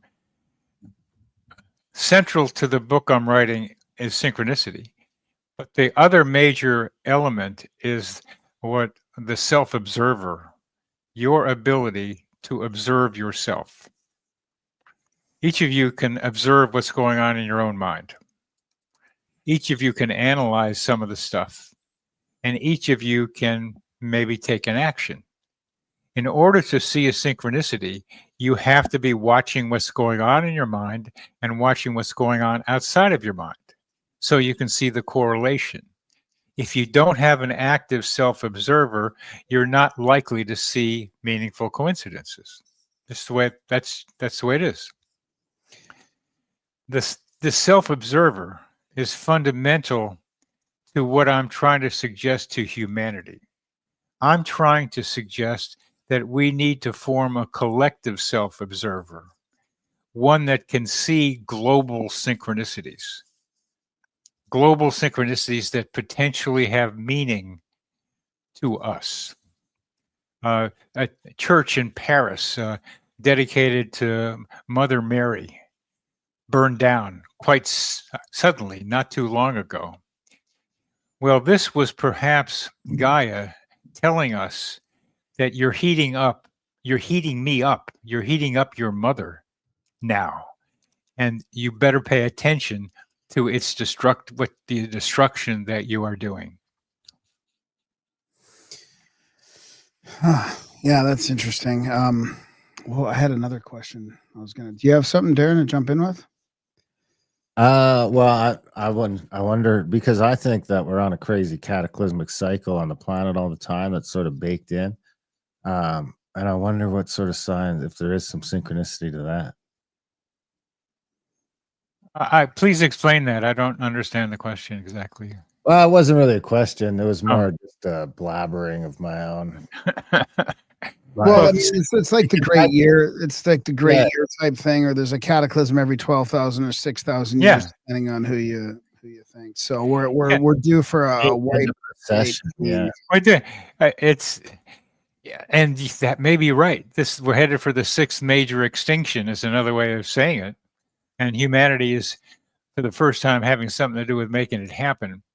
And maybe it's got to happen. Maybe we have to have a near-death experience as humanity in order to evolve into our next phase. And that may be true. I just like the idea of averting suicide. I'm a psychiatrist, so I just I'd rather not have the patient commit suicide. Yeah, I hope so. I think, lately it just seems to, because we've got this precession of the equinoxes that seems to be baked into this thing. And it's like, the last 6,000 years, the last couple hundred years was really taken off. And now they're saying that anatomically similar humans with the same brains of us have been wandering around for at least 350,000 years. So it's kind of hard to believe that we haven't whipped up, it took us like 345,000 years to figure out a wheel. And then maybe we can pay more carbon taxes and that'll fix it. Yeah. And then we just sort of took off from there. And so I think that there's just sort of a baked in time limit that each sort of run around gets. And then the earth spins on its axis and trashes the place. This is where all of these sort of flood myths come from. Over 700 flood myths in every single major culture says the earth was flooded at some time in history. So I think it's sort of baked in, and what it has to do with the magnetic poles moving around. And it looks like it happens to all the planets in our solar system at seemingly the same time. So I've now sort of extrapolated that to the point that this could be the whole Fermi paradox and everything. The reason because if we've evolved here to be intelligent life in the universe, and Earth's only been here 3.5 billion years, supposedly, but the universe has been here 14 billion years. So it stands to reason that there should be, if there can be other planets that can have life, there should be other intelligent life that should have thousands, tens of thousands, millions of years of advancement on us. But we don't see any of it. We never, we see people say they have UFOs and this and that, but they haven't ever come here and made themselves known. Which is the Fermi paradox. And if all these people are out there and they could be 1 million years ahead of us, why aren't they here? And I think that this magnetic pole shift, which we're seeing now, the magnetic north has gone from Hudson's Bay, now it's heading into Russia. I think once those two get so far, we have an actual where the crust moves in relation to the Earth, and that causes destruction. I think this is baked into every planet in the universe, and this is why we never meet aliens, because we're all just sort of struggling to the point where no one yet has been able to break free, because it looks like you either get 6,000 years or you get 12,000 years, and that's it. That's the if you haven't come up with some sort of tech to get past that by then you're back to the Stone Age. Feels like a video game or something. Dude, I could even get into a bunch of crazy stuff about the moon that looks like one of these past civilizations might have built that motherfucker down here on Earth to try and escape the cataclysm, and it probably didn't work. But there's a bunch of crazy coincidences there where Osiris enters the moon on the same day that Noah enters the ark, and so on and so forth. Well, one thing I wanted to ask you, Bernard, 40 degree is the flip we get in the chat. So Rob's on board. So you mentioned self-observing, and we used to say that, like, you have to be present to notice synchronicities. Like, if you're just in your head constantly, not noticing what's going on around you, like, so there is something about presence as well that must make it more common, or make it easier to happen, or at least easier to notice it. Definitely. And what we haven't talked about is love. Because part of what I'm trying to suggest in what I'm writing is that we really don't get along with each other very well on this planet. Somebody who knew some aliens, had some alien experiences, asked, how come you don't come down here? And they said, you're too violent. And whether that's true or not, we're too violent with each other. And we don't have to be. And that love is so much more fun. And there's all kinds of love. And playing is so much more fun than this trying to kill everybody or be your only the one that's on top of the mountain. And I'm moving towards a world in which people can use telepathy and biofield awareness to connect with each other in all kinds of other ways that can make love more possible. I love it. Yeah. What do you think? Love is the answer. We've had at least 30 podcasts where the answer at the end of the show has been love. What do you think about, the AI is going to keep taking off. Do you think there's a chance it could start just like feeding us fake synchronicities and like sort of weaponize that?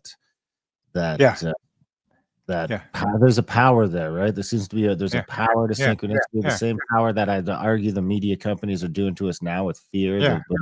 With mass fear, they're able to have a power of control over us. And if they can trick us into synchronicities, because the AI will get to the point where it's controlling everything. It's, my TV turned on right at the right time so I could see this story. And how do I not do that? Yep. I was talking to a friend of mine about his girlfriend problem, and he thought it was all about him. And with the radio off and the car running, the radio popped on. Nobody touched it. And it said, "You're not the only player in that story." And he turned it off. Oh my God. Now that would be something that you could think that AI could manufacture, but it was right what he needed at that moment. Then his ex-girlfriend walked by, and you can arrange these. I don't know if John Lilly, but he had this idea.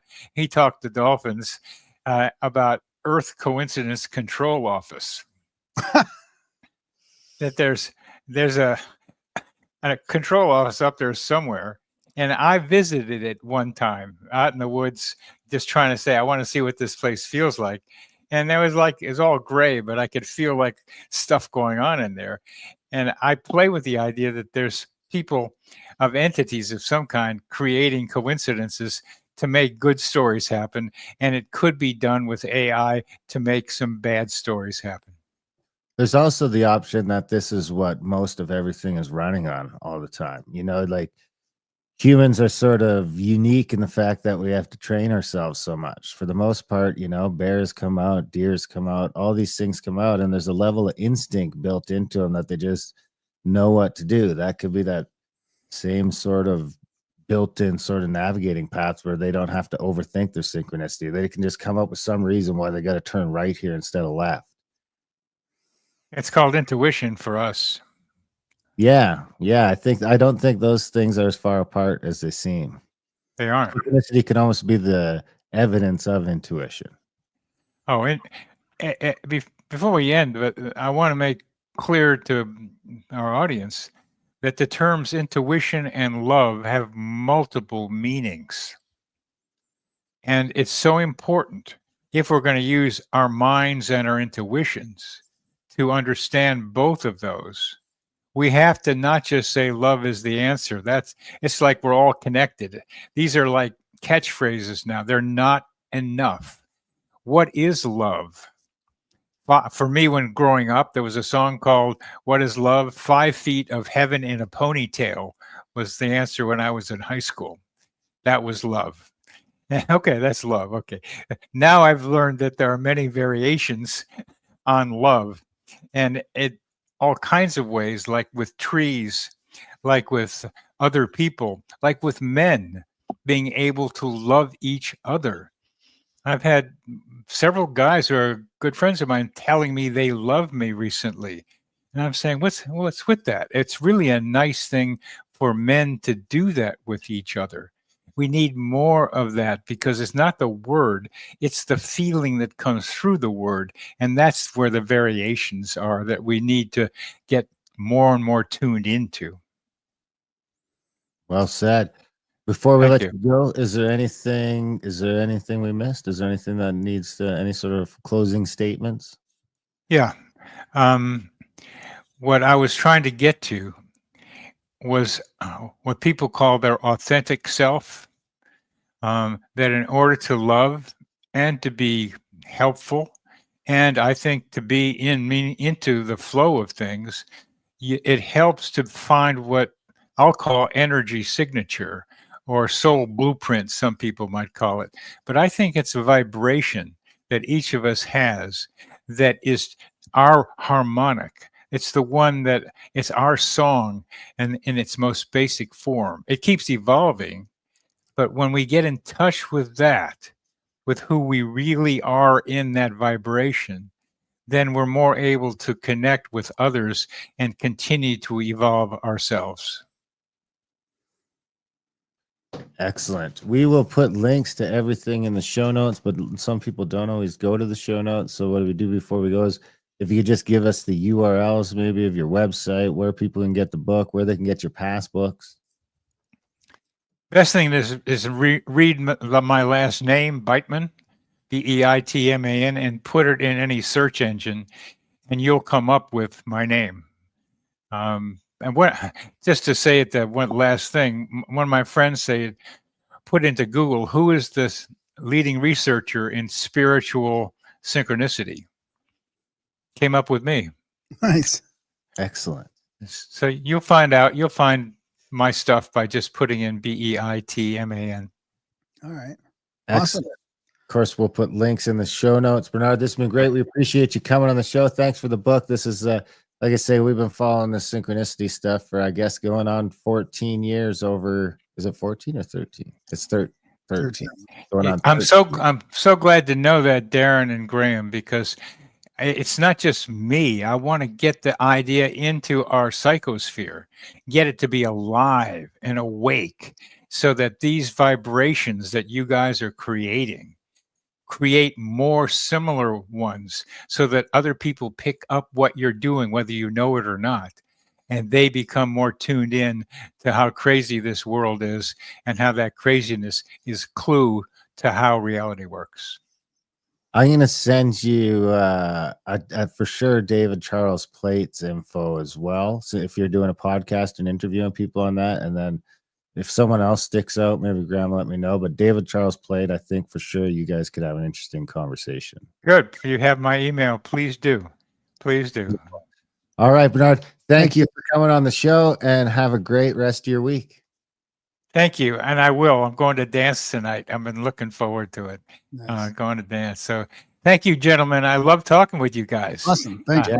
Love talking with you. Thank you a lot. Fun. Okay. Thank you. Have fun at dance. Thank you. And that was our chat with Bernard Beitman, life-changing synchronicities, a doctor's coincidences and serendipities. That was a fun one, huh? Oh yeah, that was good. Yeah, I love it how he's got his synchronicity scale, and meanwhile you're rating them as we go through the years. You know, Yeah, well, it's been people a have while. been measuring synchronicities in different parts of the world. People haven't sent them in for a while. Send us in your synchronicities, graham@grammaticamerica.com. And Maybe everybody's on their path. And maybe everyone's there. What we need is some listener to go through all of the past episodes and pull them all out, and we could make a special synchronicity rating only episode. I'm not going to do it. So, I mean, there's 700 and some. You'd only have to do the intros, so it's probably only like 300 hours. You could do it in 350 hours. At least you could timestamp it in that amount of time. So, big thanks, Bernard, for coming on the show. Big thanks to you guys for listening. Even bigger thanks if you're one of the few who choose to support the work over at gramerica.ca/support. Sign up for a monthly or make a one-time donation. We're still doing this all based on you guys. If you're getting some value from the show, send some value back our way. Check out contact@thecabin.com for trips and events. adultbrain.ca for audiobooks, ebooks, print books. We can help you publish your book if that's something you're into. Grab my new book, Unlearned, Why School Failed You and What to Do About It. What else do we got? GramericaOutlaw.ca for our conspiracy stuff. And I think that's it. GramericaCBD.com for tinctures and gummies. Other than that, we love you guys. Thanks for listening, and we will see you next week. Graham and Darren, this note took me 12 hours to compose on the last day of November 2021, and an hour to read. I write to you to bring forth what is in me because it's my driving force each day. I'm writing now like I'm running out of time and lives are on the line. I value your time and assure you it will be worth your effort. I trust you to allow you to edit it down for airplay without changing the context of the message. However, don't feel obligated to read it on the air, as I'm not looking for airplay, but more importantly, to reach out for connection. Like another fan put it, angling for an invite. I have a high level of respect for you both as individuals and trust your judgment and character. I was planning to save my story for the publication, but have changed my tune. It's more important to have the story told and heard so that the message may reach as many people as possible before it's too late. Time is running short, and none of us are guaranteed tomorrow. Security will come as the mission unfolds. So perhaps we can be of service to each other, value for value. I last wrote to the show in the fall of 2019 in an email that was read during the Synchro segment of the show where Darren rates them. He gave me a 9.42. To recall, it was a piss synchro that I sent in after I pissed the bed for the first time and last time in my life. Just after waking up to this disaster, I randomly selected an episode of The Grimerica Show from the past to listen to while I cleaned up. A few minutes into the episode, and Darren describes how he pissed his bed one time after dreaming that he had been peeing. It was a synchronicity impactful enough to write in about. However, it wasn't the first, nor would it be the last. If I wrote in about each synchronicity that I have with the show, I would be writing in every week. You both considered that maybe it would be in the category of a ripple stick, and then the ripple continued. The next email Graham read on the show was from Bob, who wrote in about randomly selecting a book and tossing it on his bed just before sending an email to a friend about the secret history of Francis Bacon and the Rosicrucians. After clicking send, Bob opened the book for his eyes to land on large print of the name, Francis Bacon, in a book that was titled The Roots of Coincidence, about psychic phenomena. As I was listening to this synchro for the first time as it followed mine, I was coincidentally standing over the stove frying bacon of all things, which was a rare thing since we rarely eat meat, but I had a house full of kids that morning. It's at most a once or twice a year occurrence where I fry bacon. Usually my sweetheart, Anya, does the cooking only because she is much better at it than I am.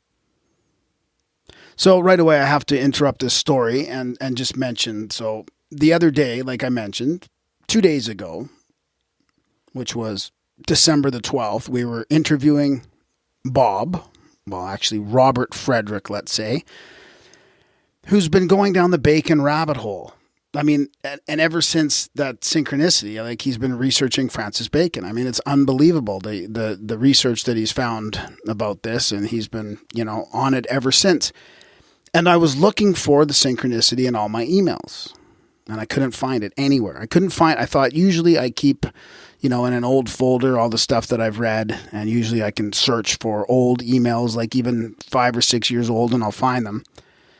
And here I am now, reading this synchronicity 2 days later. I forgot that this was actually part of this email. And here we are. So yeah, it's still continuing to compound and ripple, I feel like. So he continues. I felt the ripple continue, and I briefly described it on the 400th episode call-in show. There's so much more to talk about regarding that synchronicity, the story of how I found you and the magic involved, that it would take an hour or more. So I gave you the shortest version with zero magic and a bit of synchronicity on the short phone conversation last night that I called in, and I described while doing some basic air conditioning maintenance at a Buddhist temple, in which I was not a member at the time. I must add, I briefly had conversation with another tradesman helping around the temple. I told him, Eric, that the headmaster at the temple seems to have much esoteric knowledge that is of interest to me. I told him I just had a life-altering awakening and was still in search of answers. The headmaster of the temple, Velvet, told me, "You Americans are funny because you watch movies for entertainment and don't realize they tell you the stories of past, present, and even future." In 2021, Velvet performed what I can only describe as a Buddhist exorcism, which was an unusual experience, to say the least, that I can describe another time. Eric, the tradesman, went on to agree with me, and that at that very moment referred me to your show, explaining that I specifically should listen to episodes 182 and 202.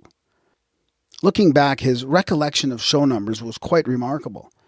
And as recently as August 2021, I learned that he had a severe car accident in Yuma, Arizona, and suffered traumatic brain injuries and is in the fight for his life.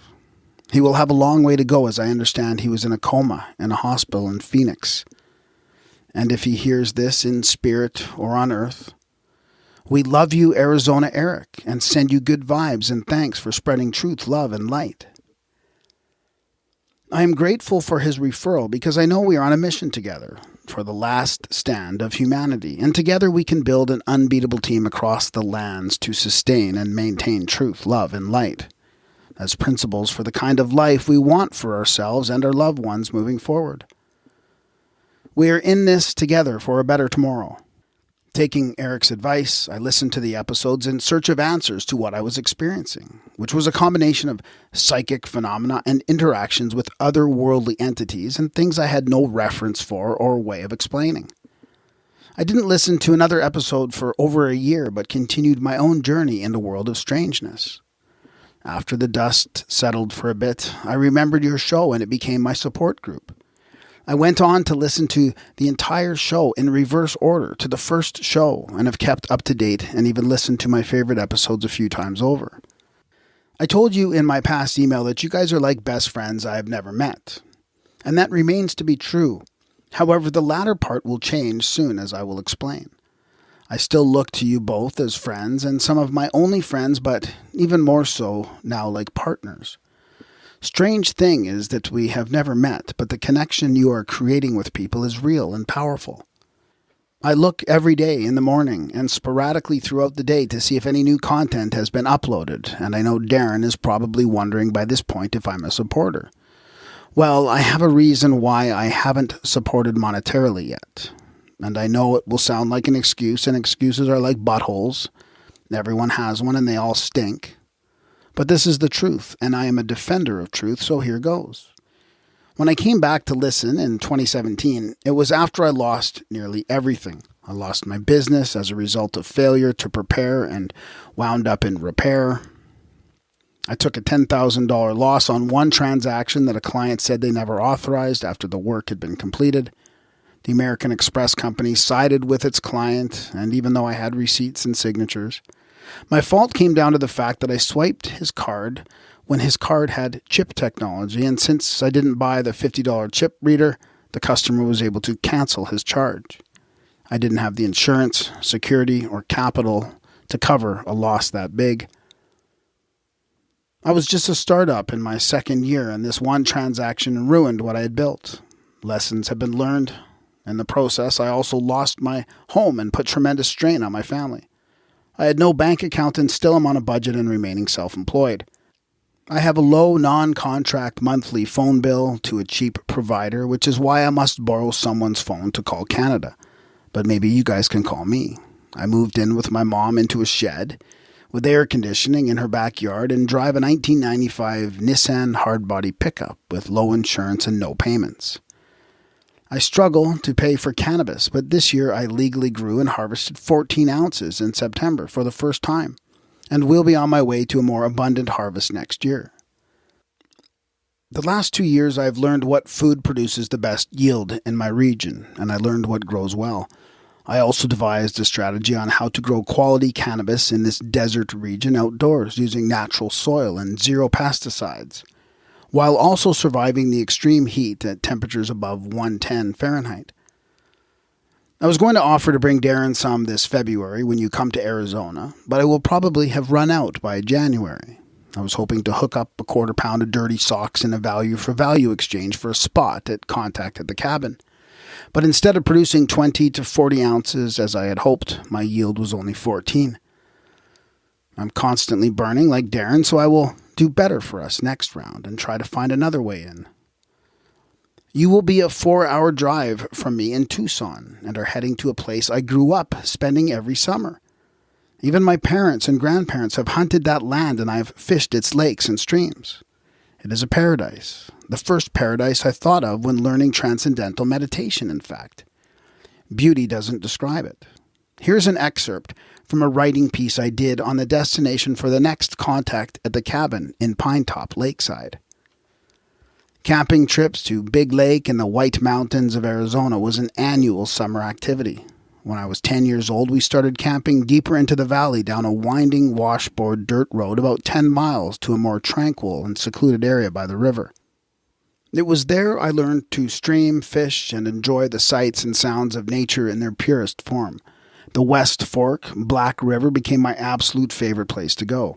It was a true paradise that would provide me a place to escape to, both physically and mentally, for the rest of my life. The peace and tranquility filled my soul with every breath of fresh pine air. The beauty of the stream cutting through the tall, lush green vegetation would be forever imprinted in my memory. The sound and feel of the cool mountain breeze blowing through the branches and rustling pines dropping cones and singing birds all combined to create a symphony to set the soul at ease. That is Pinetop, Lakeside, Arizona. I would like to offer my services and my support with more content, as well as offering my full-time employment into what I'm calling the Grim State. I have been an air conditioning salesman first and technician second for the last 13 years, and have been coaching youth sports for the last 11. Specifically American football, with an emphasis on becoming a master through 10,000 hours of training to achieve flow state in combination with proper food, water, and breath. Before that, I worked in big banking, where I was a manager of my own branch of a major financial institute and learned the diabolical schemes from the inside. In November of 2007, I made a sort of Robin Hood move that got me fired from another management position with a private financial institute. I was being charged with 7 felonies and facing 3 to 10 years in prison. In the conclusion, I ended by pleading with the state to 1 felony charge. Most importantly, it would become the eventual uncovering of a massive scheme that went to a federal court, where the bank lost a class action suit against them and had to pay their clients back $55 million. I got a check and a letter, but still have a felony. But that didn't prevent me from getting a job as a teacher in the public schooling system. A true story of triumph for those 13 to 15-year-old inner-city kids in low-income homes that I had the opportunity to teach physical education and life skills to.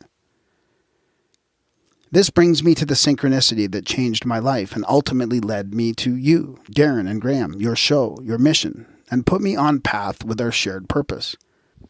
Before the bank, I was in the Marine Corps during the kickoff of 9/11, which would become a turning point for the rollback of American freedoms, as most of us can now see clearly. And again, I saw it from the inside.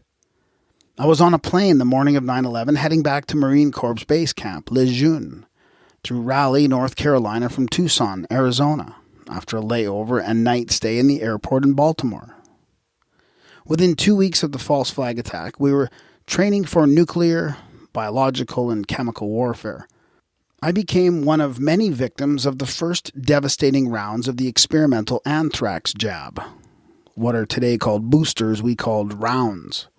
Funny how a booster in the student-athlete world is a parent or someone who funds the activities and supplies a flow of cash for the agenda. I have heard many times people refer to themselves as boosters with pride. Let's keep it simple. They are doses. In the case of the anthrax jab, each one was more painful than the last. They were found to be injurious injections that gave me and thousands of other servicemen and women lifelong ailments, including boil breakouts and lymphoma. This life experience was my white rabbit that led me to full-on anti-vax, after much study into the history and atrocities around including a dear friend's son injured by vaccine resulting in severe autism, and an uncle and his daughter directly injured by the Agent Orange used in the Vietnam War. My battle with disease led me to enter a holistic treatment for the purpose of life sustainment in 2013. By the nature of fate, one of my air conditioning customers of many years had been giving me the guidance and tools I needed beginning in 2008. He is to me like Merlin or Mr. Miyagi, but his name is Larry. Finally, I had reason to implement these life changes. In conjunction with my dive into an all-plant, raw, organic way of eating, my memory from the Marine Corps of knowledge on how to train for fitness would assist me into the next stage of purity. I was running 30 to 60 minutes a day at a 9 to 11 minute per mile pace. This is where things took off. After much life experience, I found this theme of surrender in the most difficult of times, i.e., rock bottom having the utmost importance. Like many deaths and rebirths, each one taking us higher through the ashes and pain. An early memory as a child comes to mind, as well as every major turning point in my life. My first surrender to a higher power was in a desperate moment of hopelessness in a tub of barred-up group home at age 14. I was left unwanted for weeks after being discharged from a juvenile detention center. After my surrender, I was saved within hours by my godfather, who had no former knowledge of my displacement. My next surrender, or white flag, was the decision to leave everything I knew and loved to join the United States Marine Corps. On top of the mind control and torture I would endure, I had a near-death experience while drowning in the swim qualification tank in basic training. Then I learned the true meaning of mind over matter, after hiking 11 miles to a mountain nicknamed the Reaper, or Mount Motherfucker. During an event called the Crucible, a rite of passage and final test in Marine Corps boot camp, I began in formation at sunrise, unbalanced and seeing spots like light fairies with every glance ahead.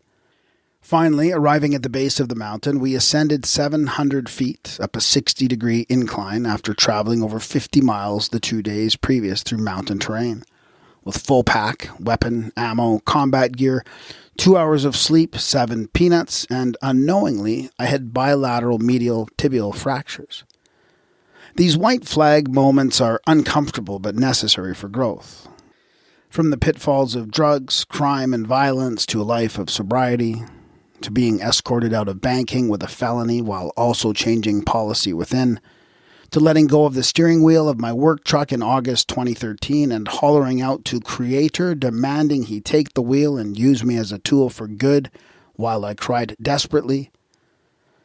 Having no plan for the future or plan for income, calling in to quit my job of 5 years to start a new journey blindly but with faith, was by far one of the scariest but best decisions I've ever made. With my 3-year-old child, Sumaya, asleep alone inside, depending on her daddy to take care of her, this was a tremendous leap of faith. 2 weeks later, I got called and offered my first paying job coaching. The following year, in 2014, I earned a job teaching at that same school based on performance. It was my former junior high school. Finally, in summer of 2016, I started my fourth business, but first, air conditioning company. My youngest of 3 children, Sumaya, was now 7 years old and going into first grade. It was the first week of August, and I was having a conversation with her while we were in my truck, and she was playing on her iPad at the time. She had been selected to interview for a program at the University of Arizona called the Center for Academically Talented Students, and we had been given the interview questions to study ahead of time. I told her I would ask her a different question every day and proceeded to ask the following question. If you could have someone come to your class to teach you and your class something, past or present, who would it be and why? She answered, I wish Steve could come to my class and teach us how to make the world a better place with technology. I was confused. Who? I asked. Do you mean Steve Jobs? Yes, she proclaimed. Now, how on earth do you know about Steve Jobs? I asked. And she said simply, my hearing improvement teacher, Miss Christina, told me he created the Apple iPhone and iPad. Because Sumaya had extreme hearing loss in both ears, she has a weekly visit from a teacher from the Arizona School for the Deaf and Blind to make sure she is keeping up with her peers and to make sure that her support equipment is functioning properly. I was impressed by her answer, but also jealous. I wanted to learn how I could be more like Steve Jobs so that my daughter would look up to me that way. I decided to do some research into Steve and quickly learned that he credits 2 books for having changed his life dramatically. They are Be Here Now by Ram Dass and Cosmic Consciousness by Richard Buckle, MD. I bought them both and read them in a few weeks, bringing me into September of 2016. These were the first 2 books I had read in over 10 years, and I couldn't put them down. The message that resonated with me as I closed the first book, Be Here Now, was that I needed to learn and practice meditation. Just then, as I looked up at my to-do calendar, I realized that I had happened to have an appointment with my veterans health care doctor in 2 weeks, and so I planned to ask him for assistance. By no coincidence, Dr. P has a background in holistic healing and was eager to schedule me for an hour of time to teach me transcendental meditation. Since this time, as of 2020, Dr. P has been removed from the veterans healthcare system. A nurse told me in confidence it had to do with a conflict of interest with his mind-body-soul healing methods. The first session with Dr. P was unforgettable and life-altering. I had an out-of-body experience my first time right there in his office. After about 15 minutes of guided concentration and breath, I felt what I can only explain now as my third eye opening after a lot of pressure built up. Green orbs and purple waves made this experience reminiscent of a psychedelic trip. I couldn't feel my body or my chair, and time was lost. When the doctor brought me back, after what he said was 45 minutes, he told me before I could speak a word that it was all natural and I could do this any time I needed to. He made it a point to tell me I didn't require any pills or drugs.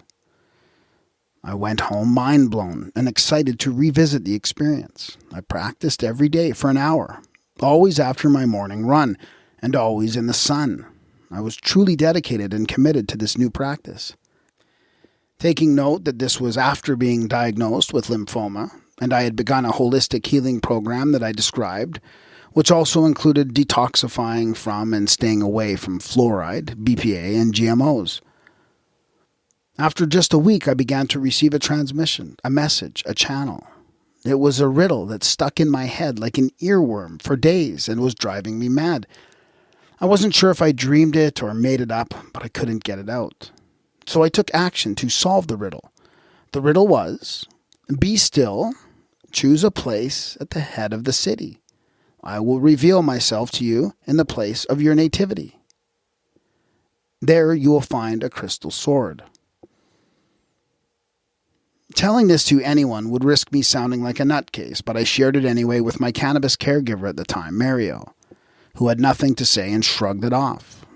I told my sweetheart, Anya, and she said maybe it had to do with my business, which was of no help. And finally, I told my mom, and of course, she suggested I do more praying for answers. I was really starting to feel a bit crazy as this riddle was all-consuming of all my thoughts and my energy. I concluded it was a message for me to solve and no other person could possibly be of assistance. I took a literal approach to solving it. I envisioned Tucson, my current residence, and residence at the time, as a body with a head, and concluded that the head would be in the northern part of the city. I imagined a drive into the city from the north and first seeing Sombrero Peak, a petrified volcano at the furthest most point of the Tucson mountain range on the western edge of the city, near two rivers. It looks like a Mexican hat, or sombrero, when looking at it from the east at a distance. This must be it, I thought, and so I set off that moment to the public library to research Sombrero Peak. I hadn't been to the library in years. I didn't even have a library card. I half expected to use the Dewey Decimal System and the card catalog. But instead there were computers. I easily looked it up and found reference to it in a geology book. I grabbed a small green book off the bottom shelf and skimmed through to the page on Sombrero Peak. I read about the early settlers naming the peak Safford Peak, and that the name Sombrero Peak is just a nickname given more recently by locals because it resembles a sombrero or big Mexican hat when the sun is setting. This was amazing to me because I was born in Safford, Arizona on October 12, 1980, a tiny town in the southeastern part of the state that I left at the age of 1 when my mother moved us away. Safford lies at the base of the highest mountain in the state, Mount Graham, where the Vatican owns a telescope called Lucifer, Lucifer, and it once was at the end of the Devil's Highway, State Route 666, that has since been renamed. Most importantly, this related to my message when it stated, "I will reveal myself to you in the place of your nativity." I put the book down and immediately Google searched Safford Peak on my cell phone, which took me to an article titled, "A Still Place in a Turning World," in the Associated Press. My message said, "Be still." This puzzle was being solved rapidly. I went home and called the number at the bottom of the article and reached a lady named Amy who answered, "Hello?" She asked how I had heard about the place and gotten the number because she doesn't advertise. I explained that there was an article I came across online. She went on to say that she sent that article to out-of-state sites in hopes of attracting non-local visitors. She said she cares for 81 acres of land set aside in a trust by a deceased World War II veteran named Elmer Staggs. He wanted the land preserved for a place to find peace and tranquility. He created the mission statement, "A still place in a turning world." Amy's objective as the caretaker was to keep the place hidden and to not attract a bunch of people, and to preserve the peace and tranquility of the land. I told her my story, as crazy as it sounded, and asked if I could book a stay at the cottage she has on the property to continue my journey. She explained that she normally books 2 to 3 days on weekends because she has a regular job during the week and manages the property and the cottage as a non-profit organization for no pay. I asked if she could possibly consider a one-night stay because my money was tight, and with the deposits and cleaning fees, the stay was going to be over $200. She said she would get back to me and check her schedule.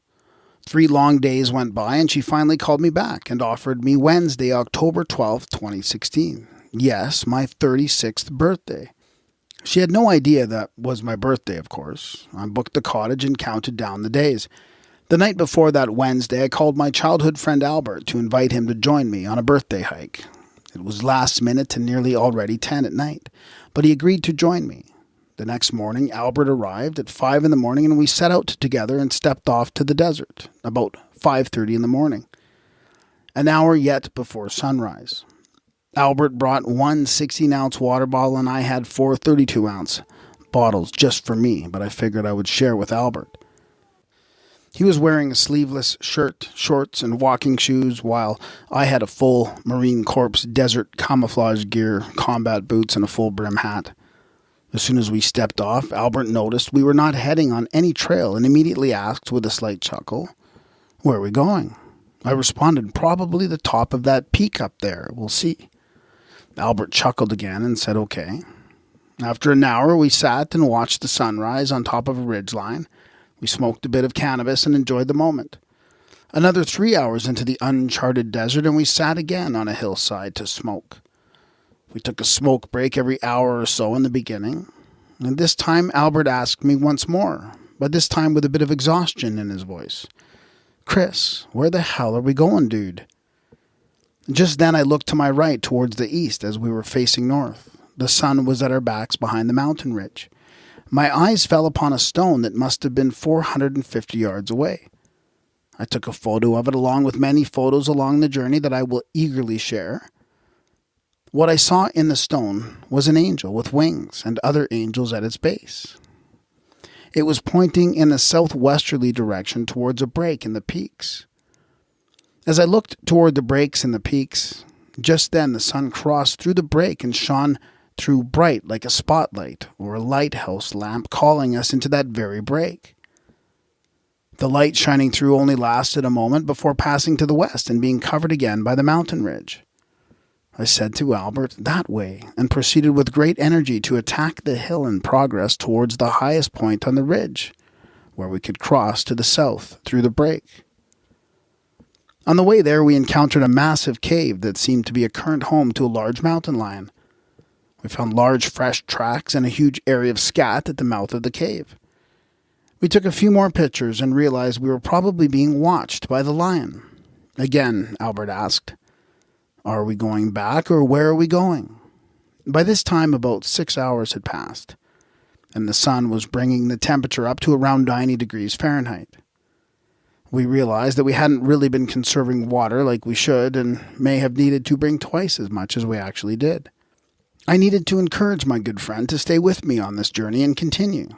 He spent a good 10 years of his life playing World of Warcraft, and I used to give him a hard time about it. I hadn't shared with him any of my riddle or strange journey up to this point, as I was really keeping it under wraps for fear of ridicule and sounding crazy. It was at this time I revealed my mission to Albert in a half-serious way so that I would have a way out of it. I told him that I was in search of a crystal sword, and that if he would use his imagination like he does in World of Warcraft, that he could help me find it. He seemed annoyed by my reference and shrugged me off, but continued the challenging climb right behind me. We crossed the ridge to the southern side of the range and were now fully exposed to the full Arizona sun. We were now out of water and getting nervous about the hike back. The vehicle was nowhere in sight, and we were not sure where we were at all. Using the sun as reference for direction, we headed back. Coming down a hill, we headed towards one of the few large green trees in the area known as Palo Verde. We were looking for some shade, and just then witnessed 3 bucks moving through that we must have just spooked. As we got closer to the tree, I noticed the sun reflecting off something bright and half buried under a large stone at the base of the tree. I reached down and removed it from the dirt, and like a needle in a haystack, I held it there in my hand for Albert to see. A quartz crystal Native American arrowhead. It was genuine and one of a kind. And just then Albert jumped with excitement and joy and exclaimed, "It's your crystal sword! It's your crystal sword!" I was lost for words, and so we continued back. After collapsing and almost succumbing to heat exhaustion, we both made it back to the truck after an 8-hour hike. I took the arrowhead to a geologist at Tucson Rock and Gem Store who has been in business for over 35 years. He had never seen anything like it. He explained that quartz is fragile and difficult to fashion. We even searched online together and failed to find any that were not replications. He gave me a glass case and told me to keep it safe. I solved the riddle, finding every line like a treasure, even the crystal sword. Or did I? Was this relic all there was to the mystery? Had I pulled sword from stone? Had it ended? Left with unanswered questions, I continued to meditate on the property, searching for answers. This couldn't be the end. It was, in fact, just the beginning. What did I learn? I should trust my instinct. I should listen to the voices inside. I should keep meditating. I shouldn't doubt the guidance, no matter how strange and far-fetched it may seem. I shared my experience with an old couple one afternoon after meeting them for the first time and servicing their furnace. The wife asked to send me away with a Bible, and so I said, "Sure, only if I can tell you a story." The old man, who could hardly move, was excited to hear my story as he began to tell a story of his own. He spent his younger days 50 years prior on the same property where my story takes place. He was a ranch hand and explained in a very animated way that at night he would hear wagon wheels rolling through rocks that weren't there, as well as sounds of native drums beating in the hills in the distance. He said, "That's a strange place out there, son." A few weeks passed, and an unknown man came up to me in the parking lot of the grocery store in the middle of a rainstorm and grabbed my right shoulder, looking me directly in the eyes and said, "Do you have a question about the light?" I looked at him confused because I had just started revisiting memories of an experience on Interstate 8. I had in Arizona back in 2002 on the way home from Marine Corps Base Camp Pendleton in California. I replied in somewhat disbelief to his question. "Yes." He said, "Be not afraid. They are real and biblical. They are the Nephilim. During my own astral projection studies, they attempted to take me away from bed and drag me out of my house by my feet. Use the name Jesus Christ to denounce them, and they will leave you alone. I was just in my truck praying to the Lord, and he told me to come tell you that you have the gift of discernment. I have the gift of prophecy. You will become a great leader of men and will transform the hearts of troubled youth. I see you with your own chapel on a hill and your own congregation. Have faith, my brother." He walked away, and I never saw him again. I was blown away because here was a stranger that felt compelled to give me a psychic reading in the rain, and an extremely accurate one at that. He didn't know me or my name or my situation about anything. How did he know I had a question about the light? How could he know, considering I told not a soul and just started thinking about it recently? How could he know about my experience all those years earlier on a highway in the middle of nowhere? How could he possibly know that I had just began to coach over 400 student athletes in the last 2 years? How could he know that I led many troubled youths in my own community and am known as Coach Chris? What else did this messenger know? One afternoon, still November 2016, after hiking on the property and meditating for an hour on the hill, I came down to be greeted by Amy, the caretaker. She first got my attention as I was leaving, saying at a distance in a loud voice, "Hey, wait. Who are you and why are you always parked here?" I said, "Hi, Amy, it's me, Chris. Remember, I rented your cottage." She said, "Oh yeah, I remember. You're welcome here any time. How is your journey coming along?" I told her I hiked the mountain with a friend and found a mountain lion cave, at which she said to be careful out there, and then proceeded to completely break down crying. I placed my right hand on her left shoulder and asked, "What's wrong, Amy? Are you okay?" In tears, she began explaining to me that she needed to leave the property as soon as possible, and that the board of directors wasn't helping her to get out in a timely manner. Her husband died earlier in August of the year, suddenly from fast-onset leukemia. She said he was only 34 and healthy and well. After going into the attic to spray for bugs, he came down coughing uncontrollably and became ill, never to recover, and died within a month.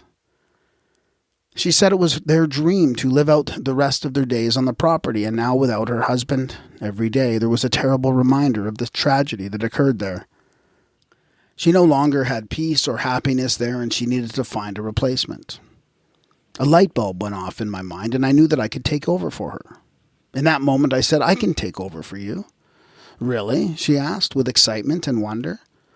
I went on to tell her every reason why I could, would, and wanted to, as well as why I would be perfect for the position. Within a week, I was being interviewed by the board for the position of caretaker.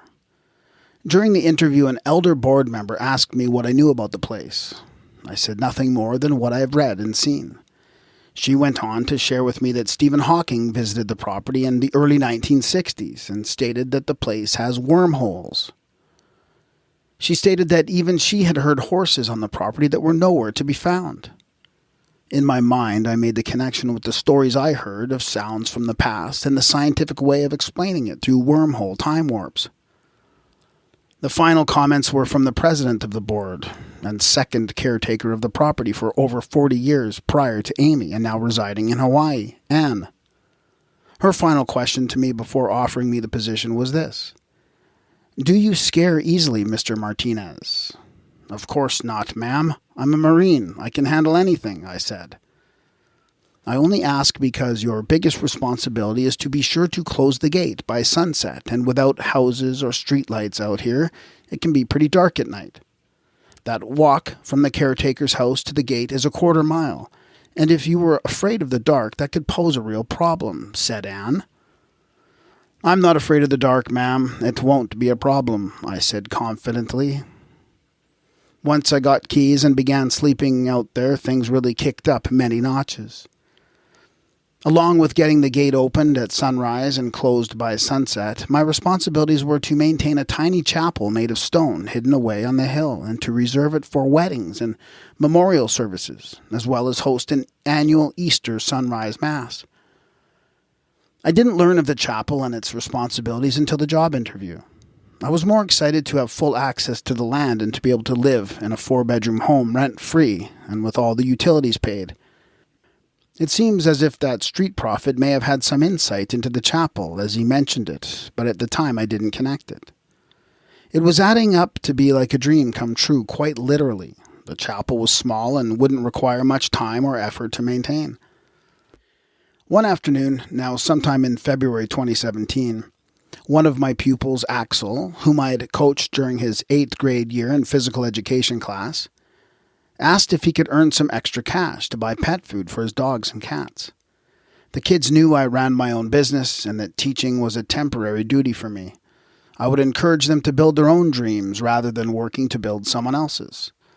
That brought the kids out in numbers, seeking summer work and side jobs from their coach. I recall checking the bank and only having $80 in total, and rent was due in 3 days with a sale hanging in the balance. Axel comes from a home with a single mom that works 2 jobs at different convenience stores to feed a family of 4 children, 3 boys and a girl. They live in a low-income trailer park, and yes, they have dogs and cats too. It would have been easy to think of myself, my rent, my kids, my family, my fear, but instead I told Axel I would pick him up and pay him $60 if he would help me with a big job out in the land. The sale hanging in the balance closed the next day and another month would be secure. But what happened that day is still impacting me and the world around us today. The All Creeds Chapel, as it is called to this day, is up the hill at the base of the mountain peak.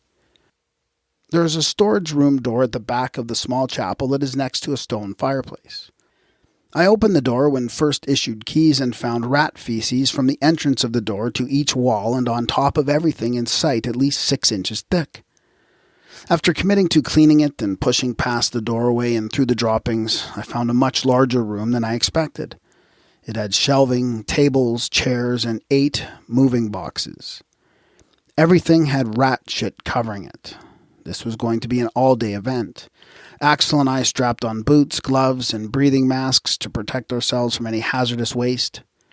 Together we pulled everything out and sprayed the walls down from top to bottom. As items went back in, they were cleaned. While I was spraying down some shelving, Axel called over to me. Coach, check out all these old books." Under all the rat feces were approximately 300 books dating back as far as the late 1800s and many unusual titles. The most recent titles were published in the late 1950s, but the majority were from 1900 to 1938. I decided to rebox the books and take a closer look inside later. Axel and I loaded them up on the bed of my truck and brought them down to the caretaker's house on the property.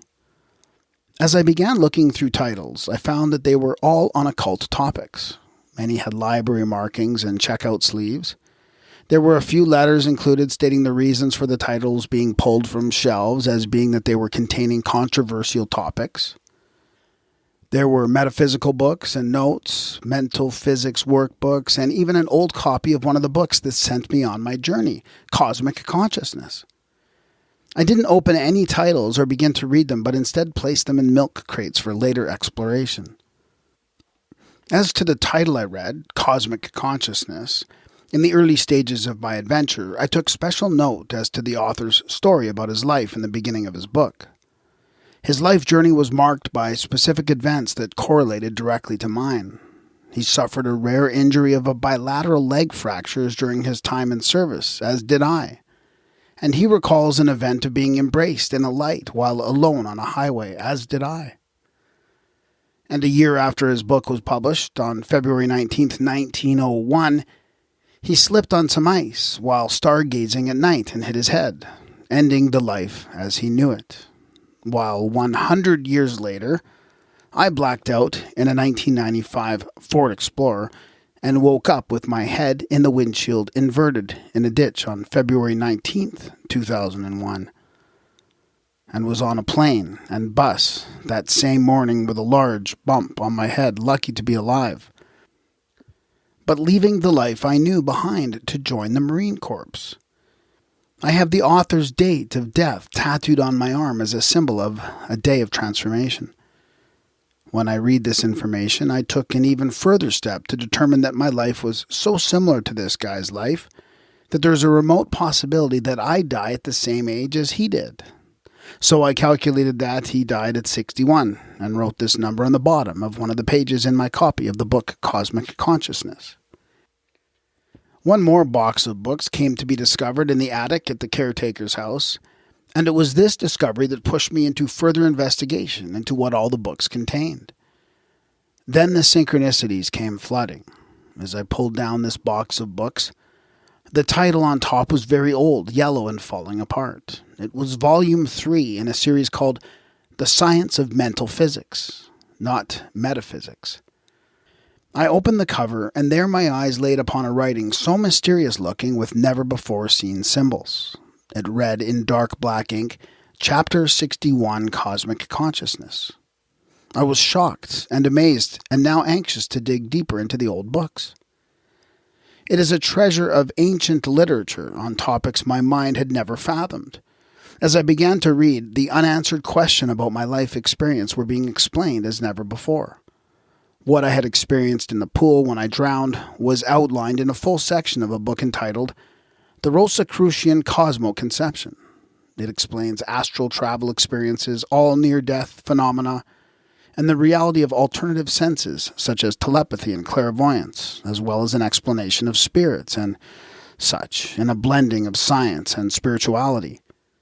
Topics, titles, and authors included in my cache of ancient texts are but not limited to Paracelsus, Manly P. Hall, Rosicrucian Cosmoconception, Morals and Dogma, Ancient and Accepted Scottish Rite of Freemasonry, The Aquarian Gospel of Jesus the Christ, Mystic Christianity, Cosmology, Anthropology, Pneumatology, Magic and Sorcery, Medicine, Alchemy, Astrology, Philosophy, Theosophy, the Visible and Invisible Worlds, Chemical Region of the Physical World, Etheric Region of the Physical World, the World of Desire, the World of Thought, the Material World being a reverse reflection of the Spiritual World, Evolution of Memory and Soul Growth, Death and Purgatory, the Silver Cord, the Borderlands, Preparations for Rebirth, Birth of the Vital Body and Growth, Birth of the Desire Body and Puberty, Birth of the Mind and Majority, the Blood being the vehicle of the ego, the Law of Consequence, Cosmic Planes, Man's Relation to God, Birth of the Individual, Separation of the Sexes, Influence of the Planets, the Lemurian Race, Tartaria, the Fall of Man, the Lucifer Spirits, the Atlantean Epoch, the Aryan Epoch, Involution, Epigenesis, Guardian Angels, Mixing Blood in Marriage, the Star of Bethlehem, As Above, So Below, Future Development and Initiation, the Method of Acquiring First-Hand Knowledge, the Science of Nutrition, Food Values, the Law of Assimilation, Live and Let Live, the Lord's Prayer, the Vow of Celibacy, the Pituitary Body and the Pineal Gland, Path of Unused Sex Currents, Esoteric Training, How the Inner Vehicle is Built, Concentration, Meditation, Observation, Discrimination, Contemplation, Adoration, the Number of the Beast, Healing Power, and the list goes on and on. I have filled 6 bookshelves and had every intention on reading each one, but the task seems too large to take on alone. And this is another area where I know we can collaborate. If I read one book a month, it would take me 25 years, and I don't have that kind of time. I need your help, and I know you can see value in these rare titles that need to be read, preserved, and shared with humanity before they deteriorate, I die, or they are burned by the state. Audio publishing, a virtual book club, or a value-for-value trade are just ideas. I want nothing more than to collaborate with the both of you and support each other on this journey. One morning in now March of 2017, while making coffee in the kitchen, a 7-foot-tall, 3-foot-wide, translucent shadow figure floated from the front door into the living room, into the kitchen, past me, and finally into the back room. I walked around the corner and looked in the back room and found nothing. I thought it was strange, but what was I really going to do? I simply went back to making coffee. There was a strange smell that was always by the front door. There was a floor vent there that connected to the furnace, and so I thought maybe a rodent died in there because it smelled like death. I had the ducts cleaned and the smell was gone for the day. It came back, though, on and off, and so I put an air freshener there and didn't think much of it. It finally got so bad that I had to hire an exterminator to inspect the entire property, including the attic. No rodents were found. When the technician was done with his inspection, he asked me if I followed him up into the attic. He said he thought I was behind him when he went up there and that when he turned to say something to me, I wasn't there. It freaked him out because he swore that I went up with him. I didn't mention to him that I was uncomfortable going up there because the previous caretaker's husband met his demise up there. One evening, while sitting in the living room, I felt a sickness move through me that lasted 30 seconds. It left me nauseated, dizzy, and gasping for air. It was so bad that I had to get up and go outside for fresh air. After it moved on and the awful feelings subsided, I tried to forget about it and simply went back to my evening. Late into my last night at the caretaker's house, I was sitting at my desk by the front door, responding to emails on the computer. I was stressed and tired. I wanted to get to bed and hadn't yet closed the gate to the property. It should have been closed at sundown for safety. It was just after 11. The front door was open with the screen door closed. It was early April now, and the weather outside was beautiful. The house had an evaporative cooler that didn't put out very cold air and a propane furnace for heat. Suddenly I felt ice-cold air pass through my body from left to right. It made no sense at all. The house doesn't have air conditioning, and being an air-conditioned technician by trade, I have a great sense for knowing air temperatures. This breeze was freezing cold. It got my attention and rattled me good. I stood from my chair, knocking it back, and yelled out loud to an entity that I felt was there and knew was there but could not see it. During the 3 minutes or so that I was angry with it and communicating with it, it merged itself with my body and sent paralyzing chills through my muscles, down to my bones that were so intense they left my body with cramps when it was over. I decided it was time to go lock up. The front gate was a 1/4 mile from the front door of the house. Nothing would prepare me for what was next. As I walked through the unforgiving desert in the pitch black of night towards the gate, I was tense, spooked, and cramped from what had just happened. As I pulled the gates together and chained them and placed the lock on, I looked to my left and saw the long, skinny, dark fingers, elongated hands, and gangly arms of a 4-foot-tall black entity that retracted behind the retaining wall the instant it became aware of me seeing it. The fear I felt was unexplainable, and I ran as fast as I could in full Marine Corps sprint back to the house. I kicked the door open, grabbed my keys, and drove in terror back to the front gate. I jumped out in a panic and threw back open the gate. I pulled my truck forward and got back out to lock up the gate behind me. I was shaking in fear as I attempted to place the chain and lock back on the gate. As I locked the lock, I said out loud, "Jesus Christ, protect me." At that, I heard an unearthly, evil growl just feet from me in my right ear where I saw the dark entity. It sent terror into my soul that produced tears of fear, and I vowed never to go back there again after dark. I was reluctant to tell the board that I was no longer staying there at night for fear of losing my position and access to the land entirely. I went back only during daylight hours and began to prepare for my departure and finalize preparation for the Easter service. That was my one last responsibility to complete before my time was up. I wanted to host the Easter sunrise mass. My mom helped me set it up and it was a success. The next day I went to clean up while I was in the house. The smell came back.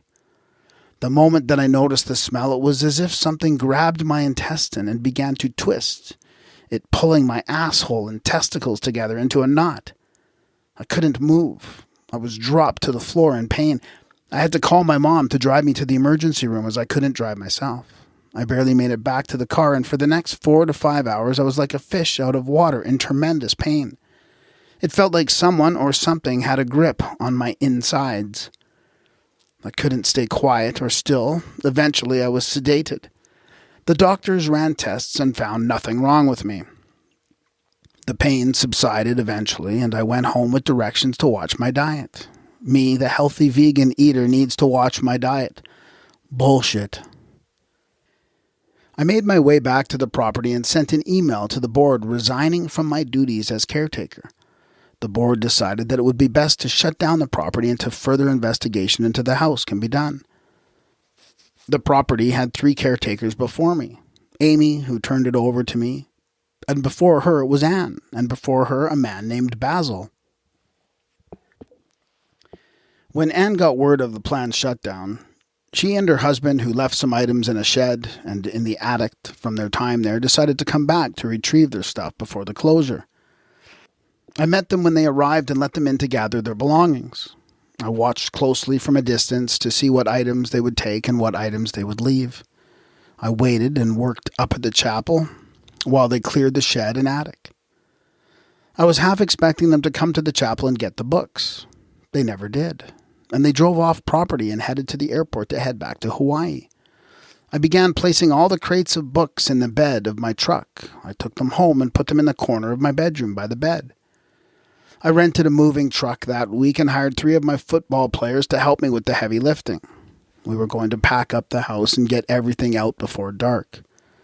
Everything was on the truck, including myself. Mark and Axel were in sight a few feet back from the truck as Jonas handed me the last box. Just as I took the last box, the front door to the house slammed hard shut, sending a loud bang echoing into the air. The sun was behind the mountain, and dusk had arrived. The boys all looked at me spooked. There was no wind or even the slightest breeze out. We shut the truck and peeled out. It was like the entity was saying, "And stay out." My sweetheart, Anya, began getting headaches and couldn't seem to shake them. They were only at night and in the morning. She asked me to take my books out of the room because she thought they might be making her sick. She stated that the headache started when I brought the books into the room. I thought, well, they were covered in rat crap. Maybe they should be outside to air out. That makes sense. Also, they are old and perhaps have dust mites or something. I was trying to come up with a rational explanation. I put them outside on an outdoor bench. A few days later, I took a short nap on that bench with my head near the crate of books. I woke up with a splitting headache. Here it was, outdoors in a well-ventilated area. Could it be possible that the odor or toxicity of the books is causing all these headaches? I moved the books to my outdoor desk. At night later, I went out to relax and get some fresh air. I had a seat down at my desk. Out came my sweetheart Anya to join me and share each other's company as we so often did. She sat down near me at my desk with only the books in the crate between us. Suddenly, I felt a rage come over me, and something compelled me to kick the dog's bowl of water on Anya's feet for no good reason. She stood up in shock, asking me what the heck I was doing. I had no answer, but instead glared at her with hate, rage, and aggression in my body. She said, "You can sleep outside." I did. The next morning, Anya said to me, "Chris, you looked like you had the devil in you last night." Anya never used the word devil in our 10 years of being together. She has no religious background or knowledge of that sort of thing. She doesn't think or speak in those terms. At breakfast, I was overcome by a feeling to grab a pencil off the table and stab myself with it. I envisioned myself stabbing my neck and ripping from ear to ear, and before I knew it, I had lunged forward, grabbing the pencil and trying to stab myself in the heart. With Anya and my daughter watching in fear, I fought my own strength from thrusting the pencil into my chest. Anya took Sumaya and left the house. I was confused and scared. I had no reason to be suicidal, and there I was battling it out with my own arm to prevent the act. None of this made sense, and so I called the Veterans Crisis Line for help. They put me on hold, and so I hung up and called my mom to see if she was available to talk with. I explained to her that I just needed to talk and that the Veterans Crisis Line was not available. This must have sent her into a panic, so she called our cousin Joe, who apparently advised her to call the cops to prevent me from hurting myself. When the cops arrived and I saw my mom behind them, I felt betrayed, let down, and hopeless. I looked at the officer's name badge and said, "Hey, Morales, you ever used that gun before? Because you're going to have to use it today. I'm coming after it." He said, "No, please don't." Just then, I jumped over the 4-foot wall between us and went after his weapon just as I said I would. I got my hand to it when his partner tackled me from my right side and wrestled me until they could place me in cuffs with my hands behind my back. I cursed them and wished cruel deaths upon their families and even spat in their faces. There I was, cuffed in the middle of the street with now 4 cop cars, a fire truck, an ambulance to tend to just me. They had about 8 officers and 6 emergency medical technicians. They called the Veterans Hospital for me, and I cursed them, too, for putting me on hold. They dragged me off to the Crisis Rehabilitation Center, or Crazy House, and was to be under lock and key for 24 hours at least. After sleeping for those hours under a white sheet, I was interviewed, deemed normal, and set free. When I got out of that crazy house, I felt more alone than I ever have. Family thinks I'm crazy now more than before while they eat toxic food, drink bad water, wear masks, get vaccinated, drink alcohol, smoke cigarettes, buy into politics, force-feed religion, believe media over loved ones, and think money and material is what is important. When I got home, I called Amy, the caretaker, whom I took over for, and asked her, what the heck is up with that place? I told her I had to get out of there too, and she replied, "I'm so sorry, Chris. I should have told you, but my husband told me never to mention it. I needed to leave because that house killed him. There was a murder-suicide in the chapel that happened in the late 60s, and you can investigate it. My husband said people would never want to come visit or have their weddings in the chapel if they knew the truth. That's all I can tell you, Chris. I'm sorry." The last thing I asked her before hanging up was, "Who do those books in the back of the chapel belong to? Are they yours? Because Anne didn't take them." "No," she said. "As far as I know, they've always been there." I was shocked. It all made perfect sense, though. I looked it up and found it. There was an article in the Tucson Citizen newspaper about the couple aged 26 that took their lives there on September 1st, 1969. The bodies of Melvin Martin and Tanya Sue were discovered lying beneath the stone pulpit of the chapel. It appeared to be part of a grotesque ritual. Melvin was found nude beside his wife dressed in black. On the brick pews nearby were canteens, one with a note that read, "Don't drink, poison." Another note told how to get a hold of relatives when their bodies were discovered. Also on the scene was found some men's clothes, a .32 pistol, and a stack of Mad magazines. Light bulbs firing, my friend and fellow Marine Jonathan Leon, who took his own life, had been stuck in the house he shot himself in for years. One of the last things he did in his last moments of anguish and stress was to bend the prongs of all the household forks in different directions. His widow still finds forks bent in this manner on the kitchen counter to this day, and she will not leave that house even though all her family and loved ones live states away. I myself have heard and been there to witness a broken intercom system turn on in the house and play his and his wife's dedicated love song. I realize now, with this knowledge, combined with my experiences, that the best explanation for the attack on my insides resulting in a trip to the ER to find nothing wrong is that I was experiencing the pain that Tanya Sue felt when she indeed drank the poison. She was reliving her last moments through me. The best explanation for the random act of suicide attempt by pencil and then police officer was it was a desperate attempt to relive the last moments that Melvin Martin felt as he committed suicide. Their souls were trapped in the chapel and using me as a host. I later read in the Rosicrucian Cosmoconception, that I came to have by way of the chapel this explanation of what happens to a person's soul if they commit suicide. It's like breaking a contract that you agreed to prior to birth, and we are obligated to that contract even if we tap out early. Essentially, suicide creates ghosted souls, as I have now experienced and read in confirmation. I revisit the chapel about once a month during the day. Every time I go, I acknowledge Melvin and Tanya Sue and speak to them as if they are still there. I've told them it's time to go. Either they have left or they seem to be at peace now. If they are still there, we now have a mutual respect, and they don't bother me. They gifted us this poem when I wrote it on my previous birthday while sitting where their bodies were found. The wind spins, the wind walks, the wind moves and the wind talks, turning and burning within, turning and burning the wind. It is real what I feel? I can't show you, there's nothing to see. There is a smell and a chill with an original story.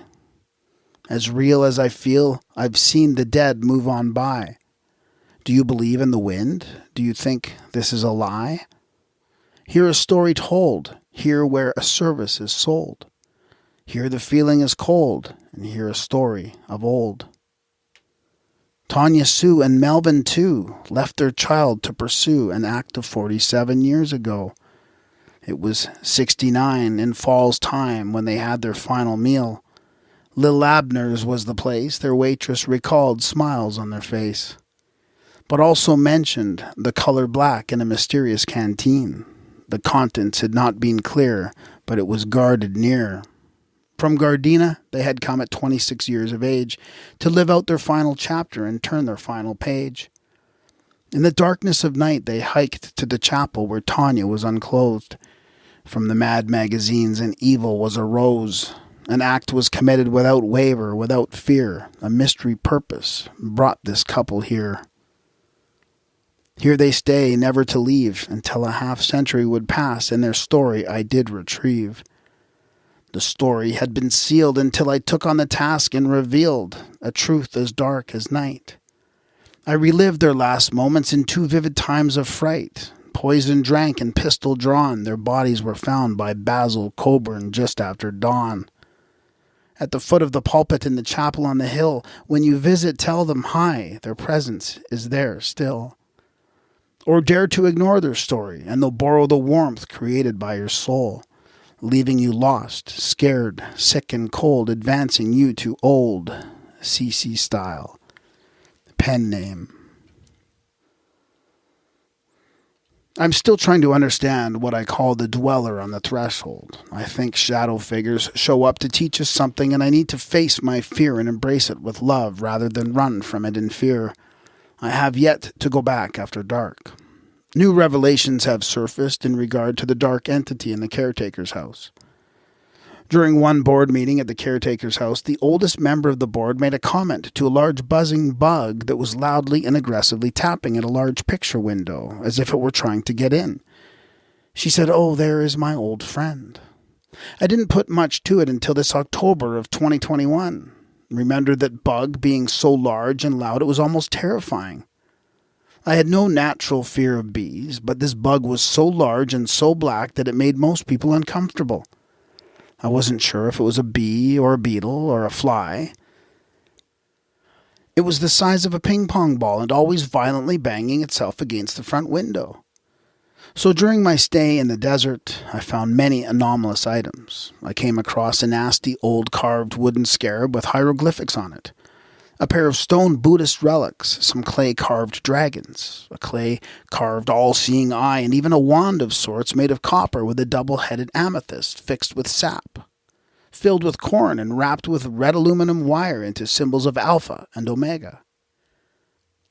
While reading about ritual magic in October, I read about the importance of tools for invocation and removal of entities. The circle is important for keeping an entity in one place, and the wand is a tool to control and protect as well as casting spells. It dawned on me that I found a large stone circle during my stay in the desert that was hidden behind vegetation in front of the house. There was a couple of lawn chairs by the circle, and I recall thinking that the previous caretakers probably sat out and sunbathed over there. Well, now I know that's not the case. The stones in that circle were remarkably beautiful, and I did take 2 stones away from the circle's cardinal direction points and place them inside the caretaker's house, for decoration by the front door and by the fireplace, not realizing at the time that I had broken a sacred circle. It's no wonder now why there was a dark entity in the front, always entering the front door with its stench and cold dark presence. Finally, I did some basic, simple research on flies, bees, beetles, and scarabs, none of which live longer than 12 to 14 months at best. So how is it that this large black flying creature is still alive in the same place, doing the same thing after years? On my last visit in October 2021, I was looking for a sign, as I always do, upon walking out of the empty, tiny chapel on the hill. That large black fly flew towards me, did a U-turn back towards the door and landed on the door jamb. I walked by it and said aloud, "It's just that huge black fly again." I went home and felt compelled to research the name Beelzebub. I read he was partners with Satan/Lucifer, a high-ranking demon that is known for showing up as a large black fly. So was there some dark ritual magic out there? That would explain the circle, the wand, and the evil. To this day, it remains the most haunted place I have ever been, and its level of spiritual activity is unmatched. The dark secrets continue to be suppressed, and I'm determined to continue an attempt to gain an understanding of what happened out there, and what continues to happen after dark. Since I resigned, 2 different caretakers have been appointed. The first was a Native American. After 2 weeks, he resigned with no explanation. He just up and left. The couple that remains there today is elderly, and I wondered about them often. I still have keys to the property, and am a caretaker off-site. I would love to have a contact at the Cove, as we can reserve the land and have full access to all its mysteries. It's called the Sanctuary Cove in Marana, Arizona, and can be found on Airbnb apparently, although it was not advertised until recently. If anyone wants a tour, I would be more than happy to accommodate. I plan on leading exhibitions on the 8-hour hike through the mountain ridge soon, and to do more exploring into an ancient world full of burial mounds and hidden history. It's Sahuro National Park West that borders the 81 acres of the Cove, that leaves a huge desert landscape unexplored.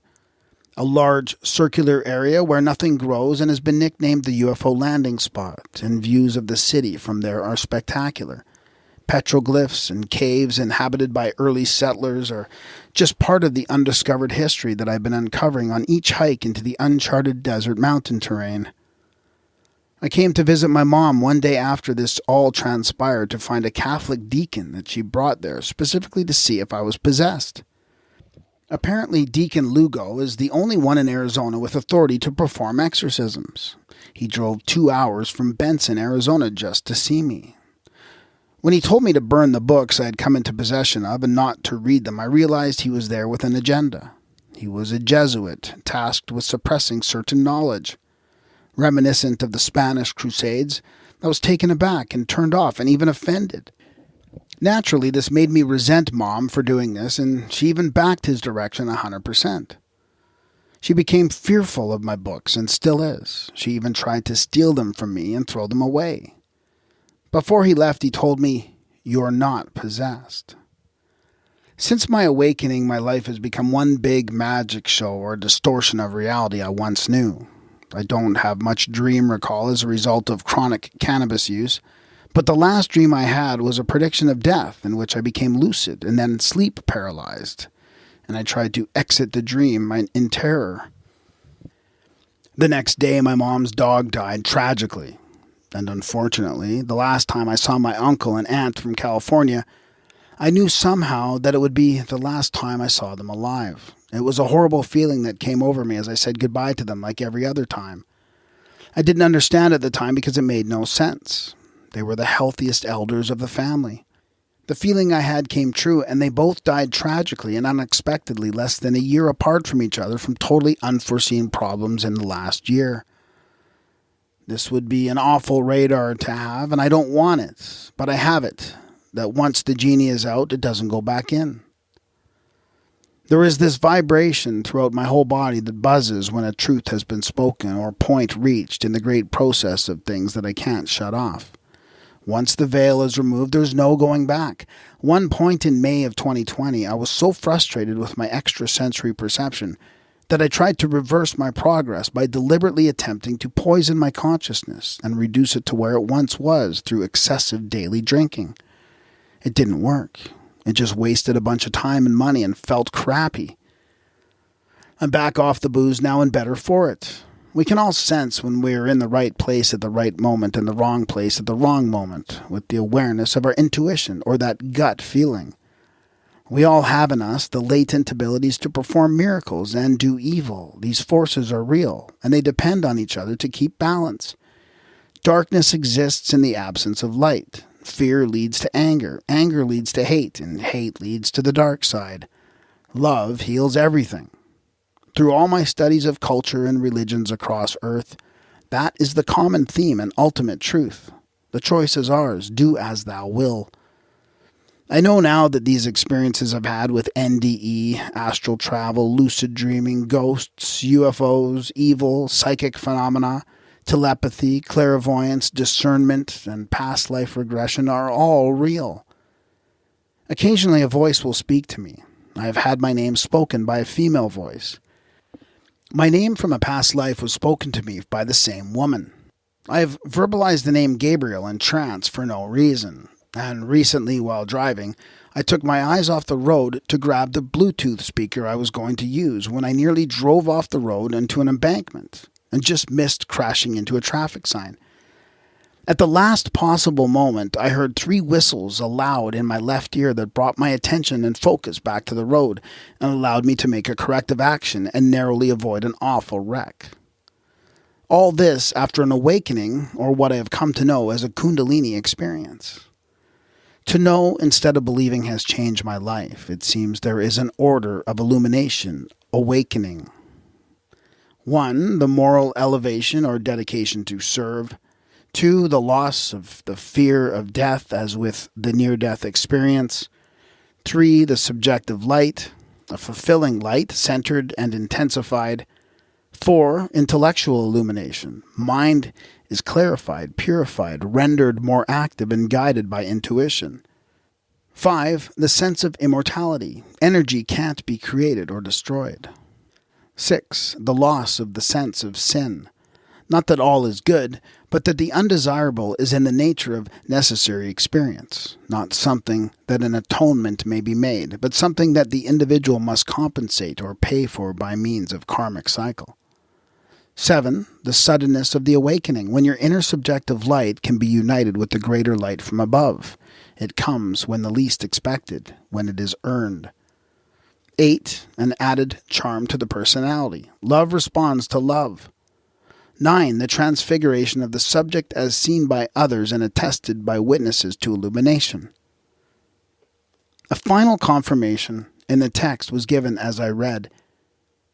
Approximately 2,000 years ago, a master teacher, an initiate of the spiritual order of the Essenes, said, "Think not that I come to send peace on earth.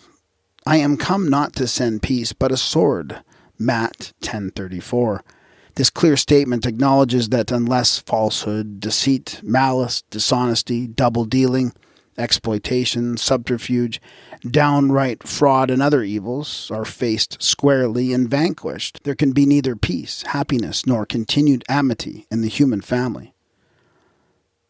My crystal sword was not a stone fashioned into a point that I stumbled across on the earth plane.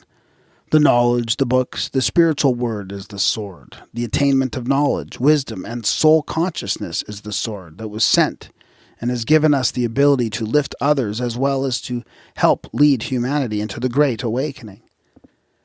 I spoke to a couple Mormon missionaries one afternoon for a good conversation. They really enjoyed my story, and they shared with me that they refer to their Book of Mormon as their sword. We all thought it was a great synchronicity. Much has transpired in the world and in our worlds as individuals, to say the least. I have been with you both along the way every day and have had many thoughts to write you since. But it seems now is the most appropriate time. Your guest, Mr. Gale, recently said, "There is nothing more powerful than an idea whose time has come." And that, I feel, is a deep truth in our world. We are on a path towards something new, and we find ourselves on different sides of people we love dearly. And this is a huge part of the tragedy we now experience. Just today, I realized even the closest members of my family are turning and lacking hope and faith and turning against me. Having kids from different mothers has been challenging because it's not just one mind I'm dealing with. I had one mother, my sweetheart Anya, on the same page with me with the vaccines, but she is losing hope and patience as the public schools and media double down on their efforts to reduce our numbers. My son is 18 now, and so he is safe and aware of the truth and can help me in the battle for his sister's health.